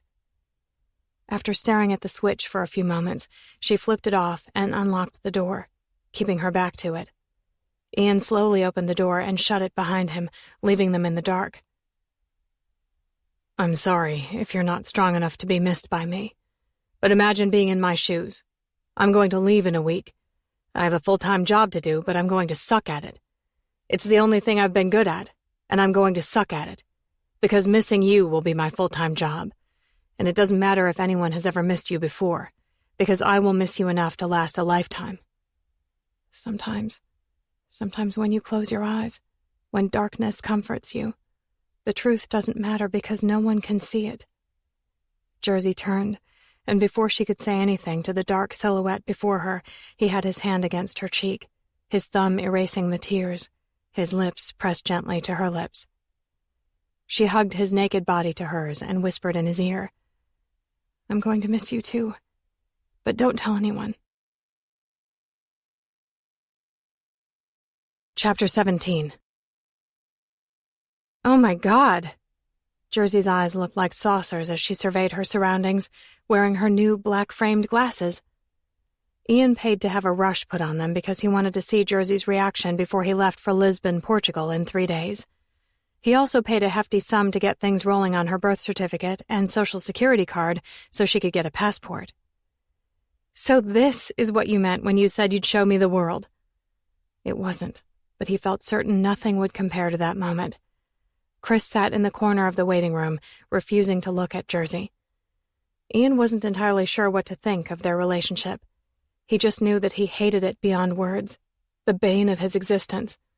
But she wanted Chris to stay with her at Ian's place in Los Angeles, so Ian put him to work doing some groundskeeping around the house. However, Jersey insisted he come with them to pick up her glasses. Sure. I totally meant see in the most literal sense." He winked at Jersey as the technician handed them a bag with the glasses case, some cleaner, and a pair of prescription sunglasses, too. "Coop," she cringed, pressing her hands to his whiskery face. "You are so much uglier than I thought. This is just—" She covered her mouth. "So awkward." The technician giggled as Ian's eyes narrowed at Jersey. She gave his left cheek a gentle pat before sauntering toward Chris. "I see you, Mr. 10. She pinched the corner of her glasses and wiggled them on her nose. "Well," he stood, hiking up his jeans. "If he's suddenly ugly, I must be flawless through those glasses." She snaked her arm around him and looked up at him with adoration. It wasn't Chris's scars that disgusted Ian. It was the way he seemed pissed off at Jersey all the time, yet she brushed off his attitude as a bad day. He didn't trust him, for so many reasons. 4 days in L.A. 4 consecutive bad days for Chris. Ian didn't share Jersey's disappointment over not being able to get Chris a passport. He wanted her to himself, even if it was selfish. And Ian hated that she was staying in his house with her needy male friend while Ian had to leave for the tour. He hated that Chris had seen her naked. He hated her blind trust in a stranger off the street. "Meet you in the car, Coop." Jersey glanced over her shoulder and winked at Ian. Chris took the dogs for a walk as soon as they returned. Ian thought it was a fitting job for him since he found any excuse to nap or take a walk when Ian wanted to spend time with Jersey. "Want to see something?" Ian smiled at Jersey's reflection in the bathroom mirror as she admired her new glasses. "I see everything now." She turned, leaning against the counter, arms crossed over her chest. "But what did you have in mind?" "Follow me." His grin swelled while his dark eyes held something playful and mischievous. As they headed down the stairs, he shrugged off his t-shirt, wearing only black jogging shorts and tennis shoes. Jersey wasn't too keen on the idea of swimming, but if he was stripping for sex, she wasn't in the mood to argue. Past his workout room, he opened a door around the corner she didn't realize was there. He flipped on the lights to a gym with tall ceilings and a full basketball court. Jersey fought to balance her surprise. He liked basketball, just like Chris said. Every day she waited for Ian to prove Chris wrong. What was next? A black Charger in a hidden garage? "Wow, Chris would love this. He played basketball in high school." "Yeah?" Ian mumbled, grabbing a basketball from a rolling cart filled with balls. "Interesting." He dribbled it and shot from the three-point line, nothing but net. Why is that interesting? Jersey grabbed a ball and shot it from the corner, nothing but net. Ian's lips parted for a few seconds before they pulled into a tentative smile. You've played before. She shrugged. Just enough to win a few bets, pay for a few meals. Before Marley let me train at the gym, I used several of the parks to exercise. Met some guys who liked to play. They taught me a few things. Ian made a few more long shots before palming a ball and dunking it. Jersey froze, unable to blink or speak. Ian grinned like he knew he was something pretty fucking special. And what could she say? Yeah, he could sing and play the guitar, write lyrics, kiss. Man, could he kiss. And he could dunk a basketball. Could they fit all of that onto a headstone? Jersey thought they could use small letters on both sides to accommodate his many talents. I'm thinking one-on-one or horse. What's your game? Horse, but no dunking. Ian nodded, passing her the ball. Are we wagering something? She asked. What did you have in mind? If I win, you tell me something about your past that you've never told anyone. Ian's lips twisted to the side. A few seconds later, he nodded. And if I win? She dribbled the ball between her legs several times. That made him smile even bigger. What do you want, Coop? You relinquish that thing you call a bag and let me get you a new one. Wow, that's a little harsh, but whatever. She tossed the ball up in the air, making the first basket. After some impressive shots, evil banter, and a few stolen kisses, they were tied at HORS. Ian shot. Can't wait to buy you a bubblegum pink travel bag. Maybe something with rhinestones on it. He winked, making a three-point shot with one hand. Jersey scowled at him, setting up for her shot. She put a perfect arc on it, landing it in the hoop, but it made a half spin, flying back out. Yes! Ian threw up his hands and jumped up and down before hugging Jersey's waist and lifting her up like they were on the same winning team. When he finally set her down, she couldn't look him in the eye. Oh, come on. You can't be that attached to that bag. She shook her head slowly. My past. You wanted me to tell you something about my past that I haven't told anyone. Jersey glanced up at him. He had no way of knowing how tortured she felt, how incredibly torn up she was inside from the painful conflict of needing to hate him, but wanting something else. What if Chris wouldn't have shown up at Marley's? She still would have met Ian, taken the job, traveled the world, and spent her nights watching a rock star and her early morning hours kissing said rock star. Why? Why was everything good in her life destined to go bad? She slid her glasses up her nose after Ian's celebration vibrated them out of place. Congratulations. I can't wait to see my new bag. Jersey turned, taking confident strides to the door in spite of her disappointment. My parents died when I was 7. Jersey stopped, taking in a small, quick breath as something unfamiliar tingled in her chest. Was it a lie? Ian told stories for a living. He wrote songs, like fictional stories, and sold them to fans with his voice. They were emotional and real. They were relatable, maybe even believable. He knew Jersey grew up without a family. Was he just trying to be relatable? My father was an only child, and his parents were dead. My mother had 2 siblings, and her father was still alive, but she was estranged from her family. When they contacted her surviving relatives, no one wanted to take me in and raise me. Jersey listened, without turning toward him. His story was sad, but not yet tragic. Not by her definition of tragic. Nobody else knows this? She asked. No. Nobody could corroborate his story. Convenient. Were your parents wealthy? That's 2 things. I already shared one, and you didn't even earn it. Jersey nodded, keeping him at her back. True. Are you sure you never owned another vehicle, like a black Charger? Who wants to know? That made Jersey turn around. Does it matter? Ian returned a blank expression. After a few seconds, he shrugged. I suppose not, since the answer is the same either way. No, I've never owned a black Charger. Hope that helps you sleep tonight. Was she imagining him talking in his own riddles, saying very little but meaning something worth so much more? Yeah, when I dream of that black Charger, I won't put you in the driver's seat. Chapter 18. He hates me, Chris smirked, tipping back a beer as he and Jersey got a little tipsy on Ian's sprawling deck overlooking the heart of Los Angeles. Is it wrong for that to please me? You never speak to him, which comes across like you're some ungrateful asshole. Jersey slipped on her new sunglasses as the sun sank lower into the western sky. Ian had dinner plans with his manager, Ames.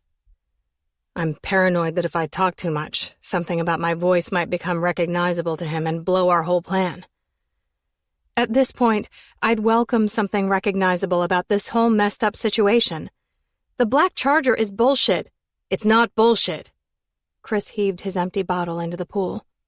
He didn't even flinch when I asked him about his cars. I asked him again earlier, in his gym. Chris slid down his sunglasses, peering at Jersey. His what? Gym. He has a full basketball court just beyond the workout room. He can dunk. She shook her head, finding it impossible to not grin. Fucking rock star who can dunk a basketball and hit three-pointers like he's been doing it since he came out of the womb, which... She frowned. He told me something about his past. Something personal that makes no sense. Which is? Jersey leaned her head back and sighed, closing her eyes. I feel like it's a secret I'm not supposed to share. You're not serious. Her nose wrinkled. Fine. He said his parents died when he was 7. No. Chris shook his head. That's not true. He would have told me. There's no way he befriended me and kept that a secret from me out of all people. Those weren't his adopted parents. No way. He's playing you. One orphan to another. And I'm not wrong about the car. Well, either you're not remembering the car correctly or he knows. He knows I lived with the Russells. He knows he's responsible for what happened to me after they died. And sometimes... She stood, adjusting the ties to her pink bikini and fishing the empty beer bottle out of the pool with the long-poled skimmer. I think that's it. I think he knows everything. He knows we know. He's testing me or you. Maybe both of us. What's he thinking? If he knows you, why not say something? What the fuck is all over your legs? Chris nodded toward Jersey's crotch. She smoothed her fingers over the red bumps near the apex of her legs. Max sent me to get waxed yesterday. Apparently this can happen after the first time. They should disappear in the next few days. Waxed, huh? So all of your pubes have been ripped out? Jersey frowned, nodding while plopping back down onto the lounge chair. Ouch. He shared a sympathetic, seething noise. I've experienced worse things, and I felt agreeable and quite happy after the STD tests all came back negative. True. Chris opened his book. That's good news. I can see the title. Jersey grinned, nodding to his book while adjusting her glasses. Chris's attempted smile failed, so he held out his hand. Jersey took it, letting him pull her over to lie with him. She nestled her body on its side between his legs, resting her cheek on his chest covered in a long-sleeved swimming shirt that protected his damaged skin. It's not enough. The glasses. I'm happy for you that you can see things now, but it's not enough to make up for what he did. Jersey sighed, closing her eyes behind the glasses. I know. After a few silent minutes, Chris started reading to Jersey. He read the murder mystery to her for over an hour. Then he made dinner for her in Ian's fancy kitchen. I'm going to bed. He kissed the top of her head as she sipped the rest of her wine, slightly past the tipsy point. Thanks for dinner. Anytime. Chris?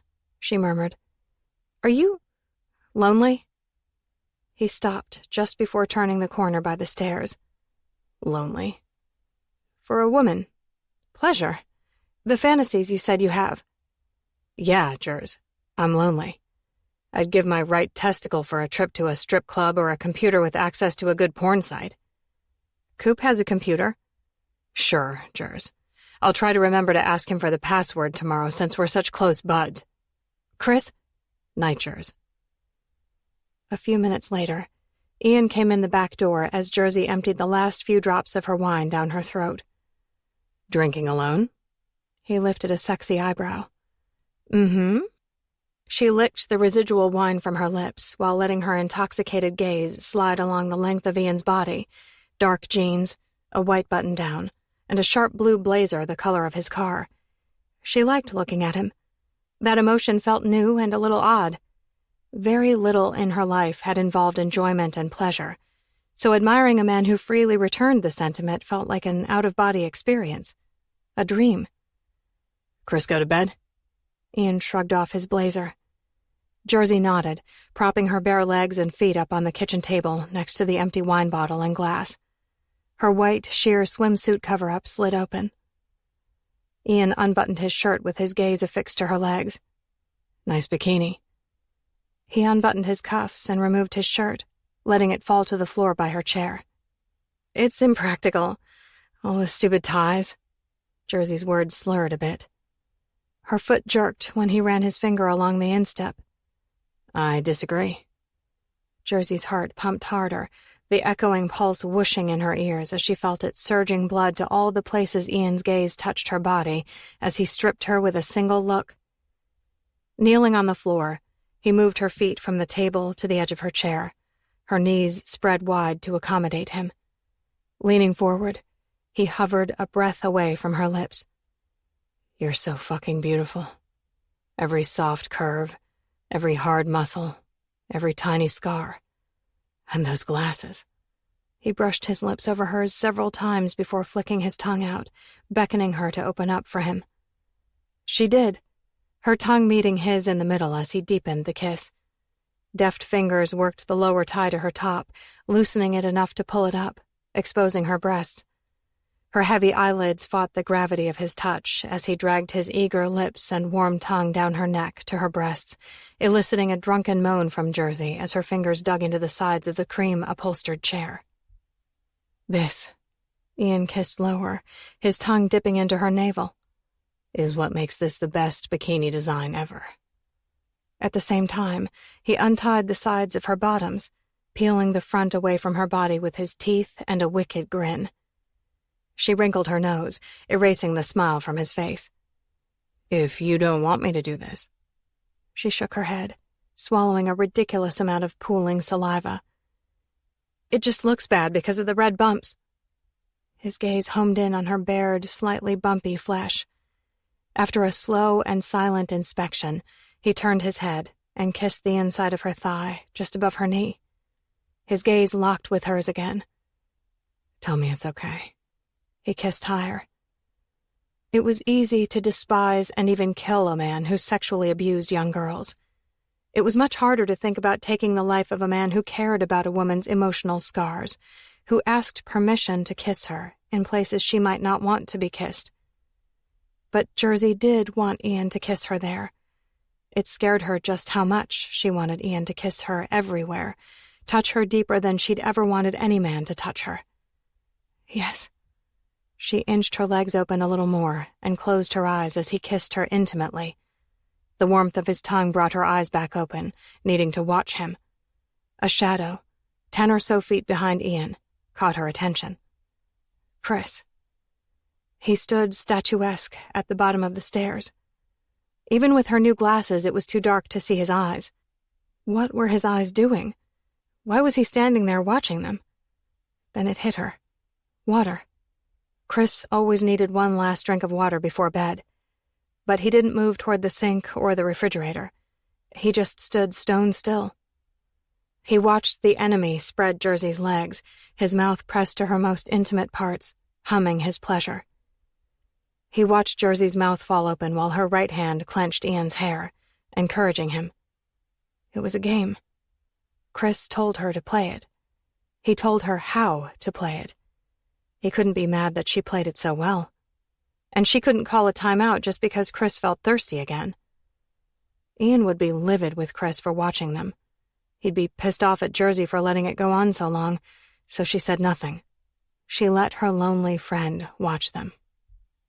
Jersey used her other hand to slide her top completely off her head, giving Chris a better view of her. She arched her back and moaned when Ian made her orgasm. Her gaze flitted for a brief second to Chris when Ian stood on his knees, digging a condom out of his pocket.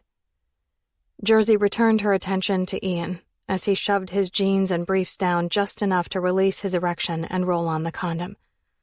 She kissed him passionately as he pulled her naked body closer to his. She bit the tight muscle along his shoulder as he guided her legs around his waist and drove into her. Her fingers dug into his back while leaving her gaze on Chris's idle body the entire time.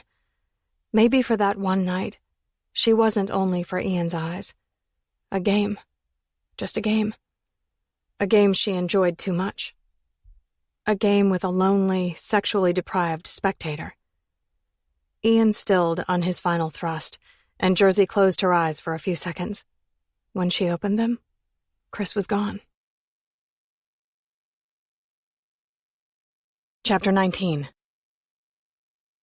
Jersey punched, kicked, jabbed, and grunted at the 100-pound punching bag hanging in Ian's workout room. The wine wore off by 11. Ian joined her in the shower around midnight. She peeled his limbs from her naked body around 2, stared at the ceiling until 3, slipped on a sports bra, shorts, and her boxing gloves 10 minutes later. Can't sleep either? She turned toward Chris's voice. He stood in the doorway, wearing sweats and holding a glass of water. I see you're finally quenching your thirst. She rammed her fist into the bag again. Are we really going to talk about that? He moseyed around the room, inspecting the expensive exercise equipment. No, we're not. Jersey grunted with another jab. Listen. He sat in the seat of the rowing machine, with no intention of rowing. I get that you don't want to kill an innocent man, which he's not. But you're not doing anything except letting him crawl between your legs. The plan was to destroy his reputation, turn the world against him, make him want to die. She ignored him, throwing another punch. Chris shrugged. I'll play devil's advocate for a minute and pretend that he's not the person who killed them. But he's still not your happily ever after. He will despise you on a visceral level for planning his death. He'll know that all of this was an act because you can't honestly fall in love with the man you're planning to kill. He's too smart to be that gullible. So, any way you look at it, this story doesn't end with you both alive and together. She bent over, resting her gloves on her knees while catching her breath. Chris was right. 100%. Tell me what to do. Jersey's sweat-stained face glanced up at him. A tiny smile curled his lips. Put yourself on the radar. He's working his ass off to do it anyway, by getting you a passport to join him abroad, but being the flavor of the month is not a huge deal. I'm sure he's had girlfriends. However, we don't want his adoring fans to be jealous of you. We want them to hate you because you're bad for their rock star. Bad how? Unpolished, impulsive, unpredictable. And you have a real doozy of a past. You've been arrested, you've been in juvie, you've killed a man. That's not exactly girlfriend material for the world's favorite singer. Petty theft, assault charges. I spent a week in juvie. 1 lousy week. Less than 3 days in jail before being sentenced to community service. And the man I killed was a sexual predator. It was self-defense. I didn't spend 1 night in jail. There wasn't even a trial. Chris chuckled. Yes, Jers. Compared to the population of Marleys, you are nothing but a white dove with a tiny smudge of dirt on your wing. But to adoring young fans who might not even have a parking ticket on their record, you are a hideous criminal. A worthless piece of shit from Newark who doesn't deserve their Ian. And that's exactly how we want it. So he'll let me go. Game over. Then what? Let you go? No. They'll come after you, and he'll risk everything to protect you. Were you not in the kitchen last night? She stood, stretching her shoulders while turning her back to him. Fuck you, she mumbled. No. But if you did fuck me the way you fucked Ian last night, I sure as hell would risk my whole world to keep you. But what if he knows? What if he's keeping me close to him so I don't kill him? That makes no sense. Chris stood, finishing his glass of water. It does. He has a secret, too. I see the agony on his face when I share pieces of my past. She shook her head, closing her eyes. I need to see him crack, just a little. I'm going to tell him about the Russells, and he won't have to say a word. I'll see the truth on his face. I need that. I need the truth. Fine, Jers. Chris stopped in front of her, using his height and a challenging smirk to try to intimidate her. You do your thing, and I'll do mine. Let's see who's better at avenging death. Good morning. Max smiled as Jersey rounded the corner to the kitchen. Hey, where's Coop? I got up really early to exercise, but by the time I went upstairs to shower, he was up and gone. No note or anything. He probably couldn't find a receipt and pen. Max shot her a toothy grin. There. She nodded to a bag on the island. There's a new phone for you in that bag. Welcome to the world of technology, where humans communicate through texting and emojis, and where handwritten notes on the back of receipts are the equivalent of carving stick people on cave walls. Jersey poured herself a cup of coffee from the pantry. Well, Coop got one hell of a blowjob thanks to ancient ways of communication. La la la la la, Max covered her ears. Will you ever stop oversharing? She emerged from the secret room. If you're bothered by our sex acts, then please pick a different chair to sit in, because the one you're sitting in is the one I sat in last night when he buried his head between my legs before— Jersey! Max sprang out of the chair, doing a weird dance like something crawled up her pant leg. No! Why do you hate me? I'm old enough to be your mother. She shimmied a bit more before pointing to another chair. Jersey nodded. So where's Chris? Max wasted no time changing the subject. I don't know. Probably taking a walk. He likes to walk. I think that's when memories come back to him. And he needs a phone, too, so I can communicate with him when I'm gone.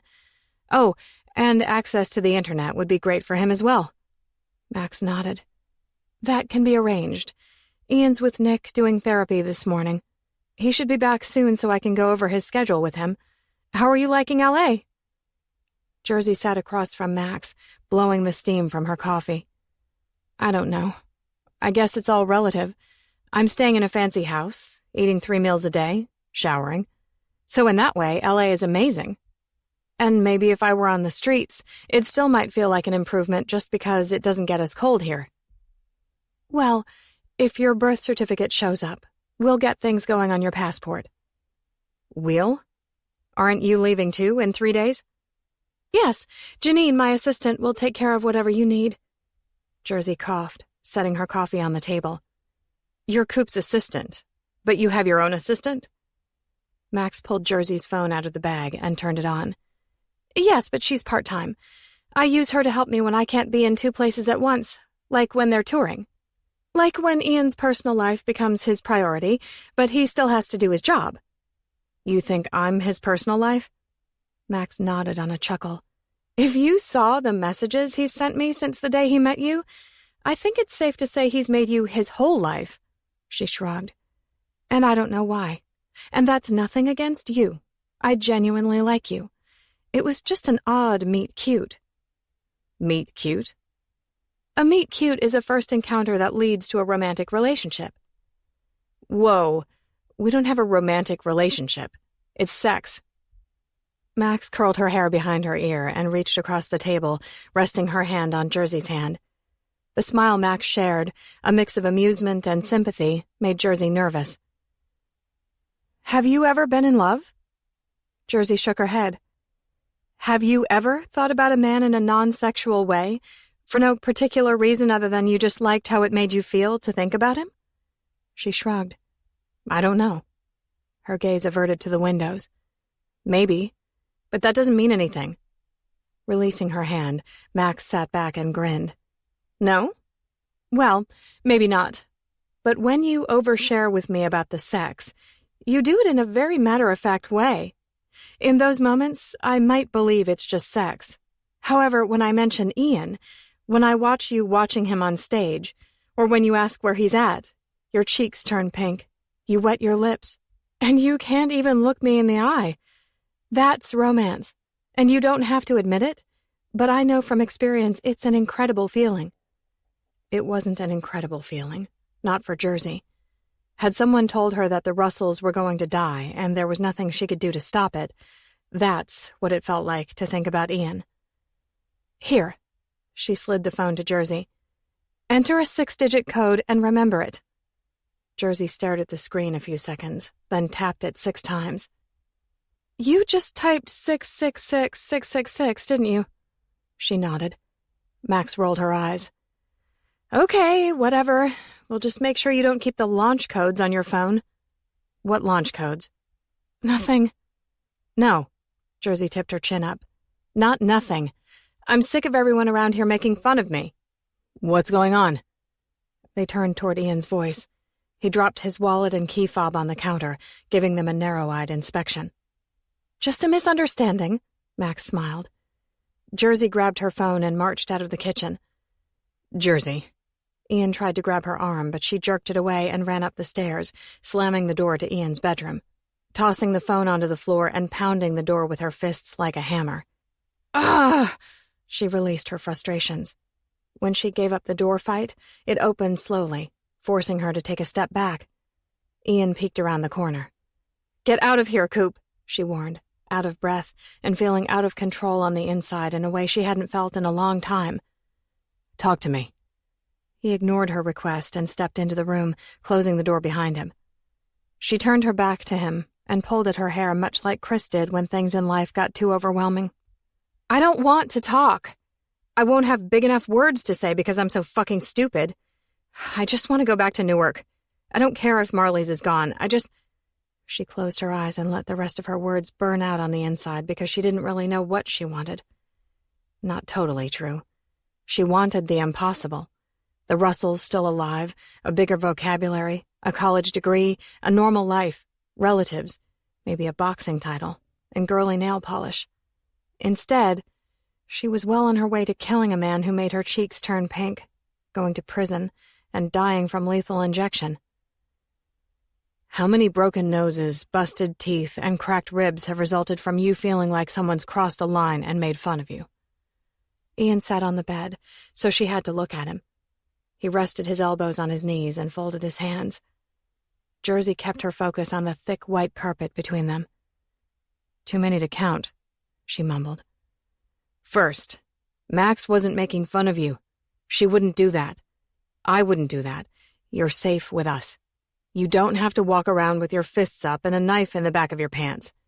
Second, it's not your fault that you don't always follow what someone is trying to say or what a word means. You weren't given the same chance at an education that so many other people get. Jersey glanced up at him. I was in school until I ran away. I didn't have to run away, but I did. That was my choice. Maybe if I would have let them find a new home for me, I could have stayed in school. So why did you run? She moved to the glass door by the balcony that overlooked the pool. Because I was done. Done taking my chances on people, the system, all of it. I was done with the abuse, done being touched, done with group homes. After G killed Mr. Fisher, she told me to be brave and run fast. She shrugged. Since that day, it's just been what I've done. I do it better than anyone. Are you tired? Tired of running? Tired of being brave all the time? Yes.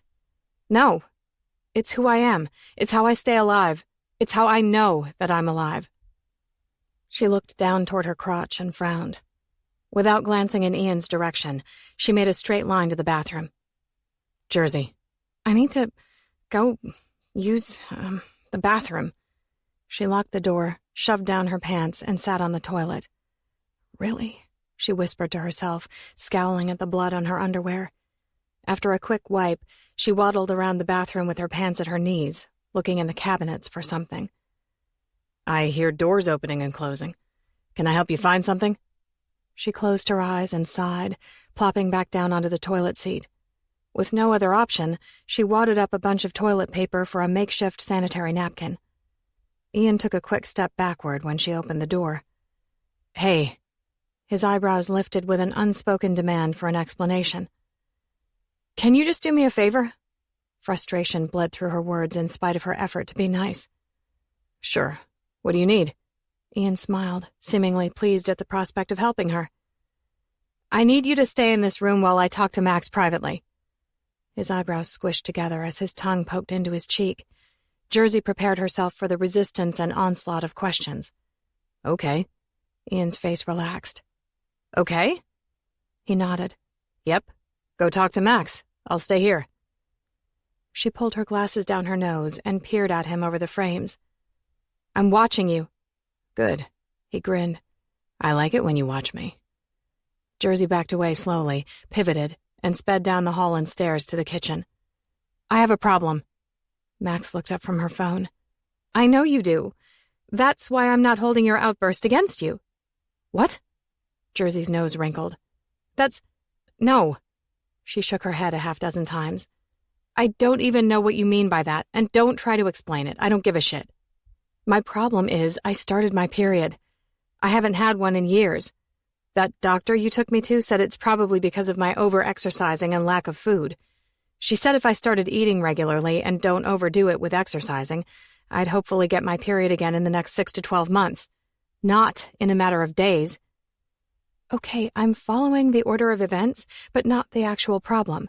However, it explains your moodiness. I don't have tampons or pads. I'm just bleeding with a wad of toilet paper between my legs. Max's lips formed an O. You should have led with that. She dug through her handbag and pulled out 2 tampons. I'll get you more after I go over the schedule with Ian. Jersey grabbed them from Max's hand and headed back toward the stairs, stopping just outside of the kitchen. Thank you, she said without looking at Max. You're welcome, Jersey. Slipping into the first bathroom, she swapped the toilet paper wad for the tampon before returning to Ian's room. I'm done. Ian glanced up from the bed, reclined back, holding Jersey's phone. Come here. She sat on the edge of the bed. He patted his hand on the mattress right next to him. Jersey sighed and crawled over next to him, leaning closer to see the phone screen, a selfie of him with a cocky grin. I'm going to show you how to use this phone so you can reach me or Max if you need anything. Jersey nodded, giving him a quick glance. His gaze dropped to her mouth for a few seconds. Don't look at me that way, Coop. I'm not in the mood. He coughed on a chuckle. Look at you in what way?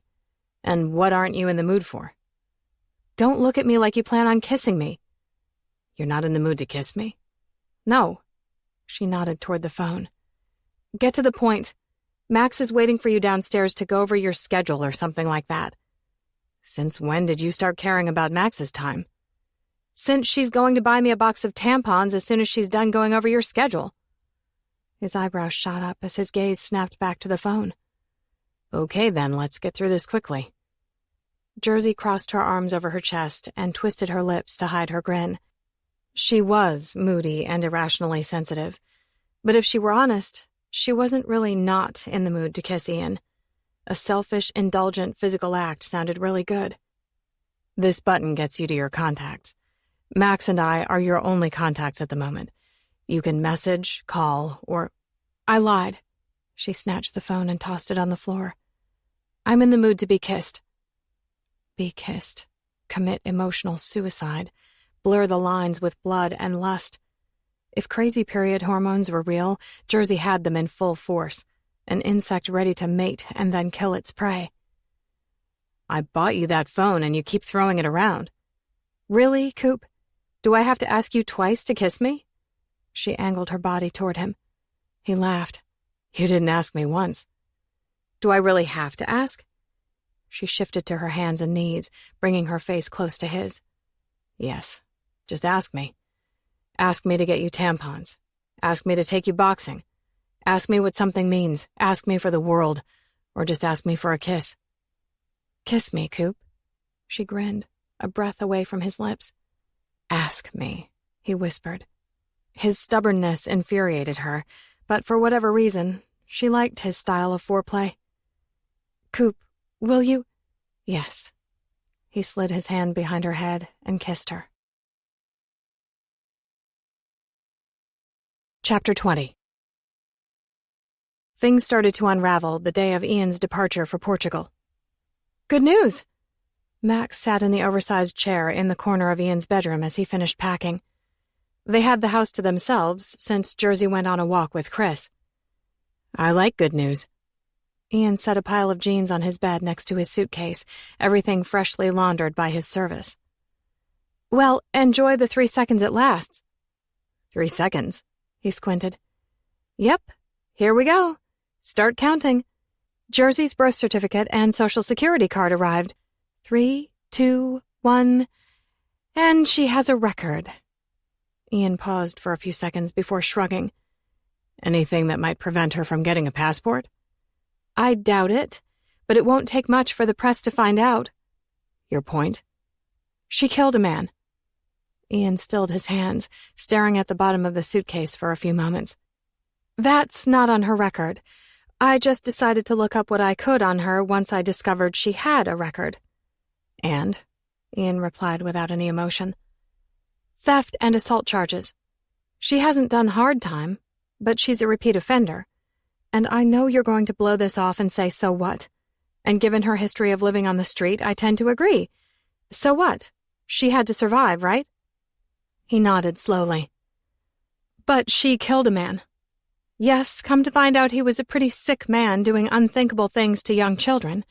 She wasn't charged or convicted of any crime. But she killed him, Ian. At age 14, she killed him. Not like shoving him into oncoming traffic or a subway train. Not poison. Not with a gun she found in the house. She cut him open from throat to groin like a butcher. That's not normal. And she always has a knife on her. Hello? This is crazy. Ian closed his eyes, replaying the words, letting the images come to life. The girl who just wanted to be kissed. She brutally killed a man. Thank you. Have Janine help her get the paperwork submitted to expedite her passport. Ian, you can't seriously— That is all. Ian, you're dismissed. He kept his gaze on the bed, jaw clenched. As you wish, she replied with poison in her words. Shane will pick you up in 2 hours. Thank you, he whispered with a tiny sigh of regret. 20 minutes later, as he zipped his suitcase, Jersey slipped into the bedroom and wrapped her arms around him, resting her cheek on his back. He stiffened beneath her touch. How was your walk? Slow. Chris likes to smell the roses, only not really. He thinks he's deadly allergic to bee stings. The only time he picks up the pace is when he sees a bee. Bees, huh? Well, isn't that interesting? And simple, Ian mumbled. What's wrong? She ducked around, wedging herself between Ian and the bed, craning her neck to look up at him. He chewed on the inside of his cheek, brows drawn together. Are you running? Running? Running from your past. She blinked several times. I grew up in the system. Tossed out of homes, abused, lost. Who wouldn't run from that? Max looked into your past. I didn't ask her to do it. She's just looking out for me. A few more blinks. Okay. She held his gaze without a blip of reaction. You have a record. She returned a tight-lipped smile. Yes, Coop, I have a record. You're not sharing anything new with me. Ian took a few moments to do his own blinking, studying her for some sign of nerves or regret. Nothing. You killed a man who did something very bad to you. Not one tiny blink. I did. G killed Fisher when I was 7.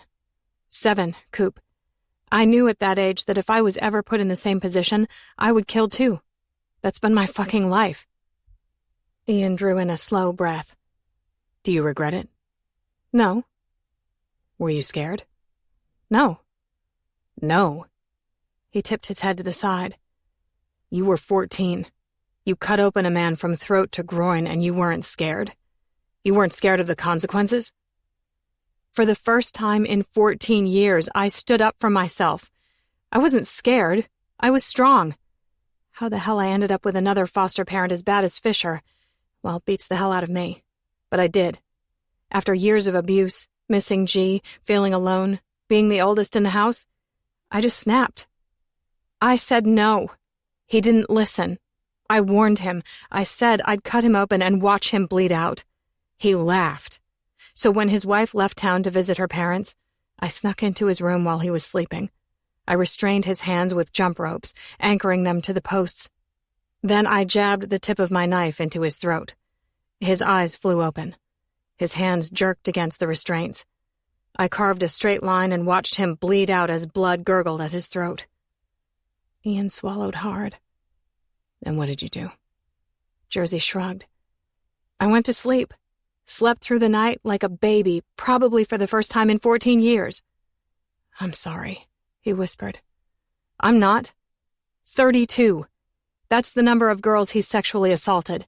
Photos of 32 naked girls on his computer. 32 girls he videotaped taking showers while he jerked off. Jersey. He ached to touch her, but the timing felt off. I'm not broken, Coop. But you're right. I'm running. Only you don't see the real picture. I'm not running away. I'm running towards something. I'm chasing something. I am the predator, the captor, not the prey. Never again will I be the prey. He returned a sluggish nod, mentally chewing on her words, trying to connect the underlying meaning. Who are you chasing? Not who. What? I'm chasing the truth. The truth about what? Jersey's gaze slipped for a few seconds. Her intent expression pointed at his chest before glancing back up at him. My life. Why it's taken the turns it has.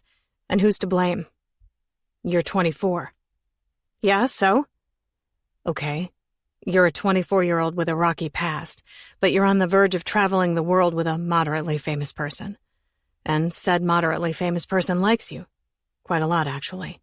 So why chase demons? Jersey frowned, a silent punch to Ian's gut, leaving him feeling like a failure. What did he miss? Why was his question not well received? I didn't dream of traveling the world with some guy. And no matter how much of the world you show me, it won't erase my past.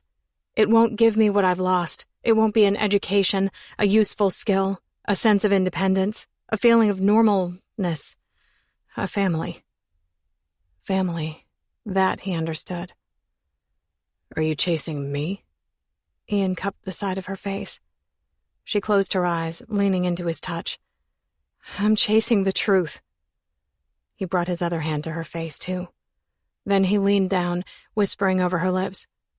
Am I your truth? Jersey's eyes popped open wide, blinking several times. Yes.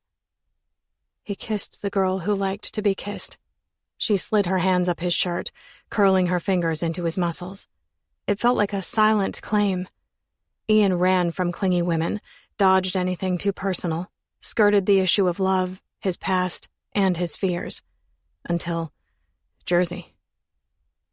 Her hands descended to the button of his jeans, giving it a hard tug until it popped open. Jersey, he mumbled into their kiss. She pulled down his zipper. A groan rumbled his chest as he tried to step back. What are you doing to me? Stepping toward him, hooking the waistband of his briefs with her finger, she grinned. I'm kissing you, Coop. He took a mental picture of that smile, tucking it into a special place in his memory. For a flash of a moment, she wasn't the abused, defensive, homeless woman he found weeks earlier. In that moment, she was a woman wanting a man, not a fan seducing a rock star. A woman, the woman, wanting him. And he wanted her too. You're teasing me with something I can't have. He rested his forehead on hers, covering her curious hand with his to stop her from going any further. My female issue is done, Coop. That was quick. She chuckled, lifting onto her toes and biting his lower lip as her hand broke free from his grasp and pushed down the front of his briefs. Do we really need to talk about it? His abs tightened as he sucked in a quick breath when she grabbed him with her warm hand. He claimed her mouth, kissing her hard, but afraid to move an inch, not wanting to lose her touch. His tongue slid across hers, deliberate yet patient, like her hand moved along him. When the tension built to the brink of losing his sanity, they pushed away from each other, breathless and desperate. Quick hands tore off clothes. Ian shoved the suitcase onto the floor. Before Jersey could get her pants completely off, Ian grabbed her face and kissed her again. She stumbled backward, her feet tangled in her pants. Clinging to each other, they fell to the bed. His hand slid between her legs, and she kicked her leggings the rest of the way off. I might die waiting for you to meet me on the other side of the world." He kissed her neck. She lifted her pelvis off the bed, chasing his touch. It gave him an indescribable high to know that he could strip her down to a simple woman wanting a man. A beautiful woman with thick, dark hair that she never curled, a shy smile, a face with no makeup, a body riddled with tiny scars. But she never said no to a mani-pedi with Max.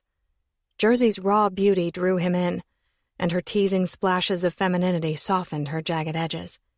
But those eyes, they never lied. They had seen too much to ever be anything but dark. He watched a killer unravel beneath him with his mouth on her breast and his hand between her legs, an unforgettable sight. Jesus, Coop. Her jaw relaxed, eyelids heavy as she jerked against his hand. Watching her orgasm was more addictive than a stadium filled with screaming fans. He shifted to the side, retrieving a condom from the drawer and rolling it on. Jersey's sated body came to life again when he settled between her legs and pushed inside of her. "I don't want you in his bed when I'm gone."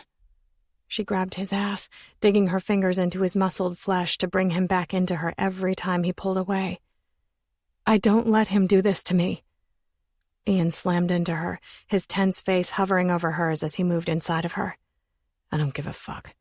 I don't want his hands on you." He kissed her. Jersey kissed him back. It was rough and demanding, like her hands on his ass. He tried to make his point, tried to make his mark, but no matter how hard he drove into her, desperate to make his point, it didn't matter. When he finished and she dug her teeth into his flesh, probably leaving another mark while his body went rigid with waves of pleasure, he still didn't have her promise. Jersey relaxed beneath him, and he rolled onto his back. She jackknifed to sitting, swinging her legs over the side of the bed, barely taking a breath before slipping into her clothes in record time with her back to him. "I don't belong to you, Coop." He sat up, standing behind her with his chest to her back. Grabbing her face, he turned her head just enough to kiss her, tasting every inch of her mouth once more before pulling back a fraction of an inch to meet her eyes, her hard gaze. "No, you don't. But you belong with me." He released her jaw and sauntered into the bathroom. Ian took a quick shower. Returning to an empty bedroom, he grabbed his suitcase and carried it toward the stairs just as Chris stepped out of the guest bedroom. They sized up each other before Ian cleared his throat. "If you have any questions about your job, have Jersey contact me. If you want to go back to Newark when she joins me abroad, Max will arrange your transportation." Chris returned an easy nod, and his lips curled into a tiny smirk. "I think I'll wait here for Jersey. She might need me. Besides, we don't know if her passport will get approved. It might just be the two of us here for a while."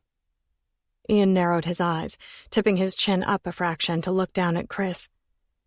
"She sleeps in my room. You stay in yours. You keep your hands to yourself, understood?" Chris shrugged, sliding his hands into the pockets of his sweatpants. "She crawls into my bed because she likes my body next to hers and the comfort of my arms. I'm here to give her whatever she needs, including a tissue to wipe her watery eyes and drips of vomit from her chin after she lets you fuck her mouth like all the pricks before you." Ian saw red, so much red. His hands clenched into tight fists. Taking a step forward, he forced Chris into the wall, his right hand taking a firm hold on Chris's neck. "Touch her, I kill you. It's that simple." Chris took a hard swallow. His cocky grin quivered for a second before he took a full breath. "I'll keep that in mind, Rockstar." Ian's eye twitched. It took superhuman power not to crush his airway and wait for him to turn blue or drop him on his ass and kick it to the curb. Ian released Chris, leaving him gasping and rubbing his neck. Then he grabbed his suitcase and descended the stairs. "Hey," Shane smiled, waiting by the front door. It faded when he saw Ian's murderous expression. "What's up, buddy?" Ian set his suitcase on the ground by Shane. "I'll be out in a few minutes. There's something I need to do first." "Sure you don't need me to stay?" Ian didn't answer as he took long strides to the kitchen. Jersey tore her attention away from surveying the contents of the fridge to give him the once-over with a cautious expression. "Pantry. Now." He pointed toward the tall cabinet doors. She paused for a moment as if to let him know she would do her thing on her own time. Now, Jersey. Don't fuck with me. I need to leave. She followed him, crossing her arms over her chest as Ian turned toward her in the corner of the pantry, and the door eased shut behind her. You're not a whore. His jaw muscles pulsed. You're not a victim anymore. You're not even homeless, or starving, or at anyone's mercy. So why the fuck did you suck my dick, vomit, and tell your friend about it? I didn't ask you to do it. If it's some trigger for you, then why? Why would you do that? A stomach-turning mix of anger and pain gripped him, torturing him with regret. Jersey clenched her jaw as well, controlling her response with a few seconds of silence as he scowled, demanding an answer. Ian waited. No response. She stared at his chest. He wanted to shake the truth from her, but that would make him a hypocrite. So, he gave her time. But when she didn't move or speak, time ran out. On a painful sigh, he brushed past her, grabbed a bottle of water, and headed toward the front door. Coop? He stopped with his hand on the doorknob, his back to her voice.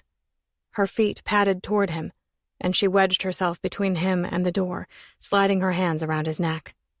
When she tugged on him, he leaned down, resting his forehead on hers and closing his eyes. I wanted to do that, and I wanted to like it. I didn't want it to be a trigger. I didn't want anyone to see me running to the bathroom to vomit. Jersey, he whispered, lazily rolling his forehead against hers. Don't let him touch you. Her head moved into a barely detectable nod, but he felt it, and it felt like hope. She pecked at his lips, but he didn't want to give in so easily. A stubborn part of him wanted to stay pissed off at her, but he couldn't put half a world between them without making things right. So he kissed her until the only thing holding her upright was his arms around her body. She rubbed her lips together, letting a small grin slip. He smiled, feeling it in his veins like the ultimate high. Wish me luck, Jersey. He cradled the back of her head and kissed the top of it. She rested a flat hand on his chest over his heart. Luck, Coop. Chapter 21. Jersey gave Chris the silent treatment for the next 24 hours. As they ate dinner, she set down her fork and asked the question that gnawed at her. Why? Oh, are we speaking again? He glanced up from his plate. If you want me to get close to him, why say something to piss him off? Him? Are you sure I didn't piss you off as well? Yes, you pissed me off too. You're trying to derail everything I've done. He coughed, bringing his napkin to his mouth. Sorry, I'm a little lost. Aside from screwing him, what exactly have you done? Trust, asshole. I'm gaining his trust.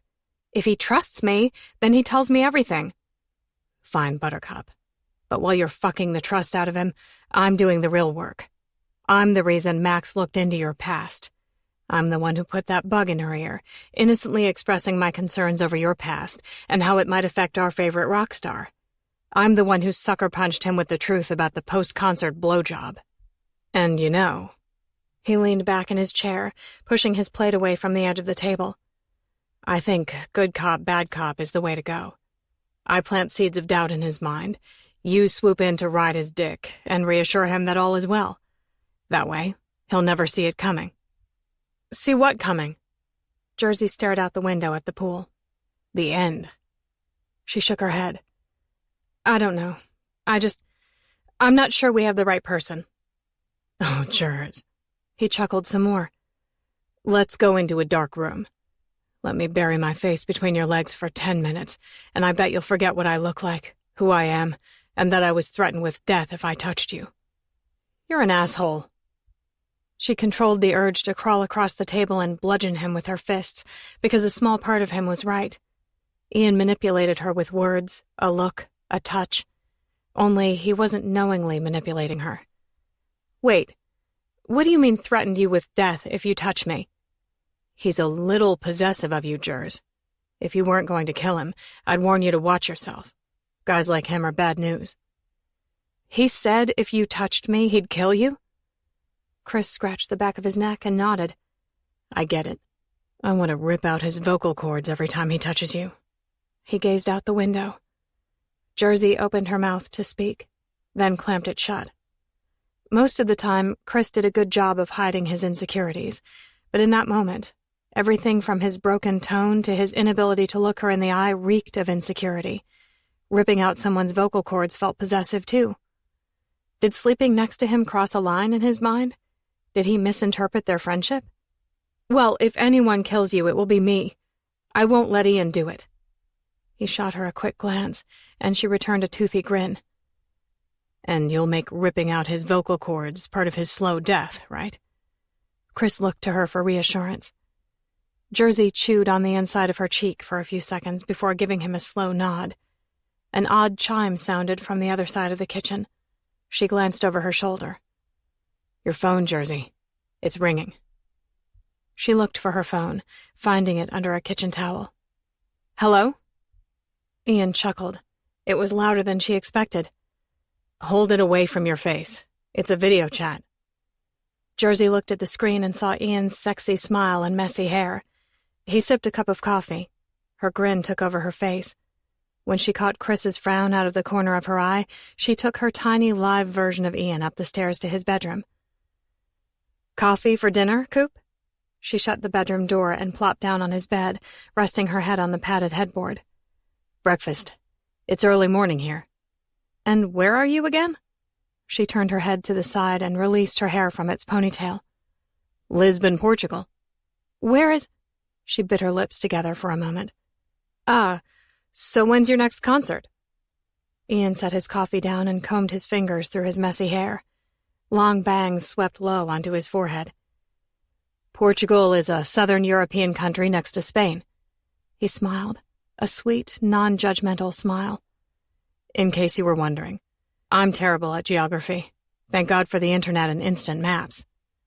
It's weird that you're that far away and I can see you like you're right here with me. Yes. But if I were in the same room, you'd feel me. In that way, video is incredibly inadequate. Jersey wet her lips, unsure how to respond. She just liked seeing him on her screen. And the concert is tonight. I have a full day of press, so I wanted to seize my chance to chat with you before you went to bed. What did you do today? Worked out. Wait. He took another sip of coffee.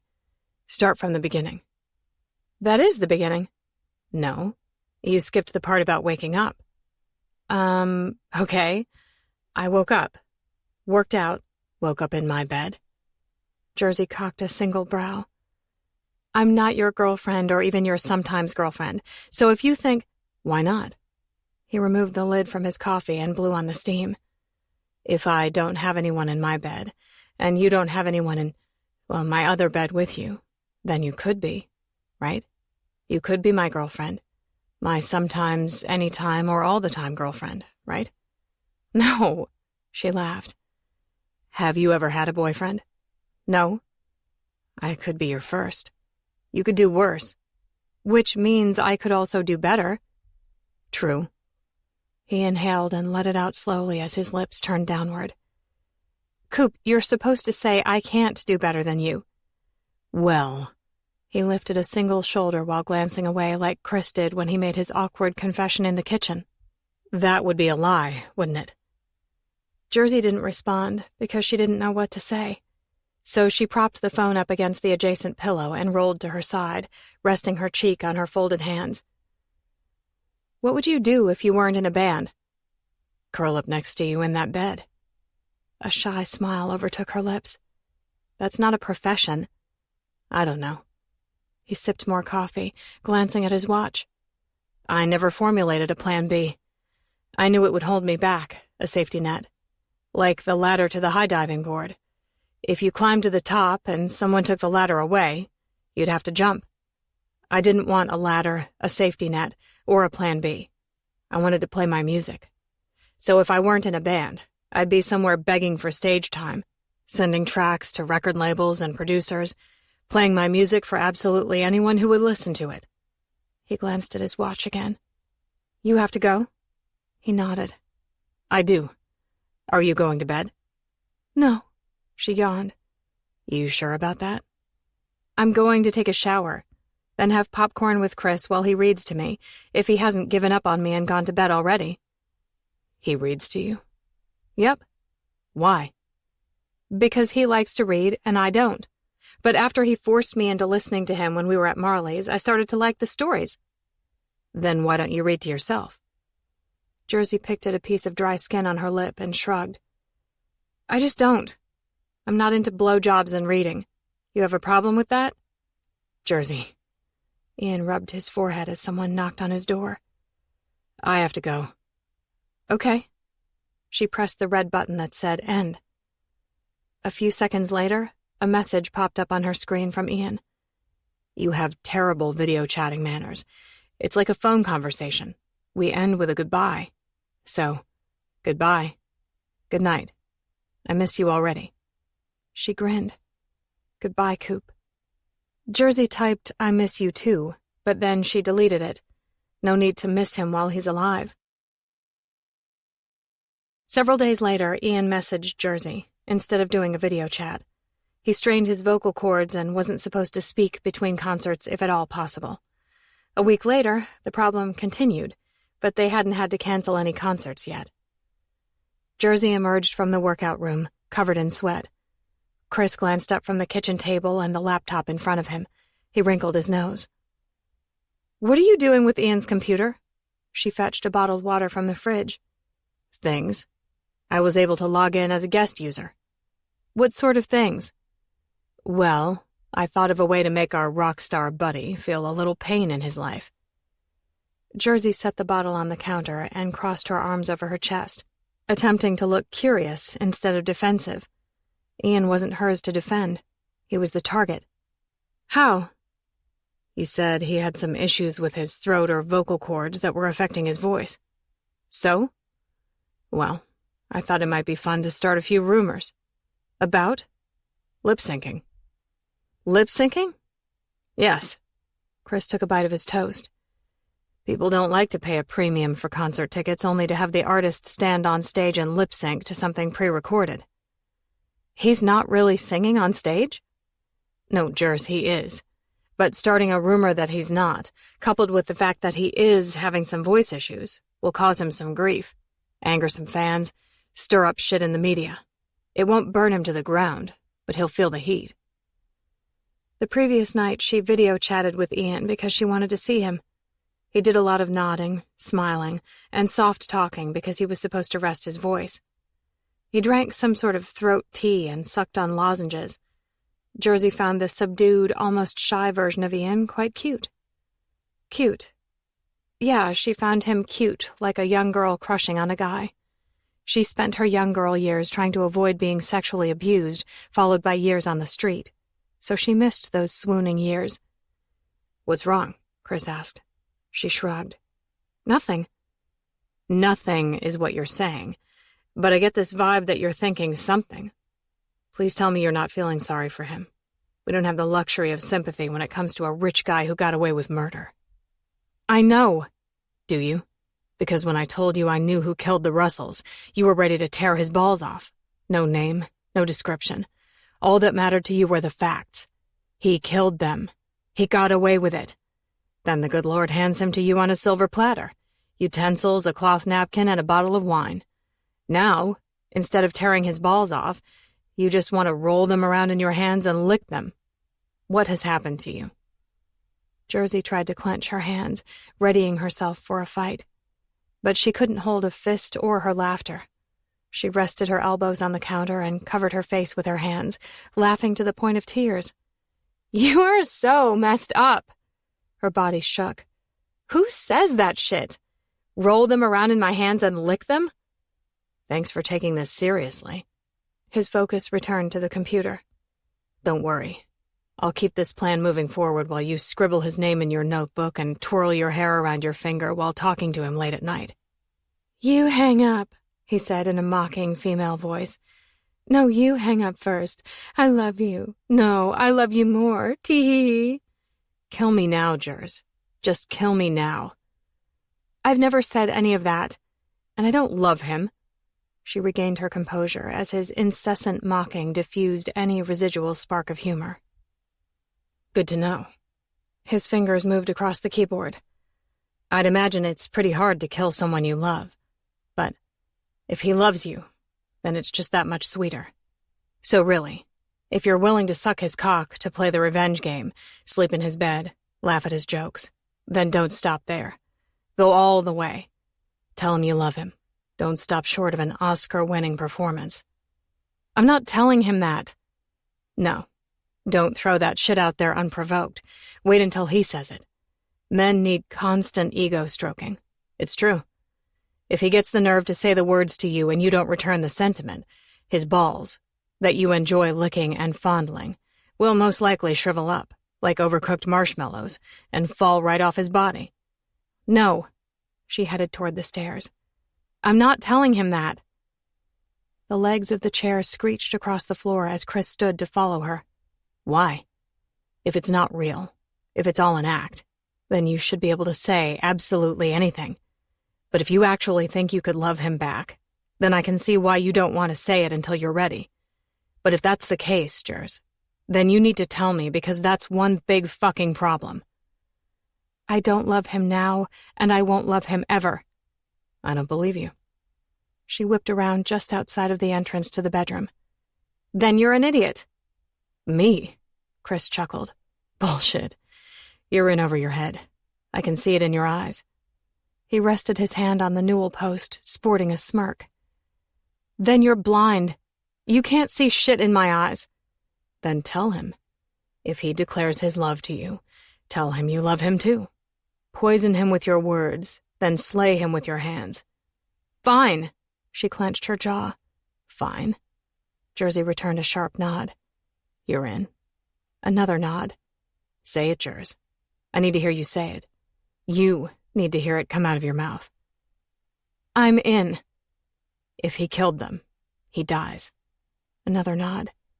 No. Say it. Jersey swallowed and narrowed her eyes.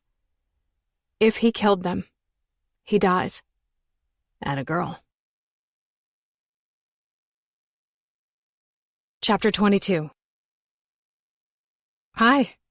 Jersey tripped over her attempted enthusiasm when Ian called her after nearly 2 weeks of nothing but short texts. No video chat today? No, I've only got a few minutes. I have you on speaker while I get dressed. Max and Ames should be here soon to discuss damage control. Damage control for what? She paced the bedroom. The stupid lip-syncing claims. I told you this. Oh, I didn't realize it was a big deal. My reputation, my career, spiraling down the toilet. Nope, no big deal. But if it's not true, then I don't see why you're concerned. Ian sighed. If your name gets dragged through the mud, even if the claims turn out to be false, it still leaves a mark. And it's the worst timing because I've had issues with my voice. So, while the claims are not true, they are believable. It's like claiming you're not having an affair, then pulling a woman's panties out of your pocket because you picked up the wrong jacket from the coat check. The fucking stress is killing me. Well, don't let the stress kill you. That's my job. She pulled her lower lip. Your voice must be better. Yes, but it hasn't stopped the rumors. Any news on your passport? Nope. How's Chris? Ian said his name like he had a piece of sour candy lodged in his throat. You know, I've been meaning to ask you about your conversation with him before you left. Did you really say you'd kill him if he touched me? Yes. Jersey paused her pacing to let her jaw hang in the wind. She didn't really question if he said it. Chris had no reason to lie to her. She just didn't expect Ian to own it without a bit of hesitation, with such matter-of-fact confidence. You sound pretty tough for a guy whose most dangerous weapon is a microphone. Would you like me to underestimate you the way you underestimate me? He asked. Oh, Coop, I think you do that anyway. But I'm curious. Are we talking poisoning him or something better fitted for a rich person? Like hiring a hitman? Genuine curiosity carried his words through the phone. Jersey bit her thumbnail for a few seconds before making her move. No. I think rich people just run other people over with their cars. Silence. More silence. Her chest tightened, restricting a little more oxygen with each passing second. Why didn't he respond? Joke about the absurdity. Return a cynical laugh. Something. I have to go. What? She managed to whisper the word, in spite of the nauseating knot in her stomach.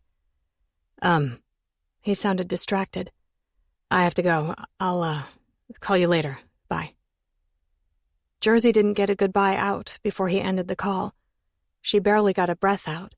The phone dropped from her hand, and she squatted to pick it up, but she couldn't stand. The room began to spin. She covered her eyes. Coop. Did the real bed, daily meals, clean clothes, and actual shampoo make her weak? Chris was right. She'd been given exactly what she wanted, the prime chance at revenge, but she lost her focus. Ian killed Dina and Charles. He had to die. Jersey couldn't have a sexy rock star boyfriend and revenge. She had to make a choice. The following week, Jersey's passport arrived. I got it. She held it up for Chris to see. He set his book down on the sofa next to him and steepled his fingers at his mouth. We move into the next phase. Jersey inspected it, flipping through the pages. Yeah. Don't sound so excited. She grabbed her phone and texted Max. Got my passport. Excited. I'm not comfortable with that word, and maybe my limited vocabulary prevents me from finding the right word to express how I feel, but it's not excited. Max replied, I'll book you a flight for tomorrow. Jersey continued. I don't think the executioners in prisons get excited. Well, maybe a few fucked up ones do, but I think for most of them it's a job. They are doing their part to serve justice in the world. When I kill Ian, it won't excite me. It will simply be an end. Justice for Dina and Charles. I won't feel any pride. I won't celebrate. After all, I'm most likely going to end up lying on a cold table with a needle in my arm and poison dripping into my veins. Her eyes glassed over as she sighed. It's probably how my life is meant to go. But I hope you can walk away and find something that makes you happy. Maybe you'll come into some money and you can pay for the surgeries you said would make your face look a little more... Jersey's nose wrinkled. Human.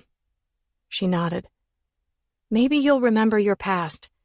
What if you have a family and they just think you're dead? I mean, you could be a dad, Chris. I know I have nothing, but you could have everything waiting for you if your memory comes back. So, Jersey gave him a resolute nod. Yeah, let's go with that.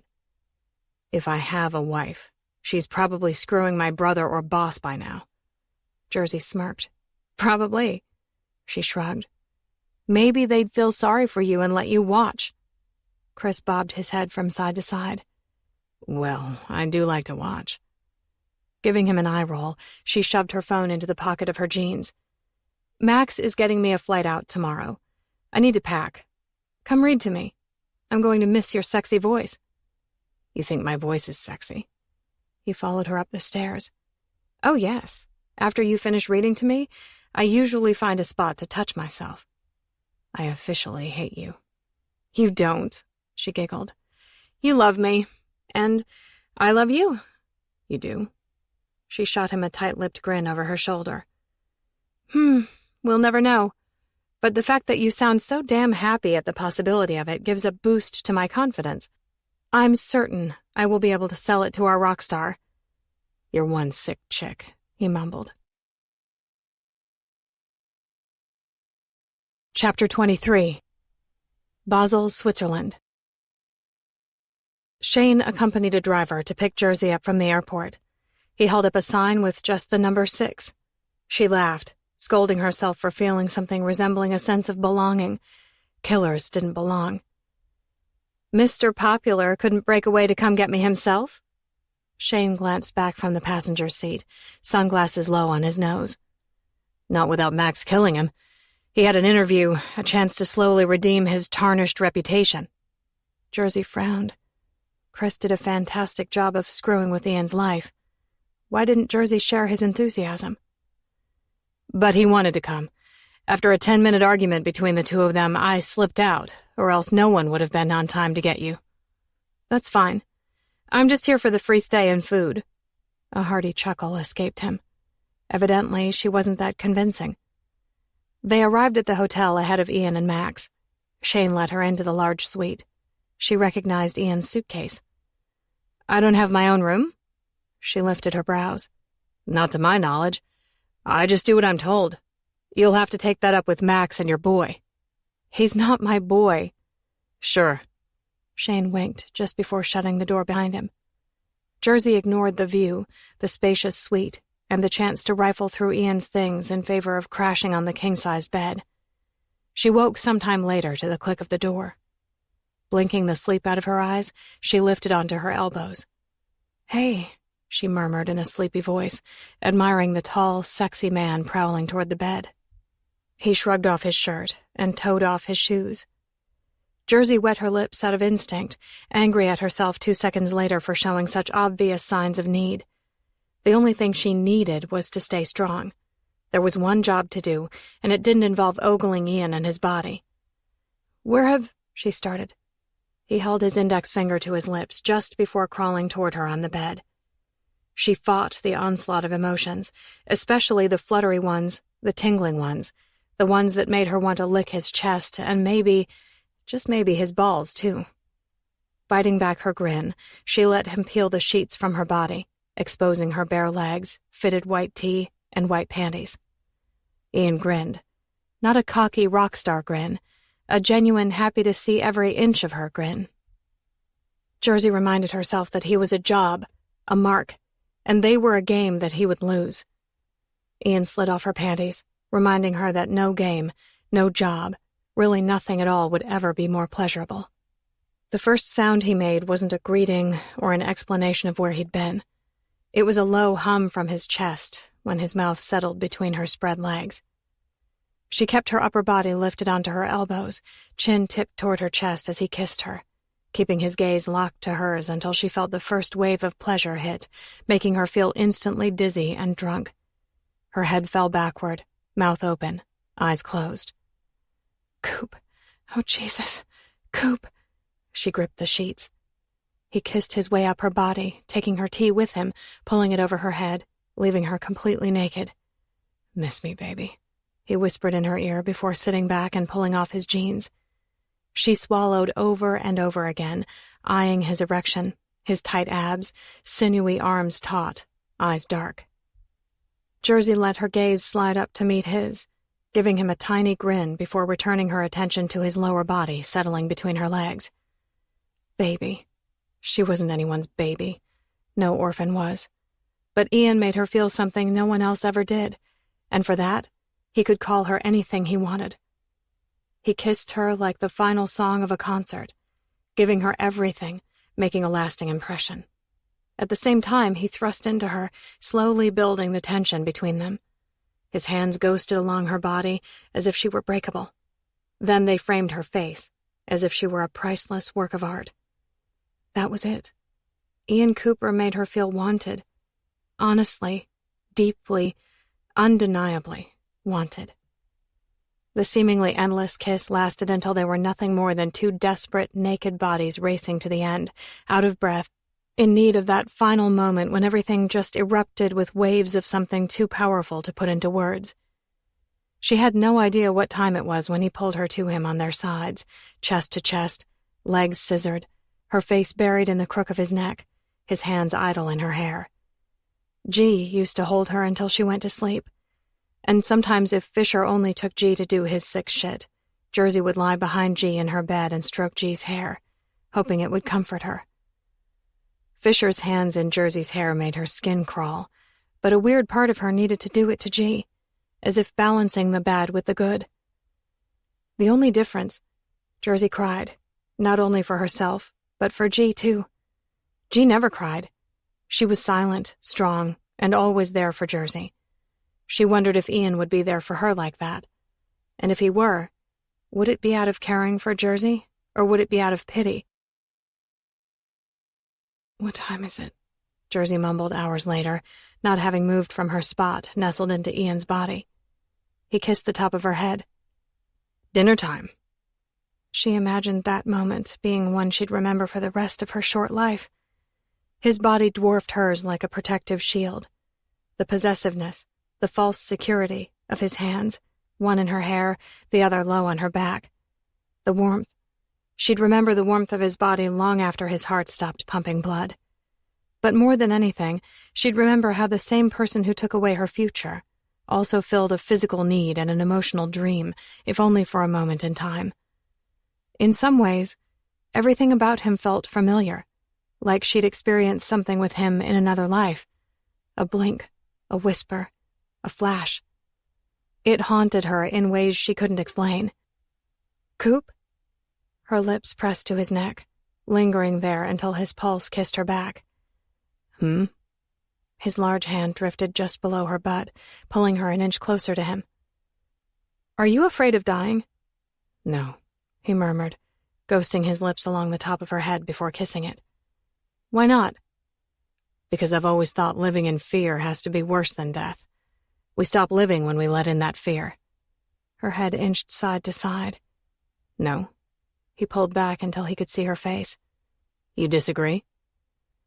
"I think we only have fear when we have something in life that means enough to us that we can't imagine losing it. That fear is how we know we're alive. It makes us fight to stay alive." Her eyes narrowed as her gaze shifted to the side. "I don't think it has to be a person. Maybe it's a purpose or a chance at something." Ian scraped his teeth along his lower lip, returning a sluggish nod, contemplating her words as they settled between them. "Are you afraid of dying?" "Yeah," she whispered. "I think that fear is the only reason I'm still alive." "What do you fear?" Her heart crashed against her ribcage over and over. Did he feel it? Her fear came like a storm, desperate and destructive. "I fear dying without making things right in the world. In my world." Ian rolled over, settling his body between her legs, forearms next to her head. "My world has been shit lately, until I saw you in this bed a few hours ago." He brushed his nose along her cheek. "Now everything feels right in my world." Several knocks pounded at the door. He grabbed her leg, hiking it up so he could push into her.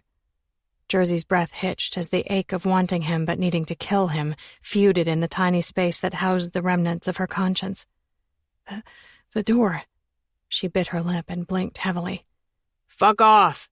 he yelled over his shoulder while gripping her leg tighter, sinking deeper into her. The knocking stopped. Everything about him haunted her. Jersey wondered how much of herself she would have to surrender to make her world right. So she let her conscience work that out while she kissed him. The kiss. It always felt right. The only kiss that had ever felt right. His touch felt familiar. A million lifetimes ago familiar. They were the perfect kind of wrong. Jersey wiggled out of his arms before he had a chance to catch his breath. She sat on the edge of the bed with her head down. "You okay?" He rested his head on his propped-up arm. Ian didn't know how to describe sex with Jersey other than a war of sorts. Maybe between them, maybe between her mind and her body. Anger, anguish, addiction. They screwed like junkies, powerless to the pull, in denial of the effects, and destined to do it again and again. She thought he was her truth, but he knew it was a lie. "Yeah, I'm fine." She straightened her back, inhaled sharply, and stood, padding to the bathroom without looking back. The door shut, and Ian slipped on his jeans, fishing his phone out of the pocket. A string of missed messages from Max and Ames cluttered his screen. On a deep sigh, he clicked on them and scrolled through the chaos and panic. The good news? No one's talking about the lip sync scandal. The bad news? The world knows a homeless woman is at your hotel. They know she has a record. They know she killed a man. They know she assaulted 2 of your employees. This isn't good, Ian. He tossed his phone aside, since the rest of her messages were nothing more than her frustration over him not responding to her or answering her incessant knocking at his door. The toilet flushed. The faucet ran for a long time. Then Jersey opened the door to the bathroom. Her hair was a little wet in front, like she washed her face. A white terrycloth robe covered her body, and a sadness resided in her eyes. Ian sat on the edge of the bed, with his hands folded between his legs. I don't trust Chris. He held no hesitation or regret in his voice. Jersey stopped halfway between the bed and the bathroom. I don't trust anyone. He tried and failed to hide his slight grimace. What had he done to lose her trust? Or was he a fool for thinking he ever had it at all? I think he's telling people about you. She lifted her eyebrows as a cryptic grin played along her lips. What's there to tell? And who would he tell? He has nothing more than a first name, a disfigured body, and one friend who happens to be in Switzerland. I don't know. It's just a feeling, a vibe I get when I'm around him. But you're my new news story, the next chapter in my saga, and I have no clue how this happened. Do you? He studied her. Every blink, the focus of her gaze, the curve of her spine, and the tension in her jaw. No. He nodded slowly, lips twisted, eyes unblinking. Can I trust you? No. Her answer fell from her lips with no emotion but complete resolution. It knocked the wind out of him for a moment. Jersey untied the sash to her robe and slipped it off her shoulders, letting it pool at her ankles. As Ian searched for a response, she pulled on her clothes and tied her hair back into a ponytail. Why? He finally asked, feeling the ache of disillusion in his chest. She stood between his legs and pressed her warm palms against his cheeks for a few seconds before dragging her fingers through his hair. The first time Mr. Fisher touched me, made me touch him, I cried for hours. G carried me from the basement to her bedroom. I told her how I trusted him because the lady with social services promised it was a good home and I could trust the Fishers. G told me to trust no one. Not ever. She said trust is what we do when we have no other choice. Death or trust? Go with trust. But you might end up dead anyway. G sounds like a cynic. Jersey squinted. He twisted his lips. Someone who has little faith in mankind. I suppose it's hard to have faith in mankind when you spend your whole childhood with men who are anything but kind. Ian rested his forehead against her chest, his hands on the back of her legs, and he closed his eyes. She continued to run her fingers through his hair. Ian loved that so much he tried to keep from moving or speaking. Could a killer's hands bring such pleasure, calm nerves, soothe souls?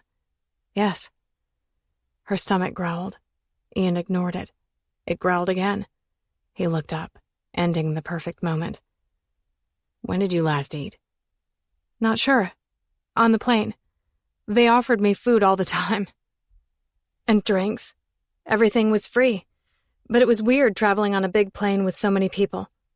Not as much room to myself. He chuckled. Maybe he wasn't supposed to trust her, but he liked her. He liked her in a way that made him feel more vulnerable than he'd ever felt in his life. Horrible men tried to rob her of her innocence, but they didn't succeed. Jersey had a light, an innocence that no one could take from her. You're unknowingly a plane snob. A what? Your first plane was a private jet, an experience most people never get. It's the most luxurious way to travel. Really wealthy people, including ego-driven rock stars, travel that way. You flew here first-class commercial. It's how most fairly well-off people travel. You had all the luxuries of a commercial airline, but... She kept her eyes slightly squinted, the innocent side of Jersey 6. A majority of people travel coach. They get pretzels and pop, maybe one meal on an international flight. The seats are smaller and recline approximately 2 inches, less legroom, and no warm towels before your meals. He leaned up and kissed her neck. I've spoiled you. Jersey blinked several times, jaw slack. Huh. I had no idea. I'll send you home, coach, just so you can experience all forms and comfort levels of air travel. Jersey nodded several times, concentration etched into her expression. When I go home, she whispered as if she didn't say it for his ears. But I'm not sending you home, yet.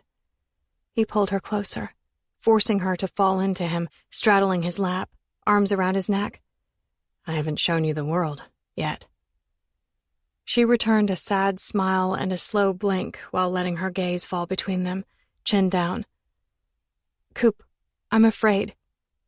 His hand slid around her neck to the back of her head, pulling her closer, so his lips grazed her ear. So am I, he whispered. Chapter 24. Paris, France. Esch-sur-Alzette, Luxembourg. Amsterdam, Netherlands. Berlin, Germany. Cologne, Germany. Gothenburg, Sweden. Stockholm, Sweden. 5 weeks and 8 stops after Jersey arrived in Switzerland, they hit the tour's halfway point in Liverpool, UK. It didn't matter that Jersey refused to call herself Ian Cooper's girlfriend. The media stamped her with that label, and a lot of other labels that were much worse. But they didn't know her name, and that was a silver lining for the Ian Cooper camp. No name meant no way to dig up more dirt on her than what had already been mysteriously leaked about the woman in his bed. Jersey gave Chris a little bit of credit for not entirely destroying her in his attempts to bring down the rock star. She liked being a no-name to the media. Ian let Max and his manager know that Jersey wasn't going anywhere, and they needed to deal with it along with the rest of the world. He kept her close to his side, holding her hand, kissing her at will with no concern for the flashing cameras and gossip frenzy. Jersey played the part, drawing him into her world, priming him for a confession. She took her clothes off anywhere, and at a moment's notice, whenever Ian felt the need to have her, which was often.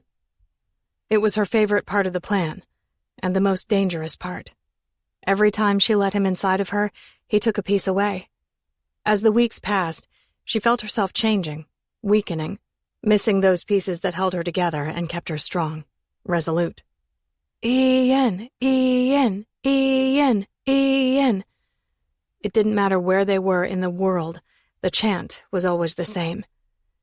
"They want you," Jersey said, buttoning her jeans as Ian pieced himself back together following their pre-concert ritual, which involved something quick and dirty that Max insisted they finish in under 15 minutes. 3 minutes 42 seconds was their record. "More than you?" he asked with his signature smirk firmly in place. Ian excelled in cocky. Really, he excelled in all things. "Probably," Jersey shrugged, hiding her grin. He charged toward her, picking her up while continuing his forward movement until her back slammed into the door. His mouth took hers, and she kissed him just as eagerly without having to think. They were always explosive, always ready to attack each other, always insatiable, and always in trouble with Max. "Tomorrow is the day, right?" he mumbled over her skin as he kissed his way down her neck, his hand sliding up her shirt, yanking the cup of her bra down. "Tomorrow is the day I stop needing you so fucking much, right?"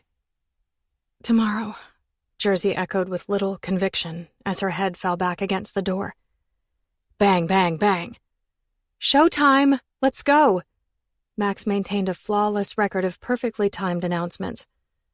Ian let Jersey slide down the door until her feet found the ground. He grinned, fixing her bra as she made a few adjustments to his hair and straightened his shirt. On a begrudging sigh, he opened the door, taking her hand and following Max toward the stage with Shane bringing up the rear. Max handed him his in-ear monitor and headed up the stairs to the side of the stage. "Wish me luck, Jersey," he yelled in her ear over the roar of the crowd exploding as the rest of the band took the stage. "Luck, Coop," she grinned. He kept a hold of her hand and made his way up the stairs, stealing one last kiss at the top before grabbing his guitar and strutting into the spotlight. Jersey watched on with adoration, even if she refused to acknowledge it. Max draped her arms over Jersey's shoulders from behind her. "You've stolen their dreams, Jersey," she laughed. "Look at them. You've taken their rock star, all of him, and they know it." "You came to me, cracked and worn, strong and fierce, needing something with nothing to give." Ian sang a new song, closing his eyes, gripping the microphone, face wrought with pain. Jersey glanced around to see if any of the crew looked at her, but they didn't. They watched their guy make love with his voice, his lyrics, to thousands of fans. A single spotlight shone on him, making it feel incredibly intimate as he sang an acoustic song with just the raw notes of Bryson on the piano. "Are you the beginning, or are we the end? Who will love the unlovable?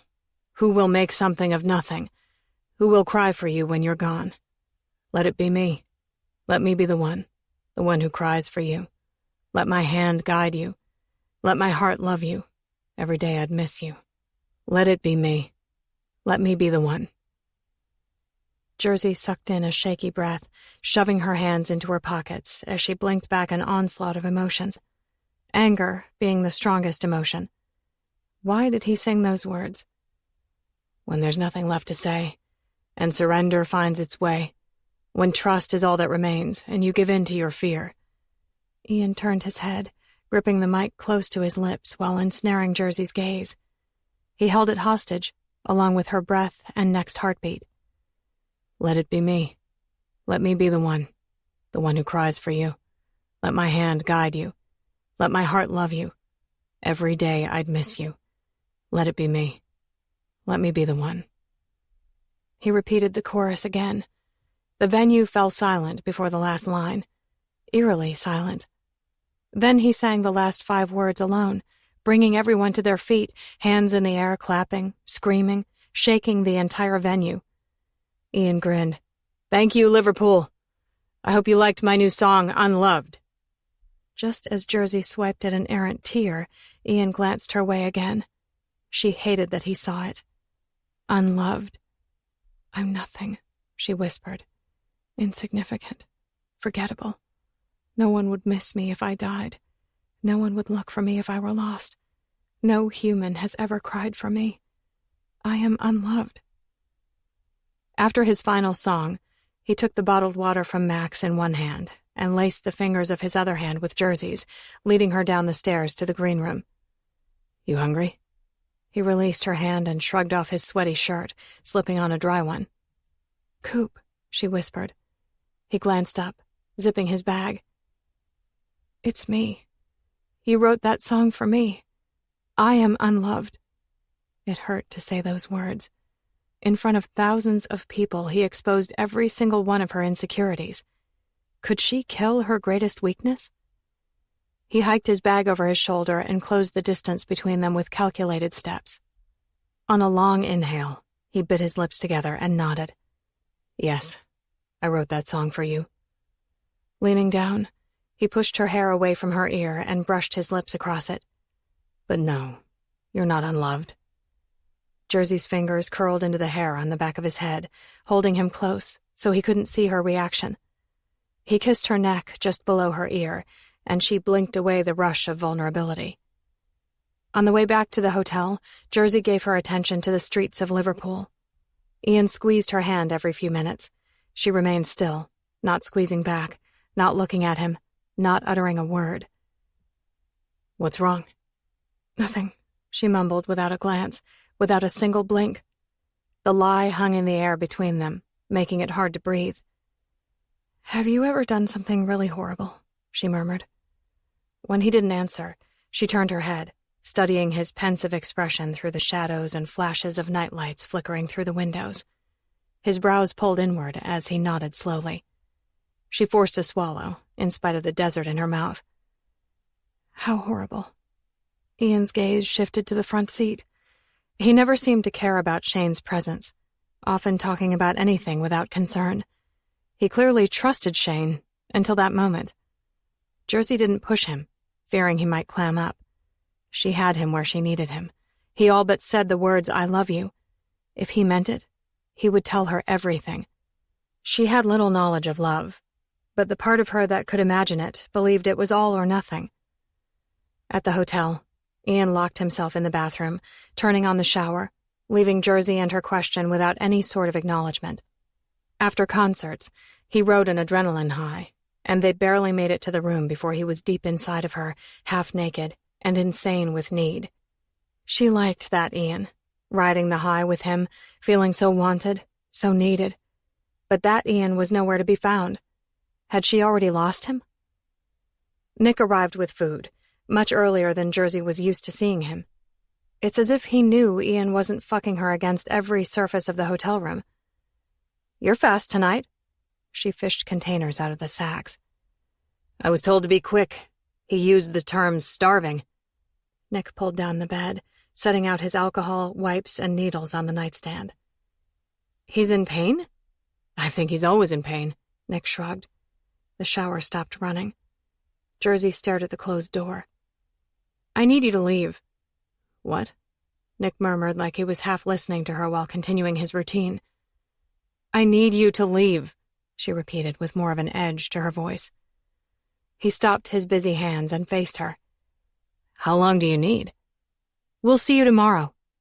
But he asked me to... Listen, I know you work for him, but if you want all of your body parts to work for you, then I suggest you leave before he comes out of the bathroom.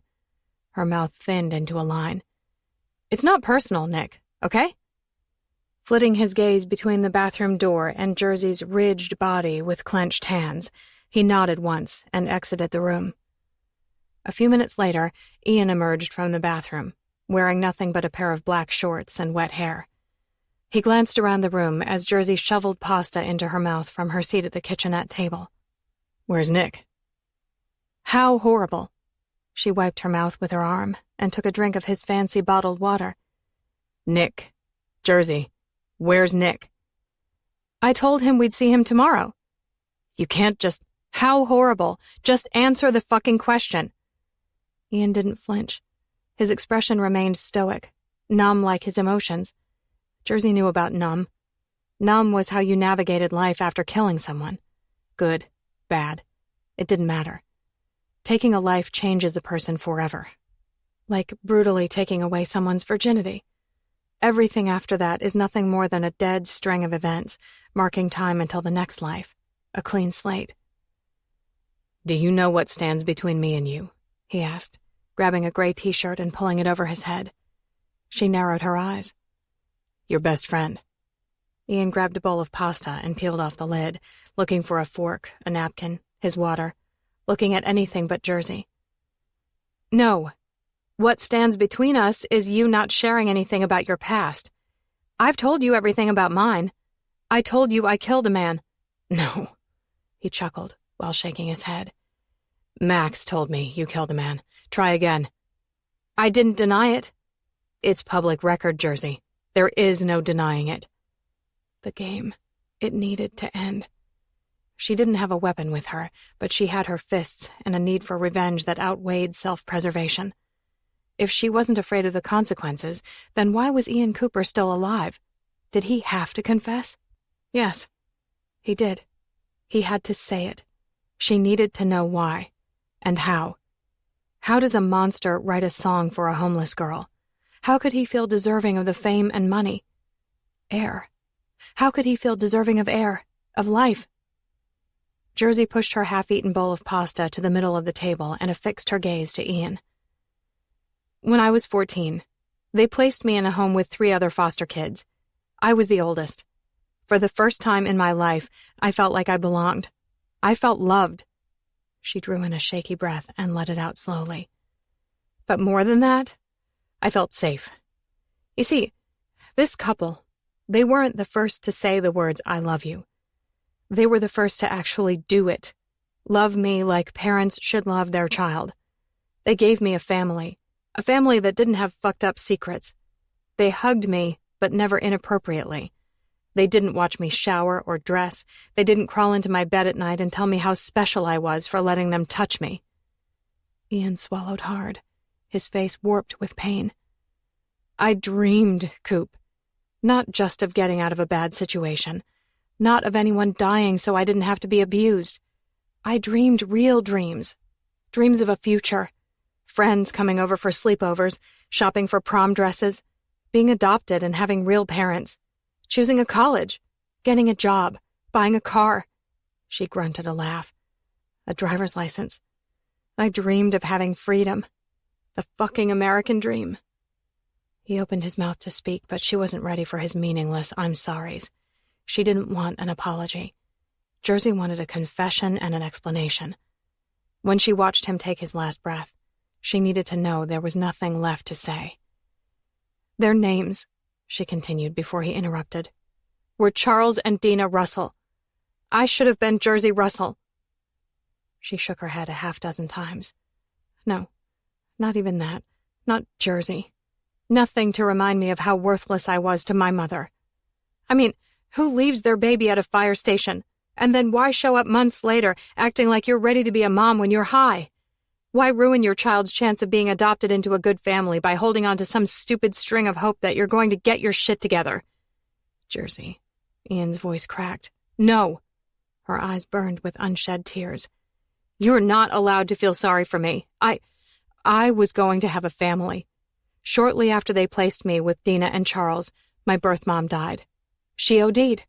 And since there was no record anywhere of my biological father, the Russells would have been able to adopt me. And she blew out a quick breath and lifted her gaze to the ceiling. I would have been Rachel or Abigail, maybe a Heather Russell. Something common, simple, normal. Nothing. Ian gave her absolutely nothing. Not a flinch, not a blink of recognition. Not a drop of blood draining from his face at the mention of Charles and Dina. Was he innocent? Or ruthless? Do you know how they died? She pinned him with a look, daring him to move, daring him to lie, daring him to run one more step from the truth and the consequences. I'm having Chris removed from my house. Her eyebrows lifted up her forehead. Excuse me? Ian gnashed his teeth. I don't like him texting you, calling you, filling your head with lies. And just like that, Jersey's world tipped onto its side. Kind Ian vanished and the monster emerged. She crossed a line, and he wasn't ready to let her see what was on the other side. He wanted to get rid of the gatekeeper. How horrible, Ian. She pushed away from the table and stood, balling her hands. Now I'm Ian. Her nose burned with emotion, tears like acid, rage like an inferno. Every inch of her body vibrated with anger. It was an early Friday morning. Charles and Dina took their usual morning walk together. They trusted me to stay at home with the 3 younger kids. We were usually still asleep by the time they returned. Hand in hand. That's how they always walked, like sharing their love with abandoned children only intensified their love for each other. They were never gone more than an hour. I just knew something wasn't right. It was almost lunchtime when several cars parked out front. 2 of them were police cars. I don't remember their exact words. I just remember the ones in my head. You're not getting real parents and a new name. You're not going shopping for a prom dress. You're not going to college. You're once again unloved. You're not I am! She pounded her fists on the table, knocking the glass bottle over, sending water running off the edge of it. The ghost of sympathy on Ian's face hardened into something else, something she couldn't quite identify. Lyrics don't mean anything if you don't give me everything. And even if I want to let myself believe that Chris loves me, I know it's because I'm all he has. Our love isn't real. I'm not a choice for him. I'm just his only option. But someday he will remember everything and he will find his family. But for now, he is the only truth in my life because even if it's not much, he's giving me everything he has to give. She closed her eyes, jaw clenched, and took a slow breath. Someone ran them over. They killed them. They drove off. They got away with murder. They put 3 young kids back on the fucking market, probably destined to land in a shitty home, and they evicted me from my home, my whole goddamn life. After her echo evaporated and a cloud of silence filled the room, Ian stood, meeting her hard gaze. I'm sorry. Her nose twitched with anger. I don't want an apology. Each word teetered on the edge of control, grating past her throat to find her lips. Ian grabbed the back of his neck and just kept his hand there, soothing some physical pain or holding himself together. She wasn't sure. What do you want? He asked. A confession. Her chin tipped up a fraction, eyes narrowed. From whom? You. What is my confession?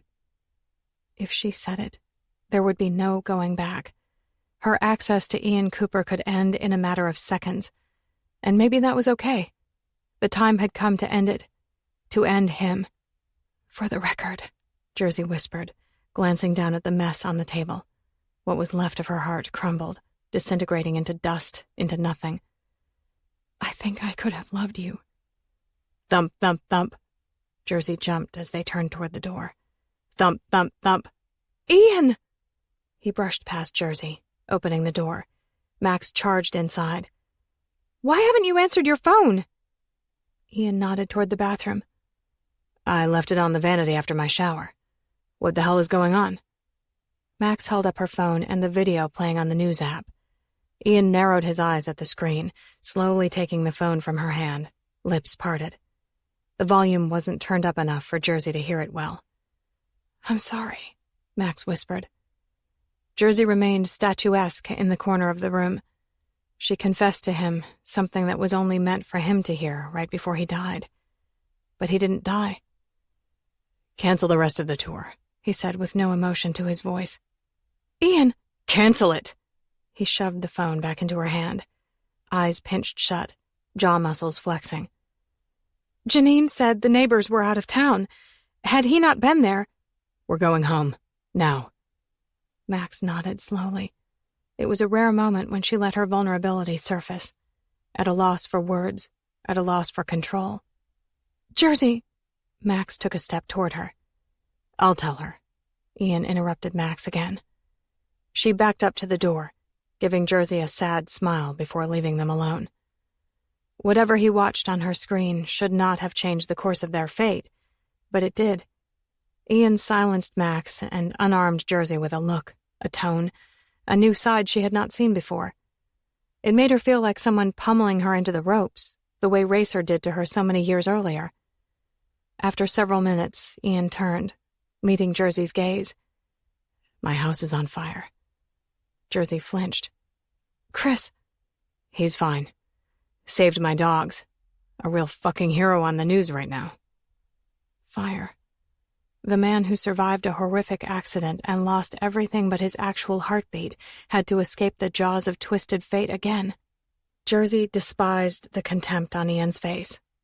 Only a monster would show so much anger toward a hero. Ian's life was spared, but only temporarily. Jersey knew what needed to be done. As soon as they returned to L.A., she planned on digging his grave amongst the rubble of his house. Chapter 25. "Jersey, we're on our way home. What happened?" She shot off a text to Chris on their way to the airport. "Chris, gas explosion at the neighbor's house. The wind carried the flames to Ian's house. So tragic." Jersey stared at his message, trying to decipher the meaning and the context of his words. "Jersey, where are you?" "Chris, another neighbor's house. The Blevins. I'm a hero at the moment. On every news channel. Saved the dogs, called 911, warned the other neighbors to evacuate. I've already had people offer to adopt me, feed me, house me. Better late than never, right?" "Jersey, he did it." She stared at the 3 pulsing dots on the screen. Did Chris understand what she meant? "Chris, not news to me, but I'm glad you've seen Jesus." "Jersey, question mark?" "Chris, the truth. Why haven't you done your thing?" "Jersey, because you had to be a hero." "Chris, sorry. I didn't think you'd grow a pair and do it." "Jersey, fuck you." "Chris, love you too. Have a safe trip." "Jersey, do you?" "Chris, question mark?" She stared at the screen, keeping it tipped away from Ian's line of sight. Not that it mattered. He seemed content with ignoring her. "Jersey, love me. If you got all of your memory back tomorrow, and you found out you have a life waiting for you, would you love me?" "Chris, absolutely. If you asked me to leave my imaginary wife and kids for you, I would do it in a heartbeat." Swiping out of the message screen, she tucked the phone into her bag and tipped her head back, closing her eyes. As soon as they were in the air, the flight attendant closed the curtain, giving Ian and Jersey privacy.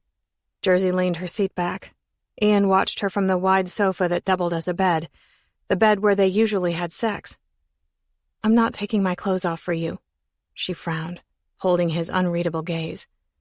He blinked a few times, not looking like a man who cared if Jersey took off her clothes for him. "Finish telling me what you were going to say before Max interrupted us. On the record, you said, 'I think I could have loved you.' There was a but coming. Finish it." "Not now," she whispered, exhausted from a long day, almost 20 hours without sleep. It has to be now. I'll finish it if you tell me how horrible the thing is you did. Horrible enough to leave that life behind. For the first time, she could see the lines of regret on his face and hear it in his weak voice. Tell me.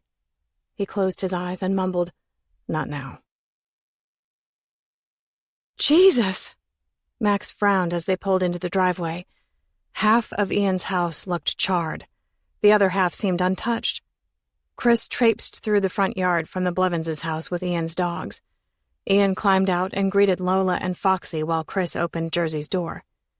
She fell into his arms, her mind riddled with the events and revelations of the previous 24 hours. Ian glanced at her, looking like he could murder someone. Jersey didn't care. His days of killing would soon come to an end, and so would hers. I missed you. Chris squeezed her. Missed you too. I'm so glad you're okay. You had to be freaking out, I mean... She looked him over when he released her. Did it trigger any emotions or memories? Chris eyed Ian and shook his head. Were you here when it happened? Yeah. I heard the explosion, but I didn't know where it came from. I ran outside, and that's when I saw the neighbor's house. I called 911 while running toward the fire. I had no idea if anyone was home, but I wanted to make sure they got out. The doors were locked, and before I knew it, the side of Ian's house was in flames. He spoke to Jersey but kept his gaze on Ian, just a few feet away, the whole time. He seemed distracted by Ian. So I ran back over here and rescued the dogs. The fire sprinklers turned on right after I got through the front door. It appears most of the damage inside is from water and smoke.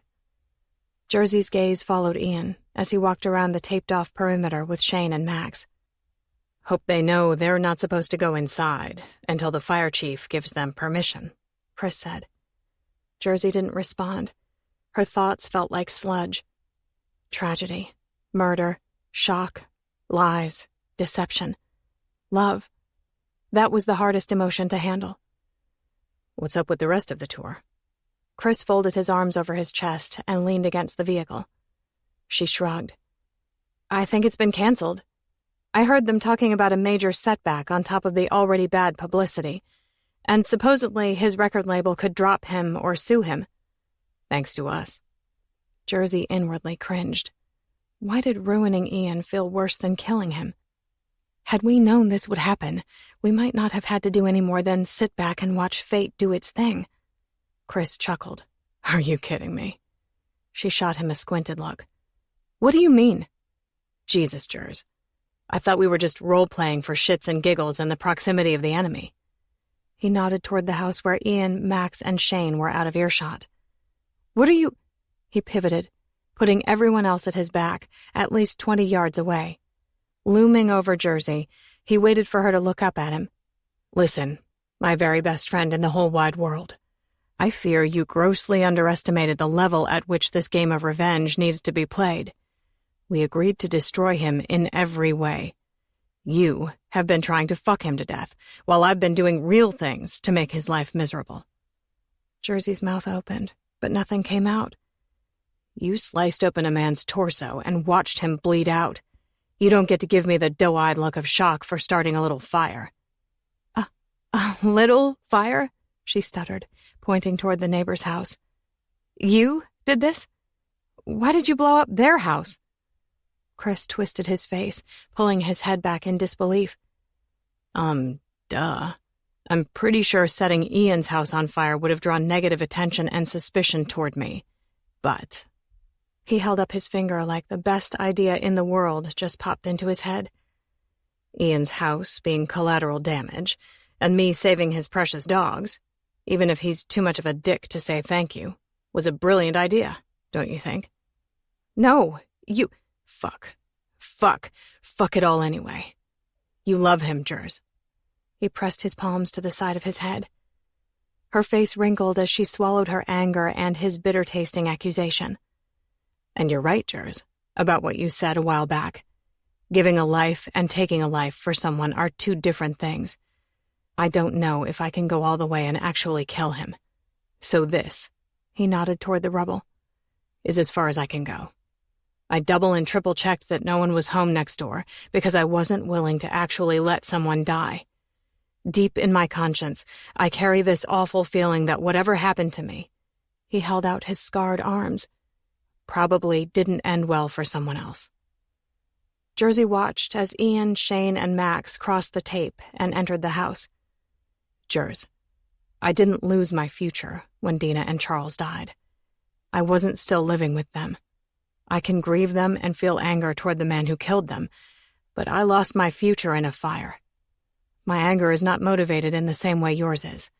What happened to them is tragic in my mind, but it happened to them, and it happened to you. Demand the truth and decide what you can live with. My part is done. I'm going to sit back and watch him suffer through all of this. How long he suffers, and how his suffering ends, is up to you." Jersey rubbed her eyes and ran her fingers through her hair. "Are you going to tell them they shouldn't be in there?" he asked. She shook her head. Chris pushed away from the car and started walking toward the house. "Where are you going?" He sighed. "To warn them. I have to. My conscience is full." A few minutes later, they funneled out from the front door. Jersey shared a nervous smile, like she would have gone in to warn them had Chris not already been headed that way. She reserved her "I don't give a fuck about anyone" smile for another time. Ian set Foxy and Lola down and pulled his phone out of his pocket, reading something on the screen. "You can stay with me," Max said. Ian shook his head. "Paul Blevins said they're on their way to the airport. He's sorry they missed seeing us and sorry about the fire. They'll be in Italy for 3 months. He said we're welcome to stay at his house. Apparently, he showed Chris everything about the security system." Jersey frowned at the way Ian said Chris's name with such disgust. On the upside, his attitude fueled her anger toward him, and that was what she needed to carry out her plans. Ian slipped his phone back into his pocket and scrubbed his face with his hands. "Do you want me to take your bags over there?" Shane asked. Ian nodded, letting his hands drop from his face on a big sigh. "Want me to take your dogs back to the neighbor's house?" Chris asked. "I don't want you to touch anything that's mine." Everyone froze, eyes wide, lips parted. Ian didn't even look at Chris when he said it, as if Chris wasn't worthy of a single glance. "This isn't his fault," Max broke the awkward silence. Chris's eyes flitted between Max and Ian. Jersey kept her attention on Ian, and his awful side exposed for all to see. "You're tired, Ian," Max continued. "We all are. I'll send some food over to their house. You should grab a shower and sleep. Then we'll start sorting through this tomorrow." Ian stared off into the distance, squinting against the setting sun. After a few more awkward seconds, he nodded. Jersey picked up Lola and eyed Chris until he got her silent plea to pick up Foxy. They headed toward the Blevinses, while Shane climbed into the SUV to take the bags next door. Chapter 26. "You can go." Ian stared at his house, feeling Max's judgmental gaze on his back. "It's insured. No one died," she tried to reassure him. "You can go." Max waited a few seconds before grabbing Ian's hand and giving it a squeeze. "Thank you," he whispered. "For what?" "For not asking." He glanced at her. "About what?" "My past." "Because it's painful?" He returned his attention to the house. "Because it's ugly." As promised, Max made sure food was delivered. Jersey and Chris gave Ian the silent treatment, taking their food upstairs to eat, while Ian ate in the kitchen with the dogs. After he took them outside to do their thing, he locked up and climbed the stairs. At the top, Jersey glanced up, with her bag over her shoulder. "Shane put my bag in the same bedroom with yours, but I'm staying with Chris because I'm not yours. Not yours to touch, to control, to own." "I never said you were," he replied in a defeated tone. "What you said to Chris was about me. Everyone knew you were pissing on me like I'm some possession of yours." Ian stood still, unblinking, with a blank expression. "What I said to Chris was about me." He ambled toward her, shaking his head while squeezing past her in the doorway to the bedroom. "Stay out of it, Jersey. You're in over your head this time." Within seconds, he stumbled forward, flinching from the sharp pain in his lower back from her foot landing there. He turned toward her, quickly ducking to avoid her fist flying through the air. Jersey, what the fuck? He grabbed her arm. She used his hold on her to pull him closer, pounding her left fist into his face. Ian took a step back, wiping the blood from the cut along his cheekbone. Jersey held up her fists and gnashed her teeth. Careful, Coop. I think you're in over your pretty little head. But when I'm done with you, there won't be anything pretty about your face. Ian's head jerked back. What did he say to you? She smiled. Chris? He said he couldn't kill you. His conscience is full, but mine has room. I can kill you for taking something of mine. I can kill you for ruining my life. What? Ian shook his head. What are you talking about? His heart sank into his stomach, a nauseating pain. I didn't take anything from you. His voice cracked because he loved her. Everything is for you. I want to give you the world. The pieces that were taken from you, the life you never had. Jersey, I want to give you back your dreams. With blood trailing down his cheek, he shook his head and whispered, I love you. Her eyes turned red with tears. Why? How? Ian didn't know which would destroy her first, the anger or the pain. He hated how much she blamed him for something. What? He didn't know. It made no sense to him. Jersey swallowed hard, refusing to let go of a single tear. How could you leave them there to die? She bit her quivering lower lip. Who does that? Leave who? Ian's words died, leaving his mouth open, choking on disbelief. No. She couldn't think he did that. Ian's gaze shifted over her shoulder to the hallway. Where was Chris? Surely he heard them. Jersey, just stay here. He took a step toward her. Smack, thunk.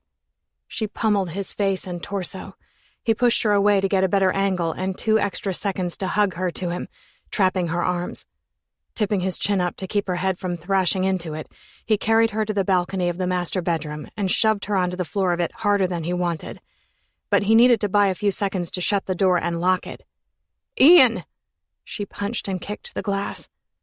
He knew it wasn't going to last very long, so he took angry strides to Chris's room and threw open the door, shutting and locking it behind him.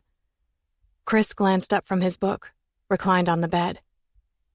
Chris. Rage burned Ian to his very core. That wasn't even the fucking murderous bastard's real name. She's screaming, and you're reading a fucking book. Why is that, Chris? Ian squinted, tipping his head to the side. Chris shrugged, marking his spot with a bookmark. She can take care of herself. You'll realize this very soon. If your face is any indicator, you probably already know this. Ian shook his head, resting his hands on his hips and staring at the ceiling. How the fuck are you still alive? And why not just turn me in? Why use her? Why tell her this grand lie? So she'd kill me because you're too fucking weak to try to do it yourself?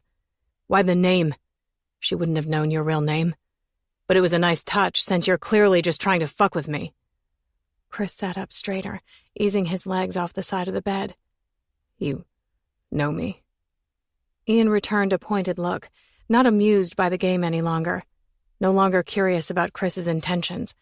He just wanted answers. Chris pressed his hands to the side of his head, grimacing, like something in his head physically hurt. When did you recognize me? How? Why didn't you say something? Are you really that fucking heartless? I believed you. I believed that it was an accident. But running was wrong. You should have stopped, called for help. But you didn't.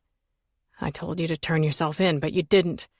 You shed your past, changed your name, and you got all of your goddamn dreams while other people lost everything because of you. Ian narrowed his eyes, cocking his head an inch to the side. Kessler, what are you talking? Kessler? Chris shot up from the bed, pacing the room. That's it. I couldn't remember your name. I just knew it wasn't Ian Cooper. Kessler. Kessler? He snapped his fingers over and over. Lockwood, Ian whispered in disbelief, speechless because the scene playing out before him was insane, indescribable. Lockwood. Chris stopped on a gasp, releasing it slowly like he could finally breathe. Kessler Lockwood. He closed his eyes. That's it. Opening them, he nodded. You changed your name. Ian cocked his head to the side again, rubbing his forehead while rapidly blinking. For months, he stood guard over his whole fucking life, stood guard over Jersey. For months, he wondered if it was real or an act, a cat-and-mouse game, a bomb with a ticking clock. Was the amnesia real? Ian went to great lengths to hide his past. And for months, the man before him wielded the power to expose everything, if he remembered. The big fucking if. That if kept Ian from saying a word to Chris, making the first move. That if kept him from telling Jersey. That if kept secrets. That if dictated his future. Ian had his answer, and there was no if. Why does Jersey think I killed Dina and Charles Russell? Ian asked, numb because he felt certain he knew the answer. Chris stopped mumbling to himself and glanced up. Because I told her. When I saw you at the hotel, I remembered you. We were friends. What happened to you? It wasn't fair of you to ask me to keep that kind of secret. I told you to turn yourself in. His words began to lose control again as his hands fidgeted, legs paced. Ian took slow steps toward him, cornering the rabid animal. Chris stopped, making eye contact with Ian while puffing out breaths like someone having a panic attack. Your name is Kessler Lockwood. Kessler's face stiffened as he tried to shake his head. For months, Ian wondered if it was real or just a game. It was a game, just not the one Ian could have ever imagined. But he should have known. There had to be a reason Kessler told everyone his name was Chris. No, you're Kessler. I'm Chris, and I don't remember my last name, but I remember Marley's, and I remember boxing there. He shook his head over and over. I remember playing basketball with you, and I remember you bought me a really expensive pair of shoes because your family is rich. I had nothing, but you befriended me. You came home from college. You were high. You thought you hit an animal. If you just would have gone to the police, they would have understood. But you didn't, because you were high. Ian didn't want to believe it was real. Real didn't get him a confession. Real didn't convince Jersey. Real was pretty fucking complicated, but he had no choice. He believed the man before him had a brain injury that scrambled his thoughts, stealing some, replacing others. Ian believed Kessler was mentally messed up past the point of return. My name was Chris Faulkner. Ian worked hard to control his level of rage, each word jagged, slow, and deliberate. I grew up in foster care. My last home was with Charles and Dina Russell. I lived with them for 2 years. Charles encouraged me to play basketball. That's where I made friends with you, Kessler Lockwood. You bought me an expensive pair of shoes because your family was rich. Kessler shook his head, pinching his eyes shut. No. Ian bit his lips together, narrowing his eyes. Your memory is pretty good. It's just not of your life. It's of my life. Some fucked up part of your brain has remembered everything I told you about my life. You didn't want to walk in my shoes then. Hell, you didn't want me walking in my own shoes because you were embarrassed of my low social status. That's why you bought me shoes. I can't let you walk in them now.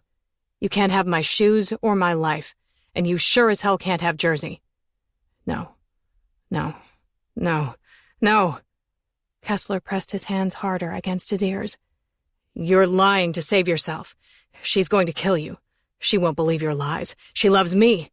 She loves me. She loves... Ian slammed him against the wall. Don't think that I don't know that you're the one who tried to ruin me these past few weeks. Ian punched him once. The lip syncing, leaking everything about Jersey. He punched him again, drawing blood. Chris didn't try to fight back. He just kept yelling. No. The fire. You started the fucking fire. How could you be so stupid? Another punch. That's your specialty. But you don't fucking remember, do you? Ian didn't stop. Even when Kessler fell to the ground, Ian grabbed his shirt and punched him until he was unconscious. Then he kicked him in the ribs. Ian was a boxer. Marley took him in, trained him to deal with his anger, and sent him on his way when Ian could no longer hear the demons of his past taunting him. With burning, bloodied knuckles from beating Kessler's face, Ian wiped his hands on his shirt. "Why didn't you die?" Ian whispered to the lifeless body. He headed back to the other bedroom to unlock the door for Jersey, but she wasn't there. With the door still locked and the glass intact, it meant she climbed down to the ground or jumped.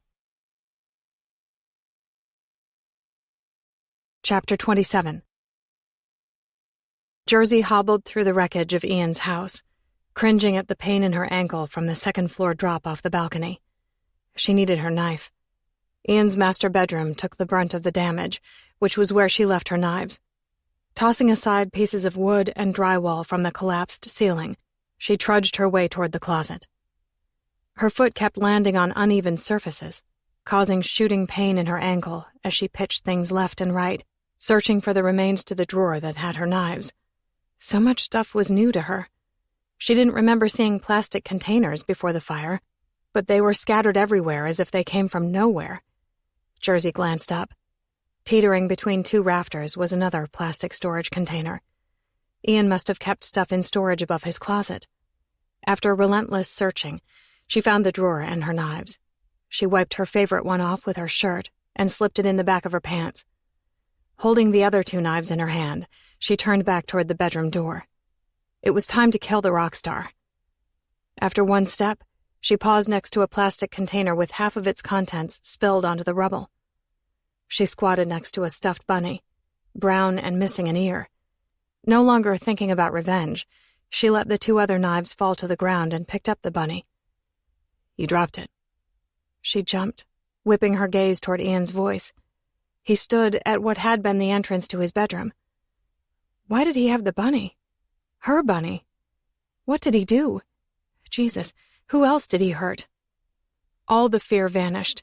She knew it would when the time came, when certainty revealed itself, when all of her reasons for living disappeared.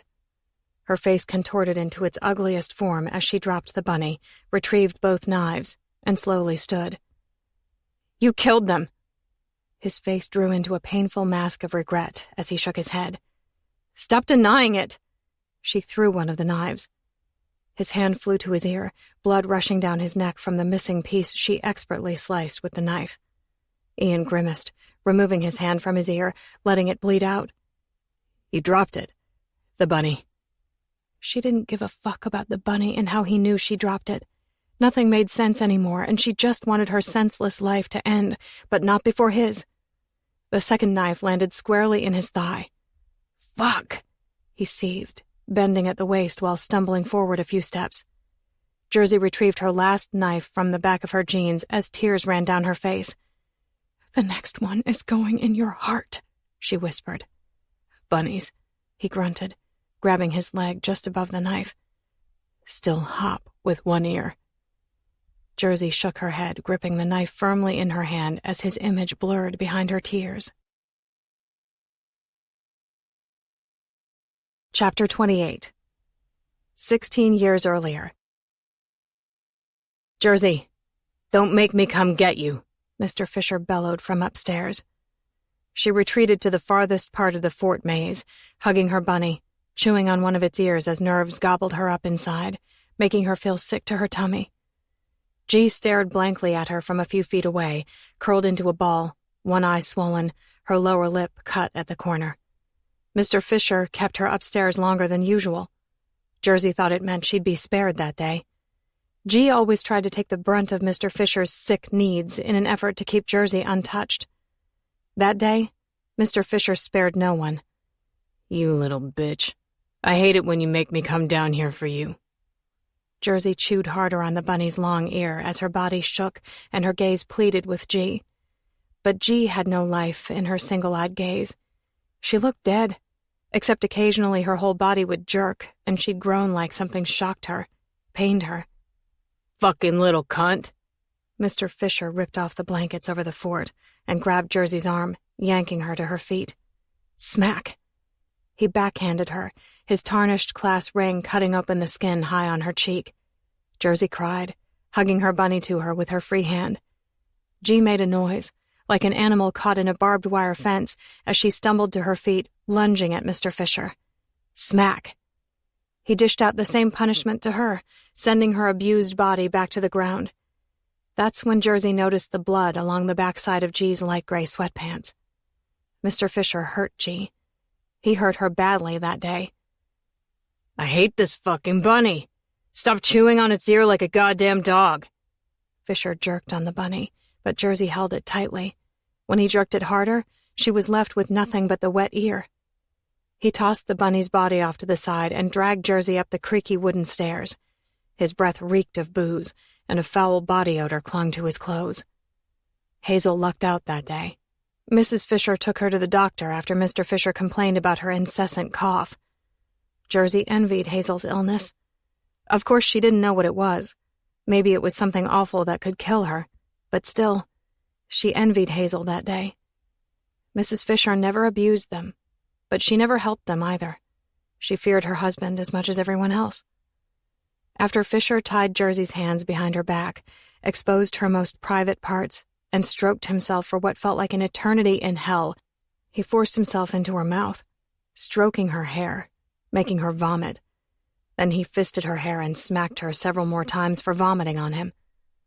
She stumbled down the stairs, blinded by her tears, throat bruised and burning, running straight to her bunny missing its ear, and she wept, not because of the abuse to her. Jersey wept for her bunny. When her tears stopped, G picked her up, swaying a bit on her unsteady legs, and carried Jersey upstairs to the bedroom. G laid her in the bed and knelt beside it, brushing Jersey's hair from her face, inspecting Mr. Fisher's brutal work. My bunny, Jersey hiccuped, only has one ear. G's mouth pulled into something resembling a crooked smile and a grimace, probably because of the cut on her lip. Bunnies still hop with one ear, she whispered. It was the most she had ever heard G talk, a whisper, 5 words to take away Jersey's pain. Who took away G's pain? Chapter 29. Present. Bunnies still hop with one ear. Jersey looked down at the one-eared bunny. Next to it, peeking out of a wet, soiled envelope, was a photo. She slowly squatted next to the bunny and retrieved the photo with her left hand, while her right hand continued to grip the knife. The photo shook in her grasp. She shook. G, Jersey whispered, letting her watery-eyed gaze slide over the school photo of G. Her long, scraggly hair hung in her eyes, her lanky body dressed in a plain red tee and jeans. No makeup, no smile. You could barely see G's eyes. Jersey wondered if G hid behind her hair to hide her shame. Why do you have this? The pain carried more weight than her pride, sending more tears down her cheeks when she blinked. What did you do to her? She tore her gaze away from the photo, meeting Ian's grimace as he continued to clutch his leg. As if his pain no longer mattered, he studied her, torturing her with that look, the one that made her feel like his whole world. But she wasn't. She was his punching bag, his toy, his most tortured victim. Ian coughed, trying to clear his throat. I cut her hair so the police wouldn't unfairly judge her. I cut her hair so the next foster parents wouldn't belittle her and call her a girl. So they wouldn't buy him feminine clothes, sodomize him, and stick tampons up his ass to absorb the blood. I cut his hair so he could play on the boys' basketball team because he wasn't a girl. G was a boy. His name was Christian Guardian Faulkner. Ian continued to obliterate Jersey's world.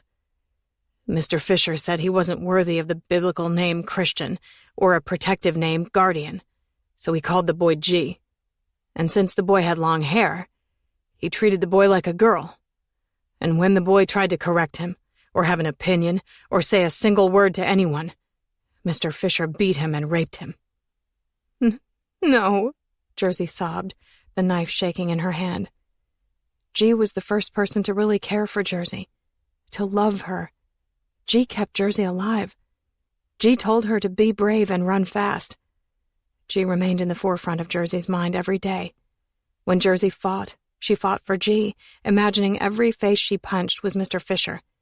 Not a single day passed where Jersey didn't think of G, wondered where she was, if she was even still alive. Not a day passed that Jersey didn't silently thank G for saving her. I left that life, Ian continued. After 2 years with the Russells, playing basketball with my friend Kessler Lockwood and watching him blow a basketball scholarship because of drugs, I changed my name. I followed my passion. And a few months ago, I found the girl who has haunted my dreams for over 16 years.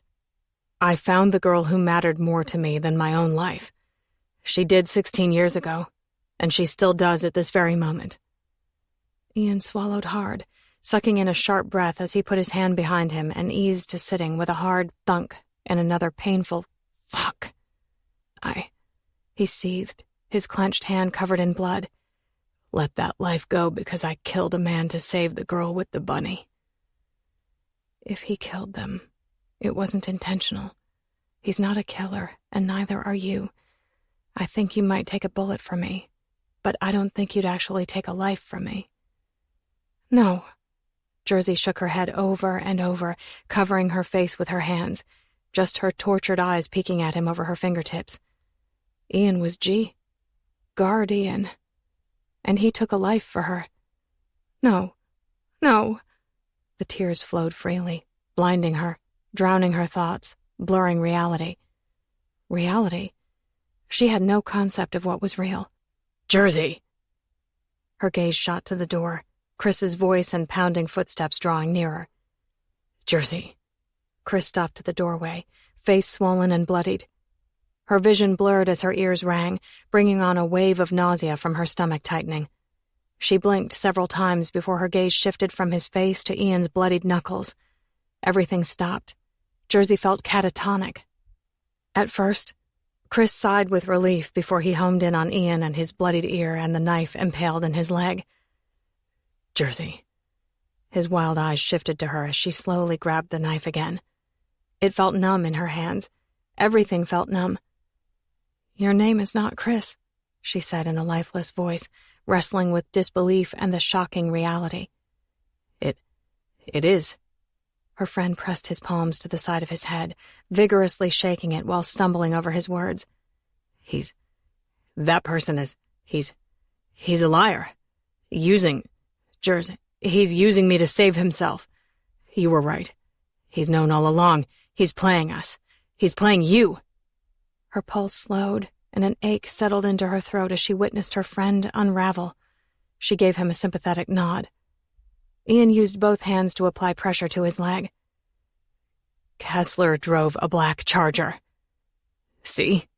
Her friend pulled his hands away from his head and held them up in revelation. Kessler drove a black Charger. I told you, Jers. I told you. He pointed an accusing finger toward Ian. For the love of God, Jers, just finish it. She looked at Ian as he glanced up at her with resignation in his eyes. He did. He grimaced, tightening his hold on his leg. Kessler drove a black Charger. He was strung out on drugs. He killed Dina and Charles. He didn't stop to see if they were still alive.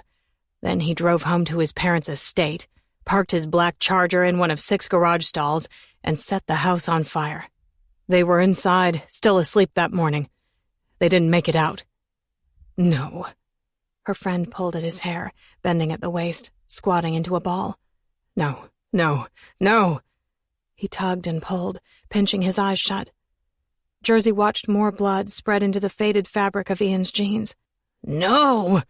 Her friend shot up, eyes bloodshot with rage, a jagged board grasped in his right hand. It ends now, he gritted through his clenched teeth, taking a step toward Ian. I love you, Jers. You are mine. He killed them. He played you. You let him inside of you. But you don't have to be a whore anymore. He took another step toward Ian. I'll save you.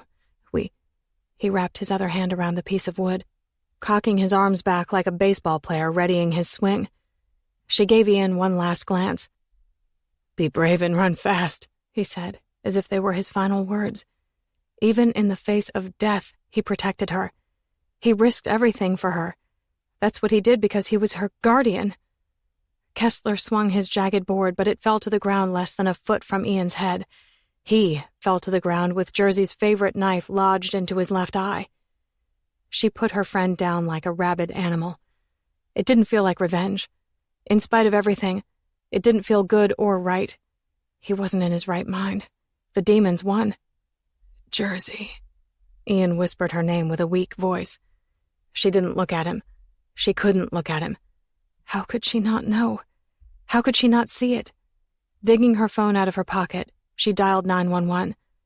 Hi. There's been an accident. Jersey dropped her phone before pressing end. She dislodged the knife from Chris's eye. He jerked, bellowing in agony. More tears burned her eyes.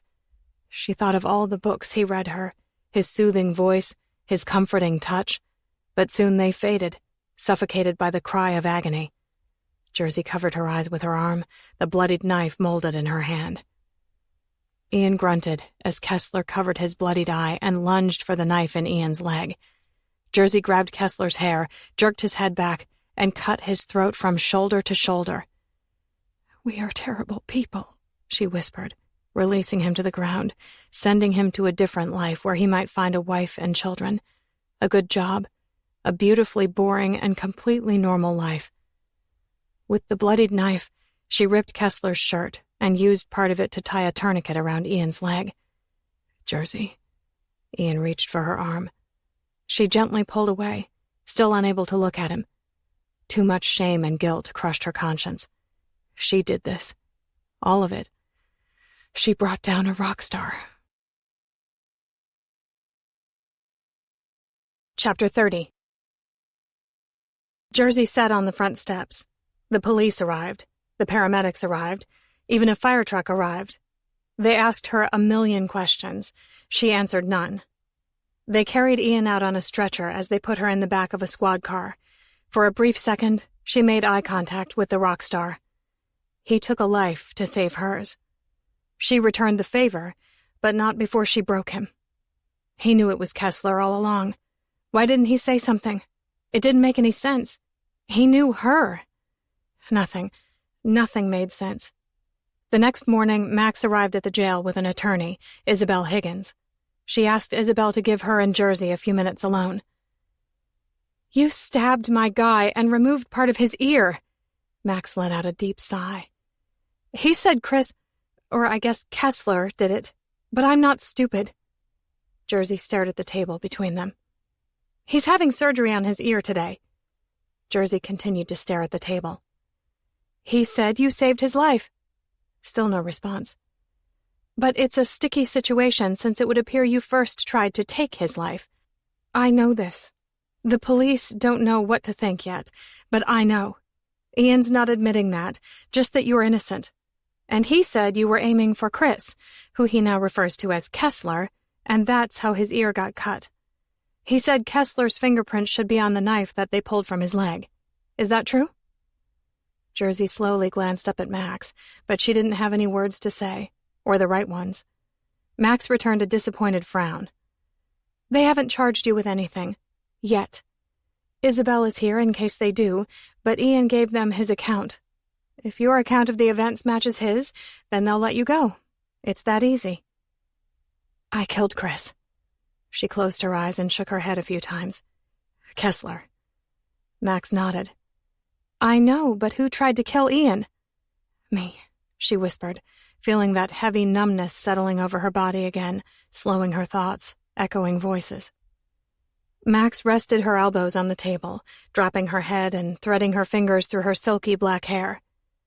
Why is he protecting you? Because he is my guardian, she murmured. Lifting her head, Max squinted. What do you mean? My protector. My defender. I know what guardian means. I just don't know why he's willing to lie for you. Why he's willing to risk everything to protect you. He won't tell me. It's this line that no one is allowed to cross, except you. You crossed it. I just want to know what's on the other side of it. I just want to know what I'm not seeing because your past is not filled with fancy birthday parties and trips to the carnival. Jersey returned a somber expression. Max studied her for a few minutes before biting her upper lip and nodding in tiny increments. You're it. She grunted a laugh, averting her eyes to the ceiling for a few seconds. I told you he just appeared out of nowhere, landing on the world's biggest stage with no past, seemingly no life before stardom. But you're it. Returning her gaze to Jersey, Max nodded one more time, pressing a hand to her mouth. You're his past. She swallowed hard, letting her hand slide from her mouth to her neck. I once asked him if he gave you a kidney, because I just couldn't figure it out. The unwavering attachment and fierce instinct to have you by his side no matter what. I think he gave you more than a kidney. Jersey turned her head, focusing on a dark stain on the shiny floor, maybe spilled coffee. Max pushed her chair back and stood. Take the kidney, Jersey. Isabel stood next to Jersey as she gave her account, Ian's account, of the events. They released her a short while later. As soon as she exited the jail, Shane took one arm and Max took her other arm, helping her to the SUV as Jersey hobbled on her bad ankle. Where are we going? Jersey asked. Well, I can't take you to the hospital. There's a big gathering of cameras and reporters around it. But you need to have that ankle checked out. Then Ian wants me to take you to the Blevins' house until he gets out of the hospital. But I'm willing to make sure you get anywhere you want to go. A hotel, another city or state, another country. Jersey shifted her focus out the window. You want me gone? No, I want you well. If you need help, someone to talk to, I want to get that for you. I don't know what it must feel like to be in your shoes. Do you move on like nothing happened? I honestly don't know. When Jersey didn't respond, they took her to the doctor. An X-ray revealed a small fracture, so they sent her home in a boot. Home, at the moment, was the Blevins' house. Marley's was gone. Her friend was gone. She had no sense of belonging. Guilt filled her from top to bottom, overflowing with nowhere to go. Jersey expected Lola and Foxy to greet her, but the house remained still and silent when she opened the door. Max probably had Bria, the dog-sitter, come get them after Jersey tried to kill Ian. Jesus. She was seconds away from killing him. Jersey slowly climbed the stairs and pushed open the partially closed door to the room where Chris had slept. Blood stained the carpet, but it wasn't beige like Dina's carpet. It was white. And the blood wasn't from an inexperienced social worker. It was Chris's blood from Ian's fists repeatedly hitting his face. Why? Why didn't Ian say something before yesterday? He knew it was Kessler. He knew Chris was his name. He let Jersey talk about her past and the Russells, but he never said a word. Why? It made no sense. She eased onto the bed, thinking of Chris, thinking of Ian, thinking of G. That was it. All the looks, the despair in Ian's eyes, the admission that he had something to tell her. It wasn't that he killed the Russells. He was G. And looking back, the familiarity, the sense that they had an invisible connection that felt bigger than a meet-cute at a hot dog stand. It all made sense. Ian had always been her guardian, and on a subconscious level, Jersey knew it. Hours later, a gentle hand rested on the side of Jersey's head. She blinked open her eyes. Max sat on the edge of the bed and smiled. Hungry? No, she whispered. Jersey turning down food was a first. My husband is a sales rep for a software company. He travels a lot. So do I. It's what makes our marriage work. Or probably more accurately, not work. I took the job for Ames, watching his kids, during a rough time in my life. You see, we had a 5-year-old son. His name was Ian. She smiled. Such a great name. He liked to ride his bike up and down our street. It was his first summer riding it without training wheels. I was inside making dinner while my husband pulled some weeds out front and Ian rode his bike. She curled her hair behind her ear, looking beyond the bed out the window. I'll never forget the moment I heard sirens approaching our street.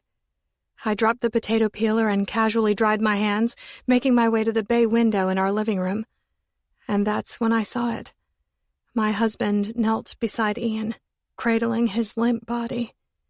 He didn't come tell me. He didn't have anyone come tell me, because he knew Ian was dead. He knew it because his skull was cracked open and he wasn't breathing. He just knew. Max ignored the stream of tears racing down her cheek as she inhaled a shaky breath. We don't even know what happened. Why he rode into the street. The driver of the car said he just veered off the sidewalk so quickly. There was no time to react. Was something on the sidewalk? A worm? Was he chasing a butterfly? Did he just totally lose his balance? We'll never know. I'm sorry, Jersey whispered. Max nodded. Me too. I don't know a lot. I haven't since that day. All I know for sure is that bad things happen to good people. That's it. Nothing profound. Nothing hopeful or inspiring. All these years later, the first thing I think about when I wake up in the morning is Ian, and my heart still breaks. And I still ask why to a God I no longer believe in. I have a husband who I never see, a grave I rarely visit. When my life hit rock bottom, I ran away. And sometimes I wonder why my husband doesn't come for me. Does he think I blame him? Does he think I'm broken beyond repair? Is he? I don't know the answers to any of these questions, but I know that Ian Cooper would come for you. She grabbed Jersey's hand. He'd give you the kidney. Max laughed on a tiny sob and wiped her eyes. That's not really my point. My point is, bad things happen to good people. You and Ian, you're good people. A hint of a smile moved Jersey's mouth as she thought about Ian's words. We're terrible people. Maybe good people could do bad things without being truly terrible. Chapter 31. Shane's bringing Ian home later. Max stayed the night with Jersey, helping her take a shower and making her breakfast the next morning. Jersey sipped her coffee, her leg propped up on a chair. Do you care what happens to Kessler's body? Jersey coughed. I stuck a knife into his skull before slitting his throat. I think we've established I don't care what happens to his body. Max nodded, not showing any emotion in her reaction to Jersey's words. He was sick. Mentally not well. That's what Ian said. With a shrug, Jersey shook her head. Maybe. I don't know. She wondered if Ian truly believed that. Jersey did. The way he reacted to being called Kessler, being accused of killing the Russells. It wasn't defensive. It was denial. Like the idea of it tore him up inside, the way he'd wake from a nightmare. Ian shook Chris's whole world, scrambling everything where down was up and up was down, and he just cracked. Max would never know the truth. She would never know that Ian saved Jersey with a baseball bat, the proverbial kidney. Her rock star was raped and beaten, ridiculed, and treated like a girl. But she would never know. Ian went to great lengths to bury his past, and Jersey tried to unearth it, wake the dead. Jersey's breath hitched when she heard the door open. Scooting up a bit on the sofa, she waited for the painful, shameful moment. Max asked Ian if he needed anything. Jersey couldn't hear his response. After another minute or so, the front door clicked again, and the voices were gone. Silence. Hey, Ian said from behind her. She closed her eyes for a brief moment. Hey. One word squeezed by the lump in her throat. It hurt to hear his voice. It hurt to be in his proximity. Everything just hurt. He limped a little, making his way to the chair perpendicular to the sofa, right in Jersey's line of vision. Ian eased into it, clearly not able to bend his leg easily. Bruises mottled his face, and gauze covered his left ear. Jersey's fingers traced her lips as her sluggish gaze inched along Ian's body, assessing the damage, assessing her damage. I'm sorry. Don't. Ian shook off her attempt to apologize. She swallowed her words, nearly choking on them. They were big words, filled with so much regret. She needed to let them out. Clearing her throat, she met his eyes. Why? Because you did what you did when you thought I killed Dina and Charles. But maybe that doesn't make it right. It has to. He turned, averting his gaze to the television screen even though it wasn't turned on. When did you know who he was? When I first saw him. His attention floated around the room, landing on his leg. He brushed his hand over the bandaged area that peeked out just below his shorts. Why didn't you say something? Why let this go on? Why not tell me? Why hire him to work for you? It makes no sense." He rubbed his temples and ran a hand through his hair, cautiously avoiding his ear. Jersey's eyes filled with tears as her gaze snagged on it. "Jersey." She shook her head, swallowing regret and fighting back the flood of emotion. "Your ear." The words fell from her lips on a painful sigh. He gave her a tiny smile. "Bunny's still hop with one ear." His words reached into her chest and ripped out her heart. "Gee." She covered her face and cried into her hands. He lumbered to his feet, scooped her up in his arms, and released a restrained groan as he sat on the sofa with the weight of her body balanced between his arms and his good leg. She waited for his words. They never came. He didn't tell her everything would be okay. G never told her that. G never lied. G offered his arms, his warm body. G threw himself in front of a bus for Jersey and took up arms with a bat, but he never promised everything would be okay. The tears dried up, and she fell asleep in his arms, like she'd done so many times before. When she woke, he was gone. She followed the soft noises to the kitchen, hobbling in her clunky black boot. "Sleep well?" Ian set 2 bottles of water on the table next to boxes of Chinese takeout. Jersey nodded, limping to the table. They ate in silence, sharing an occasional sad smile, but mostly focusing on their food or the pool out back that was twice the size of Ian's pool, decked out with a slide and diving board. After dinner, they climbed the stairs at a snail's pace. Jersey stopped at the door to the room where Chris had stayed. She bit her lips together to keep her emotions from running out of control. "You're allowed to be sad," Ian said, reaching for her hand. She nodded slowly, using her other hand to blot away a tear before it escaped. They shuffled down the hallway to the other guest bedroom. Jersey brushed her teeth, while Ian sponged his body off, avoiding his bandaged areas. She didn't sneak a single peek in his direction. Instead, she spit out her toothpaste and crawled into bed. As soon as he joined her, shutting off the lights and getting into bed with her, both on their sides facing each other, Jersey lifted her hand, running it through his hair. "We need to talk." Ian closed his eyes, returning a tiny nod. "We will. Later. We need time." Jersey gave him time. Weeks. Weeks of monotony, weeks of his leg healing, weeks of his ear healing. The plastic surgeon worked miracles rebuilding his ear. Underneath his shaggy hair, it looked completely normal. Jersey spent her days with the dogs, watching the reconstruction of Ian's house and hitting a bag he set up for her in the Blevins' garage. Occasionally, she sat by the pool and listened to audiobooks on her phone. A truly remarkable invention and the very best gift from Ian. His record label calmed down after he had to cancel the last part of his tour because he promised to get to the studio and start working on a new album. Sometimes they held hands, sometimes he kissed her on the head while she stood in front of the fridge perusing for a snack, and every night he spooned her body to his in bed. No intimacy, no kissing. She missed the kissing so much. His unspoken words grew into this gigantic barred fence between them. They could see each other and find some physical contact, but they just couldn't connect. He stayed in his cell, and she stayed in hers, afraid to push him, afraid of losing him. Her G, her protector, her life. Ian's different.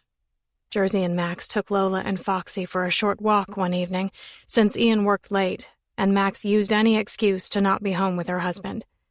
Jersey still had the boot, but she had to get out and move around for a bit. "How so?" Max stopped as Lola pissed in a small patch of grass. "He's distant. I know you don't want to hear the graphic details of our sex life, but the different part is that we're not having sex. We're not kissing. We're not doing anything. I don't know why I'm here. He hugs me at night like a stuffed animal or a body pillow.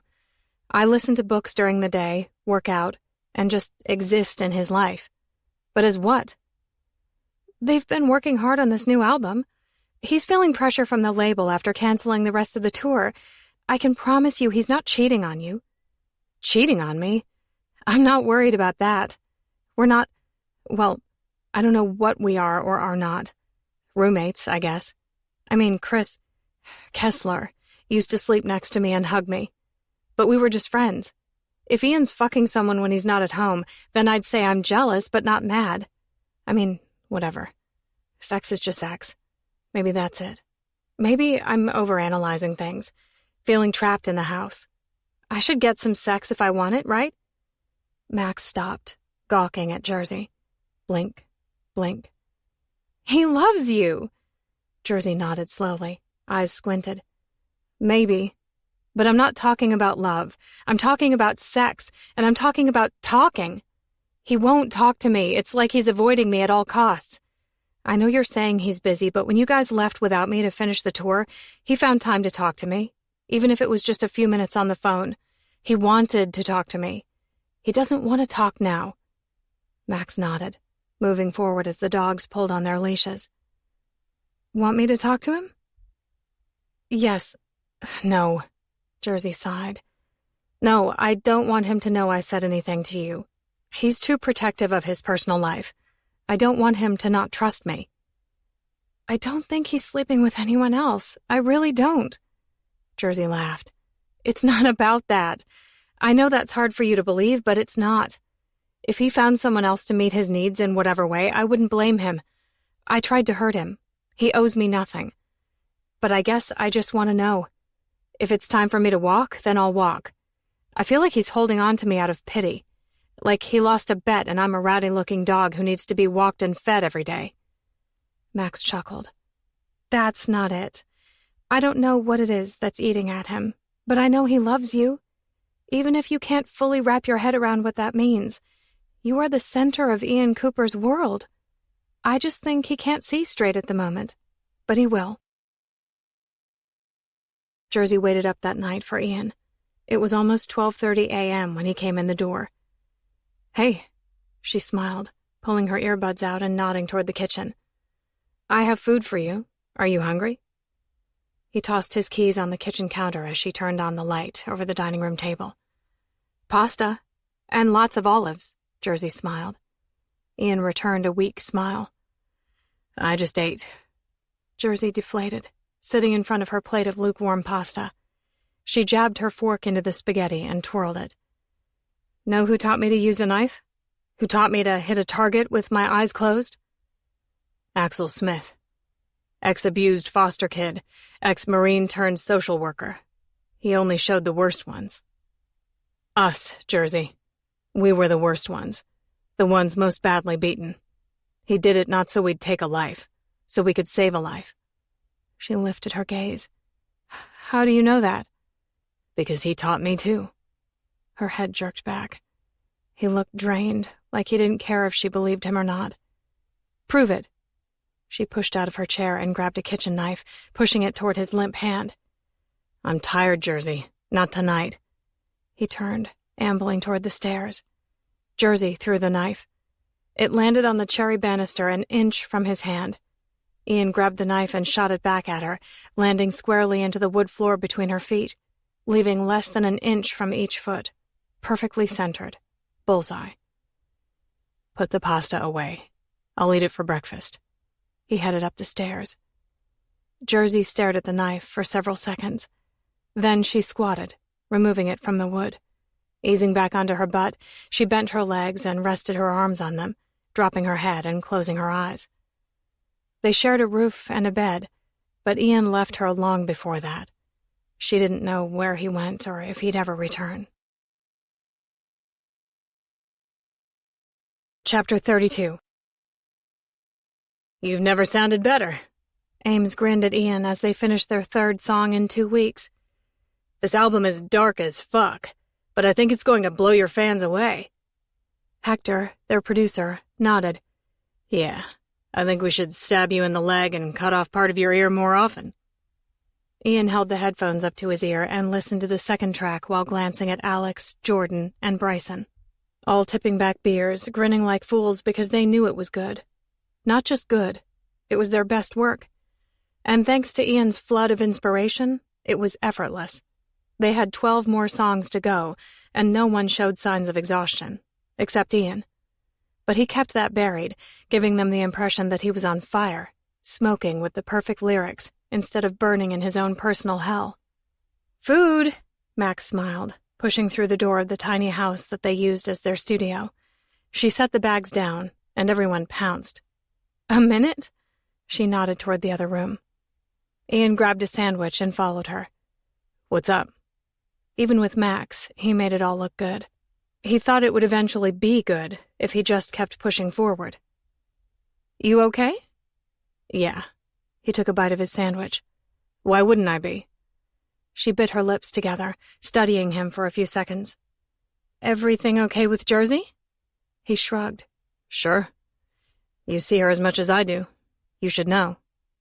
"Is that a problem?" "What?" He narrowed his eyes. "That I see her as much as you do? I mean, do you ever wonder if you're letting your time get too out of balance?" He chuckled. "I'm making an album. I have a deadline. This is nothing new."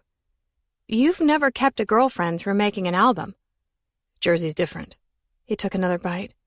"How so?" "She's not needy." Wanting to be with someone doesn't make them needy. "Is this coming from you or her?" He tossed the rest of his sandwich in the garbage by the sink. The direction of the conversation ruined his appetite. "Me." Max returned a tight-lipped smile. He didn't know if she was being honest with him, but Max rarely lied, so he took her at her word. "You have a husband who you never see, yet you tell everyone that's what makes your marriage work. I know I'm not the first Ian you think of when you wake every morning and go to bed each night." Max frowned. "Everyone has their limits, their reasons, things that motivate them, things that hold them back. I won't question yours if you don't question mine."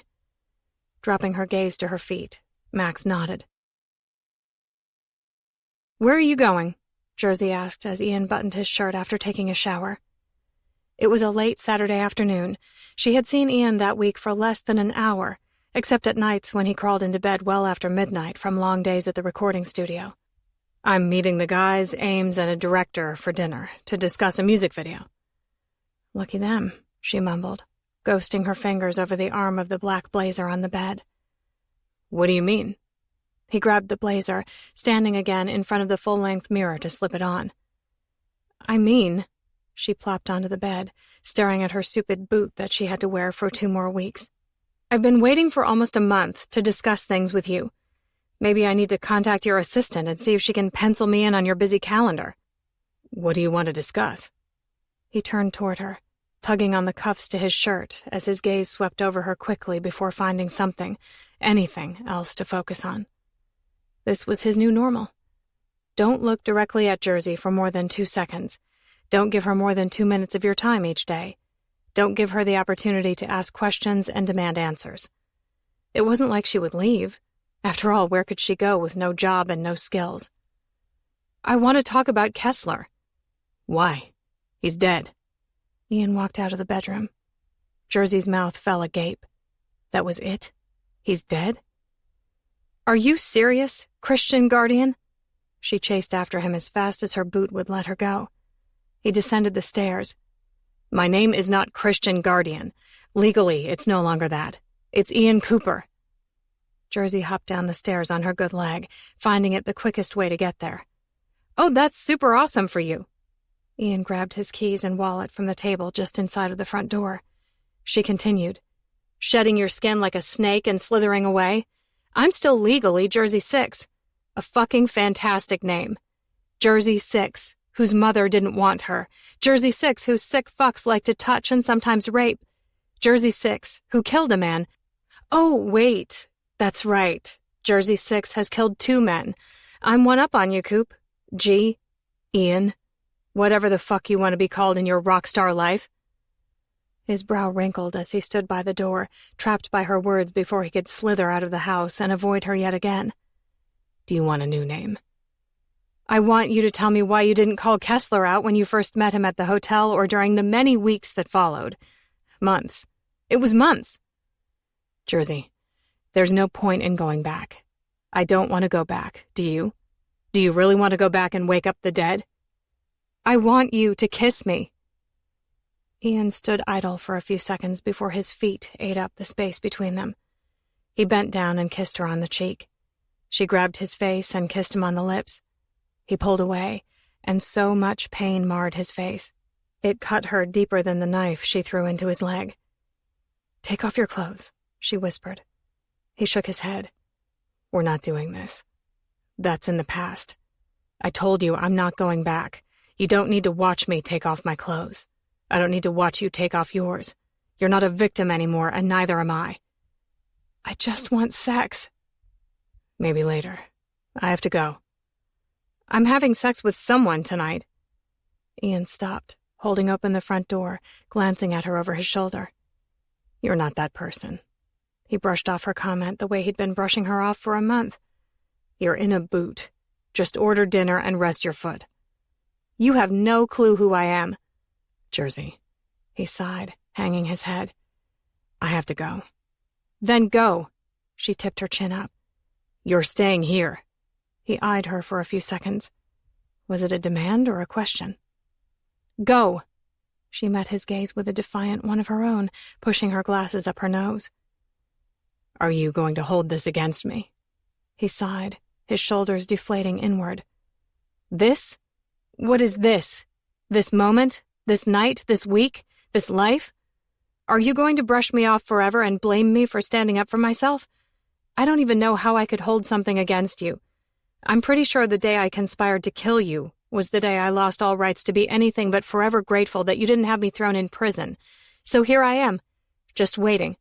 Waiting for you to talk to me, waiting for your dogs to shit, waiting for the next book in a series on my audio app.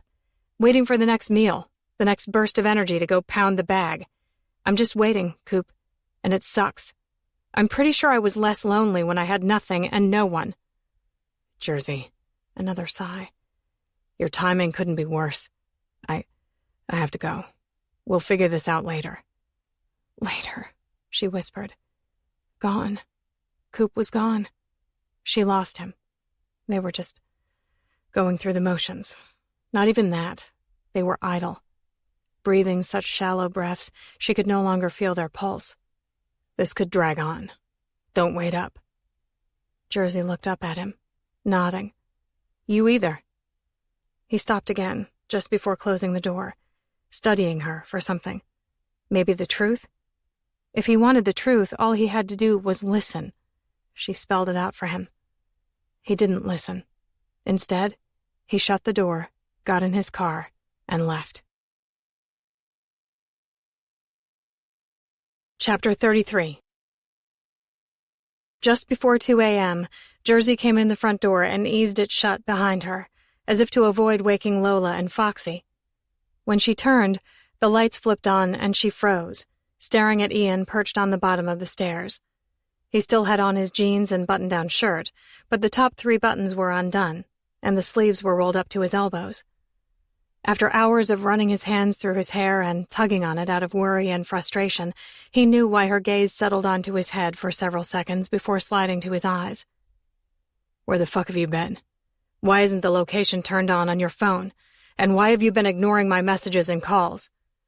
Those weren't the words he rehearsed in his head. The rehearsed words came from worry, and the perceived relief he'd feel when she walked safely through the door. But his heart only took seconds to feel relief and gratitude before his brain and ego jumped in to grill her. She stared at him, looking numb from head to toe, the look she used to have in her eyes after Mr. Fisher took her to his room.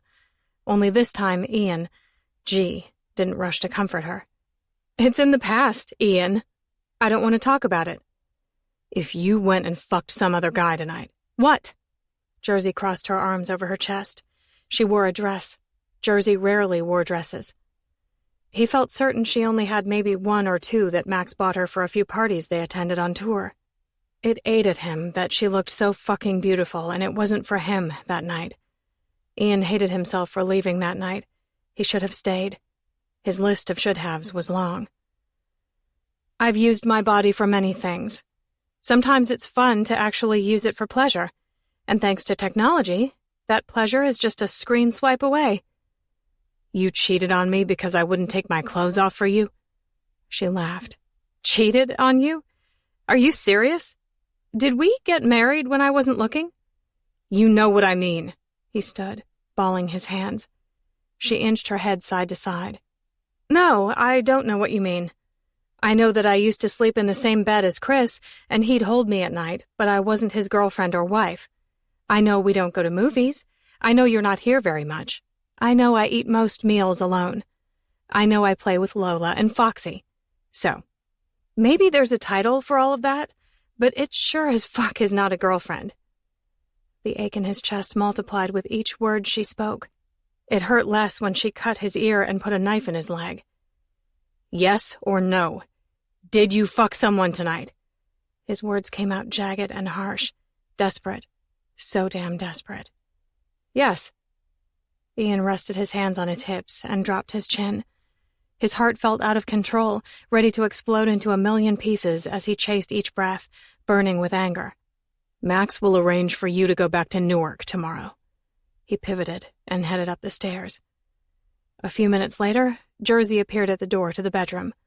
He finished tucking her belongings into her bag and shoved it into her chest. The impact made her stumble back a few steps.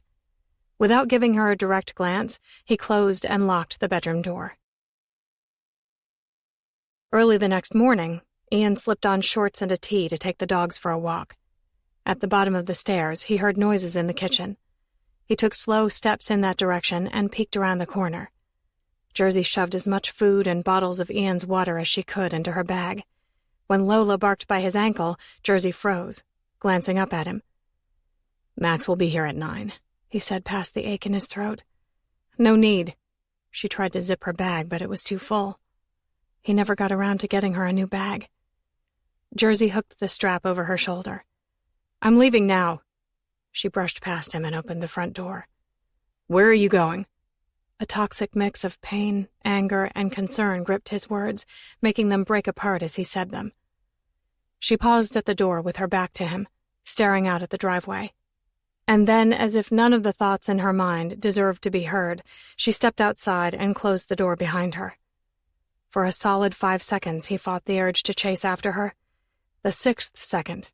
Of course, 6. He opened the door just as she reached the end of the drive. "You have nowhere to go. Why are you doing this?" Jersey kept walking. He jogged after her, planting himself in front of her to stop her movements.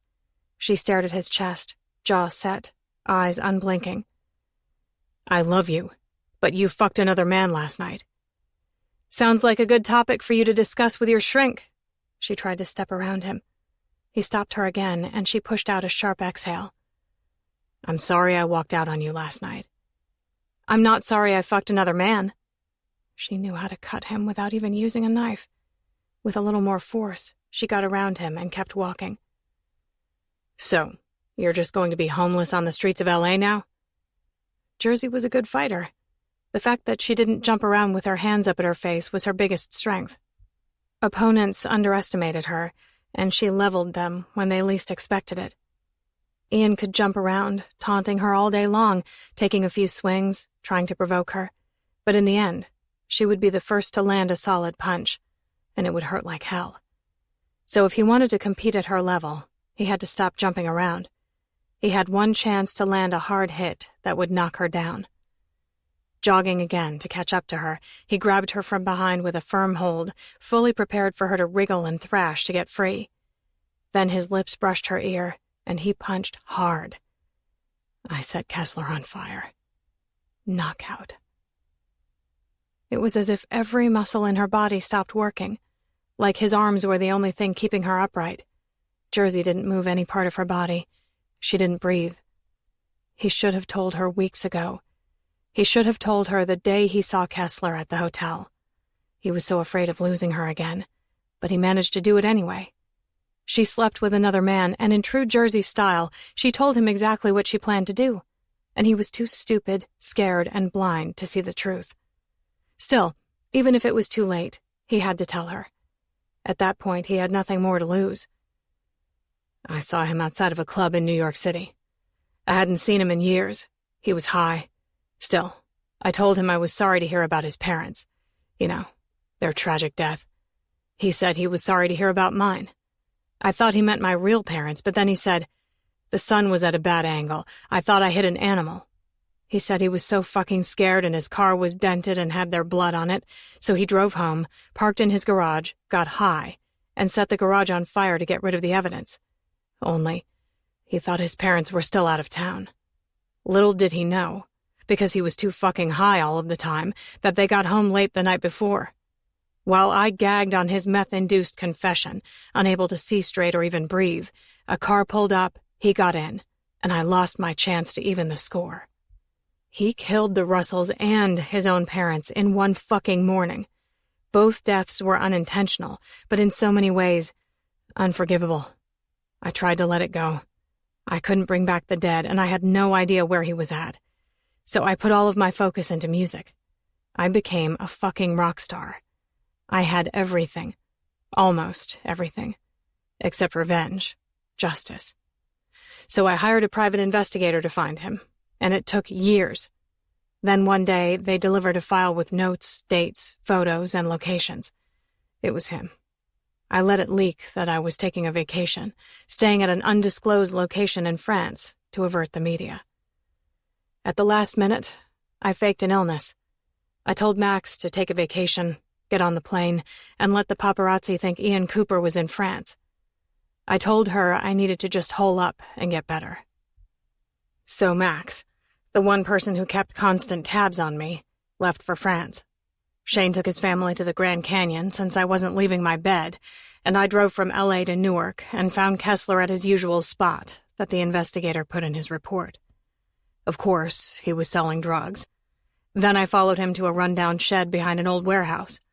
When he snorted his last line and passed out, I emptied a can of lighter fluid on him and lit his pathetic ass on fire.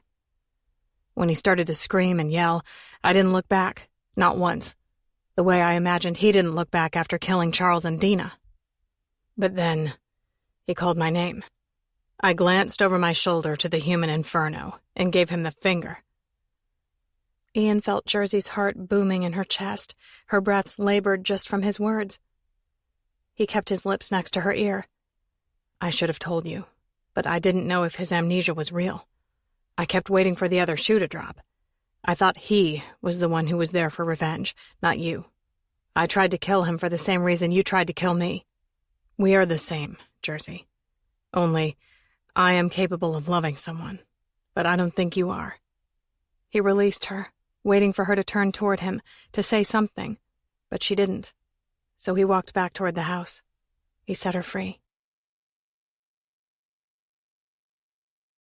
Chapter 34. Jersey spent several nights in a homeless shelter, digesting Ian's revelation. He lit Chris on fire. He didn't know if the amnesia scenario was real. He was waiting for Chris to make his move. He had no idea the move was Jersey's, and it involved killing the world's biggest rock star. Jersey heard that some guy fitting Shane's physical description had been asking around about her, so she made sure she never stayed more than one night in the same place. Ian and Jersey were terrible people, and she was incapable of love. Ian said it, and she had no way to argue with him.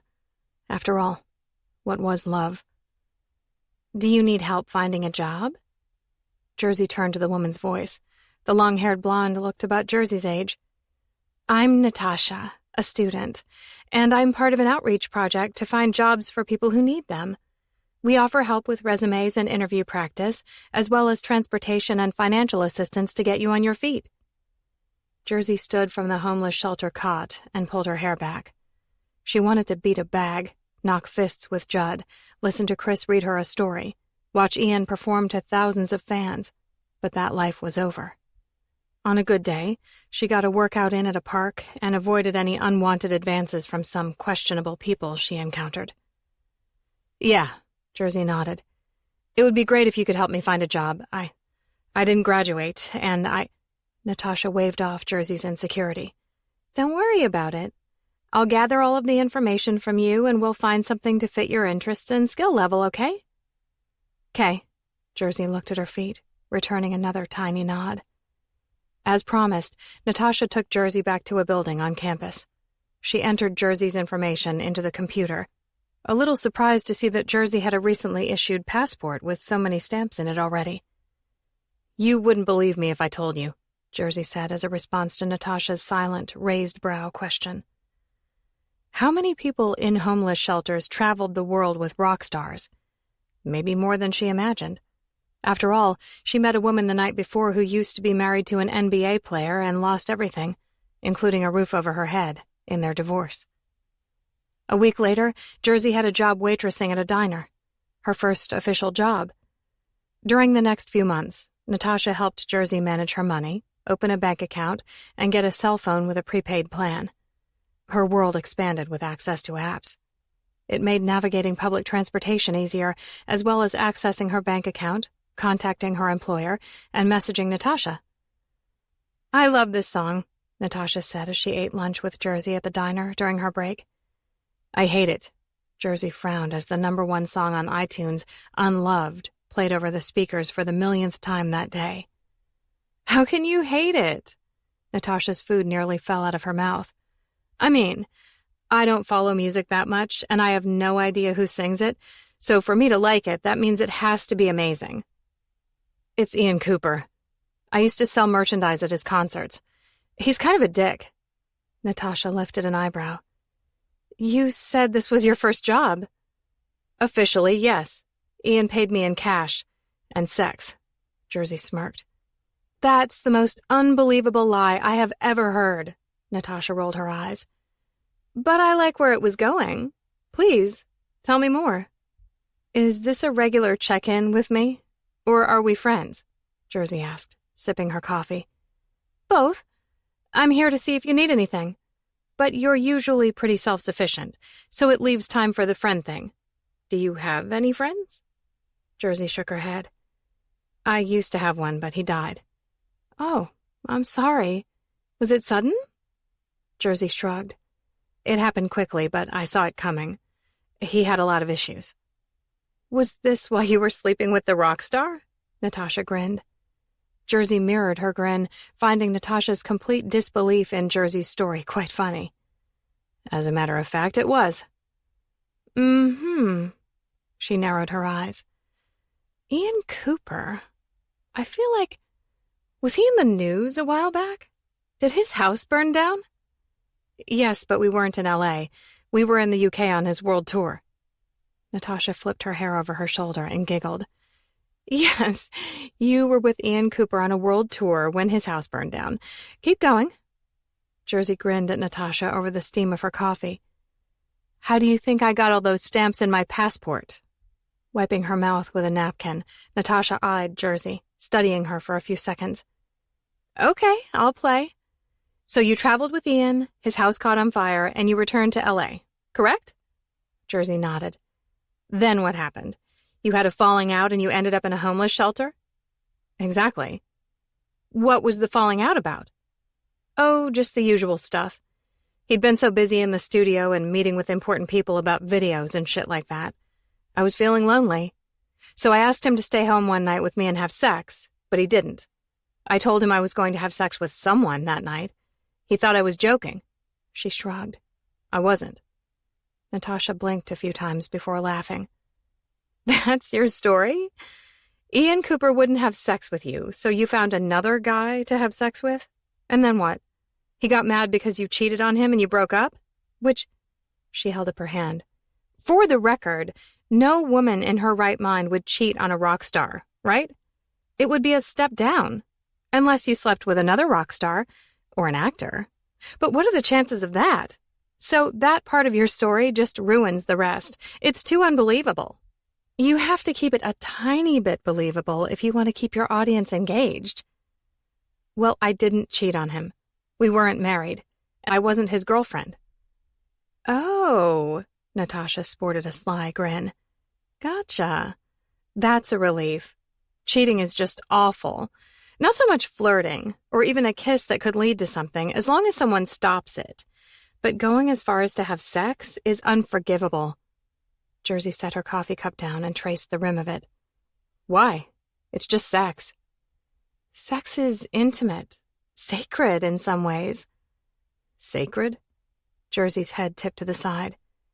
"Yeah, like special. The pinnacle of intimacy." It wasn't. Not for Jersey. Sex had been used as a weapon, a punishment, a bargaining tool, and a means to barter for goods. "Someday you should make things right with Ian." She used air quotes with his name. Bad relationships follow you around. They bleed into all your future relationships. It's, She glanced up at the ceiling, lips twisted. Bad karma, bad luck. If your head is right and you feel confident about moving on, you should go make things right with Ian. Find closure and make it peaceful. Jersey held her fingers up in air quotes. Why are you doing this every time you say his name? Natasha returned the hairy eyeball. On the off chance that your Ian is not the actual Ian Cooper, which, she nodded, squinting her eyes into a weird expression. I totally believe you. I'm just saying other people might find it a bit unlikely. Jersey glanced at the clock behind the counter. Listen, my break is over. But I'm interested in this karma thing. I think I have a lot of bad karma in my life. I'm willing to try to make things right with Ian, but I don't remember where he lives. I'm not great with directions. Do you have his address? No, do you have it? Natasha chuckled. Are we back to talking about the rock star? Yes. Sure, I can probably track down an address and get you to his house. Shall I pick you up after work? Yeah, that would be great, thanks. Natasha stood, shaking her head while grinning. Oh, girl, you sure are entertaining. She set a $20 bill on the table. What time are you off? 7. Then I'll see you at 7.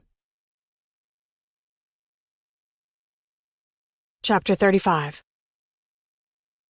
That's his house. Natasha pointed past the gate from the street. I'm not sure he's living there since there's still construction going on. She narrowed her eyes a fraction at Jersey, clearly still not buying the Ian Cooper story, but indulging Jersey just the same. He was staying at his neighbor's house, Jersey pointed across the street. But it appears like they're home again from the looks of the kids playing with their toys out front. This is fine. She opened her door. I'll get out and see what I can find out. If he's not around, I'll find my way back or call for a ride. You sure?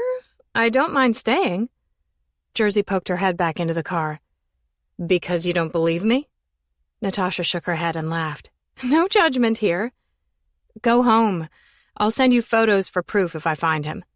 Yeah, you do that.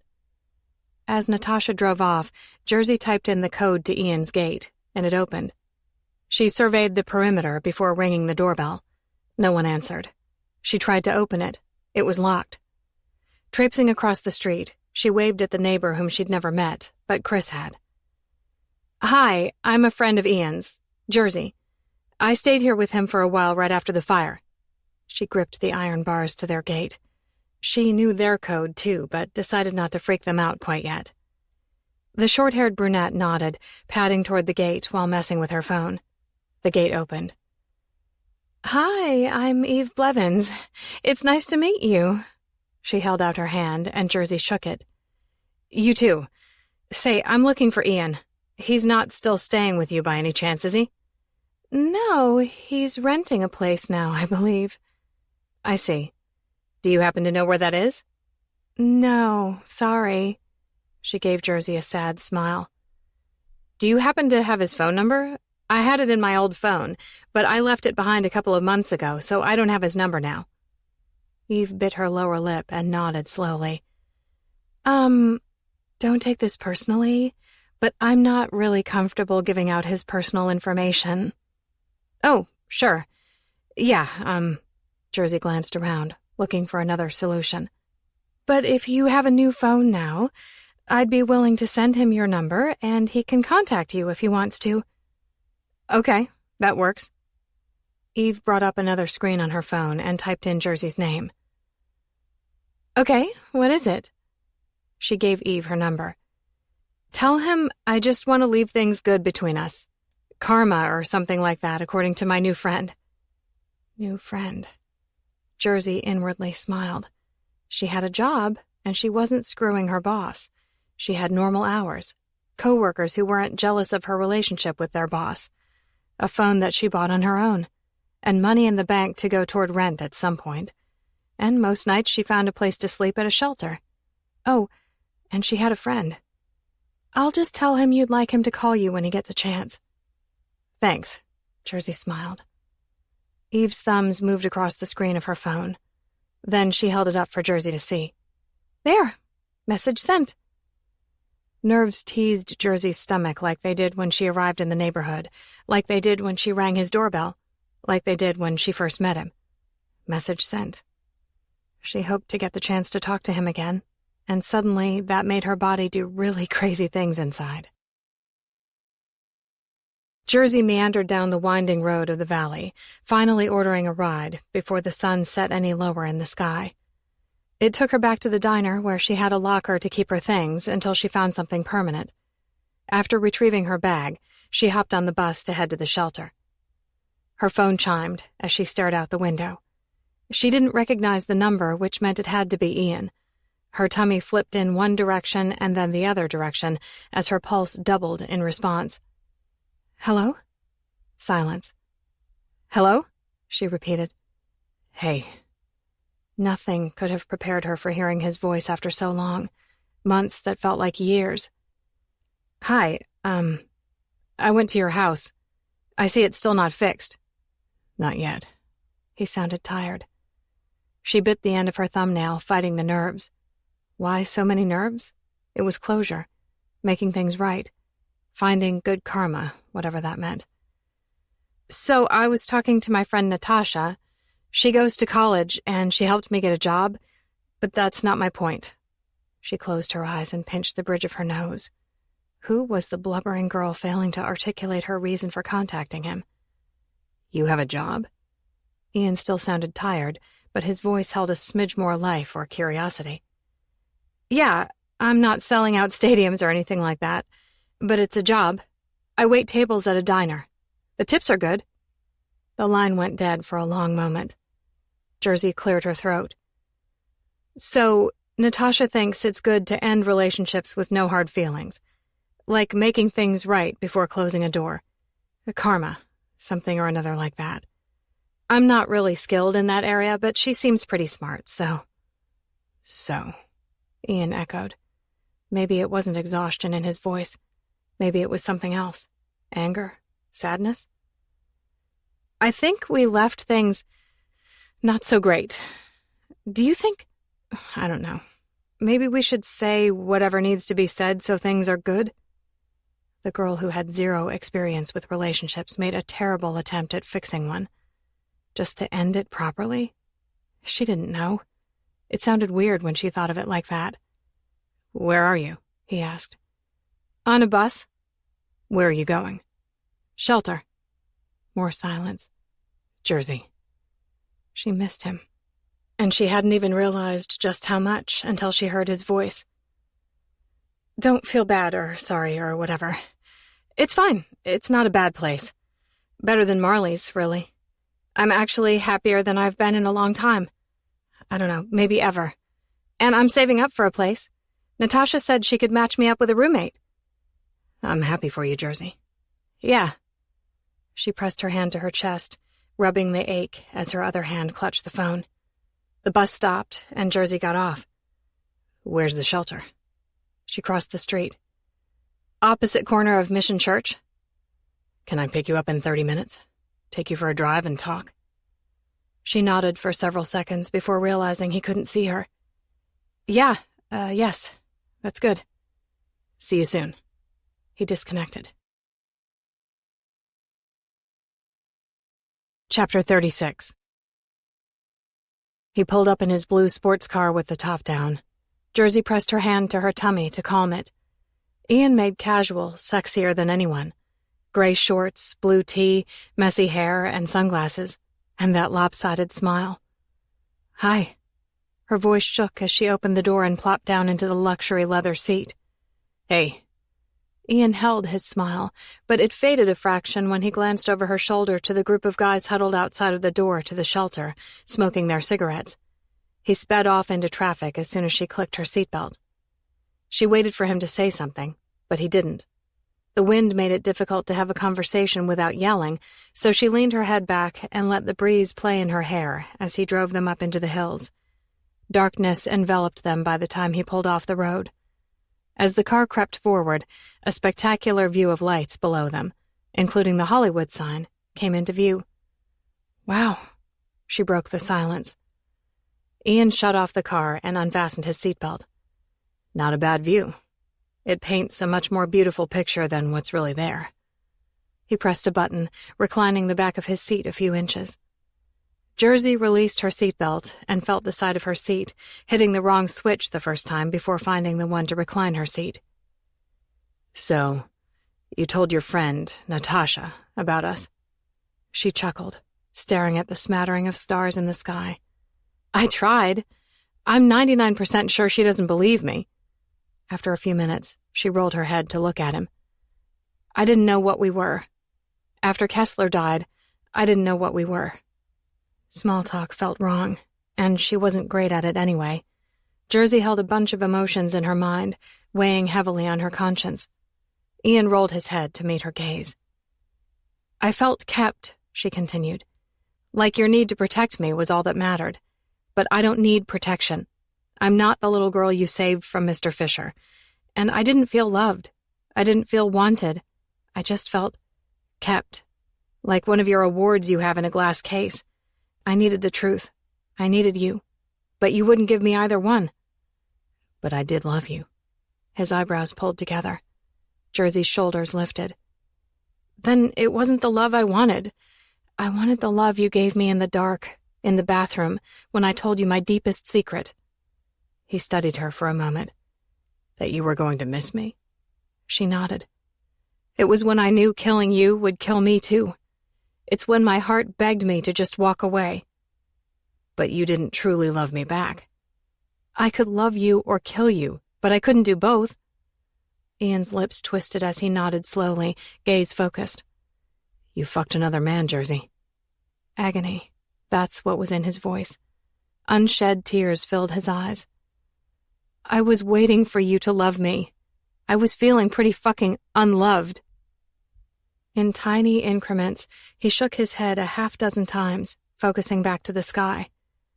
Yeah, well, welcome to my world. Jersey climbed out of the car and walked closer to the steep drop-off. A few seconds later, Ian's car door clicked shut, and clumps of dirt and brush crunched beneath his feet as he approached her. I don't know much about love. She crossed her arms over her chest, focusing on the sea of lights. I think Dina and Charles loved me, and I think G loved me. Sometimes I even think Chris loved me. I don't really think sex is love. I know people say make love, but I've never felt it. Even with us, I sometimes wondered if that's what we were trying to do, but I couldn't make love to someone who took my life. And that's what I thought. I thought you took my life from me. So what is love to you? She quickly wiped a stray tear from her cheek and sniffled. When Dina used to braid my hair and tell me what a strong young woman I was and how I was going to do amazing things in life, change the world, that was love. And when Charles promised he would never do anything to lose my trust, never be anything like the men before him, he made sure my bedroom door had a lock on the inside that no one could open from the outside because he wanted me to feel safe. That was love. More tears escaped.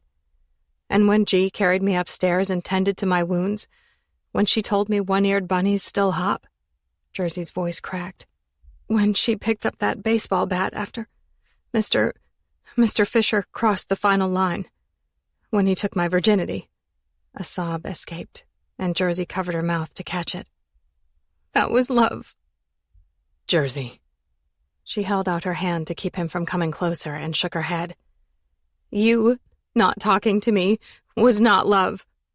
Why did you think it was okay for you to know my secrets, but not okay for me to know yours? He rubbed the back of his neck. I was ashamed of what I did to him. It wasn't right. It wasn't going to bring Charles and Dina back. Ashamed? She jerked her head back. You tried to kill him. I did kill him. What does that say about me? You killed him to save my life. She laughed as pain bubbled to the surface. Making things right for Karma was a lot harder than she expected. I was so fucking close to killing you because I thought you killed Dina and Charles. Not the same, Jersey. Ian ran his fingers through his hair, tugging it a bit. I stumbled into your life. You didn't hunt me down. And you wanted to kill me for more than just them. You wanted to kill me because you thought I stole your life, your future. Ian laced his fingers behind his head and looked up at the sky. I had everything. No one stole my future. I hunted a man down and lit him on fire. And unlike you, I didn't have a single emotion that played in my conscience. Not a moment's hesitation. Not one unshed tear. I let you into my life, into my bed, just to kill you. He shrugged. Kessler was my friend. I knew his parents, and they were kind to me. He was fucked up on drugs. I had the means to get him help, but I didn't.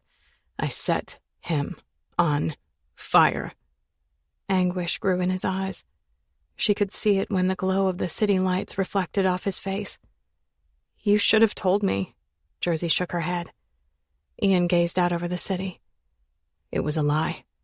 Until I told you the truth, it felt like a lie. So I didn't want to tell you. Make it real, make it true. I just wanted it to go away. I've spent so much time trying to make my past just go away. I wanted to be the one thing in your life that wasn't terrible. So I kept you, and I waited for... He shook his head. I don't even know. You waited too long, she whispered. I know. I lost you. I lost you to the arms of another man. You didn't lose me. Her tone gained momentum as anger nipped at her. You gave me up. You were going to send me back to Newark.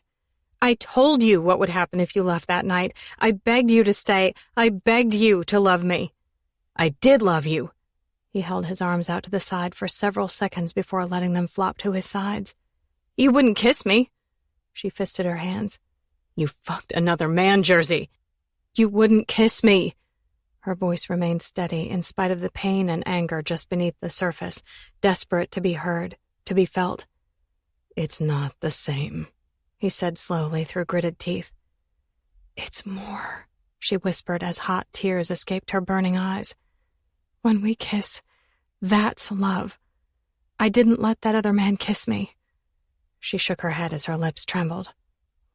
Why wouldn't you kiss me? Love me? Why wouldn't you just love me? A sob ripped past her throat. Ian stepped closer, his hand inching toward her face. When his thumb brushed along her tear-stained cheek, she leaned into his touch. He took another step until there were no more steps to take. I should have told you. I'm sorry. Her body shook as she tried to swallow back the flood of pain. I shouldn't have left that night. I'm sorry. She forced her gaze up to his, blinking out more tears. His thumb brushed down her cheek and traced her trembling lips. He blinked, eyes wet with emotion. I should have kissed you. I'm sorry. He whispered each word as if something in his chest tried to suffocate them. They were raw, real, and painful to hear. I looked for you. Shane looked for you. She nodded slowly. Ian Cooper would come for you. He'd give you the kidney. A part of me has been searching for you for 16 years. Coop. Jersey rested her hand over his hand, cupping her face. She guided his fingers over her lips, closing her eyes.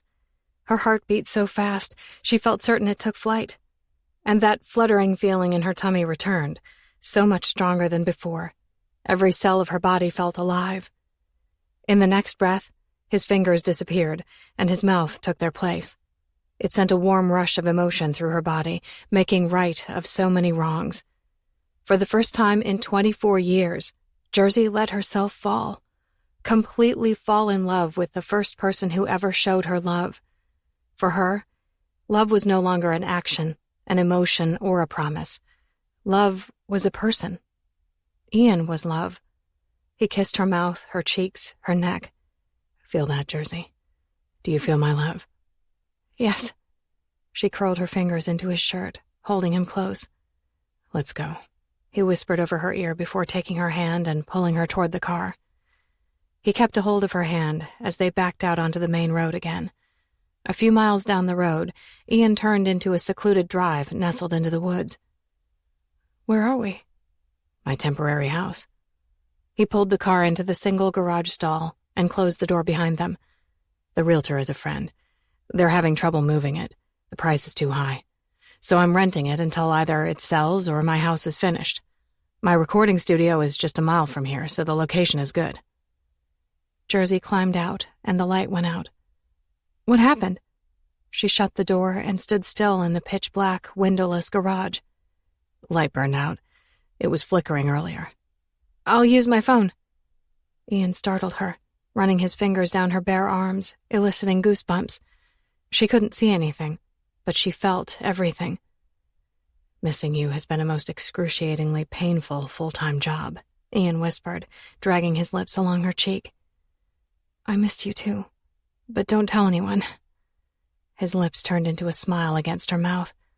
Your secret is safe with me. Coop. Yes? His hands guided her shirt up her torso. She lifted her arms as he pulled it over her head. Her hands searched for his stubbly face, cupping it as she lifted onto her toes to put her lips a breath away from his. She shivered when his fingertips feathered down her neck to her bare back. I've spent my whole life waiting to love you. He paused for a few seconds. Time stood still. Darkness became their new light. He kissed her. He loved her. His hands removed her bra. Hers pushed his shirt over his head. Ian held her to him, his chest warm against her breasts.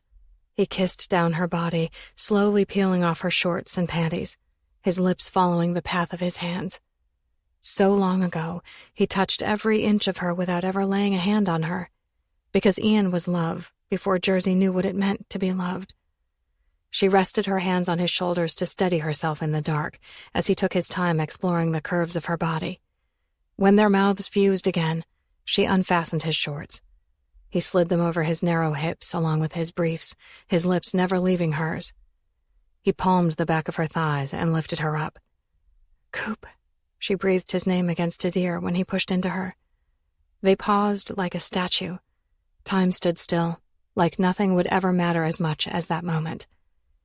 Jersey. Ian rested his forehead against her shoulder, his warm breath brushing along her chest. Yes. Her breaths chased each other as she held tight to the moment, never wanting anything more than to feel so completely filled by him. Ian chased away the bad and filled it with good. He slayed demons, built dreams, and gave kidneys. He was everything. He had always been everything. I love you, he whispered.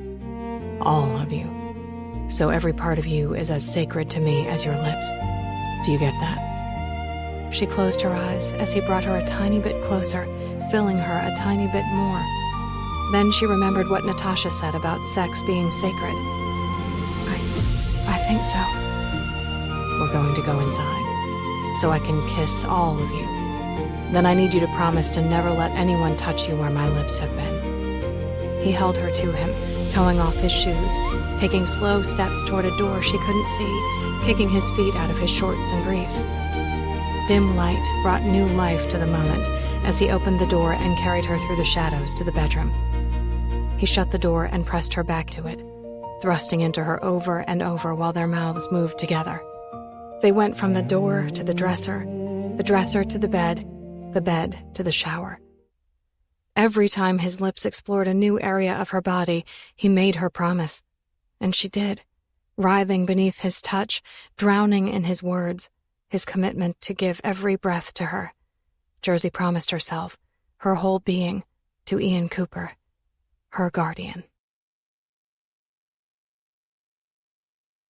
Chapter 37. I called you for closure. Jersey wrapped a blanket around herself as she approached Ian sitting in a chair on the deck, shrouded by trees. The sun started to peek over the horizon. After waking to an empty space next to her in bed, she needed to make sure they were still them. Wearing jogging pants, a white tee, and sipping a cup of coffee, he glanced over his shoulder and smiled that perfectly lopsided grin. This is closure. She leaned over his shoulder and snapped a quick selfie with him. Ahem. He lifted a curious brow at her. I have to prove something. She sent the picture to Natasha while sitting in the chair next to him. He smirked, handing her his cup of coffee. Jersey blew at the steam and took a sip. It is? She handed the coffee back to him. Is it closure? Closure is not a good word. His mouth twisted as he watched the birds flutter and jump from one branch to the next. As much as I've tried to bury my past, lock that door, pretend that it never happened, I can't. You're my past. And for you to be my future, I need to let our lives be whole. Acknowledge the pain, accept what happened, and show gratitude that we are, in fact, survivors. I don't know. Maybe my story could help people. You set a man on fire. Okay, maybe not all of my story will be helpful. He cringed. I had issues, even with the Russells. They loved me. They fostered my love for basketball. But Fisher changed me. The day you watched me beat him with a baseball bat, the day you dropped that bunny, the day I told you to be brave and run fast. It changed me at an elemental level. I struggled with self-identity, forgiveness. I just wanted to be someone else. Music let me be someone else. It's hard to explain, but sometimes a talent can feel like its own person, its own thing or existence.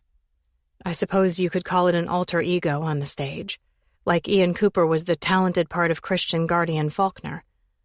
It was fun to let Ian out on the stage, so much fun that I never wanted to go back to being that other guy. So, I didn't. But I also didn't go back to anything or anyone else. I didn't visit the Russells or friends or anything associated with that life. I just didn't think I could hold on to any pieces. And when I heard about their deaths, I regretted it.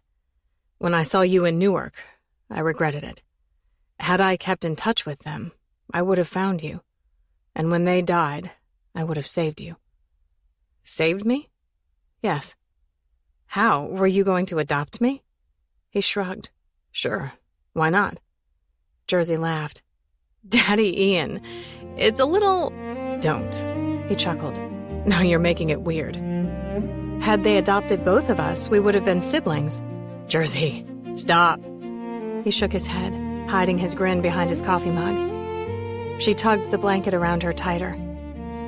Did you know Charles and Dina had a dog named Cooper? He died of cancer. It was years before I was with them, but I saw a picture of him. He was a German Shepherd. Did they have him when you were there? Ian nodded slowly, keeping his focus on the trees and the birds. Oh my God, Jersey laughed, reaching over to put her hand on his arm. I get the Ian. It's from Guardian.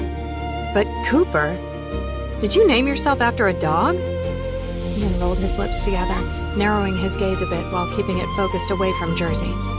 Coop, did you name yourself after a dog? A dog makes it sound crazy. Cooper was more than just a dog. Jersey giggled, bending at the waist, holding her belly. That's the best. It really is. God, I love you, Coop. As her laughter settled, she glanced over at him. He watched her with a bit of amusement and something else, maybe an uneasy disbelief. Do you? He asked with a stifled confidence. An Ian she didn't know. Not the Ian who owned sold-out venues of screaming fans. Her smile deflated a bit, feeling his vulnerability squeezing her heart. Yeah, I do. I love you, Coop. I meant what I said. I've spent my whole life waiting to love you. Ian laced his fingers with hers, giving her hand a firm squeeze. She took his coffee from his other hand and set it on the little table. Then she crawled onto his lap, straddling it, her favorite place to be. I don't want to close the door to our pasts either. If we leave it open, it just shows how strong we are. It means we know we don't have to run anymore because we are brave and strong. And sometimes I might want to look back to discover things about you in the now, like you named yourself after a dog, she grinned. He slid his hands under the blanket, palming her naked ass. Watch it. Jersey giggled. Ian's gaze settled on her face and the scar beneath her eye. He leaned forward and kissed it. Fisher's ring cut your eye and left a scar. It's how I knew for sure it was you that day at the hot dog stand. She nodded. I'm going to discover why you say you like olives, but won't eat them. Ian twisted his mouth. Jersey glanced over his shoulder, her brow slightly wrinkled. The wife of the man I killed. Her name was Sharon. She was oblivious and evil in her own way, and a drunk. One day I saw her sitting in the kitchen, drinking something with olives in it. A martini. I'd never had an olive before. I asked her what they were, and she pulled one out and handed it to me. The gin burned my tongue, but I liked the salty olive. I still do, but they just bring back bad memories. Ian nodded slowly, brow tense. I'm going to take you to Tuscany. We'll stay at a vineyard. I know a guy. He smirked. We'll drink wine, eat pasta with our hands, and I'll feed you olives until the only thing you think of when you see one is me. I'll check my work schedule, which, she pulled on his arm and glanced at his watch. I open this morning, in an hour. Jersey tried to stand. Ian pulled her back to him. Play hooky. Let's go back to bed and do what terrible people do. No, sorry, Coop. I have a job. I like it. I want to keep it. So you'll have to be terrible with someone else today. She wriggled out from his hold on her and rewrapped the blanket around her body. Ian frowned. I fear we're still not on the same page. I don't want to be terrible with anyone but you. To let anyone touch me where you've put your mouth? She glanced at him over her shoulder at the doorway, a flirty grin on her face that erased his frown. I get it, she rolled her eyes. I think that leaves maybe my left pinky toe. No, Ian shook his head. I covered that. All of that. All of you. No, she strutted toward the bedroom. I have a left pinky toe to offer the right guy. So, Coop! He scooped her up and threw her onto the bed. She kicked and giggled as he wrestled with her leg. Ew, don't do that! He sucked her left pinky toe and bit it for good measure. Then he kissed his way up her naked body, tangled in the blanket. Coop! She grabbed his hair before his mouth did any more damage to her resolve. I have to go to work. His tongue slid up her inner thigh. What's our record? She squirmed, intent on getting to work on time but tempted by his mouth's assent. 3 minutes, 42 seconds. He grinned, a wicked gleam in his eyes. If I can beat that, will you get to work on time? He kissed an inch higher. Jersey tightened her grip on his hair as her pulse began to race. On your mark, get set. Epilogue. 10 years later. What's the word of the day? Ian knocked on the door to Jersey's office. She swiveled in her desk chair, her favorite spot in their 4,000-square-foot penthouse in Central Park West, New York. Tucking her bobbed hair behind her ear, she shot him a sexy look over the frames of her glasses. Recalcitrant. Sounds hot. He prowled toward her. She leaned back, folding her hands on her lap. It's very sexy. It's an adjective meaning stubborn, defiant of authority, difficult to control or manage. Sounds like my wife. Ian sat on the edge of her desk, pulling her leg up to massage her foot, perfectly manicured with pink polish on her toenails that matched her fingernails. Sounds like the author who wrote this manuscript. Jersey nodded toward her computer screen. Still working on the same edits? Yep, she sighed. This girl is brilliant. She's 18 and writing with the imagination of a soul that's passed through a million lives. She's meticulous with her world-building, a literary savant. I have no idea where her mind goes to create this stuff. It's incredible. But she's oblivious or allergic or something to punctuation. Ian chuckled. I'm serious, she's recalcitrant. I'm sure, babe. He could not have been more proud of the girl with the bunny.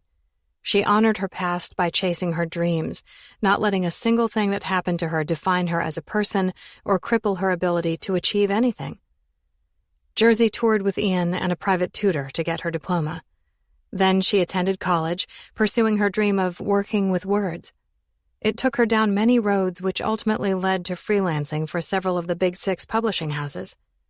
On the side, she followed her other passion, narration. Ian set her up with her own booth in their home to narrate books. Jersey's dreams of boxing died after a shoulder injury, but she could still kill a fly 100 yards away with a knife. How are you alone? Where are the kids? How many do we have today? Ian pursed his lips to the side. Let me think. 7. Maybe 8. I lose track of the youngest one. What's her name? I can't remember. But it's Friday, so they're in school. Except the youngest one. Damn it. What's her name? Abby? Something like that? Jersey tapped her finger on her chin. Is that it? Ian rolled his eyes to the ceiling. I think so, Jersey giggled. We're terrible people. After all these years, we're still terrible people. They knew her name. Abigail Lola Cooper. Lola after their favorite ratty dog who died. It seemed like the better choice of the two names. 2-year-old Abby had dark hair and dark eyes like her mom and dad. The only biological child they had together. A true oops child, the product of insane amounts of sex. After devoting so much of their time to taking in foster children, they chose not to have any of their own. The world had plenty of children who needed loving homes. But then, oops happened. Max took her to the park. Max shouldn't be taking care of anyone but herself. Jersey shot Ian a tiny frown. Max never divorced her husband. Jersey and Ian wondered if it was the couple's destiny to live in sadness, feeling unworthy of anything more for the rest of their lives. Well, Ian shrugged. I know she's officially a widow now, but I'm pretty sure she lost him many years ago. That's why she refuses to stop and grieve, like everyone keeps telling her to do. I think she did that a long time ago. There's nothing left to grieve. Well, Abby loves her, and it gives her something to do since her rock star is too damn lazy to put out a record or sell out huge stadiums. I am, he yawned. I'm getting old. I need daily naps. I'm cold all the time, like my blood isn't circulating. I bruise easily when you beat on me. Thank God tomorrow is my last concert. I might have to take an intermission to deal with my prostate issues. I might have to trade you in for a newer model. He nodded. I wouldn't blame you. Ian grabbed her other leg and started massaging her other foot. Your last concert, Coop. Are you having second thoughts? Nope, not even a little. What are you going to do with all of your spare time? Good question. It's not like we have 7, 9, 100 kids or anything like that. And my wife hasn't been riding my ass to write a book with her about our life. And the outreach program you started totally runs itself. He rolled his eyes. So, I'll probably spend my days shooting hoops, screwing my wife, and watching Netflix. She eased her foot from his grasp and stood, planting herself between his legs, arms wrapped around his neck. Brushing her lips over his, she grinned. Solid plan. The Cooper clan of 10, plus Alex, Jordan, Bryson, their wives and kids, Max, Shane and his wife, along with Ames and a few people from the record label, all crowded into the green room before the final sold-out concert. Ian tapped his glass bottle with a drumstick while whistling to get everyone's attention. Quiet down. Don't make me yell or I won't have a voice to sing my final songs. Everyone laughed before the room quieted, with the exception of a few young kids making their playful noises. Jersey's eyes burned with emotion as she watched her husband struggle to keep his own emotions in check as he glanced around the room with such gratitude. I love, Ian choked up, blinking back the tears while swallowing hard and pressing his fist to his mouth for a few seconds. The women in the room started sniffling. Even his bandmates weren't immune to the moment as their eyes, too, reddened with emotion. I love this dream. The fact that I've had the honor of living it with all of you is just beyond words or lyrics or any truly expressible emotion. Every choice we make changes the course of our lives. Don't ever take that for granted. I was in the right bar on the right night. Ian smiled at Ames. And it changed my life forever. Years later, a young man carrying equipment for me saw my Marley's Gym t-shirt, and because of that moment of my life literally crossing his path, I drove to Newark and found my wife. It's that simple. A different t-shirt would have led to a different outcome. So tonight, we sing. And tomorrow, we welcome a new path full of possibilities. But we never forget. We never stop looking back to regain perspective, to find gratitude. Thank you. The room exploded with applause, wiping tears, hugging the family that Ian Cooper created through his nearly 20 years of performing. Minutes later, everyone started filtering out of the room.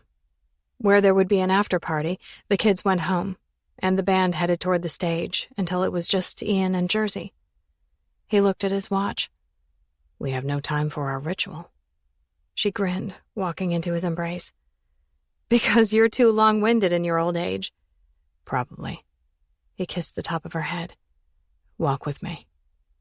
Ian took her hand, and they walked to the stage through the deafening roar of the crowd shaking the whole venue. "Ian, Ian, Ian, Ian." Jersey wiped her eyes and smiled as they stood at the bottom of the stairs to the stage. Ian kissed her slowly, as if thousands of fans weren't demanding their rock star. He closed his eyes, pressing his forehead against hers for a few seconds as if to pause time. Then his mouth brushed her ear, sending chills along her skin. "Wish me luck, Jersey." She gripped his shirt, holding him to her for an extra breath, an extended moment. When she pulled away, a smile reached her ears. "Luck, Coop." This has been Jersey 6, written by Julie Ann, narrated by Andy Arndt. Copyright 2019 by Julie Ann. Production coordination by Lyric Audiobooks. Andy Arndt is a member of SAG-AFTRA.